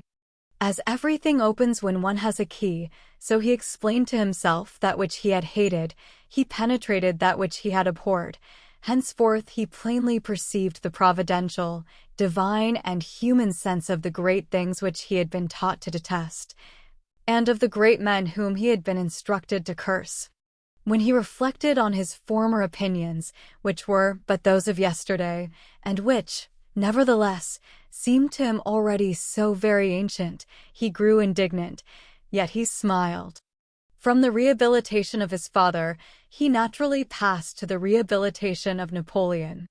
But the latter, we will confess, was not effected without labor. From his infancy, he had been imbued with the judgments of the party of 1814 on Bonaparte. Now, all the prejudices of the Restoration, all its interests, all its instincts tended to disfigure Napoleon. It execrated him even more than it did Robespierre. It had very cleverly turned to sufficiently good account the fatigue of the nation and the hatred of mothers. Bonaparte had become an almost fabulous monster, and in order to paint him to the imagination of the people, which, as we lately pointed out, resembles the imagination of children, the party of 1814 made him appear under all sorts of terrifying masks in succession, from that which is terrible though it remains grandiose to that which is terrible and becomes grotesque, from Tiberius to the bugaboo. Thus, in speaking of Bonaparte, one was free to sob or to puff up with laughter, provided that hatred lay at the bottom. Marius had never entertained about that man, as he was called, any other ideas in his mind. They had combined with the tenacity which existed in his nature. There was in him a headstrong little man who hated Napoleon. On reading history, on studying him, especially in the documents and materials for history, the veil which concealed Napoleon from the eyes of Marius was gradually rent. He caught a glimpse of something immense, and he suspected that he had been deceived up to that moment, on the score of Bonaparte as about all the rest. Each day he saw more distinctly, and he set about mounting, slowly, step by step, almost regretfully in the beginning, then with intoxication and as though attracted by an irresistible fascination, first the somber steps, then the vaguely illuminated steps, at last the luminous and splendid steps of enthusiasm. One night, he was alone in his little chamber near the roof. His candle was burning, he was reading, with his elbows resting on his table close to the open window. All sorts of reveries reached him from space and mingled with his thoughts. What a spectacle is the night! One hears dull sounds, without knowing whence they proceed. One beholds Jupiter, which is 1,200 times larger than the earth, glowing like a firebrand. The azure is black, the stars shine, it is formidable. He was perusing the bulletins of the Grand Army, those heroic strophes penned on the field of battle. There, at intervals, he beheld his father's name, always the name of the emperor. The whole of that great empire presented itself to him. He felt a flood swelling and rising within him. It seemed to him at moments that his father passed close to him like a breath and whispered in his ear. He gradually got into a singular state. He thought that he heard drums, cannon, trumpets, the measured tread of battalions, the dull and distant gallop of the cavalry. From time to time, his eyes were raised heavenward and gazed upon the colossal constellations as they gleamed in the measureless depths of space. Then they fell upon his book once more, and there they beheld other colossal things moving confusedly. His heart contracted within him. He was in a transport, trembling, panting. All at once, without himself knowing what was in him and what impulse he was obeying, he sprang to his feet, stretched both arms out of the window, gazed intently into the gloom, the silence, the infinite darkness, the eternal immensity, and exclaimed, "Long live the Emperor!" From that moment forth, all was over. The ogre of Corsica, the usurper, the tyrant, the monster who was the lover of his own sisters, the actor who took lessons of Talma, the poisoner of Jaffa, the tiger, Bonaparte, all this vanished, and gave place in his mind to a vague and brilliant radiance in which shone, at an inaccessible height, the pale marble phantom of Caesar. The emperor had been for his father only the well-beloved captain whom one admires, for whom one sacrifices oneself. He was something more to Marius. He was the predestined constructor of the French group, succeeding the Roman group in the domination of the universe. He was a prodigious architect of a destruction, the continuer of Charlemagne, of Louis XI, of Henry IV, of Richelieu, of Louis XIV, and of the Committee of Public Safety, having his spots, no doubt, his faults, his crimes even, being a man, that is to say, but august in his faults, brilliant in his spots, powerful in his crime. He was the predestined man who had forced all nations to say, "The great nation." He was better than that. He was the very incarnation of France, conquering Europe by the sword which he grasped, and the world by the light which he shed. Marius saw in Bonaparte the dazzling spectre which will always rise upon the frontier, and which will guard the future. Despot but dictator, a despot resulting from a republic and summing up a revolution. Napoleon became for him the man-people as Jesus Christ is the man-God. It will be perceived that, like all new converts to a religion, his conversion intoxicated him. He hurled himself headlong into adhesion, and he went too far. His nature was so constructed. Once on the downward slope, it was almost impossible for him to put on the drag. Fanaticism for the sword took possession of him and complicated in his mind his enthusiasm for the idea. He did not perceive that, along with genius and pell-mell, he was admitting force, that is to say, that he was installing in two compartments of his idolatry, on the one hand that which is divine, on the other that which is brutal. In many respects, he had set about deceiving himself otherwise. He admitted everything. There is a way of encountering error while on one's way to the truth. He had a violent sort of good faith which took everything in the lump. In the new path which he had entered on, in judging the mistakes of the old regime, as in measuring the glory of Napoleon, he neglected the attenuating circumstances. At all events, a tremendous step had been taken. Where he had formerly beheld the fall of the monarchy, he now saw the advent of France. His orientation had changed. What had been his east became the west. He had turned squarely round. All these revolutions were accomplished within him, without his family obtaining an inkling of the case. When, during this mysterious labor, he had entirely shed his old Bourbon and ultraskin, when he had cast off the aristocrat, the Jacobite, and the royalist, when he had become thoroughly a revolutionist, profoundly democratic and republican, he went to an engraver on the Quai des Orfèvres and ordered 100 cards bearing this name, Le Baron Marius Pontmercy. This was only the strictly logical consequence of the change which had taken place in him, a change in which everything gravitated round his father. Only, as he did not know anyone and could not sow his cards with any porter, he put them in his pocket. By another natural consequence, in proportion as he drew nearer to his father, to the latter's memory, and to the things for which the colonel had fought 25 years before, he receded from his grandfather. We have long ago said that M. Gillenormand's temper did not please him.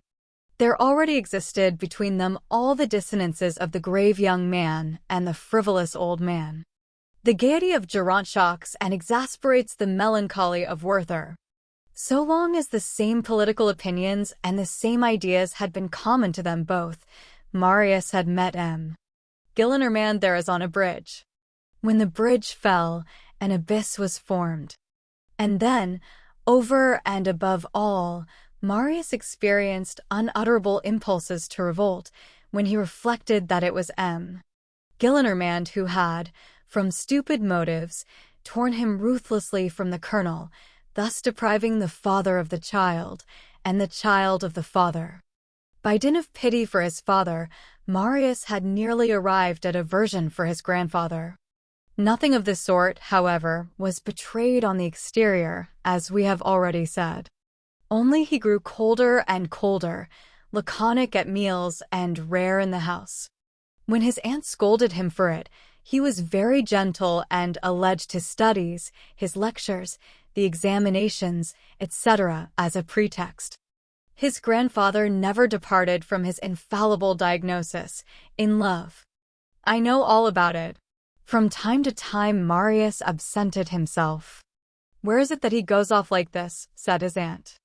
On one of these trips, which were always very brief, he went to Montfermeil, in order to obey the injunction which his father had left him, and he sought the old sergeant to Waterloo, the innkeeper Thénardier.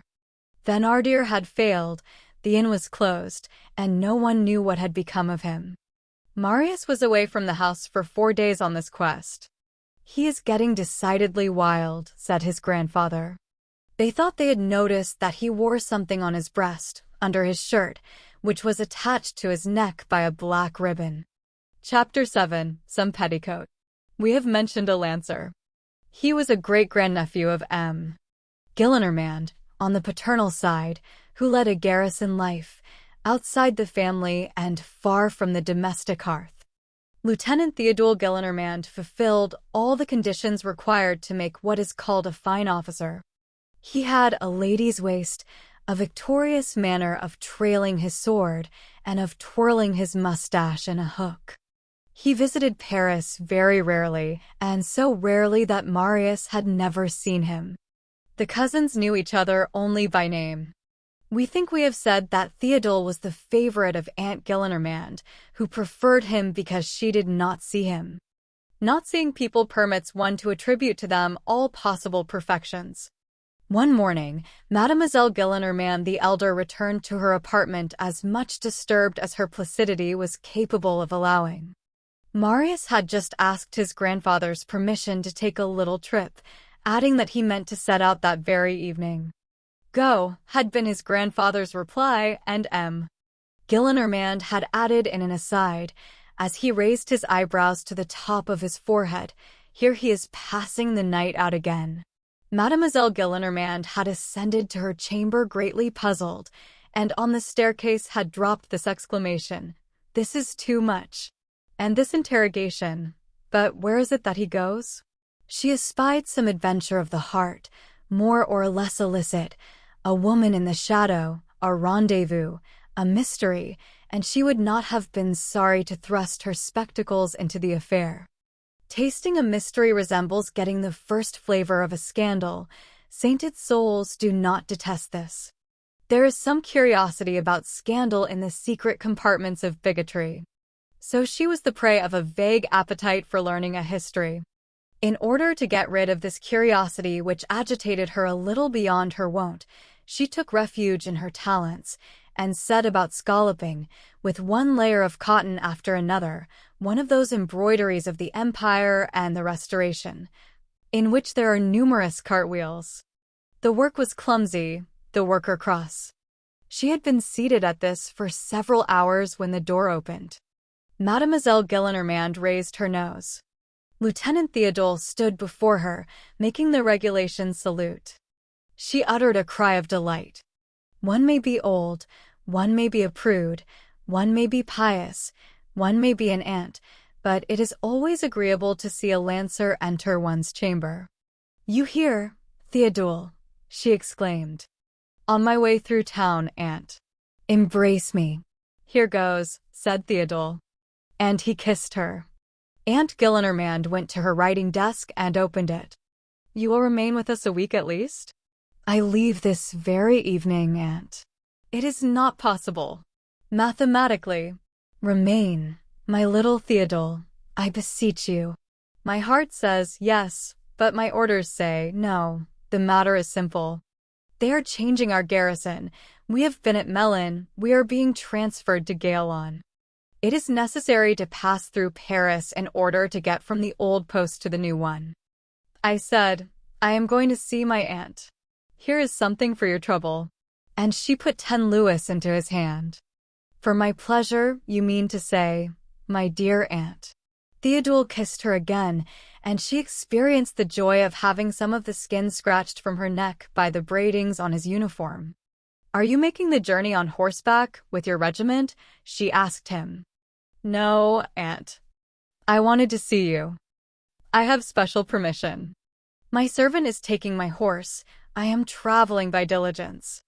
And, by the way, I want to ask you something." "What is it?" "Is my cousin Marius Pontmercy traveling so, too?" "How do you know that?" said his aunt, suddenly pricked to the quick with a lively curiosity. "On my arrival, I went to the diligence to engage my seat in the coupe." "Well?" "A traveler had already come to engage a seat in the Imperial. I saw his name on the card." "What name?" "Marius Pontmercy." "The wicked fellow!" exclaimed his aunt. "Ah, your cousin is not a steady lad like yourself. To think that he is to pass the night in a diligence, just as I am going to do. But you, it is your duty. In his case, it is wildness." "Bosh," said Theodule. Here an event occurred to Mademoiselle Gillenormand the elder. An idea struck her. If she had been a man, she would have slapped her brow. She apostrophized Theodule. "Are you aware whether your cousin knows you?" "No. I have seen him, but he has never deigned to notice me." "So you're going to travel together?" "He in the Imperial, I in the coupe." "Where does this diligence run?" "To Andelys." "Then that is where Marius is going?" "Unless, like myself, he should stop on the way. I get down at Vernon, in order to take the branch coach for Gaillon." "I know nothing of Marius' plan of travel." Marius. What an ugly name. What possessed them to name him Marius? Well, you, at least, are called Theodule. I would rather be called Alfred, said the officer. Listen, Theodule. I am listening, Aunt. Pay attention. I am paying attention. You understand? Yes. Well, Marius absents himself. He travels. He spends the night out. Oh. We should like to know what there is behind all this. Theodule replied with the composure of a man of bronze. Some petticoat or other. And with that inward laugh which denotes certainty, he added, Alas, that is evident, exclaimed his aunt, who thought she heard Gillenormand speaking, and who felt her conviction become irresistible at that word fillet, accentuated in almost the very same fashion by the granduncle and the grandnephew. She resumed, Do us a favor. Follow Marius a little. He does not know you, it will be easy. Since a lass there is, try to get a sight of her. You must write us the tale. It will amuse his grandfather. Theodule had no excessive taste for this sort of spying, but he was much touched by the 10 louis, and he thought he saw a chance for a possible sequel. He accepted the commission and said, As you please, aunt. And he added in an aside, to himself, Here I am a duenna. Mademoiselle Gillenormand embraced him. You are not the man to play such pranks, Theodule. You obey discipline, you are the slave of orders, you are a man of scruples and duty, and you would not quit your family to go and see a creature. The lancer made the pleased grimace of Cartouche when praised for his probity. Marius, on the evening following this dialogue, mounted the diligence without suspecting that he was watched. As for the watcher, the first thing he did was to fall asleep. His slumber was complete and conscientious. Argus snored all night long. At daybreak, the conductor of the diligence shouted, Vernon. Relay of Vernon. Travelers for Vernon. And Lieutenant Theodule woke. Good, he growled, still half asleep, this is where I get out. Then, as his memory cleared by degrees, the effect of waking, he recalled his aunt, the 10 louis, and the account which he had undertaken to render of the deeds and proceedings of Marius. This set him to laughing. Perhaps he is no longer in the coach, he thought, as he rebut-toned the waistcoat of his undress uniform. He may have stopped at Poissy, he may have stopped at Triel. If he did not get out at Moulins, he may have got out at Mantes, unless he got out at Ralboisy, or if he did not go on as far as Pacy, with the choice of turning to the left at Evrius, or to the right at La Roche-Guyon. Run after him, auntie. What the devil am I to write to that good old soul? At that moment a pair of black trousers descending from the Imperial made its appearance at the window of the coupe. Can that be Marius? Said the lieutenant. It was Marius. A little peasant girl, all entangled with the horses and the postilions at the end of the vehicle, was offering flowers to the travelers. Give your ladies flowers, she cried. Marius approached her and purchased the finest flowers in her flat basket. Come now, said Theodule, leaping down from the coupe, this piques my curiosity. Who the deuce is he going to carry those flowers to? She must be a splendidly handsome woman for so fine a bouquet. I want to see her. And no longer in pursuance of orders, but from personal curiosity, like dogs who hunt on their own account, he set out to follow Marius. Marius paid no attention to Theodule. Elegant women descended from the diligence. He did not glance at them. He seemed to see nothing around him. He is pretty deeply in love, thought Theodule. Marius directed his steps towards the church. Capital, said Theodule to himself. Rendezvous seasoned with a bit of mass are the best sort. Nothing is so exquisite as an ogle which passes over the good God's head. On arriving at the church, Marius did not enter it, but skirted the apse. He disappeared behind one of the angles of the apse. The rendezvous is appointed outside, said Theodule. Let's have a look at the lass. And he advanced on the tips of his boots towards the corner which Marius had turned. On arriving there, he halted in amazement. Marius, with his forehead clasped in his hands, was kneeling upon the grass on a grave. He had strewn his bouquet there. At the extremity of the grave, on a little swelling which marked the head, there stood a cross of black wood with this name in white letters, Colonel Baron Pontmercy. Marius' sobs were audible. The lass was a grave. Chapter 8. Marble against granite. It was hither that Marius had come on the first occasion of his absenting himself from Paris. It was hither that he had come every time that M. Gillenormand had said, "He is sleeping out." Lieutenant Theodule was absolutely put out of countenance by this unexpected encounter with a sepulchre. He experienced a singular and disagreeable sensation which he was incapable of analyzing, and which was composed of respect for the tomb, mingled with respect for the colonel. He retreated, leaving Marius alone in the cemetery, and there was discipline in this retreat. Death appeared to him with large epaulets, and he almost made the military salute to him. Not knowing what to write to his aunt, he decided not to write at all, and it is probable that nothing would have resulted from the discovery made by Theodule as to the love affairs of Marius if, by one of those mysterious arrangements which are so frequent in chance, the scene at Vernon had not had an almost immediate countershock at Paris. Marius returned from Vernon on the third day, in the middle of the morning, descended at his grandfather's door, and, wearied by the 2 nights spent in the diligence, and feeling the need of repairing his loss of sleep by an hour at the swimming school, he mounted rapidly to his chamber, took merely time enough to throw off his traveling coat and the black ribbon which he wore round his neck, and went off to the bath. M. Gillenormand, who had risen betimes like all old men in good health, had heard his entrance, and had made haste to climb, as quickly as his old legs permitted, the stairs to the upper story where Marius lived, in order to embrace him, and to question him while so doing, and to find out where he had been. But the youth had taken less time to descend than the old man had to ascend, and when Father Gillenormand entered the attic, Marius was no longer there.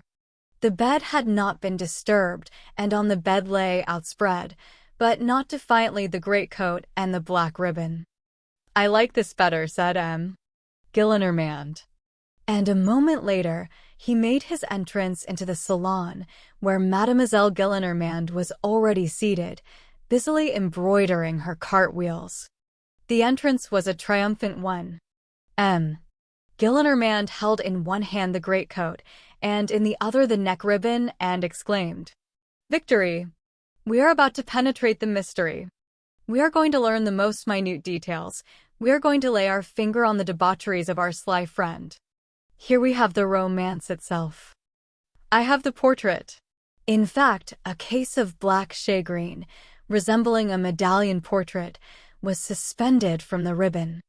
The old man took this case and gazed at it for some time without opening it, with that air of enjoyment, rapture, and wrath with which a poor hungry fellow beholds an admirable dinner which is not for him pass under his very nose. For this evidently is a portrait. I know all about such things. That is worn tenderly on the heart. How stupid they are! Some abominable fright that will make us shudder, probably. Young men have such bad taste nowadays. "Let us see, father," said the old spinster. The case opened by the pressure of a spring. They found in it nothing but a carefully folded paper. "From the same to the same," said M. Gillenormand, bursting with laughter. "I know what it is. A billet doux." "Ah, let us read it," said the aunt. And she put on her spectacles. They unfolded the paper and read as follows. "For my son, the Emperor made me a baron on the battlefield of Waterloo. Since the Restoration disputes my right to this title, which I purchased with my blood, my son shall take it and bear it. That he will be worthy of it is a matter of course. The feelings of father and daughter cannot be described. They felt chilled as by the breath of a death's head. They did not exchange a word. Only M. Gillenormand said in a low voice and as though speaking to himself, It is the slasher's handwriting. The ant examined the paper, turned it about in all directions, then put it back in its case. At the same moment, a little oblong packet, enveloped in blue paper, fell from one of the pockets of the greatcoat. Mademoiselle Gillenormand picked it up and unfolded the blue paper. It contained Marius' 100 cards. She handed one of them to M. Gillenormand, who read, "Le Baron Marius Pontmercy." The old man rang the bell. Nicolette came. M. Gillenormand took the ribbon, the case, and the coat, flung them all on the floor in the middle of the room, and said, "Carry those duds away." A full hour passed in the most profound silence. The old man and the old spinster had seated themselves with their backs to each other, and were thinking, each on his own account, the same things, in all probability. At the expiration of this hour, Aunt Gillenormand said, "A pretty state of things." A few moments later, Marius made his appearance.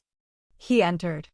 Even before he had crossed the threshold, he saw his grandfather holding one of his own cards in his hand, and on catching sight of him, the latter exclaimed with his air of bourgeois and grinning superiority which was something crushing, "Well, well, well, well, well, so you're a baron now.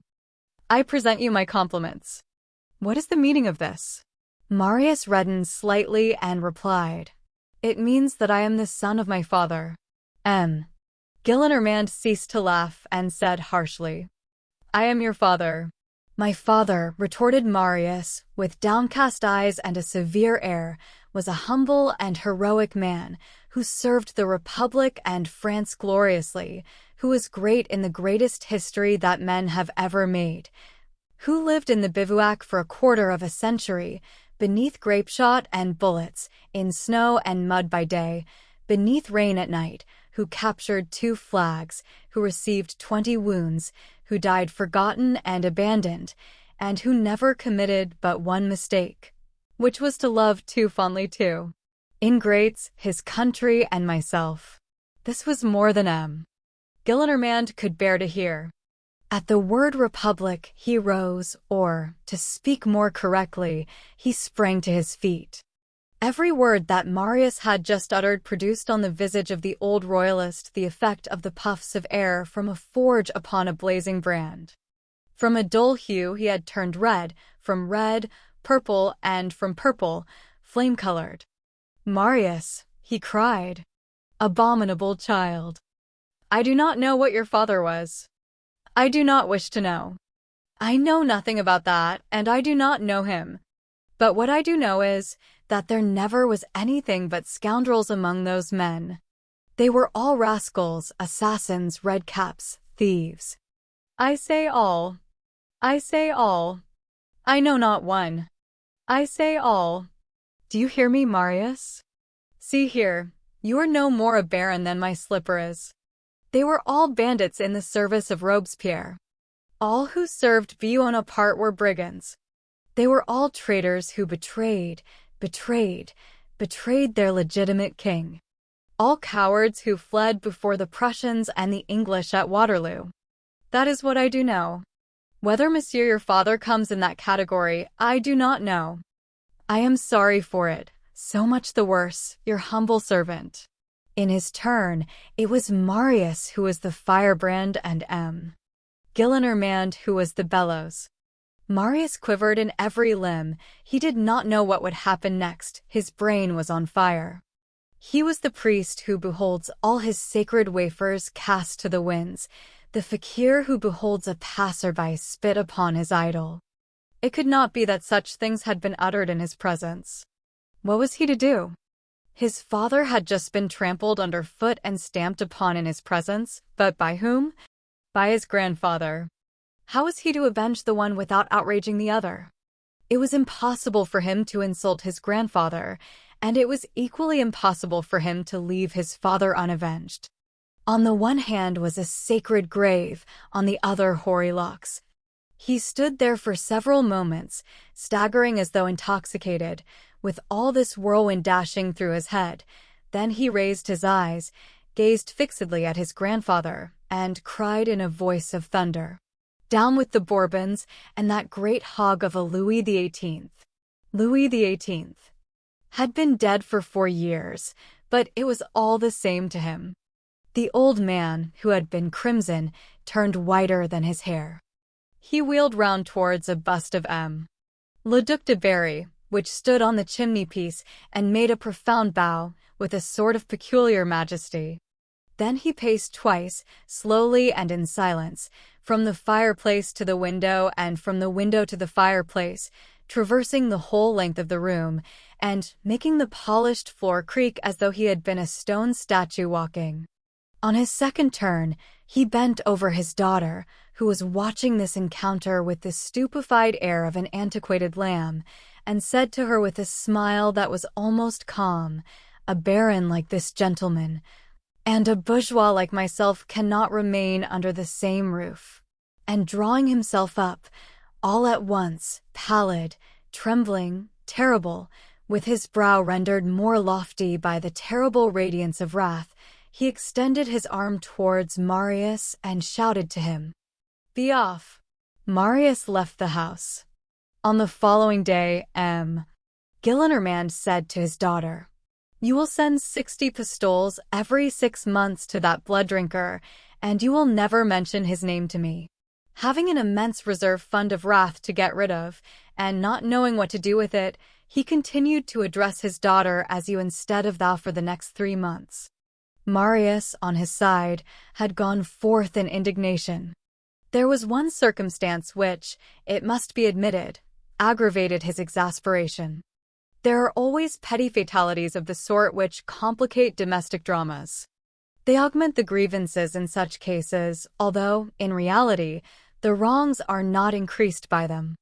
While carrying Marius Duds precipitately to his chamber at his grandfather's command, Nicolette had, inadvertently, let fall, probably on the attic staircase, which was dark, that medallion of black shagreen which contained the paper penned by the colonel. Neither paper nor case could afterwards be found.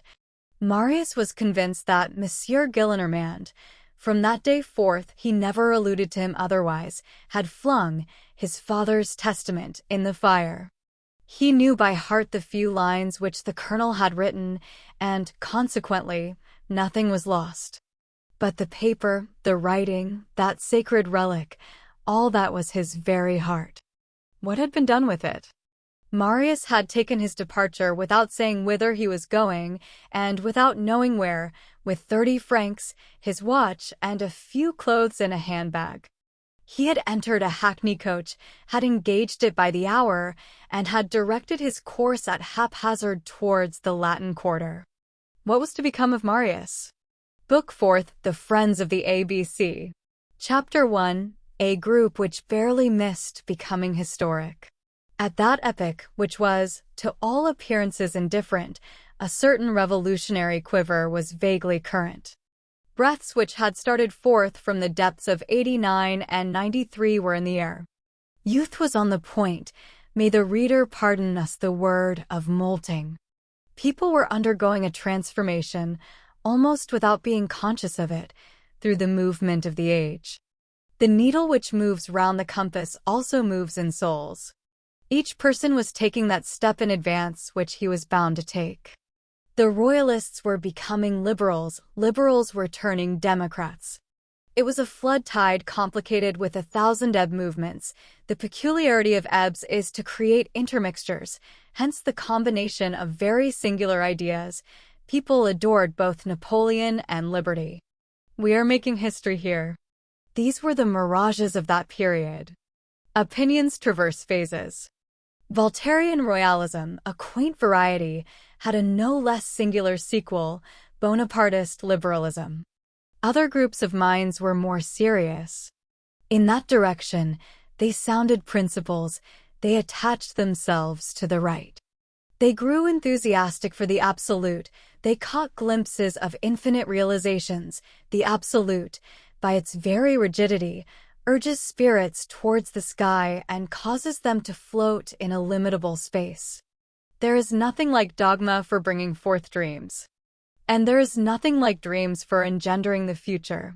Utopia today, flesh and blood tomorrow. These advanced opinions had a double foundation. A beginning of mystery menaced the established order of things, which was suspicious and underhand.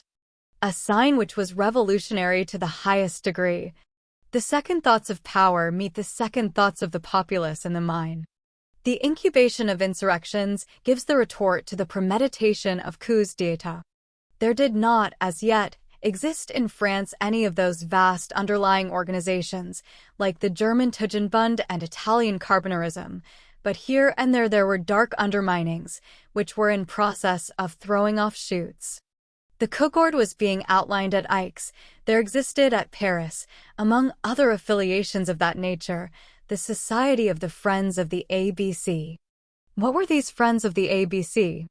A society which had for its object apparently the education of children, in reality the elevation of man.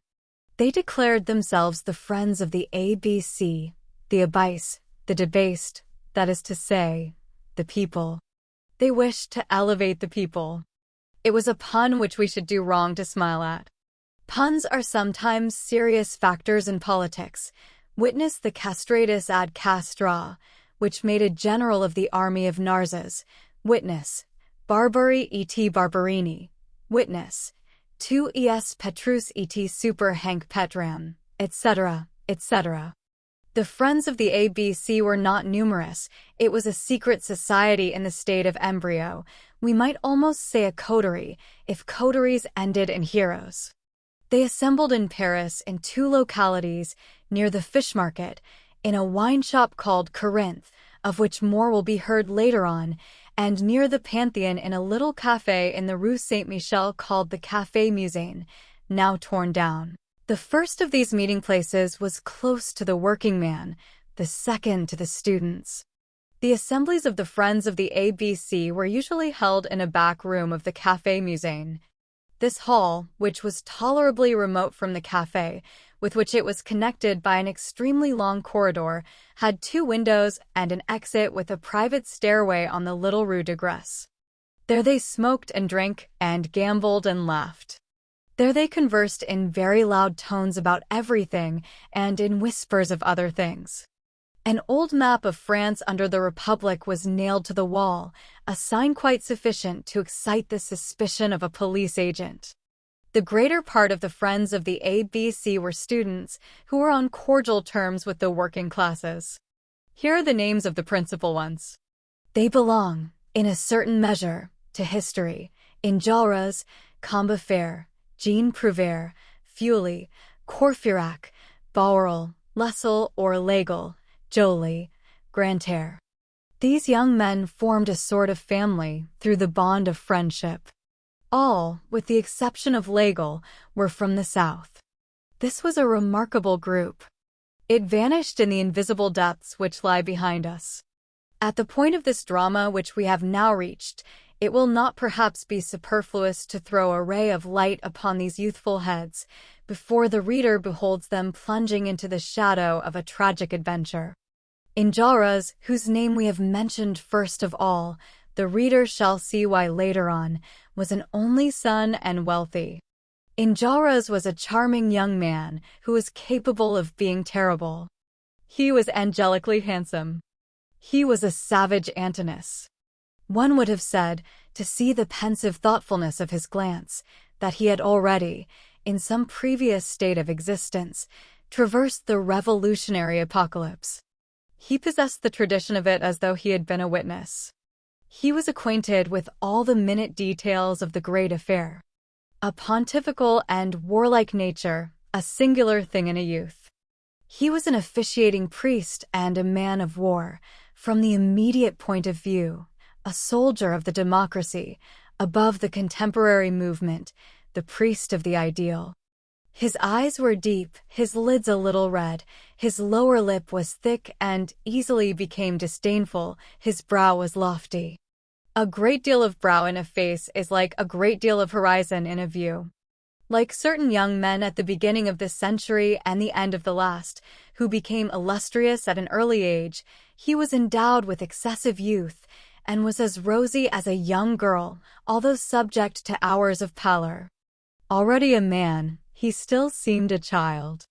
His 22 years appeared to be but 17. He was serious. It did not seem as though he were aware there was on earth a thing called woman. He had but one passion, the right, but one thought, to overthrow the obstacle. On Mount Aventine, he would have been Gracchus. In the convention, he would have been Saint Just. He hardly saw the roses, he ignored spring, he did not hear the caroling of the birds. The bare throat of Evadne would have moved him no more than it would have moved Aristogiton. He, like Harmodius, thought flowers good for nothing except to conceal the sword. He was severe in his enjoyments. He chastely dropped his eyes before everything which was not the Republic. He was the marble lover of liberty. His speech was harshly inspired and had the thrill of a hymn. He was subject to unexpected outbursts of soul. Woe to the love affair which should have risked itself beside him.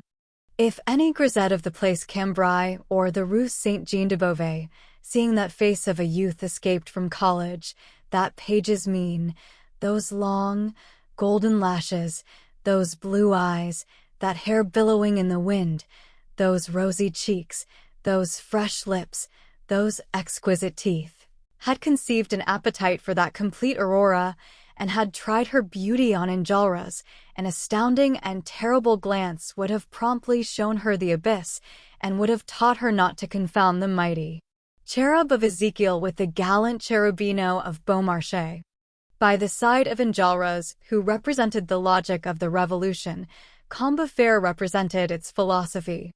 Between the logic of the Revolution and its philosophy there exists this difference, that its logic may end in war, whereas its philosophy can end only in peace.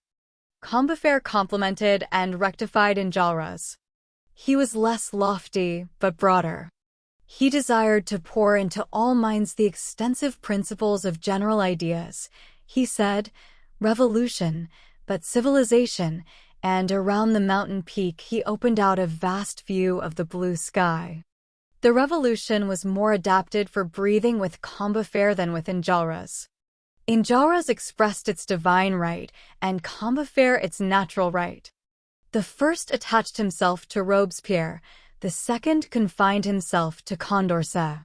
Combeferre lived the life of all the rest of the world more than did Enjolras.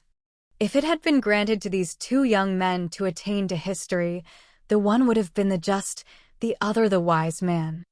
Enjolras was the more virile, Combeferre the more humane. Homo and vir, that was the exact effect of their different shades. Combeferre was as gentle as Enjolras was severe, through natural whiteness. He loved the word citizen, but he preferred the word man. He would gladly have said, hombre, like the Spanish.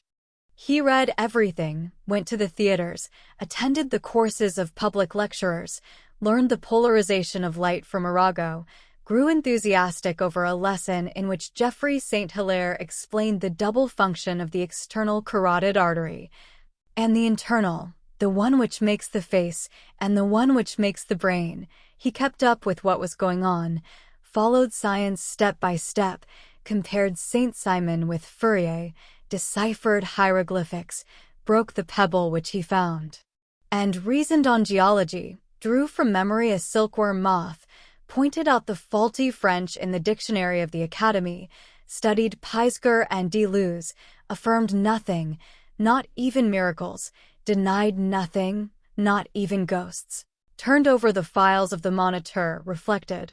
He declared that the future lies in the hand of the schoolmaster, and busied himself with educational questions. He desired that society should labor without relaxation at the elevation of the moral and intellectual level, at coining science, at putting ideas into circulation, at increasing the mind in youthful persons. And he feared lest the present poverty of method, the paltriness from a literary point of view confined to 2 or 3 centuries called classic, the tyrannical dogmatism of official pedants, scholastic prejudices and routines should end by converting our colleges into artificial oyster beds. He was learned, a purist, exact, A graduate of the Polytechnic, a close student, and at the same time, thoughtful, even to chimeras, so his friends said. He believed in all dreams, railroads, the suppression of suffering in chirurgical operations, the fixing of images in the dark chamber, the electric telegraph, the steering of balloons. Moreover, he was not much alarmed by the citadels erected against the human mind in every direction, by superstition, despotism, and prejudice. He was one of those who think that science will eventually turn the position. Enjolras was a chief, Combeferre was a guide. One would have liked to fight under the one and to march behind the other. It is not that Combeferre was not capable of fighting. He did not refuse a hand-to-hand combat with the obstacle, and to attack it by main force and explosively, but it suited him better to bring the human race into accord with its destiny gradually. By means of education, the inculcation of axioms, the promulgation of positive laws, and, between two lights, his preference was rather for illumination than for conflagration. A conflagration can create an aurora, no doubt, but why not await the dawn? A volcano illuminates, but daybreak furnishes a still better illumination. Possibly, Combeferre preferred the whiteness of the beautiful to the blaze of the sublime. A light troubled by smoke, progress purchased at the expense of violence, only half satisfied this tender and serious spirit. The headlong precipitation of a people into the truth, a 93, terrified him. Nevertheless, stagnation was still more repulsive to him. In it he detected putrefaction and death. On the whole, he preferred scum to miasma. And he preferred the torrent to the cesspool, and the falls of Niagara to the lake of Montfaucon. In short, he desired neither halt nor haste. While his tumultuous friends, captivated by the absolute, adored and invoked splendid revolutionary adventures, Combeferre was inclined to let progress, good progress, take its own course. He may have been cold, but he was pure, methodical, but irreproachable, phlegmatic, but imperturbable. Combeferre would have knelt and clasped his hands to enable the future to arrive in all its candor, and that nothing might disturb the immense and virtuous evolution of the races. The good must be innocent, he repeated incessantly. And in fact, if the grandeur of the revolution consists in keeping the dazzling ideal fixedly in view, and of soaring thither athwart the lightnings, with fire and blood in its talons, the beauty of progress lies in being spotless. And there exists between Washington, who represents the one, and Danton, who incarnates the other, that difference which separates the swan from the angel with the wings of an eagle. Jean Prouvaire was a still softer shade than Combeferre. His name was Jahan, owing to that petty momentary freak which mingled with the powerful and profound movement whence sprang the very essential study of the Middle Ages. Jean Prouvaire was in love. He cultivated a pot of flowers, played on the flute, made verses, loved the people, pitied woman, wept over the child, confounded God and the future in the same confidence, and blamed the revolution for having caused the fall of a royal head, that of André Chenier. His voice was ordinarily delicate, but suddenly grew manly. He was learned even to erudition and almost an Orientalist. Above all, he was good, and, a very simple thing to those who know how nearly goodness borders on grandeur, in the matter of poetry, he preferred the immense. He knew Italian, Latin, Greek, and Hebrew, and these served him only for the perusal of four poets, Dante, Juvenal, Aeschylus, and Isaiah. In French, he preferred Corneille to Racine and Agrippa d'Aubigné to Corneille. He loved to saunter through fields of wild oats and cornflowers, and busied himself with clouds nearly as much as with events. His mind had two attitudes, one on the side towards man, the other on that towards God. He studied or he contemplated. All day long, he buried himself in social questions, salary, capital, credit, marriage, religion, liberty of thought, education, penal servitude, poverty, association, property, production, and sharing. The enigma of this lower world which covers the human anthill with darkness, and at night he gazed upon the planets, those enormous beings. Like in Jalras, he was wealthy and an only son. He spoke softly, bowed his head, lowered his eyes, smiled with embarrassment, dressed badly, had an awkward air, blushed at a mere nothing, and was very timid. Yet he was intrepid. Fully was a working man, a fan maker, orphaned both of father and mother, who earned with difficulty 3 francs a day, and had but one thought, to deliver the world. He had one other preoccupation, to educate himself. He called this also delivering himself. He had taught himself to read and write. Everything that he knew, he had learned by himself. Fully had a generous heart. The range of his embrace was immense. This orphan had adopted the peoples. As his mother had failed him, he meditated on his country. He brooded with the profound divination of the man of the people, over what we now call the idea of the nationality, had learned history with the express object of raging with full knowledge of the case. In this club of young utopians, occupied chiefly with France, he represented the outside world. He had for his specialty Greece, Poland, Hungary, Romania, Italy. He uttered these names incessantly, appropriately and inappropriately, with the tenacity of right. The violations of Turkey on Greece and Thessaly, of Russia on Warsaw, of Austria on Venice, enraged him. Above all things, the great violence of 1772 aroused him. There is no more sovereign eloquence than the true in indignation. He was eloquent with that eloquence. He was inexhaustible on that infamous date of 1772, on the subject of that noble and valiant race suppressed by treason, and that 3-sided crime, on that monstrous ambush. The prototype and pattern of all those horrible suppressions of states, which, since that time, have struck many a noble nation, and have annulled their certificate of birth, so to speak. All contemporary social crimes have their origin in the partition of Poland. The partition of Poland is a theorem of which all present political outrages are the corollaries. There has not been a despot, nor a traitor for nearly a century back, who has not signed, approved, countersigned, and copied any variator, the partition of Poland. When the record of modern treasons was examined, that was the first thing which made its appearance. The Congress of Vienna consulted that crime before consummating its own. 1772 sounded the onset. 1815 was the death of the game. Such was Fully's habitual text.